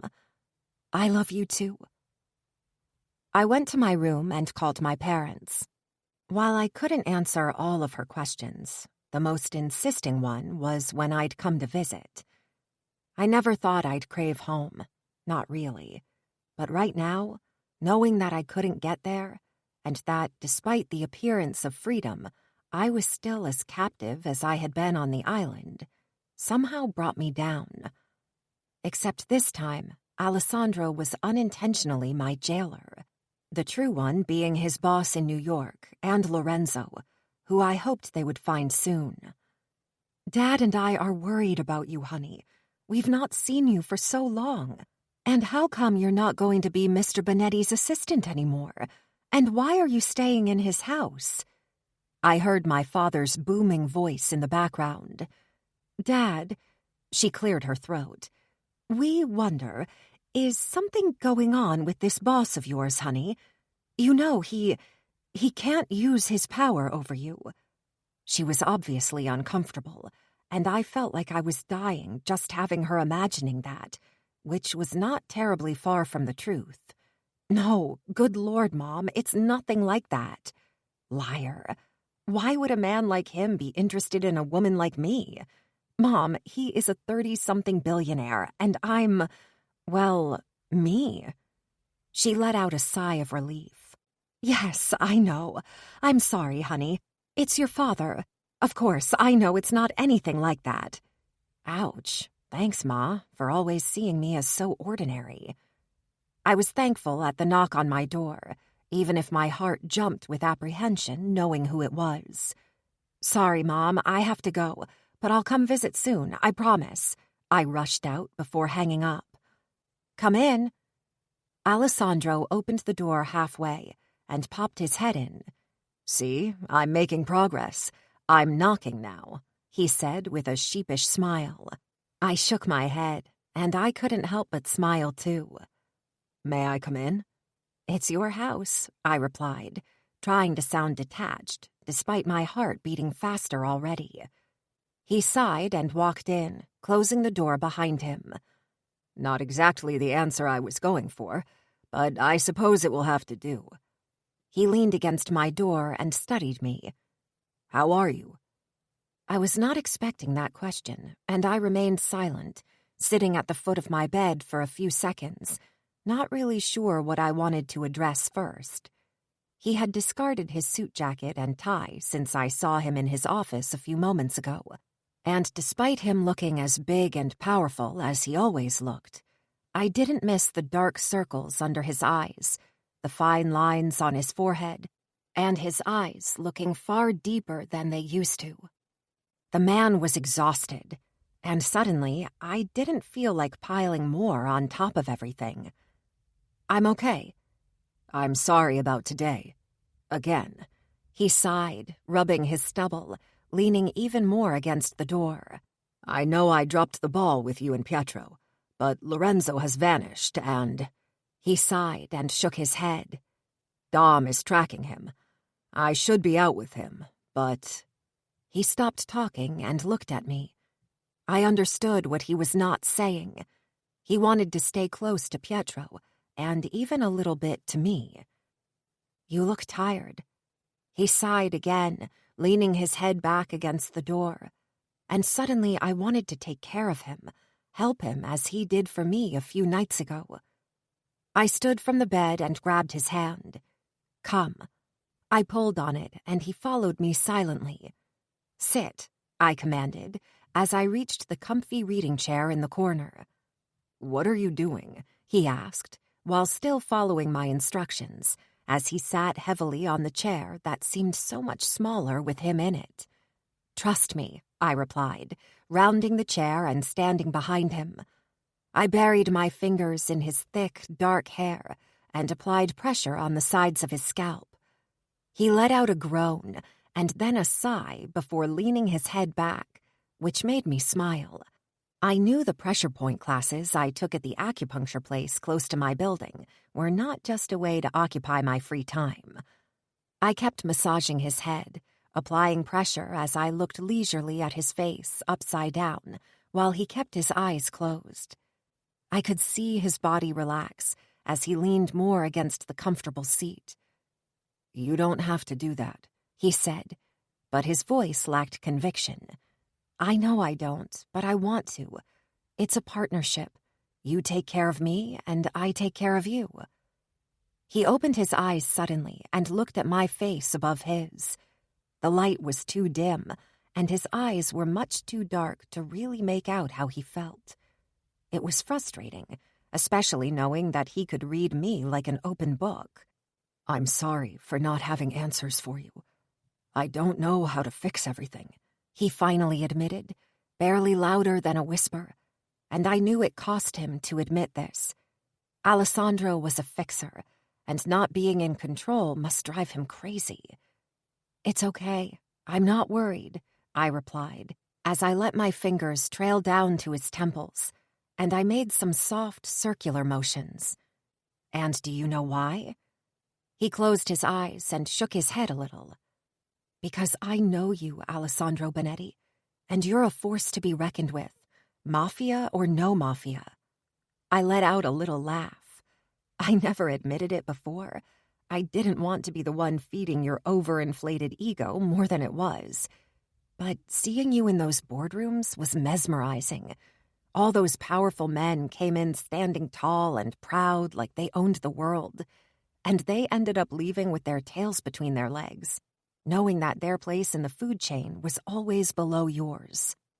I pressed a little on his temples, making him moan, which enticed my body in ways that were not truly welcome right now. I pressed my thighs together, begging my body to stop throbbing. There's nothing you can't conquer, and this will be no different.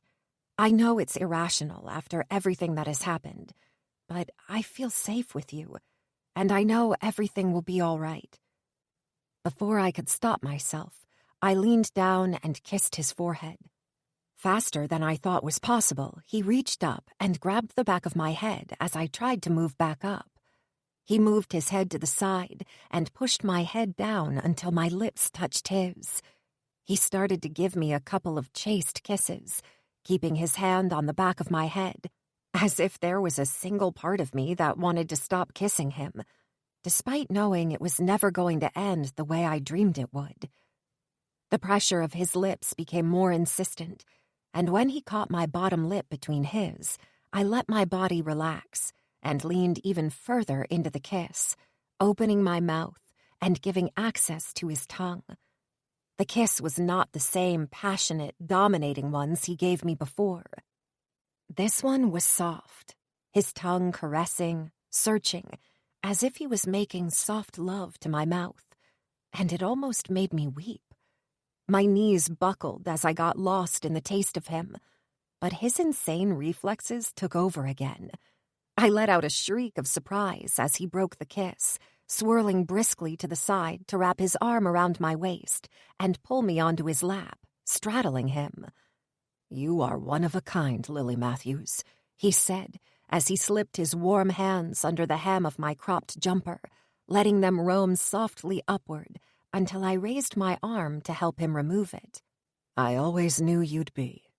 He wrapped his arms around my bare torso and pulled me closer to trail his lips on the swell of my breast as his deft fingers popped the back of my lacy bra open. "I just didn't know how many things you'd destroy in your wake," he murmured against my skin, his hot breath hardening my nipples to the point of pain. I wanted to ask him what he meant, but all conscious thought had escaped me as he pulled my bra down and sucked one of my nipples into his warm mouth.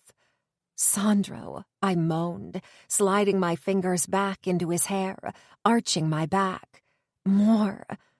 He let go of my nipple and licked it. "I'll give you more, baby. I'll give you everything. But let me play with you a little. You taste so good." His voice was low, husky, probably as consumed by desire as I was. He sucked on my other nipple as I started to move my hips back and forth, trying to get friction I couldn't get. "Sandro, please." He growled, and I let out a shriek as he briskly stood, carrying me to the bed. He lowered me there and pressed down on my core, letting me feel his erection where I needed it the most. I wrapped my legs around his waist and rocked my hips with a little moan, the friction of his cock feeling so amazing despite the layers of clothes.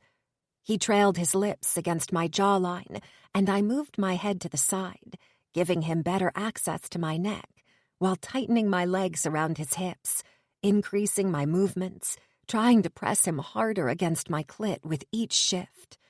I moaned louder as I felt the orgasm approach, and I was about to come when he bit the soft flesh where my neck and shoulder met.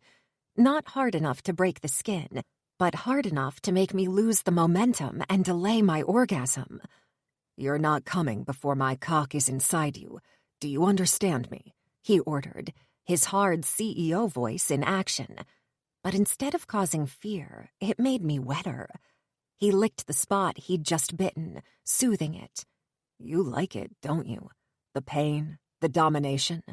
He licked my neck again and moved a little to the side to pop the buttons of my high-waisted pants open and slid his hand inside my panties. Yes, all yes, yes, everything." He kissed the length of my jaw and caught my bottom lip between his teeth, biting it before sucking as his fingers slowly trailed over my soaked pussy. "Look how wet you are for me," he whispered against my lips as he pushed 2 fingers inside me, my walls tightening around them, trying to pull them deeper. "Look how greedy your pussy is, how much it wants me inside you." "Yes, I want—" "What do you want, Lily?" he asked, raising his head to look at my face, only entering me to the knuckle before pulling it out again. This mini penetration was not enough to make me come, but just enough to keep me on the verge. He was torturing me. I closed my eyes. I want you, please," I begged shamelessly, raising my hips to coax his thick fingers deeper inside me. "Be precise. You've always been so detailed, Miss Matthews." I let out a growl of frustration. "I want your big cock inside me," I admitted. and felt the burn of self-consciousness at saying those words out loud for the first time in my life. The unhinging desire made me lose the remainder of my inhibitions. "And how do you want me to take you, Miss Matthews?" he asked, stopping his ministrations on my pussy. "Sandro, please, don't make me say it." I grabbed his wrist, trying to push his hand to move, but of course I was no match. "Say it," he ordered. And fuck, I almost came right there. "I want you to take me like the man you are. I want you to make me yours." He growled and moved from the bed, ripping his shirt open, his small buttons flying across the room. He pulled down my pants and panties and slapped the inside of my knees as I tried to close my legs. "Don't you dare. Open them. Wide." I bent my legs, resting my feet flat on the bed, and opened. "Wider. As wide as possible. I want to see what I do to you." I opened my legs as wide as I could until the side of my thighs rested on the bed, and I left my slit open. He licked at his lips, keeping his eyes on my core as he unbuckled his belt and got rid of his pants and boxers to let his thick, long cock bob up toward his stomach. "You are so ready for me." He licked his lips again. "Get on all fours." I obeyed immediately, though some apprehension slipped in with my excitement. I'd never had sex like that before. Well, I'd never experimented with anything like Alessandro Bonetti in any area of my life. My only sexual experiences had been with Andrew, and we had both been virgins, learning as we went. But Alessandro was something else altogether. He was built for pleasure, and almost managed to make me come with just one kiss. I felt the bed dip as he kneeled behind me, and I shivered as he ran his hand over my ass and up my lower back before slowly letting it trail along my spine before gripping my hip. "I'm going to show you what being possessed by me truly means, what submitting to your Mafia boss is really like." I gasped and shivered with apprehension as I felt him rub his cock through my wetness, and suddenly, with the thrust of his hips, he entered me to the hilt with an animalistic roar. I let out a yelp of pain because, despite my readiness, I was not yet accustomed to his size. However, he didn't give me the time to adjust, not like last time. The savage part of him had taken over. He grabbed my other side in his bruising grip, and he started to pound into me with deep, hard, unforgiving thrusts. After a few thrusts, my hands gave out, and I ended up on my elbows, making the angle of penetration even deeper than before. I could feel him everywhere. "Oh, God." "Lily, fuck. I won't. Fuck." He growled before leaning down, covering my body with his thrusting slowing and turning shallower. "I won't last. You're so fucking tight. Ah." He brought one of his hands up to fondle my breast as the other went down to rub at my clit. "Come for me. I won't last much longer."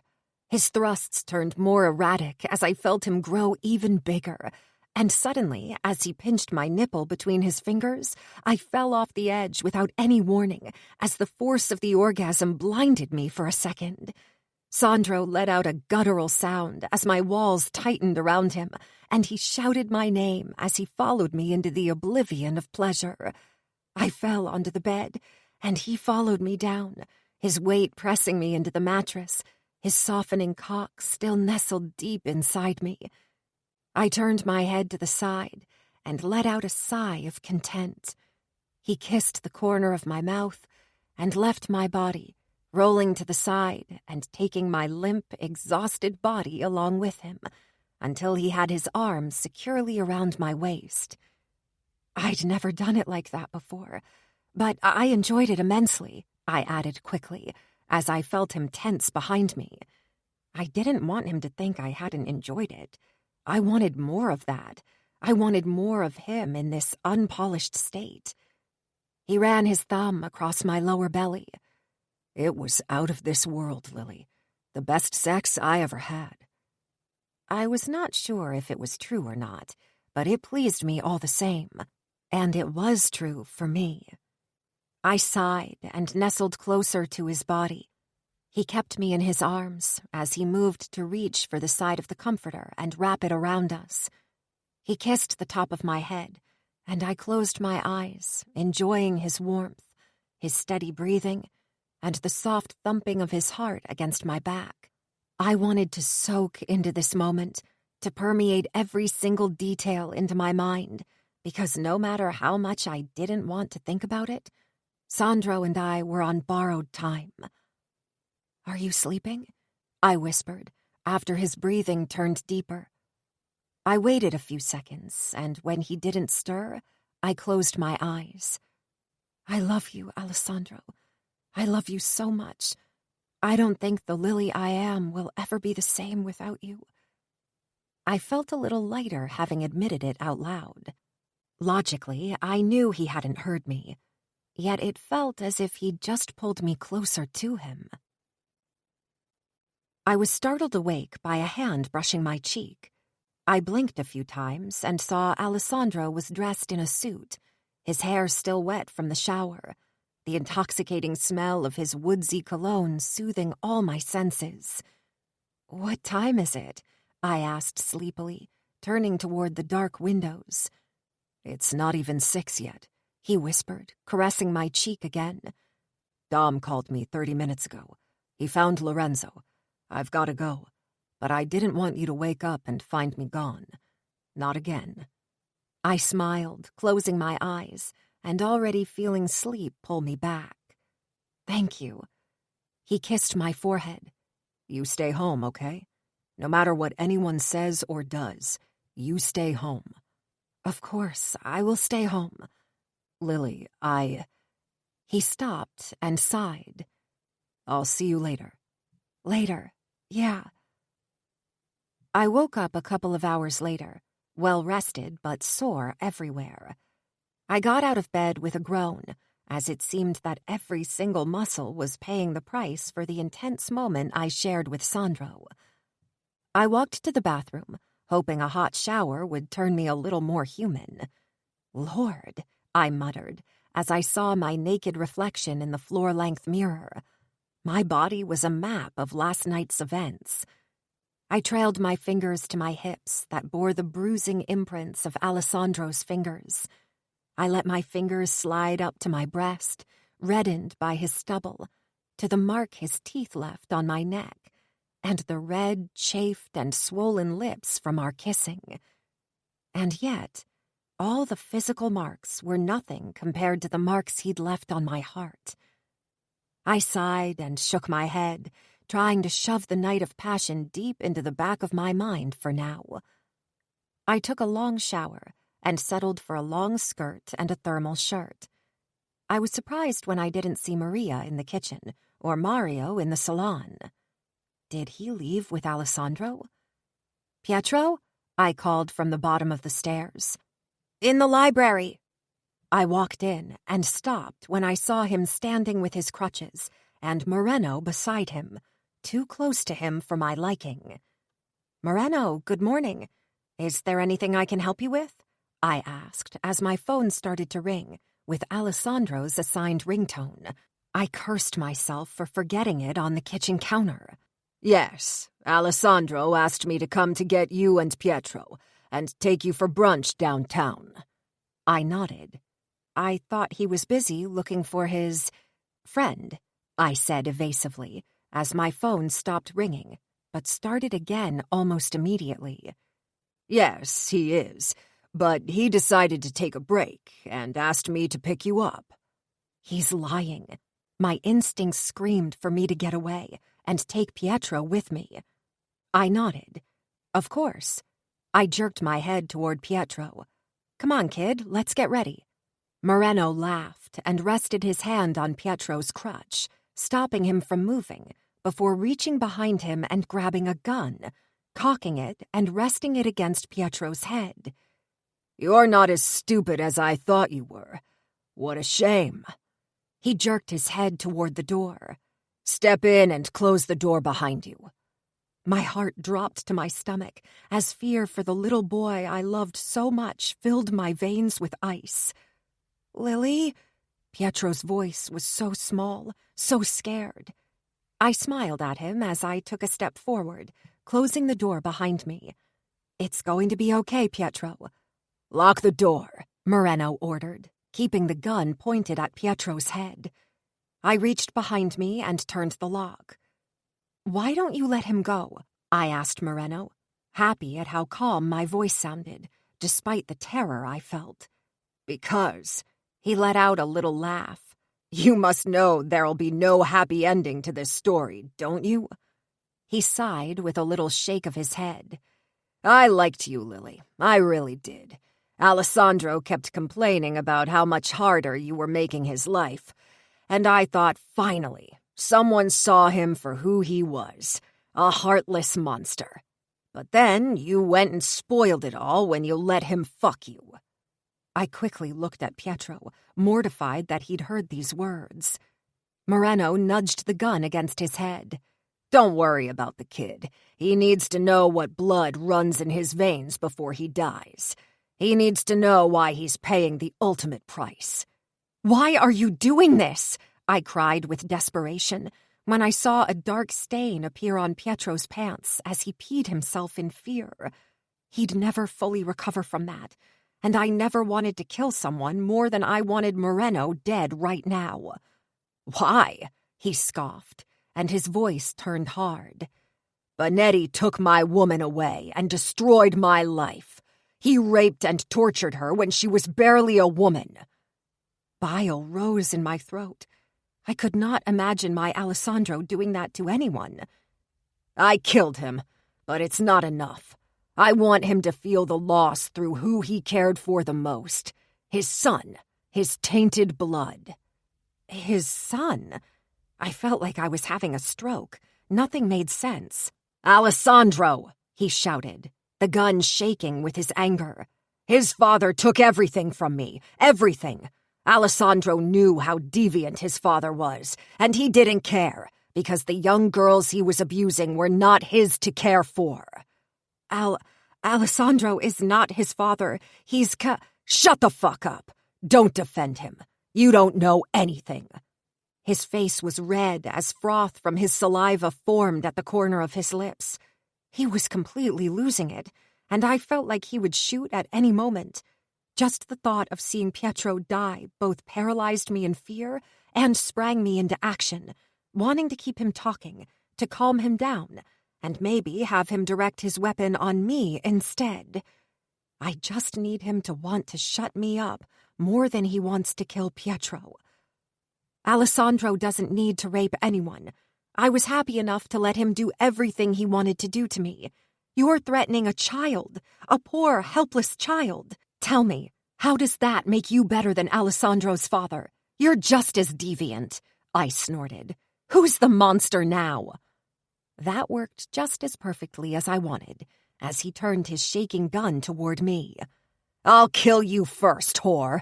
Taking the woman he loves like his father took mine will be the most beautiful act, and I'll wait for him here, with that broken son of his, until he comes to find your dead body.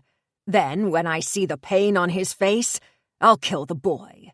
You'll never get out alive." He let out a laugh that sounded deranged. "Don't you see, puta? I never planned to make it out alive. This is the perfect vendetta. I have nothing left to lose." I saw the determination in Pietro's eyes as I saw his hands tighten around the handles of his crutches, and I knew what he was about to do. He raised one of his crutches and hit Moreno in the balls before pushing him to the side, knocking him off balance and falling to the floor. The gun went off, and it felt like an out-of-body experience as adrenaline took over, and my mind just locked as I sprang into action.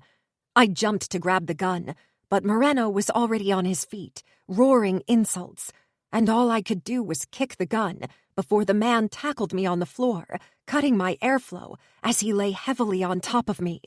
"Puta!" he shouted before spitting in my face. He gripped my skirt and pulled it up. "I think I'll just fucking rape you now before I kill you. I'll show the kid his family legacy." I tried to ignore his fumbling fingers as he tried to rip my underwear under my skirt as I extended my hand, trying to snatch the gun that was just out of arm's reach. "Let her go!" Pietro shouted from behind, and I caught a glimpse of him trying to stand again. The anguish on his face was almost worse than what this man was about to do to me. "Lily, I can't!" His voice broke as I heard the sound of my panties finally give way. Pietro extended his hand, and in a desperate last attempt, he reached up to the little side table and threw something my way. I grabbed the cool metal in my hand as Moreno forcefully pushed 2 fingers inside me, making me gasp in pain. As he smiled down at me, I tightened my hand into a fist and brought up whatever Pietro threw toward me and stuck it right into the man's eye. He howled in pain as what I saw was a silver pen stuck deep into his eye. He raised his weight in pain just enough to let me move a few inches, enough for my fingers to touch the cool metal of the gun. "Bitch!" He pulled out the pen and lay back on top of me as some blood dripped on me as we both fought for the gun. "Lily!" Pietro shouted as Moreno won and grabbed the butt of the gun. Suddenly, I heard a crash, a gunshot, and blinding pain. And then everything went black. Chapter 16. Alessandro.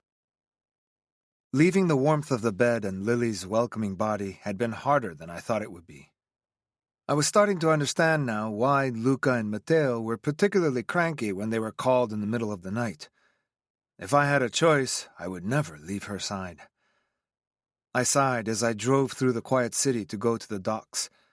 I kept trying to convince myself that I didn't want Lily to have this life, but what if she wanted it? What if she was ready to accept all of this? Aren't you a little conceited, choosing a life of blood and death just for you?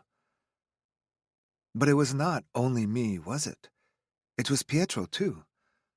I kept thinking about it, and the more I thought about it, the more real it was in my mind. We could build a family, a life together. I could make her happy.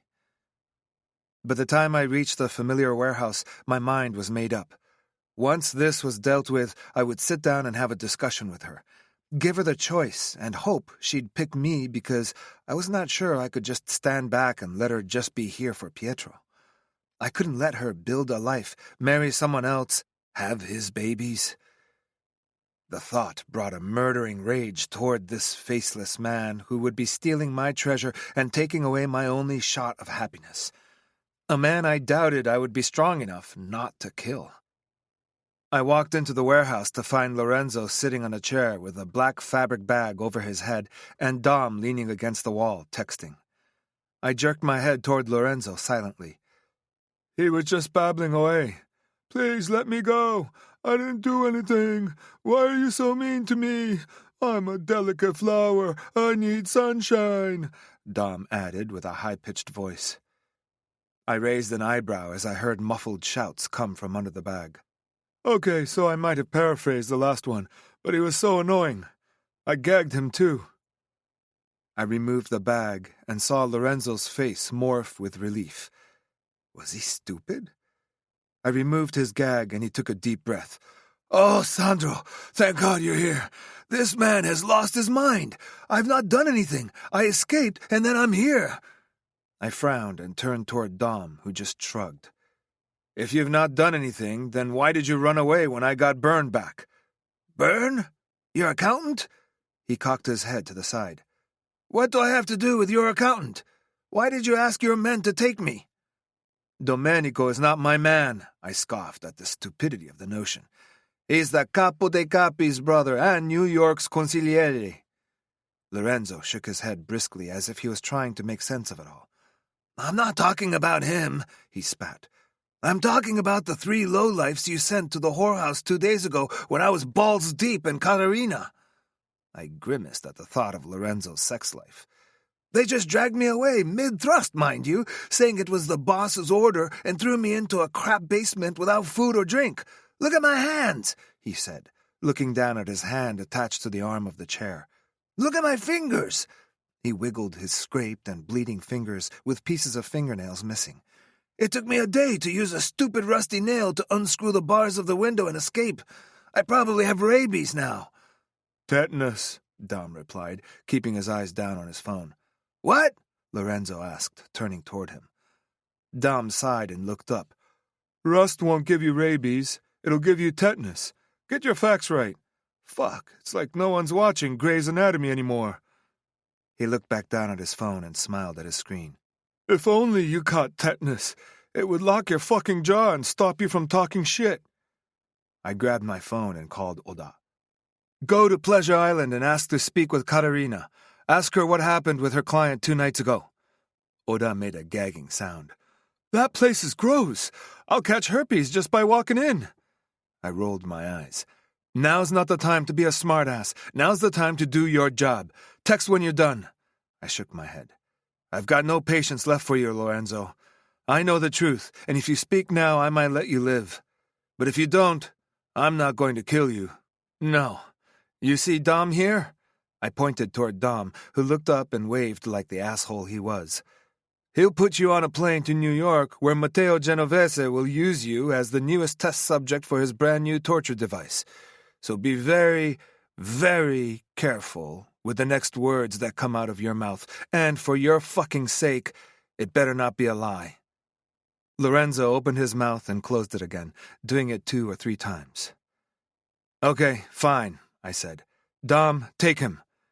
Dom slid his phone back into his pocket. "Okie dokie." He took a step forward. No, okay, I admit it. My father and I blackmailed your father." I tried to keep my face as impassive as I could under the surprise of this revelation. It never made a lot of sense for his father to become consigliere, and even less for this waste of space to succeed him.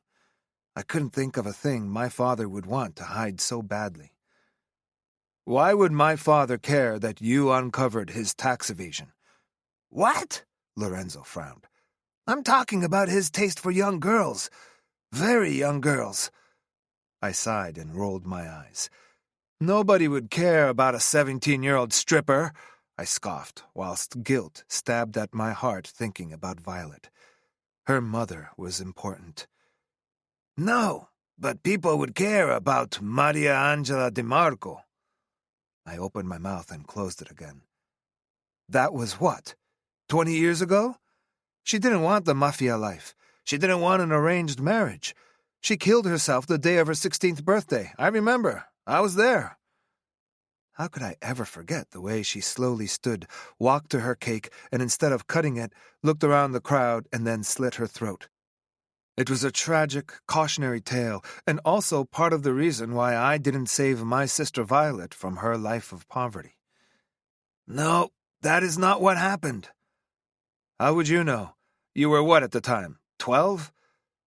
He could not have been much older than that, since I'd only been 18 when she died. 14, and I know because my father told me everything. He told me the dark secret, so when the time came, you'd get his place," I finished darkly. "What's the secret?" I was almost too scared to find out. "Maria was only 14 when she came to the U.S. for her introduction party. One young man of only 18 fell head over heels in love with her, and he asked my father to help him get her promised to him. My father couldn't care less, and he mocked this young man with your father." Lorenzo looked up to the ceiling. "Listen, my father was a power-hungry fucker just like I am, but I'm sure he didn't know what your father had planned. I swear, he didn't." "Whatever it was, your father didn't have any qualms at using whatever my father did for his benefit." "What's done is done," Lorenzo shrugged. "Your dad was a young capo then, and hated being questioned. This young man was too vocal, too determined, so your father waited. When Maria's father finally accepted the young man's offer, your father," Lorenzo swallowed, and I braced for what was to come, "took her for himself, and what he did to her that night and so many times after that," he shook his head. "She was never the same, and my father had proof." I nodded silently. I'd known for years that my father was a despicable man, the worst kind there was, yet this managed to make me hate him even more. And your father used whatever evidence he had to gain power. In reality, his father was no better than mine. She was just a random girl, one of many your father stole the innocence from, but this one had a champion who had waited years for his revenge. So you're telling me you are a traitor and worked for— No, not at first, but when he killed your father, You hated me, Sandro. You always thought I was beneath you, that I was an idiot. You never showed me even a little respect, so I knew you would kick me out if you knew how I got the job, and he said he would rat me out if I revealed anything. I pursed my lips. I wanted to kill him just for being the weak, spineless man he was. He had always been beneath me, and his succession of cowardly actions had proved me right. The money! That was not me! I've got no— A name, I demanded. He said he was going to get his revenge, and once he did, he would die in peace. A name, I demanded louder. He always said that to get peace, he needed to take exactly what was stolen from him. Name! Now! I roared, my vision turning hazy with anger and dread. My father stole the woman this man loved, and Lily's face flashed in my head. No, nobody knew how I felt. They wouldn't. Moreno! Except him. I turned toward Dom, feeling helpless. Moreno, the man who saw too much, the man who pointed out, just last night, with laughter, that I looked at Lily as if she belonged to me. The man I told her she could trust. Fuck! I grabbed my phone and dialed her number, letting it ring until it switched to voicemail. Fuck! I shouted, getting my gun out and shooting Lorenzo twice in the chest and once in the head. Dom was speaking on the phone rapidly before hanging up and looking at me. Mateo's on his way. You call, I drive, Dom said, extending his hand for me to throw my keys at him. I called every single number, one after the other, for the excruciating long 27 minutes it took to get home, even though Dom drove like a madman on the busy roads. If he hurt her, I slammed my fist on the dashboard as Dom reached the iron gates and the guard was nowhere to be found. I suspected that if we took the time to go into the post, we'd find him dead or unconscious. As soon as Dom slowed the car, I opened the door and ran with my gun in hand just in time to hear Pietro scream. The fury and adrenaline gave me a strength I didn't know I could have as I broke the library's door. When I saw Moreno lying on top of Lily, her face covered in blood, I reacted and shot him in the head. I stood there for a few seconds as Moreno fell to the side. Lily remained unmoving, her skirt up, her panties ripped and discarded on the floor, and blood. So much blood. Dad! Pietro sobbed, half standing, grabbing at the leather chair to help himself up.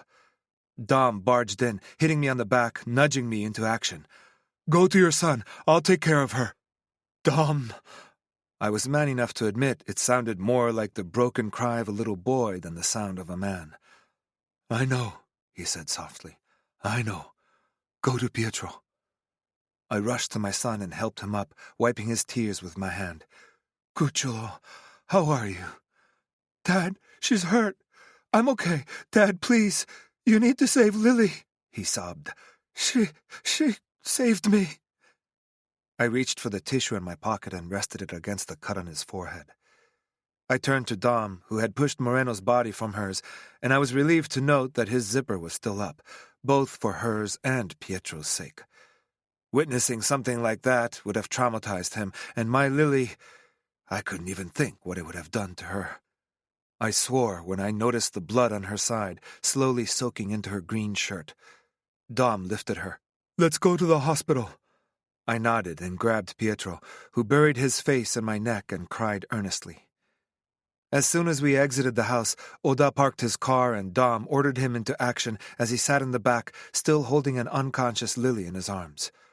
Her pulse is strong, Dom said as I sat in the front.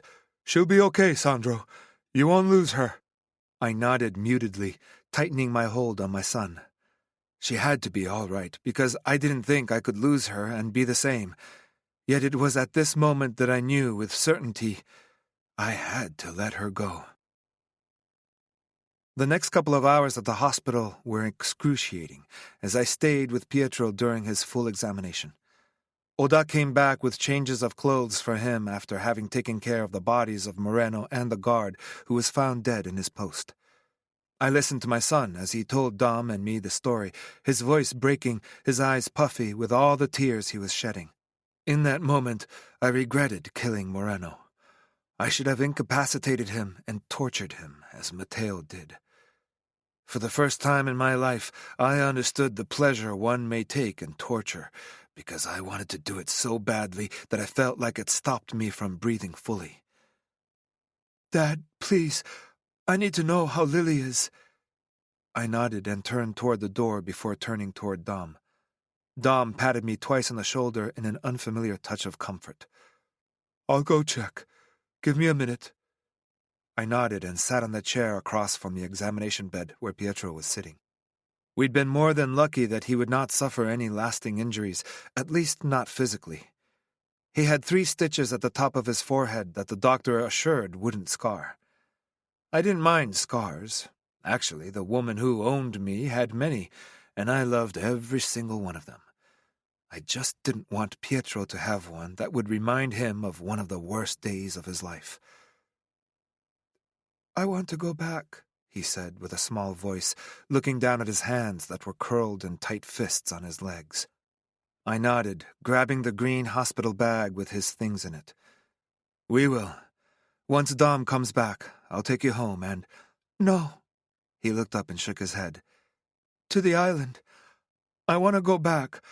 I don't belong here." The defeat in his voice broke me almost more than his words did. I wanted to protect him, and before Lily, I would have jumped at the occasion to keep him hidden forever. But how could I do that now? She was right. It was not the solution, and I never wanted him to think he didn't belong, because he did.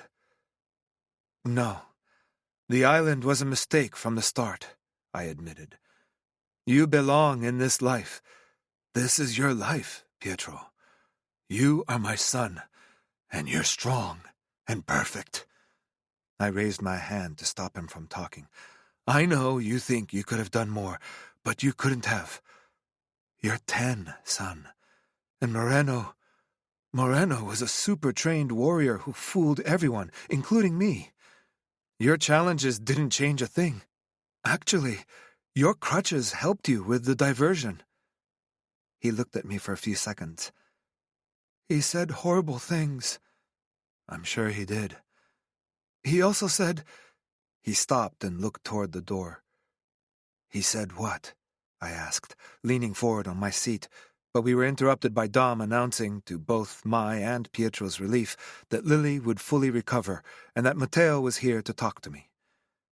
I stood and turned toward Pietro. Cucciolo, I want to go to California. I want to stay with Uncle Hoka for a while. Saying that his words hurt me was an understatement. My son was hurt and traumatized, and he was seeking his uncle for comfort and security instead of me. Pietro, California, I sighed. Not for long, just for a little while. Uncle Hoka offered to train me, to make me stronger, but you won't. I was going to kill my brother-in-law, now I was certain of it. Dad, please, I need this. I sighed again.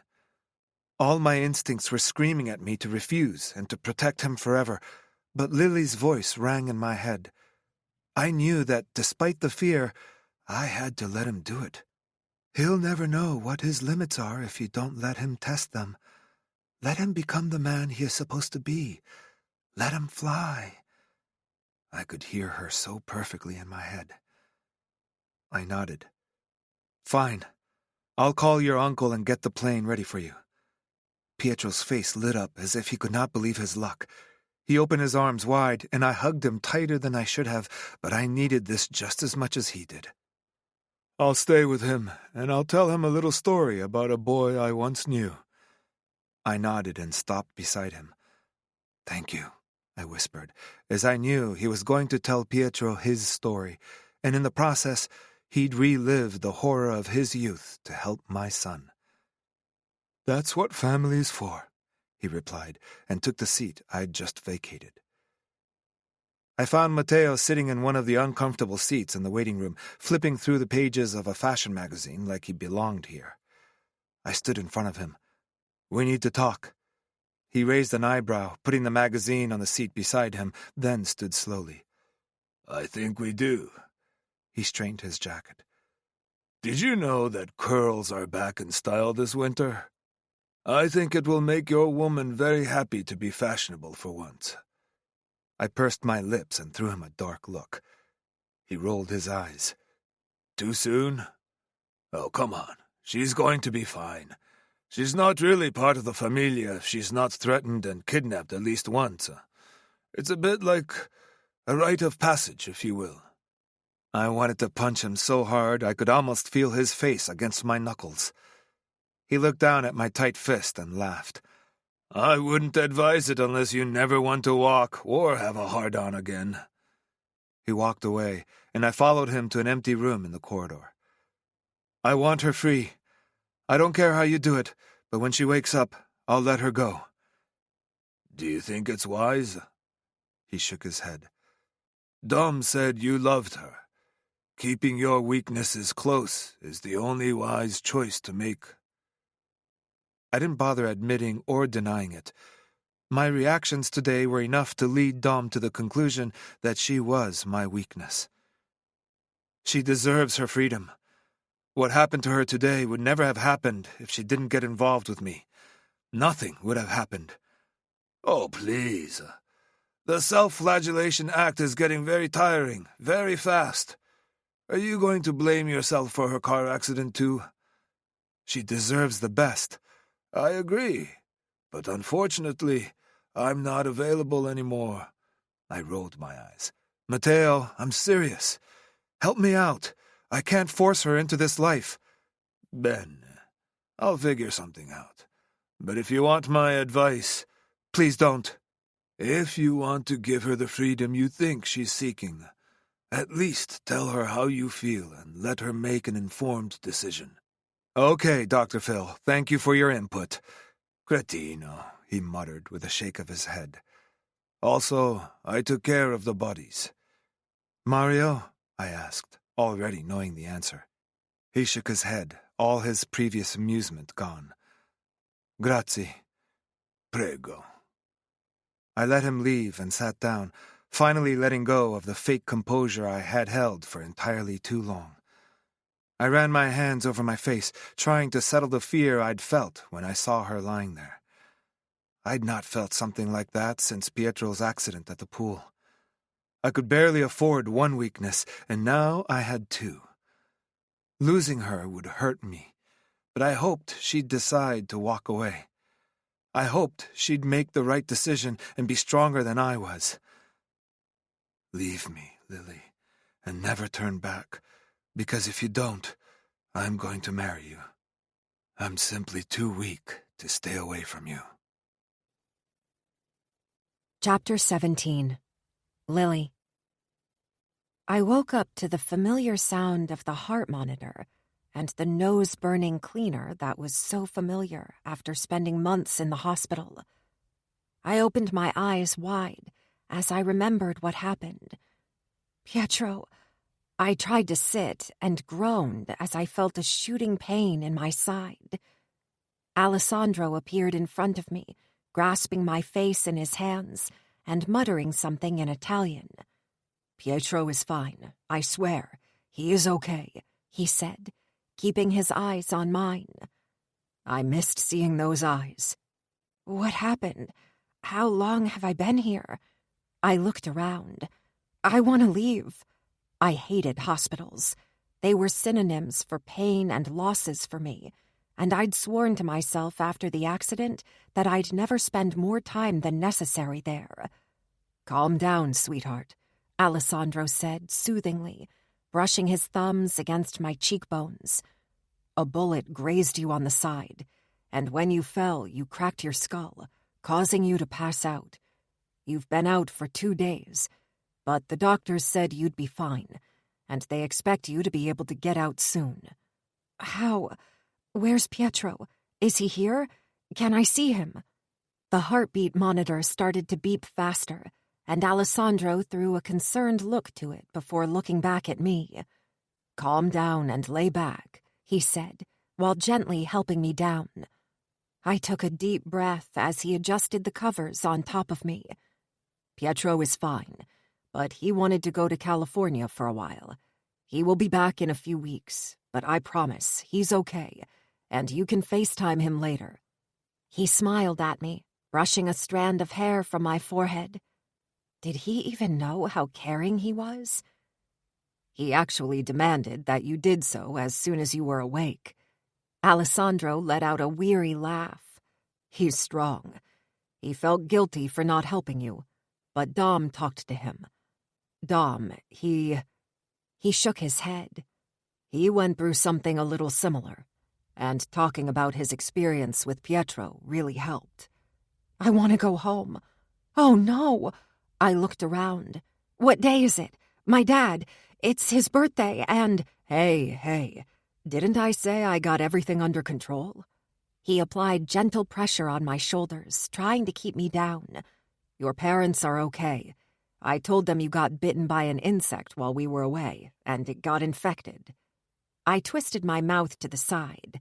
The story seemed a little far-fetched. Did they buy that? Surprisingly, yeah. He let out a chuckle. "They spoke with Dr. Dom, who is weirdly knowledgeable about all tropical illnesses. Juro," he added as he saw me raise an eyebrow in disbelief. "He was so good that I almost bought it, and I knew the truth." How would he even know all that? He waved his hand dismissively. "Something about pregnant Cassie being addicted to TV shows, and someone called Gregory House. I don't know." I sighed, finally relaxing a little. "I want to leave." I shook my head and gave him pleading eyes. "I can't stay here, Sandro. I can't." He sighed, running his hand through his hair, and I finally noticed his disheveled state and stubble. Did he stay by my side the whole time? "Okay, let me go see the doctor." He looked at his watch. "I've got to catch up with Dom, but I'll be back in about an hour, and I'll take you home, I promise." I couldn't help the wave of warmth that filled me when he mentioned home.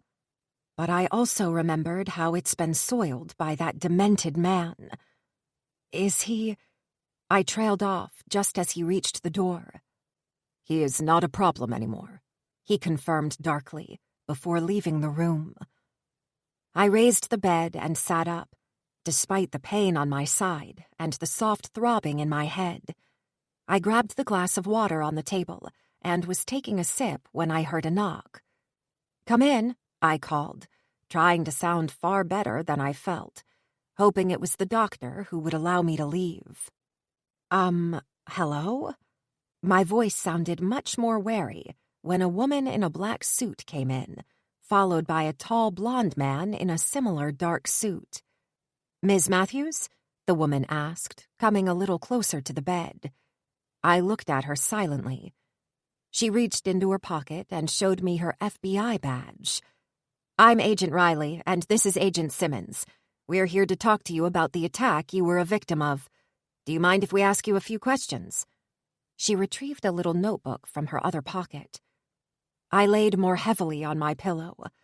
"I'm quite tired. Can't this wait?" I asked, half closing my eyes. I needed to speak with Sandro first and put all our ducks in a row. I didn't want to say anything that could jeopardize him. The woman looked at her colleague again, who nodded silently. What was all this shit about? She took a few more steps toward me and stood way too close for my liking. "Ms. Matthews, can I be frank?" "I would much rather, yes."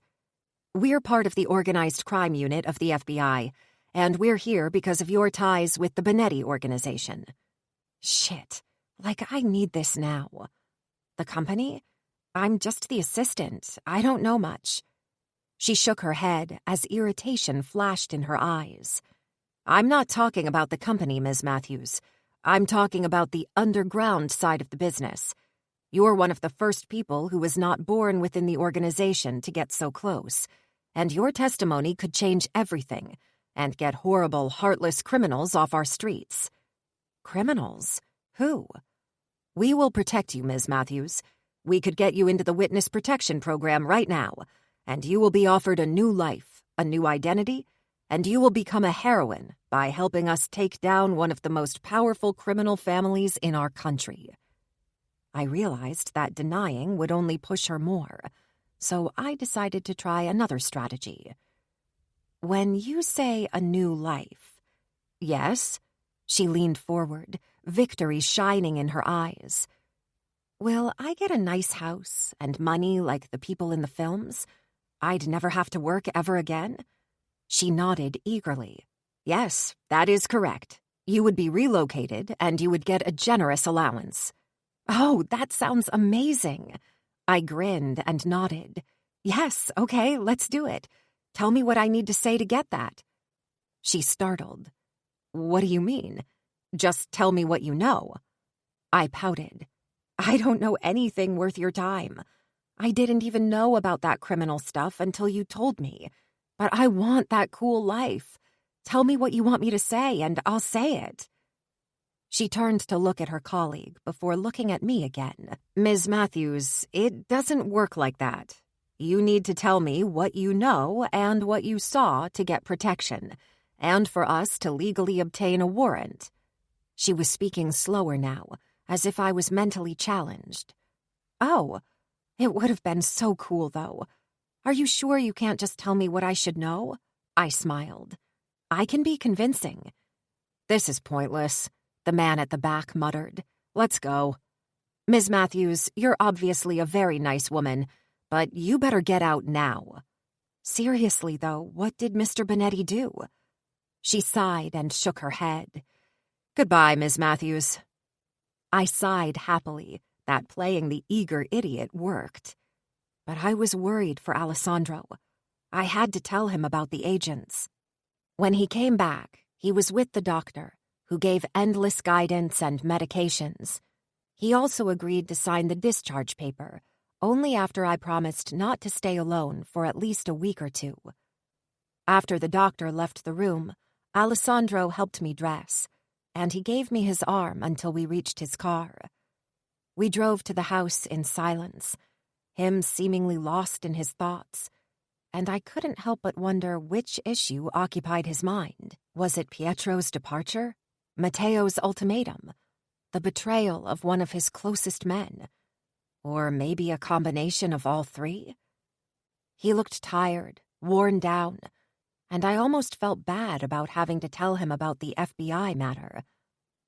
I let him help me out of the car, and I was relieved to see Maria open the door for us as he decided to pick me up and carry me bridal style into the house. Is it really necessary? I asked breathlessly as he started to go up the stairs.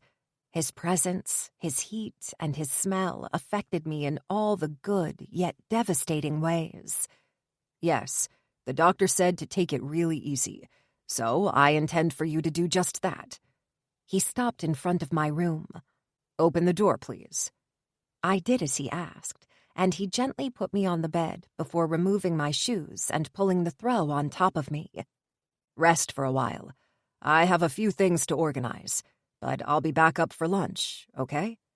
He detailed me for a second and nodded, as if he reassured himself about something. I couldn't wait any longer. Time could be crucial, and despite my concern about his obvious tiredness, my worry that this FBI matter could make things so much worse took over. The FBI came to see me, I blurted out as he turned to leave the room. Excuse me? He stopped walking and threw me a side look. The FBI? A man and a woman. Agent Riley, I think her name was. I didn't say anything, of course, but you need to be careful. Maybe talk to Matteo or something. Alessandro nodded silently. Why wasn't he freaking out about this? It was the FBI. He turned back toward the door, his hand on the handle, but he turned toward me again after a few seconds. Why? Why what? I leaned up on my arm. Why did the FBI come to see me? I'm sure you can figure out why. He sighed. No. Why didn't you say anything? After what you went through because of me. I saw his knuckles whiten as he balled his hands into tight fists. You should want my head on a stick. Sandro, no, of course not. I'm not blaming you for another man's actions. I shook my head. I promised to keep you safe, he said through gritted teeth, his self-loathing almost overwhelming. I asked you to trust me, and if it wasn't for Pietro and your own fierceness, he would have... He swallowed loudly. I want to kill him all over again. I want to rip him limb by limb and let him bleed out and suffer. I want him to feel the same excruciating pain I felt when I thought... He shook his head. It's my fault. No, Sandro, don't say that. You're not the reason behind his choices, and you are not your father's faults. I tried to sit up a little too quickly, and I winced as I pulled on the stitches. Alessandro groaned as if he'd just felt my pain. See, I did that too. I destroyed everything you had, and... Sandro, I have to go. I'll see you later. He swirled around and left the room, slamming the door shut in his wake. No, Sandro, wait! I shouted. But I knew that with the speed of his departure, he was probably halfway down the stairs by now. I love you. I laid back on my bed, my mind going at full speed about the whole situation and how Sandro's guilt felt so wrong. I also knew that because of this, he might make decisions with respect to me and our relationship that would not be directed by his feelings, but by his desire to make amends, to set things right. And it terrified me even more than whatever fate I could face joining his life. I already had a boyfriend who stayed with me much longer than he ought to because of misplaced guilt and remorse. It had hurt me so much back then, and my feelings for Andrew had been nothing compared to the love I felt for Alessandro. It was nothing compared to the burning desire I had to spend my life with him. I didn't think I could bear him making a decision for us that was based on anything other than the same visceral need I felt. Damn it, I muttered, giving up on any chance of rest after tossing and turning for the next 20 minutes. If I ever wanted to sleep again, I had to speak with him now. I got out of bed and made sure my balance was all right before going downstairs to his office. Once he would let go of this stupid guilt, I could... The FBI? Really? I heard him sigh. I slowed my pace and stopped by his office door, extending my neck to hear his conversation through the slight crack in the door. You knew I was going to test her. What choice did I have? You wanted me to be comfortable with her keeping our secrets. I heard Matteo's reply. You're never happy. Never happy, Alessandro muttered. I wanted you to find an alternative to marrying her. You didn't have to hire cheap actors to play the FBI game. Matteo laughed. They were not actors. They are actual FBI agents on my payroll, thank you very much. Who do you think I am, an amateur? That's not the point. You didn't need to scare her like that. Yes, I did, because now I know she is exceptionally smart, crafty, and most of all trustworthy. Your problem is settled. You can continue to stick your dick in her without ever needing to commit. Congratulations. I grimaced as Alessandro hissed, Don't be crass. I started to retreat, my heart breaking in my chest. I had my response, even if it was not the one I had wanted to hear.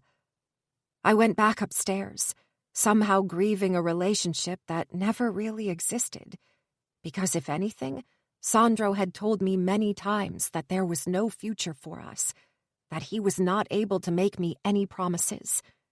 He even said that this was not my family, and yet it felt like I refused to hear all that. I gave so much more power too much meaning to his few tender attentions, his gentle touches, and our moments of passion. I could only blame my inexperience and my own naivete for all this. Why would he truly desire me? When I was back in the safety of my room, I looked at my phone. Even if home was the source of so many painful moments, it was also where I used to feel safe, loved, and cherished. It was where I once felt full of hope, with 1,000 dreams to accomplish, and I felt the irrepressible need to be back in my childhood room, to heal my broken heart. I called my mom. "Oh, Pumpkin," she cried as soon as she answered. "Oh, we were so worried about you, baby girl. The doctor said you had a bad reaction to a mosquito bite, and you were sent to the hospital." I forced a laugh. Yes, how crazy is that, huh? Only me, I swear. She let out a little sigh. "I miss you. Why don't you come home for a few days? I know you don't like it here so much, but sure, that's actually why I called. I have a lot of time off to catch up on, and I was thinking maybe I could come today." Oh, Marty! I winced, removing the phone from my ear as her voice turned higher and higher with her excitement, to the point I was sure only bats could understand her. "She's coming home! Marty, she's coming home!" I heard my father in the background, and I almost laughed at how chill he sounded compared to her. "Dad is asking if you need him to come pick you up." My heart swelled with all the love I felt for them. This was the unconditional, healing love I needed. I needed to be 16-year-old Lily again. I smiled, resting my hand on my heart that hurt just a little less. No, there's no need for Dad to drive 4 hours both ways for that. I'll take the train. Let me check the times, and I'll text you my time of arrival, okay? Oh, yes, of course. Oh, I'm so glad you're coming home. I will let Betty and Janet know, and maybe we can have a no party, Mom. It's not a coming home event. It's just your daughter spending a few days resting after a hospital stay. Got it? Low key, please. Low key, yes, of course. She took a deep breath. I love you, Pumpkin Pie. I love you too, Mama. I'll see you later. I started to pack the suitcase I had on the island, with some of the nice winter clothes Elena had purchased for me. They were all so bright, expensive, and so perfectly fitted. Maybe if the people at home saw me as the new Lily Matthews, they wouldn't pity me so much anymore. And maybe they could move on from the drama and let me move on too. I was going through the essentials in the bathroom, leaving behind all the things I didn't strictly need, when someone knocked at my door, followed by, "Lily, I'm bringing lunch."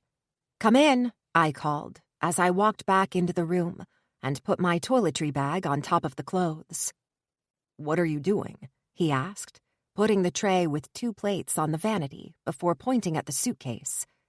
"The doctor said you needed rest." "Yes," I nodded, and since Pietro is gone for the time being, I decided to go home. "Home?" He frowned, apparently not liking the idea. "Yes, you know, home. What did you call it again? Hicksville?" "Why? What about Pietro? Are you going back on your word?" he asked with a cold edge in his voice. "I'll be back when Pietro comes back. I'll be here as I promised I would." "What happened? Why are you running away?" "I'm not running. I need to get better, and the best way to do that is to be with people who love me. People here care about you. I care about you." I couldn't even be mad at him if care was all he could give me. But I realized that I loved him too much for that to be enough. I need more. I need a commitment that you already told me you couldn't make. I want a genuine commitment, not one you feel obliged to give me. I deserve more. So I'm going home for a break. I think I deserve it. "Why now?" "Because I want to. Don't worry, I won't say anything." He let out a sigh of frustration as he ran his hand through his hair. "I know that. I always knew that. You love Pietro too much, and you'd never do anything to hurt him." Was this man really that blind? Yeah, Pietro. Just him. Idiot. I closed my suitcase and turned toward him again. "So there's no need to test me again, okay?" "I didn't test you. Matteo did." "But you knew." "I did. But it was the only way to ensure we would let you walk away. And I'm grateful for that. And now I'm taking what you're so generously offering. He looked around the room and ran his hand through his hair again, as if he was trying to figure something out. "Let me drive you home then. We could discuss logistics on the way." "No, it's okay. I've booked my train ticket and a taxi is on the way. I'll be okay, but I'll text you as soon as I get there." "Lily, don't do this. I don't understand. Did I do something?" "No, and that's exactly the problem." I forced a smile I hoped looked genuine. "No, you didn't do anything. I would be grateful if you could help me with the suitcase, though."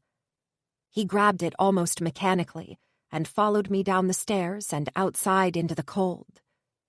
"What about when Pietro's back?" "You call me when you have a date, and I'll arrange my return. Is my apartment still available?" He tensed, grabbing the handle of my suitcase a little tighter. "Why do you ask? You don't need it. You've got this house." "Yeah, I don't think it's wise. We might end up in the same situation, and then Matteo will force us into choices we don't want. I think it's best I come in the morning and come back with Pietro after school, then leave once he's asleep. I think if we keep work and life well separated, we'll minimize the chance of a repeated ultimatum. We barely escaped once, so let's not tempt fate again." He pursed his lips, straightening as if my words offended him to the core. "I don't like this option." "It's the only option," I replied gently, as the iron gates opened to let the taxi in. "I'll figure it out," he added stubbornly. I nodded, not in the mood to argue further. "Thank you for everything. You take care of yourself, okay?" The taxi driver exited his car and grabbed the suitcase from Alessandro to put into the trunk. "Why does it feel like goodbye?" Alessandro asked as I opened the door of the taxi. His voice sounded faint, almost sad. I felt the lump of emotion build in my throat, and I tried to swallow past it. Maybe just see it as a see you later? I will be back, Alessandro. I promised. And I will take care of Pietro until he is able to do it all without me. "And then what?" he insisted. "And then?" I shrugged. "And then it will be goodbye," I replied, so proud of how strong and steady my voice sounded, despite the overwhelming feeling of loss I felt. I sat in the taxi and closed the door before tightening my coat around me. "Union Station, please?" I asked, as my voice broke with my silent tears. The driver looked in his rearview mirror. "Is everything okay, miss?" "No, but it will be," I replied, as the car went down the alley. I kept on crying, refusing to turn around and look at the man I knew was still on the steps. Who would have ever thought that I was going back to where I was first broken to heal? But part of me knew the devastating truth. There would be no healing from Alessandro Benetti. Chapter 18. Lily. Being home felt strange, as if I once belonged there but didn't quite fit right in this narrative anymore. At least I didn't feel like I usually did when I was here. I didn't feel the pain and the inadequacy of my disability, or the drama that followed poor little Lily all around town. No, but I didn't feel comforted and at home anymore either. I felt like a guest in my own house. I had changed, and I could see that in my parents' eyes, in the way they addressed me, even in the way people looked at me on the street yesterday, speculating. I was different. I'd known that before stepping off the train, But what I had not expected was how much I was going to miss Alessandro. How I felt so much more at home in his stupidly big manor and the house on the island than I did here. How the petty, childish part of me regretted that he didn't try to change my mind, and how he didn't try to contact me. I was having daily video calls with Pietro, but they were fast, too fast, and every time we ended it, I felt a loss that was irrational, but was still there. I sighed, looking at the ceiling of my childhood bedroom that remained exactly the same as it had always been, like a museum to who I had been before the accident, as if I'd died then. I guess that it wasn't completely wrong. A part of me had died then, and another part morphed on the island, in the arms of Alessandro. And now I was just here, in the place I didn't belong to anymore, while yearning for a place that was never mine. I grabbed my phone, letting the anguish settle on me from the painful absence of a text or voicemail, as it had been for the past 4 mornings. Scrolling down, I let my finger hover over his name. I could just give him a call, just to see how work was going, and if not having an assistant was an issue. I rolled my eyes and pressed the voicemail button instead, listening to the stupid message he'd left a couple of months ago for a contract he couldn't find. His deep, commanding voice brought tears to my eyes and caused my lungs to constrict painfully. I blinked back tears and put the phone back on the nightstand with a growl of frustration. I was my own mental terrorist. Why did I keep hurting myself like that? I sat up on the bed and moved the curtain a little. At least my mother's car was not in the driveway anymore, meaning that I was finally free to roam around the house without her trying to convince me to either come home for good or take me out to show me off to her friends. I went to the shared bathroom down the hall, but stopped for a few seconds in front of my brother's bedroom door that still sported his football team's stickers. I continued to the bathroom, as I couldn't help but wonder what Victor would have said about the whole situation. I let out a low chuckle as I stepped into the shower. Victor would have gone and kicked Alessandro's ass, Mafia boss or not. He would have kicked my ass too, saying that no man deserved my tears. But I also knew that if Victor was here today, I wouldn't have met Alessandro. What would my life be like now? I'd probably graduate from university, be on my way to getting a PhD, or maybe a junior physics teacher at the local high school. I'd probably be married to Andrew, who would be back reliving his former glory at the sweet age of 24 by taking a job as an assistant coach for the high school football team, while still hoping that the Bears would call him. I wiped the condensation on the mirror and looked at my reflection wrapped in the towel. Would I have been happy in that scenario? I probably would have thought so. I wouldn't have known any better, but I would have missed out on a passion that, despite being a source of heartbreak, had brought me so much more. I would have probably ended up at 40, choked in a life I finally realized I hadn't wanted. God, Lily, why so gloomy so early in the morning? I dressed in a pair of tight blue jeans and a short V-neck royal blue cashmere jumper that the stylist had picked.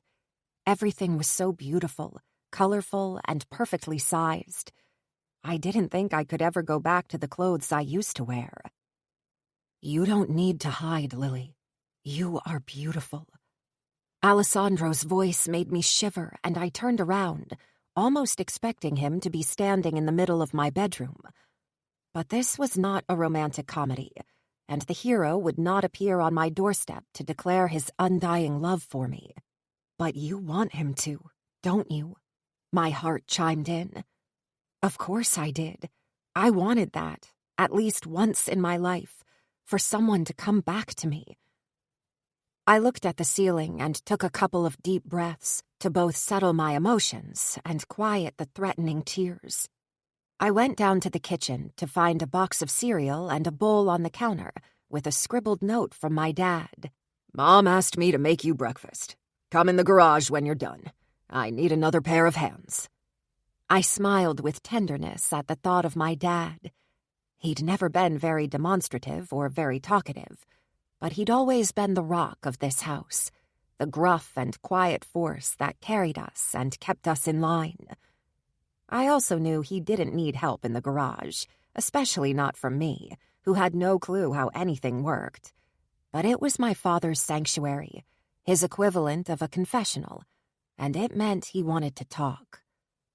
I ate the cereal full of sugar and slipped on my old, beat-up winter boots that my mother would probably keep forever. I grabbed one of my father's fur-lined flannel jackets he used for work from the coat rack, and the familiarity of the moment lifted a little of the sadness I felt. I walked into the garage from the side door, and the cold, thick air, foreboding snow, surrounded me as soon as I stepped in. "Do you think you should keep the garage door open like that? It's really cold, Dad." His head peeked out from the side of the open hood of the vintage Ford Mustang he has been working on since I was a little girl, and I suspect would never be fully finished. It was his outlet for so many feelings, and had been his bonding moments with Victor. "It's Illinois, sweetheart. It's practically spring today," he replied, disappearing from view again. I rolled my eyes, tightening the jacket around me as I walked closer to him. "Your mother left," he said without looking up. "Yes, I know. I checked before coming down." He stopped his work and turned his head slightly toward me. "Can you give me the wrench with the blue handle?" He jerked his head toward the massive toolbox. "First drawer." I picked up the wrench and handed it to him. "You know, your mom, she loves you, and she just wants you to be happy. He started, once he was back to his task. "It comes from a good place." "I know that, Dad, I do, but I'm not the kind of person to be paraded around like a circus dog." I sighed. "And I know she wants me to come to her club meetings so her friends could interrogate me about my life in Chicago."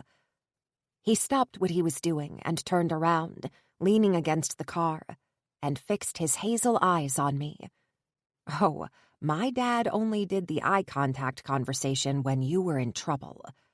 I tightened the coat around my waist, bracing for a conversation I was pretty sure I wouldn't like. "You never come here anymore. You're giving all the excuses under the sun, and we pretend we believe them, but we know you're avoiding home. After losing your brother, and almost losing you." He looked away and cleared his throat. A wave of shame mixed with sadness hit me square in the chest at seeing my father struggle with his emotions. It was so rare, and I hated being the reason for his turmoil. "It's hard for parents to realize that your home is not a source of comfort for your child, but a source of pain." "Dad," my voice cracked. "It is not you. It's never been you or Mom. I shook my head. How could I explain this without hurting them? "I know that, sweetheart, I do. I'm not mad at you. If anything, I grieve for you. I saw you fade away and slip more and more into that introverted young woman, and I could not help. Nothing is more terrible for a parent than to be helpless, faced with your child's pain." I nodded, remembering Alessandro's words. It was a universal concept, it seemed. "But you're different now. You're more alive, and Mom and I are very happy. Your mom just wants to show you everywhere. She's so happy." "I know." "Just humor her every once in a while." He chuckled. "It will make everything easier." I smiled. "Fine. I'll go to her next club thing." My dad looked at me silently, taking his wrench in the palm of his hand. "What is it?" I took a step toward him. "Dad, tell me, please." "You are in love with that man, aren't you?" I opened my mouth and closed it again, shocked that my father would notice that, and even more shocked that he would talk about it. Yes, I am." "Mm-hmm.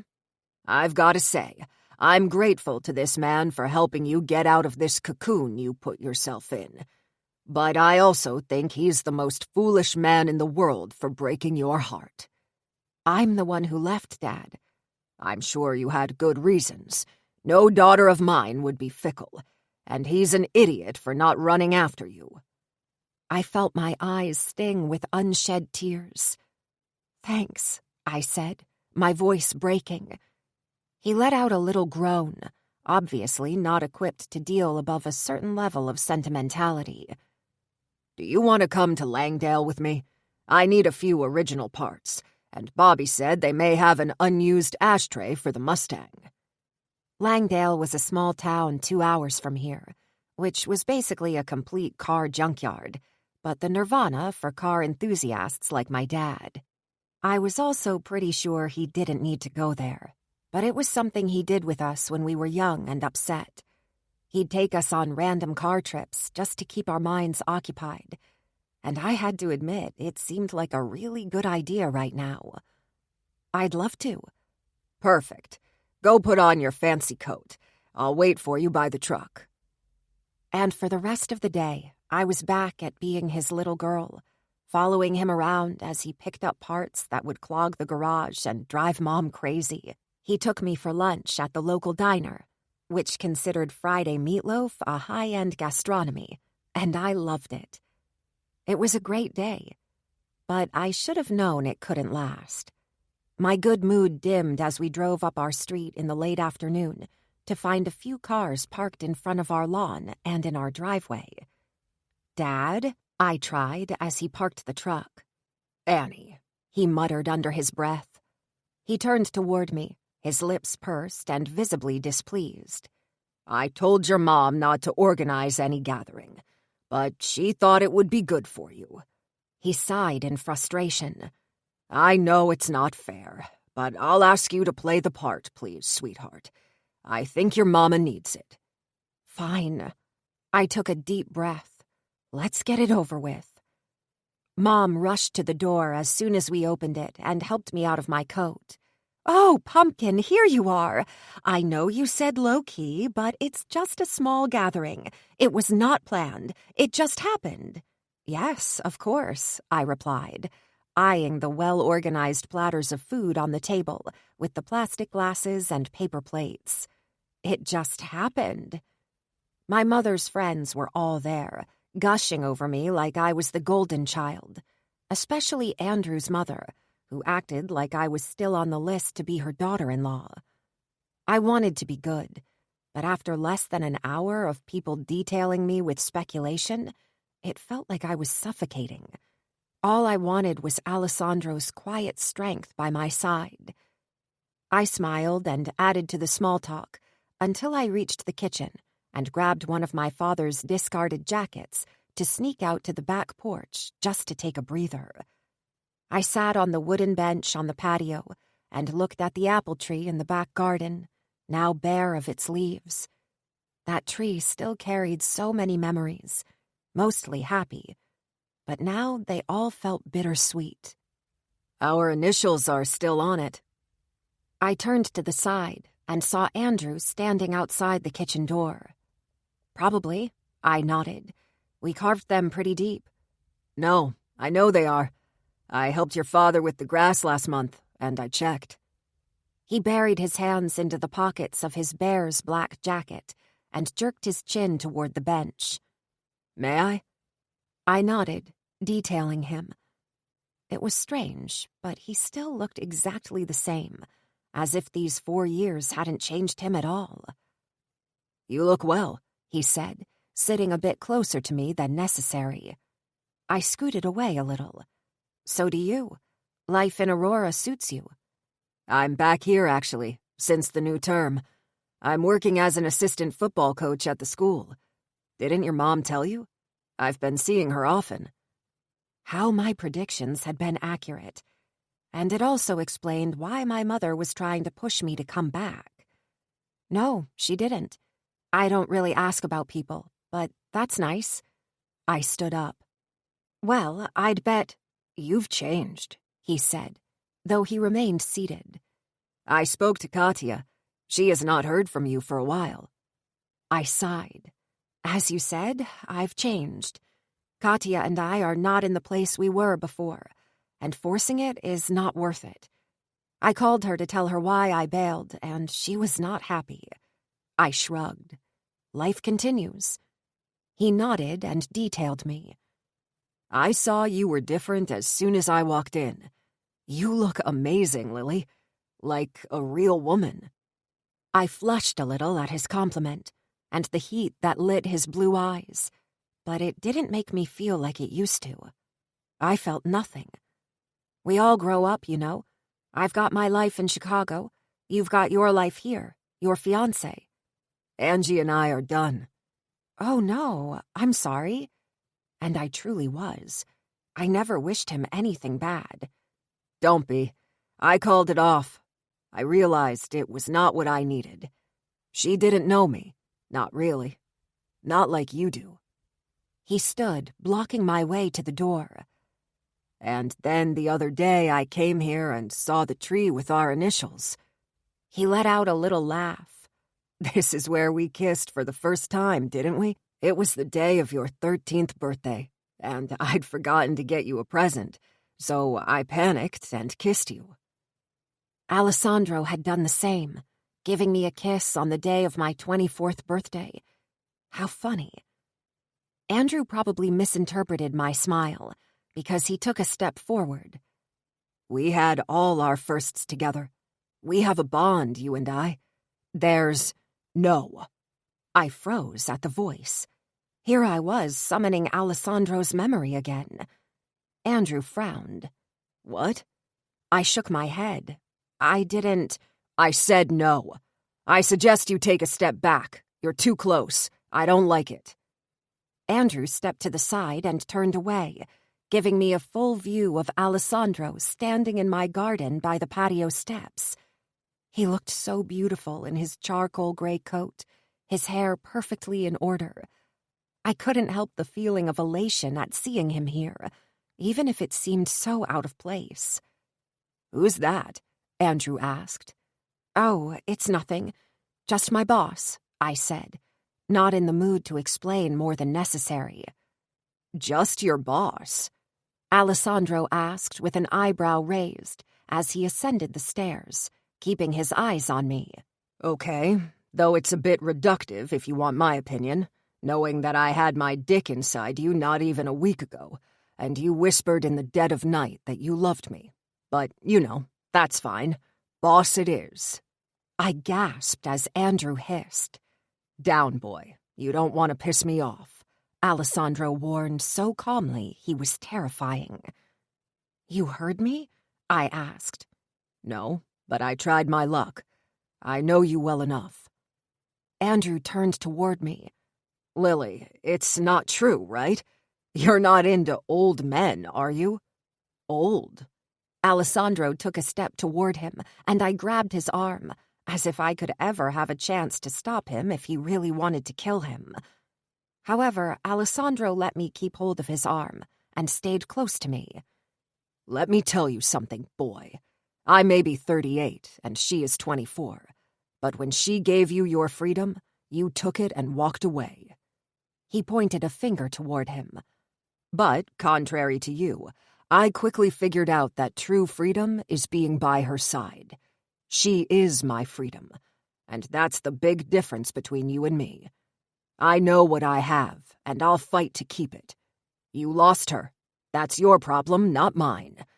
Now, I suggest you walk away because adults have to talk.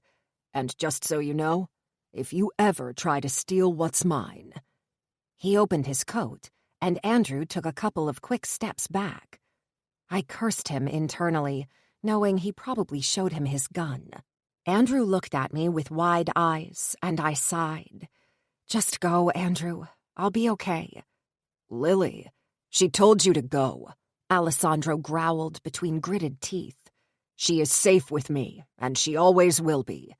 You, not so much." Andrew threw me another look before he went back inside. I let out a little sigh of relief, and Alessandro turned toward me with his cocky smile. "Hi." High? I crossed my arms on my chest and scowled despite my heart beating harder than ever. You didn't need to be mean to him, you know. He didn't do anything to you. His smile vanished and morphed into annoyance. Don't be mean? Beautiful, I wasn't mean. That boy is a waste of space and deserves a punishment far greater than humiliation. I don't deserve you. At least I know that. But some don't, and that's a crime far more unforgivable. He was not trying to get back with me. Alessandro let out a humorless laugh. Yes, he was, and fuck if I would ever let that happen. He took a step closer, and I didn't feel like taking a step back like I did with Andrew a few minutes ago. I wanted to close the distance and wrap myself around him. He let you go. He thinks you're convenient. I should shoot him on principle. I shook my head, but I couldn't help but smile as warmth spread into me. Lord, what kind of woman was I becoming if I found some sweetness in his threats of bodily harm to another human? Is that what you thought I was doing? That I was like him? That I wanted you because we were stuck on an island and because of Pietro? That you were convenient? I looked down at my feet, and he took another few steps closer until his feet were in my line of vision, and the woodsy cologne I missed so much wrapped around me. I shrugged. No? Did my voice sound as uncertain as I felt? I made it my life's mission to keep you away from every male in the office. Do you think that was an easy task? I knew it was weird, I gasped, slapping his arm playfully. He snickered. It worked. I sighed and looked behind him as the curtain quickly moved back. We had an audience. Why are you here? I knocked on the door and your father greeted me. I asked to speak to you, and he asked me if I was the idiot. I couldn't help but laugh as tenderness for my father squeezed my heart. I told him that I was, and he sent me out back when I saw a stupid boy trying to steal my girl. His girl. Butterflies started to make flips in my stomach. You let me go. I know. You said you wanted to leave, and after everything I've put you through, I thought you deserved that much, even if it made me miserable. I realized a little late. Sorry, amore.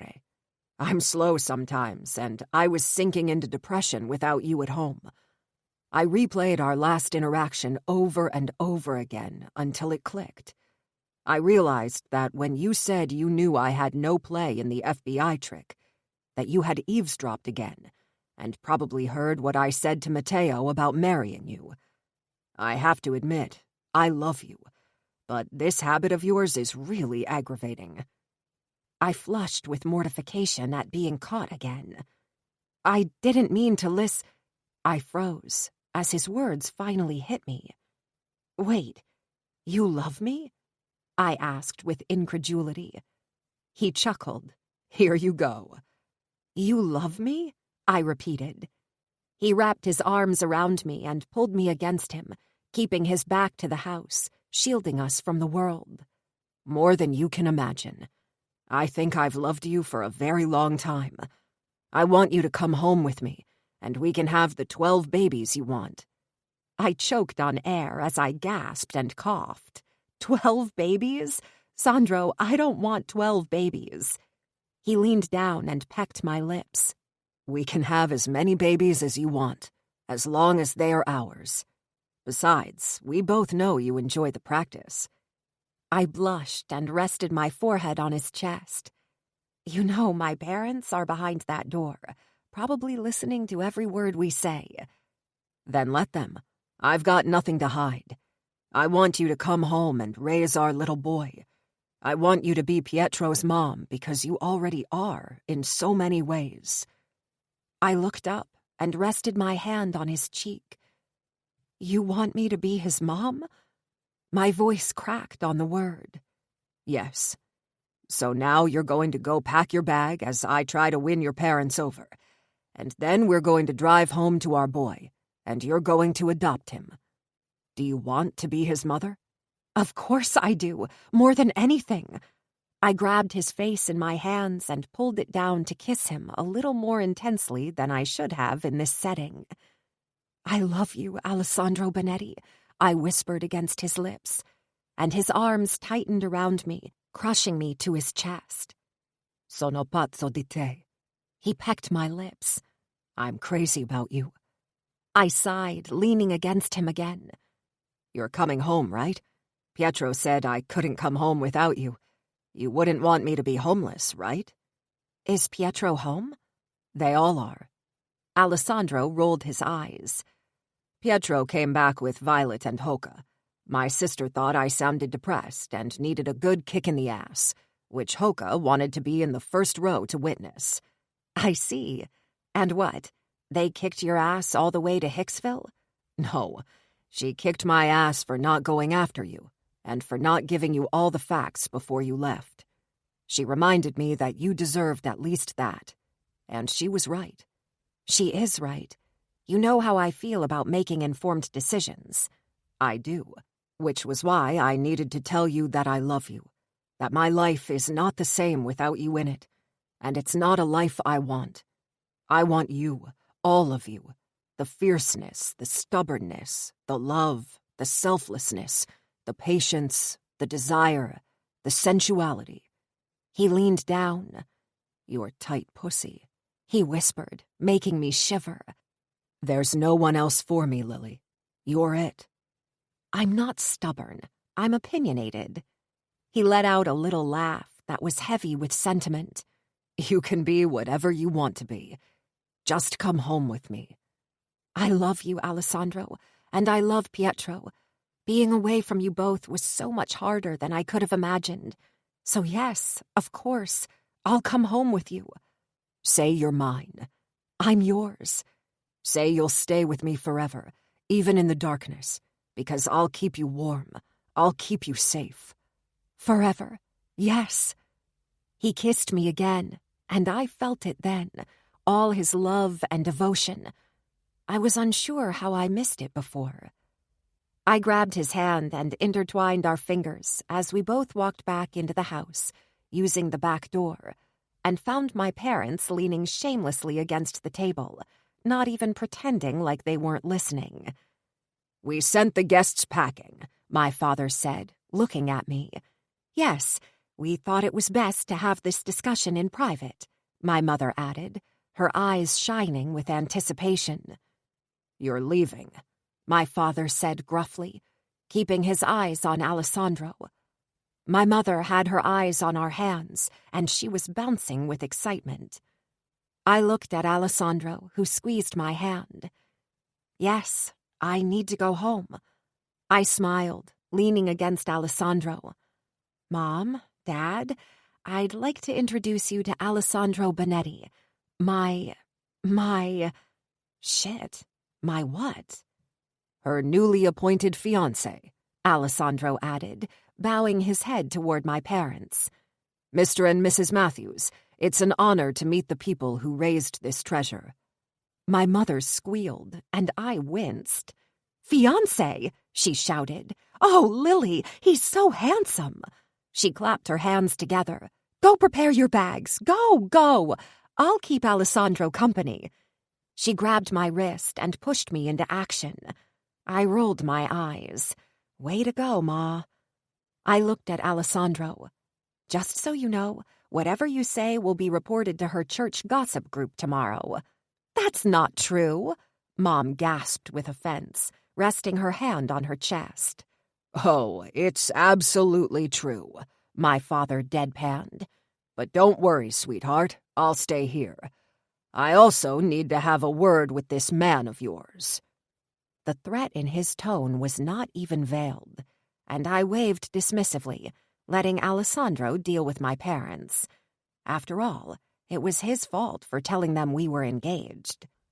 I packed my bag in record time, and by the time I went back downstairs, Alessandro was sitting at the table with a coffee and a piece of my mother's apple pie. She was sitting across from him, staring with a sort of awe, as if the man was the Messiah. My father looked at me and nodded. I approve. He's not as stupid as I thought he was. Thank you for the compliment, Marty. It means a lot. Sandro took the last bite of his pie. Mrs. Matthews. Please, call me Annie. Lord, after 10 minutes they were already Marty and Annie? Annie, he said with his dazzling smile.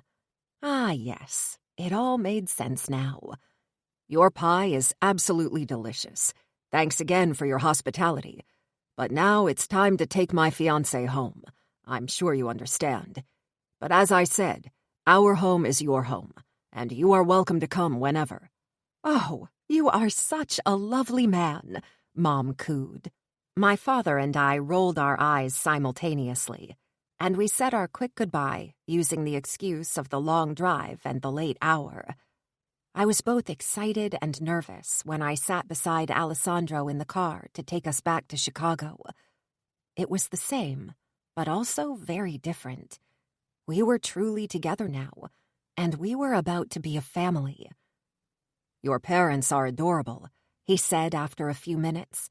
They are, but let's see if you still feel the same when my mother starts calling us every 5 minutes and sending us wedding inspiration emails.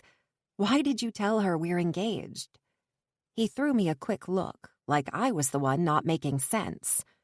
Because we are. I don't remember you asking or me saying yes. I made a commitment to you. I asked you to be the mother of our son. I promised you babies. This is a done deal, amore. And as for you saying yes, I'll get that out of you tonight. When you're on the verge of orgasm, you'll agree to anything. How dare you? I gasped in mock hurt. God, you're so cocky. Yes, I am. He lifted his pelvis from his seat. I thought we established that before. I shook my head and looked out the window, hiding the smile his confidence always called, and also because it was very true. I was not a rational woman when his hands were on me. Fine, he sighed. Marry me, Lily. Why? Why? He let out a startled laugh. Because there's no alternative to my happiness. Because it's you and me against the world, my love. And I want us to belong to each other, not only for us, but before God, our family, and our friends. I want to marry you because you're the very air I breathe, and because I don't think I could stop the darkness from swallowing me whole without your light. I didn't spare your life that day. You saved mine the day you walked into my office. You saved me from a cold, loveless life, from a heartless future. Marry me, my savior. How could anyone say no to that? I turned toward him, not caring that he could see my tears of happiness. I'll marry you, my heartless savior, because you may seem heartless to the world, but I know you have the biggest heart there is, and I, too, couldn't imagine my life without you. And my dick? I burst into laughter. Yes, and your dick. Thought so. He looked down at his lap. Good job, Colossus. I snorted, but reached across the seat and caressed his cheek. I enjoy Colossus, but I'm much more in love with that heart of yours, Sandro. Let's go home to our son. He turned his head and kissed my palm before concentrating on the road again. Let's go home, Vita mia, and not waste one more minute of our life together. I leaned against the headrest and closed my eyes, letting the car soothe me with its gentle motion as we made our way to his house, taking the first step of our life together. Alessandro saved me just as much as I saved him, and our story may not have started as it should have. It may not have been one for the storybooks, but it was ours, and for me, it was perfect. Chapter 19. Alessandro. I'd never been the kind of man to slack at work. I always saw the men leaving early as unmotivated, yet as soon as my lawyer dropped the papers, I left to go home to be with my son, my Lily, my sister, and my annoying brother-in-law, who were still at my house after a week. I was really ready for them to leave so we could start our actual life together. When I walked in, I followed the laughter to the kitchen, where I found Lily holding my adorable nephew, which really kicked my desire for paternity. I could imagine her pregnant with our child, her stomach growing gently. I never thought I would want that, this ideal family, yet with her, I wanted it all. "Sandro, I think you have a rival," my sister chuckled as her son snuggled on Lily's chest while she cooed at him. "I see." I rubbed my chin, pretending to think it over. "At least we know your son has some taste, not like his mother." "Sandro," Lily chastised. "Hawkeye's fantastic." I rolled my eyes. Violet and Lily were now best friends, something I had expected. They were both fierce, kind, and positive women. They had to become close, and it wouldn't have annoyed me if they didn't gang up against me. "When are you going home again?" I asked Violet, and she laughed.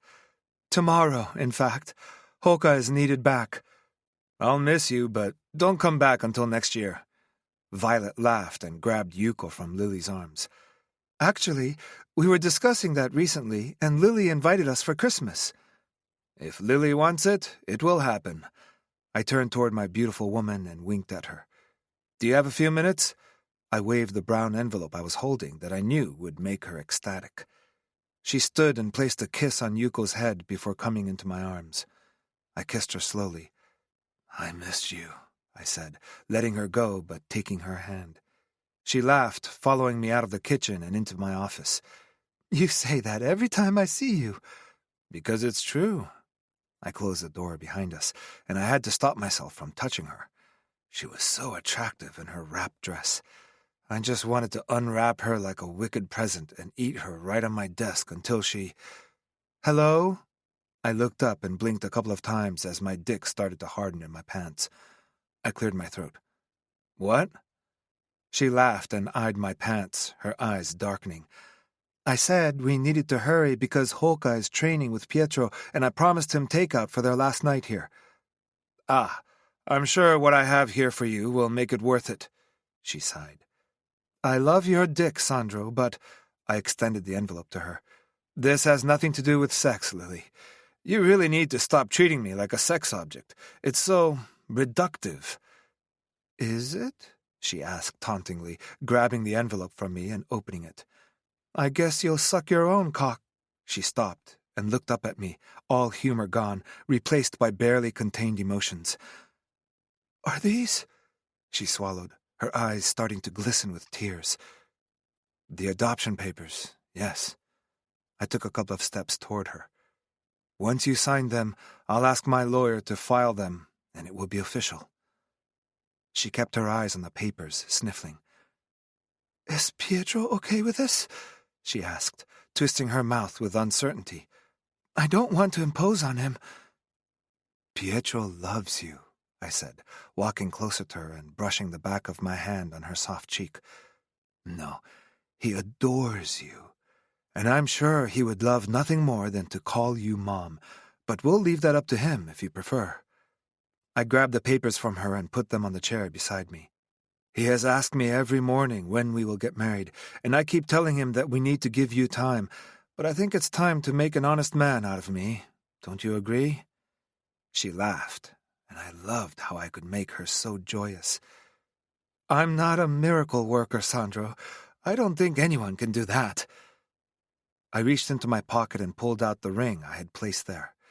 It was a custom-made, platinum 5-carat emerald-cut diamond ring surrounded by light pink diamonds. "I guess we'll need to see if it works then. Give me your hand, amore. Let me make it official." She extended her hand, which trembled with pent-up emotions. I slid the ring onto her finger, and all the jokes I had thought of faded as I looked at her slender finger now showcasing my ring. I felt the overwhelming love for this woman once more, and I wondered if I would ever get used to how much I loved her. I pulled her hand up and kissed the back of it. "This ring is stunning." "Not as stunning as you are, amore." I pushed toward her, trapping her between my desk and my body, pressing my erection against her stomach. "I want you." She looked at me for a second and licked her lips, moving to sit on my desk. I smiled as I pushed her down and saw her tight nipples peek out from her dress. I spread her legs and stood between them, resting my hands on the hem of her dress, knowing that once I pulled it open, I'd see her underwear soaked with her desire. I groaned, already tasting her arousal on my tongue, but as soon as I pushed the first side off, there was a sharp knock on the door. Lily barely had a chance to sit up before the doors opened to reveal Hoka dressed in nothing more than a pair of sweatpants and a tank top that revealed his tattoos. If he hadn't been so in love with my sister, and Lily with me, I would have killed him just because he showed all the things he had no business showing my woman. He detailed the scene with a half-smile. "Am I interrupting anything?" "Yes!" I barked as Lily shouted, "No!" She pushed me away from between her legs and moved to stand. "Ah, that's karma for all the cases of blue balls you caused me, brother. How does it feel?" Fucking uncomfortable, asshole, I thought, glaring at him. "Is there anything I can help you with?" Lily offered so amicably, walking toward him. "Ah, it's nice to deal with a person with manners. I hope you teach him some," Hoka said with a genuine smile. "Pietro and I are done with the training, but he asked if you were back. Something about the right outfit." Obviously, he was just as confused as I was, but Lily nodded as if it made sense, and for her, it probably did. Pietro and Lily shared something neither Hoka nor I could understand. She spoke to the part of him that men like us could never understand, and I was more than grateful that he had someone as kind and caring as Lily to fulfill his needs. "Okay," she turned toward me. "We'll be down soon." "And we'll finish this discussion tonight," I replied, making her blush before she disappeared out of the room. "I like her," Hoka said once she closed the door behind her. "She is amazing." "She is," I agreed, gesturing toward the bar in a silent invitation. He nodded. "I just can't understand what she sees in you, though." "You and me both," I snorted as I served us 2 glasses of scotch. "Though, I suppose I could say the same for Violet." "Yeah, me too. I guess we should thank our lucky stars and move on," he sighed. "I can't believe you almost let her slip away." "It was complicated." "No, it really wasn't. I was trying to stop you from making the same mistake I made. I told you to tell her everything and to trust her judgment, but it took Violet telling you the exact same thing for you to do something." I let out a little humorless laugh. "No, I just missed her more than anything in the world, and I didn't think I'd last one more day without her. Violet's advice just came at the right time." "We need extraordinary women to put up with us, and I have to say we're blessed to have them, despite us being so undeserving." He winked at me. "I saw the ring on her finger." I nodded, sitting on the leather chair behind my desk and gesturing to him to do the same. "I plan to marry her over Christmas. Since you guys will be here, it's really the perfect time." "Make her yours before she realizes it's insane?" He chuckled. "It makes sense." "Does it ever go away? This fear of losing her?" Hoka looked down at his glass for a few seconds, his humor morphing into deep contemplation. "Ah," he sighed. "I would love to say yes, that once you're married and have the life, the child, that once she saw the darkness and the monster lurking and still stayed, you won't be afraid anymore. But the truth is, I think you get even more scared, even if it is different." I ran my hand down my face. "I expected that much because the more I'm with her, the more you love her," Hoka finished for me. "And then, it's not her decision to leave you that you fear, it's all the dangers around you, because even if you knew before that you loved her, the longer you are together, the more you realize that she became your life, your reason for breathing. You become concerned about your own safety because you get that irrational fear that if you leave her alone, she will be defenseless, and once you know your world truly revolves around her—" He stopped and drank his glass in one go. "Welcome to the club of criminals in love." I don't like the word criminal. I'd rather be called morally gray. Hoka laughed. Morally gray? Okay, I like that. He sighed again, relaxing in his seat. But what you gain out of it really outweighs the fear. Coming home, being with your family, letting your walls down and just being yourself with people who love and accept you completely is beyond the best feeling. When Violet looks at me with her love and trust, despite all the horrors she went through because of me, there's nothing like it, man. You'll see. I can assure you, despite the fear, you will never want to change a thing. I nodded because I was already feeling it. I felt a rush every time I entered a room, and I saw her face morph with a big smile as her eyes stopped on me. How she rushed into my open arms as if I was her knight in shining armor. She's my life, I admitted. And she should be.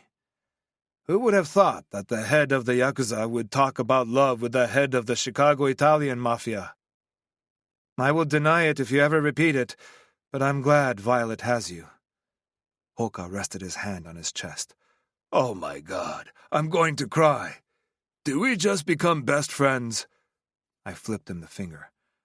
Did Pietro really want to see her, or did you just want to cause me a case of blue balls? He really did. The blue balls are just an added bonus. How is he doing? I asked with a certain apprehension. I was not really keen to let him train, and for him to be faced daily with his limitations. I also resented the fact that he refused to let me attend the training sessions, even if I understood his reasons. He is one of the strongest boys I've ever met, your son. He has the will of a whole samurai army. In Japan, we say that perseverance is strength, and Pietro is leaving me in awe. It doesn't matter how many times he falls, how many times he fails, he keeps standing up, ready to try again. He's getting stronger every day. He knows full well he'll never be exactly like everyone else, but he fights just the same. He turned toward me, and I saw his pride and amazement for my son so plainly on his face. I hope that my Yuko has even half of the mental strength your boy has. He is going to be a force to be reckoned with, and I can only imagine the boss he will be once he steps into your shoes. I leaned forward on my seat. If he so chooses. I will never demand him to follow this path. I know how dark and destructive it can be, and if the Benetti legacy has to disappear after me, then so be it. Pietro will have the freedom I was never offered. It's commendable. I don't think I'll be that noble with Yuko. He waved his hand dismissively. I don't think it will be something you need to think about. Your boy was born to lead. It is in his work ethic, his every gesture. Keizoku wa chikara nari.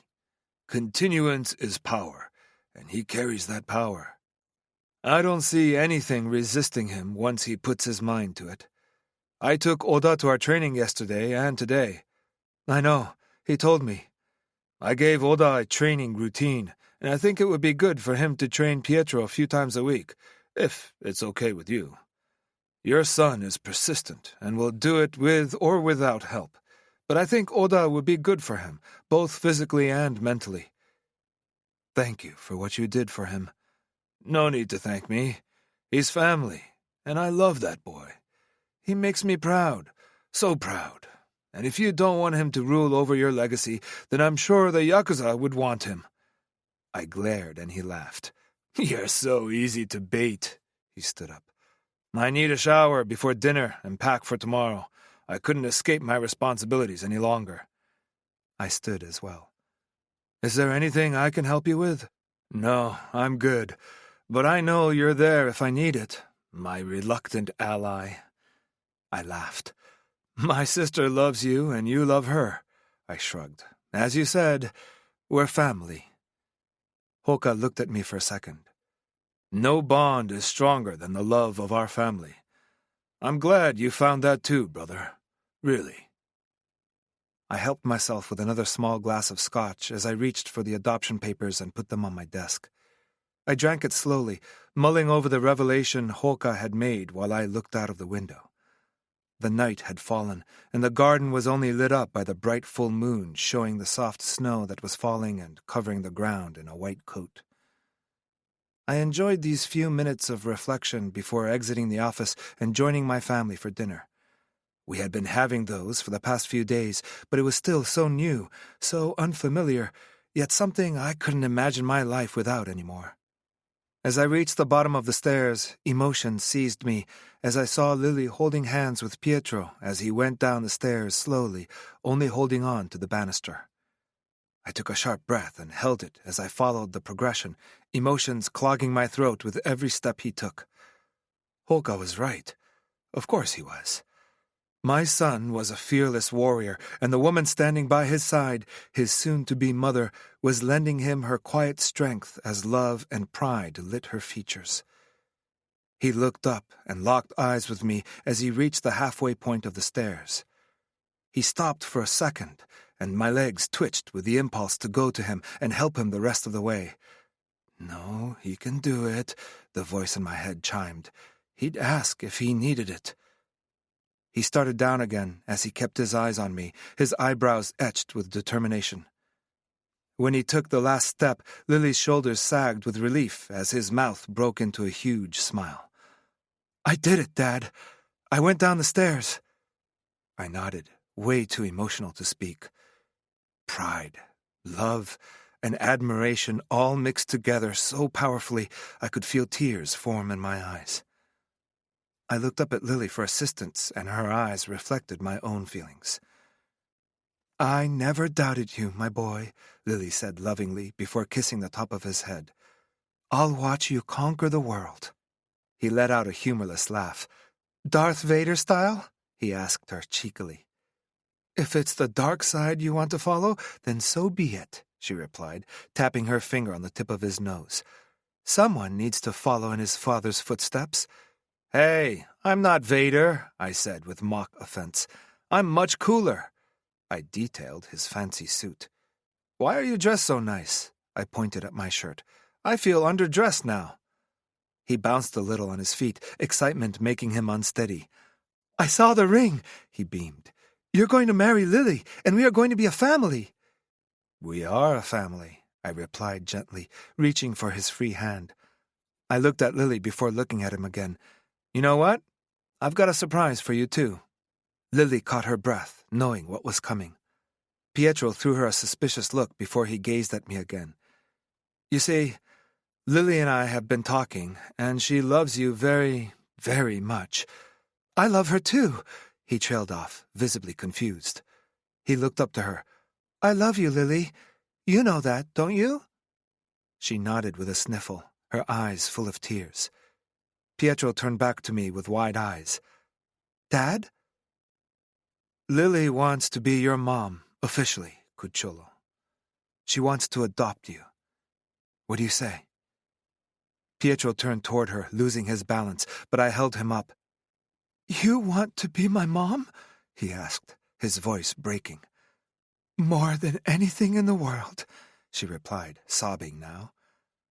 "Way to go, Sandro," I cursed myself. "I could have waited until tomorrow." "Oh!" Pietro let go of our hands and wrapped his arms around her. "Mom! You're my mom!" He started to cry against her chest. "Yes, I'm your mom." She kissed the top of his head, tears streaming down her cheeks. I blinked a couple of times and wiped a few tears at the scene before me. How could I not? "What's happening here?" Holka asked, coming down the stairs, freshly showered and holding hands with Violet. "Lily is going to be my mom," Pietro beamed, still holding on to Lily with dear life. "She's adopting me." Violet rested her hand on her heart as her smile turned tender at the scene in front of her. "Of course she is your mom," Holka said with a wink. "Family doesn't end in blood. I told you that." Pietro nodded. "Family is made of love, truth, and compassion. I remember, Uncle Holka." I walked to them and hugged them both, mouthing a silent thank you to my sister and brother-in-law. Family was love, trust, and compassion, and we had enough of that to last us a lifetime. Our journey as a family, our life together, was just starting, and as I held my two treasures in my arms, I knew that it would last forever. I'd been Lily Matthews' heartless savior, and she saved us in return. Epilogue. Lily. 12 years later. "Your daughter is driving me crazy," Sandro muttered as I was putting the casserole into the oven. I laughed, discarding my oven mitts, and turned to see him leaning against the counter, pouting like a little boy.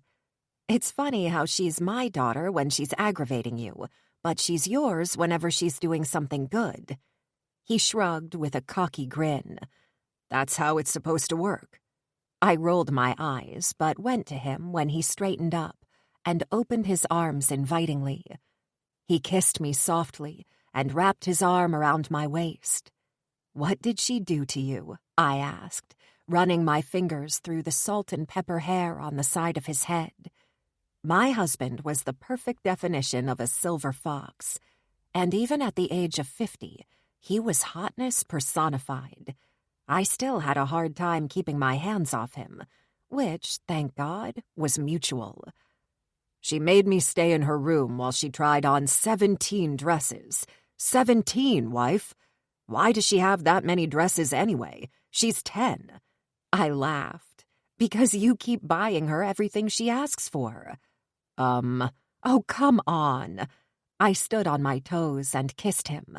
"She's excited. And you should be happy that it's not for Niccolo Genovese," I taunted, knowing how protective he got every time he thought about the puppy love crush our daughter had on Matteo Genovese's 12-year-old son. "She'll date him over my dead body," he said darkly. "At least he is in the outfit."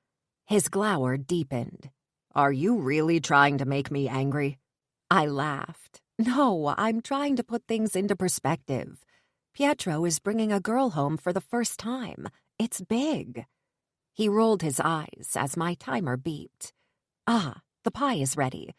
I wiggled out of his hold. "Why are you working so hard in the kitchen when you could be upstairs satisfying your demanding husband?" I laughed and got the golden perfection out of the oven.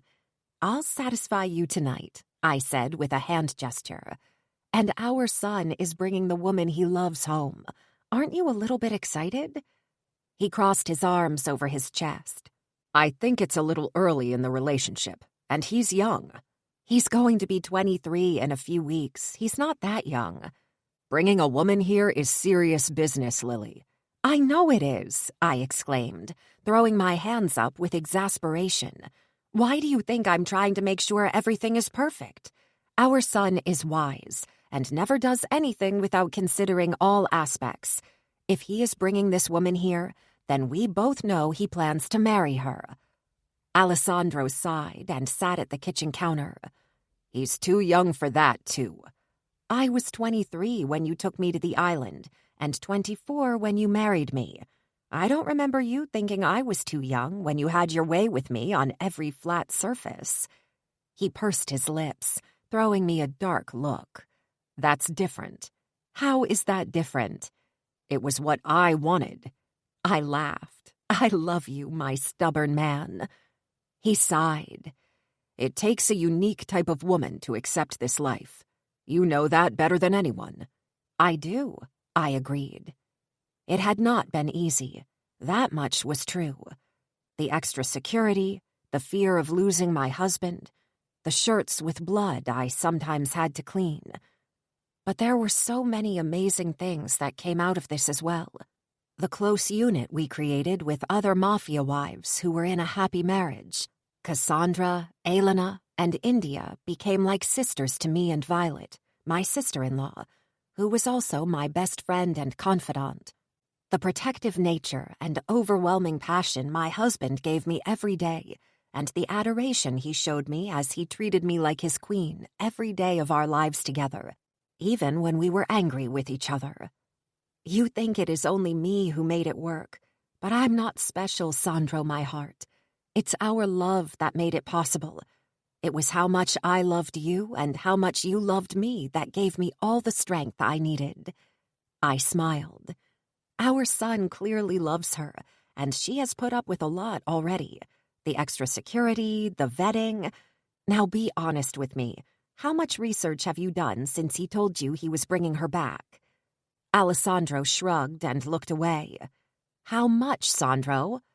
He is our son. I needed to make sure she was okay. Sandro, if you don't answer this second, you better remember how my body felt last night, because it will be weeks before you... I did it all, okay? All of it. FBI, CIA, and private detectives on her and her family. I did it all. I shook my head. You better pray our son never finds out, or he will be pissed. He snorted. Pietro is as protective as I am. Trust me, if the roles were reversed, he'd do the same. Tell him how his sister is all googly-eyed for the Genovese spawn and watch how he reacts. He's his father's son. It was true. Our Pietro was lethal and already feared by Alessandro's men. He had not yet fully taken his role as Alessandro's underboss, which he was supposed to take now that he was done with university. I looked at the clock and sighed. Pietro's private plane landed 30 minutes ago, and he would be home any minute now. And did you find anything of concern? Ah, Alessandro crossed his arms over his chest. Look who's not all high and mighty now about respecting our son's private life. How the mighty have fallen, he added with a mocking grin. Ah, and look who's going to suck his own cock tonight for mocking his wife, I smirked. I would always win when sex was on the line, and he was stupid to even try. It's not fair to hurt Colossus, who's a big fan of your mouth and your pussy, he said in a low voice. I blushed, still getting worked up by his dirty mouth after all this time. He sighed in rendition. She's great. More than great, actually. She's perfect. She's 25, a teaching assistant in history, and she is beautiful. I beamed, already liking the woman who was making my Pietro happy. Pietro is home! Victoria shouted, nearly flying down the stairs in her velvet purple dress. She'd probably been glued to the first-floor library window, waiting for the car once the gate opened. Vicky, princess, wait for us, Alessandro shouted. But Daddy, she whined. Victoria Benetti, Alessandro warned. But his deep fatherly tone made me swoon. Alessandro as a dad was almost as hot as a naked Alessandro. I smiled, removing my apron and extending my hand to him. Come on, husband, let's go meet our future daughter-in-law. We walked into the hall where Victoria was waiting, bouncing with excitement in her shiny black shoes. She really went all out today, and it warmed my heart. This little girl was my pride and joy, and my carbon copy, except for the black hair and the attitude. That was all her father. Alessandro went to the door and opened it, and we both looked outside as Pietro exited the car and turned to help his girlfriend out of it. He turned toward us and smiled, the joy on his face making me happier than I could describe. I knew the emotions were getting to Alessandro as well, as he cleared his throat and tightened his hold on my hand. She took Pietro's arm as he held on to his walking stick. Few people knew that it was a lethal weapon and contained a blade as sharp as a katana. It was a weapon he'd been trained with for years and could probably kill an army with. They walked up the stairs a little slower than most. She naturally matched his steps, and the way she held her arm showed that he could use her for support. This woman was attuned to Pietro's needs. She loves him, I whispered to Alessandro as we moved a little from the door. Yes, she does, he agreed reluctantly. God help us. Our son is going to get married. I was laughing at his words when they entered the house. Pietro was tall and muscular now, far from my little boy anymore. He was still so frighteningly bright that he could really become the evil mastermind we kept joking he would become. Pietro stopped in the middle of the hall and looked at me with so much pride. Mom, Dad, let me introduce you to my Emily." He looked down at her. "Emily, meet my mom and dad." Emily let go of his arm and came to me, extending her hand. "Mrs. Bonetti, it's such an honor to meet you. Pietro is so full of praise for his mother, and I feel like I already know you." I pulled the short, curvy girl into my arms and hugged her tightly. "It's so lovely to finally meet you, Emily. Thank you so much for making my little boy so happy." "Ma," Pietro whined. I gestured for him to come close after I broke the hug with Emily. "I don't care if you're 6 foot. You'll always be my baby boy.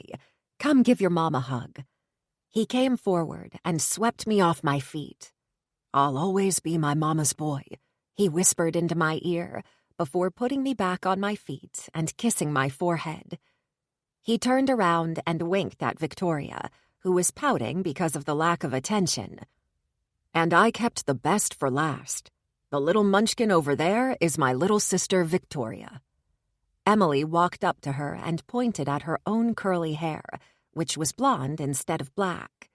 "We match," she said to Victoria. "You're so beautiful. Pietro told me you were a little princess, but you are even more beautiful than any princess I've ever seen." Victoria beamed up at her, and I knew she already won her over. "Do you want to come see my room? I've got the best dollhouse." "Vicky, baby, why don't you let Emily rest for a minute?" I tried, sending Emily an apologetic smile. "No, it's okay."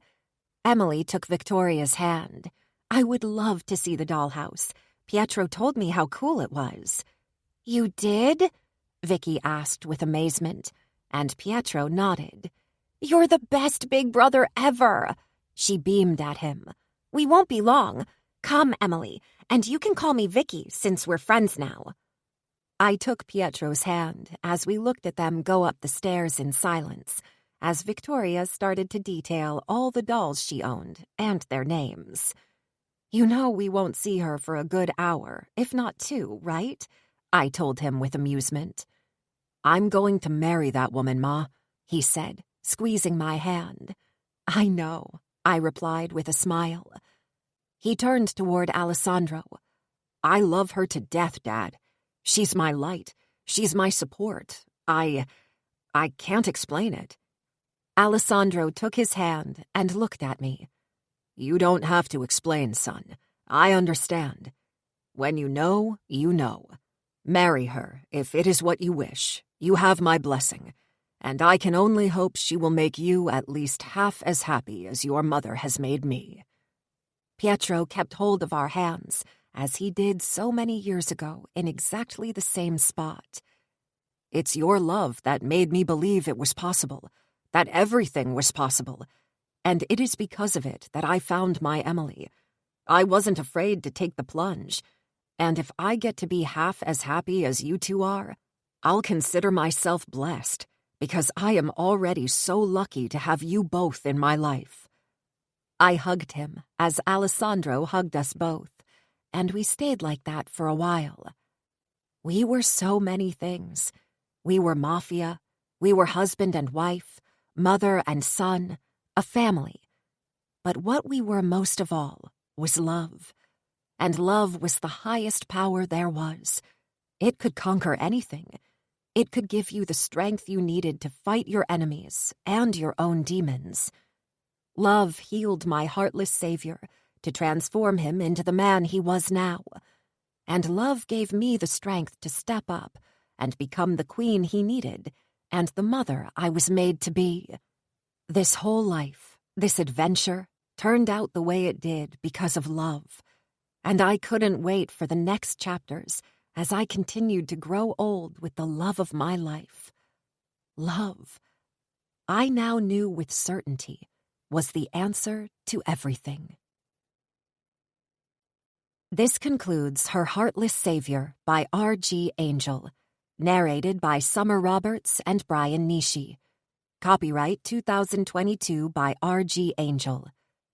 This unabridged audiobook is published by arrangement with R.G. Angel, care of SBR Media, and was produced in the year 2023 by Tantor Media Incorporated, a division of Recorded Books, which holds the copyright thereto. Please visit Tantor.com for more information on our growing library of unabridged audiobooks.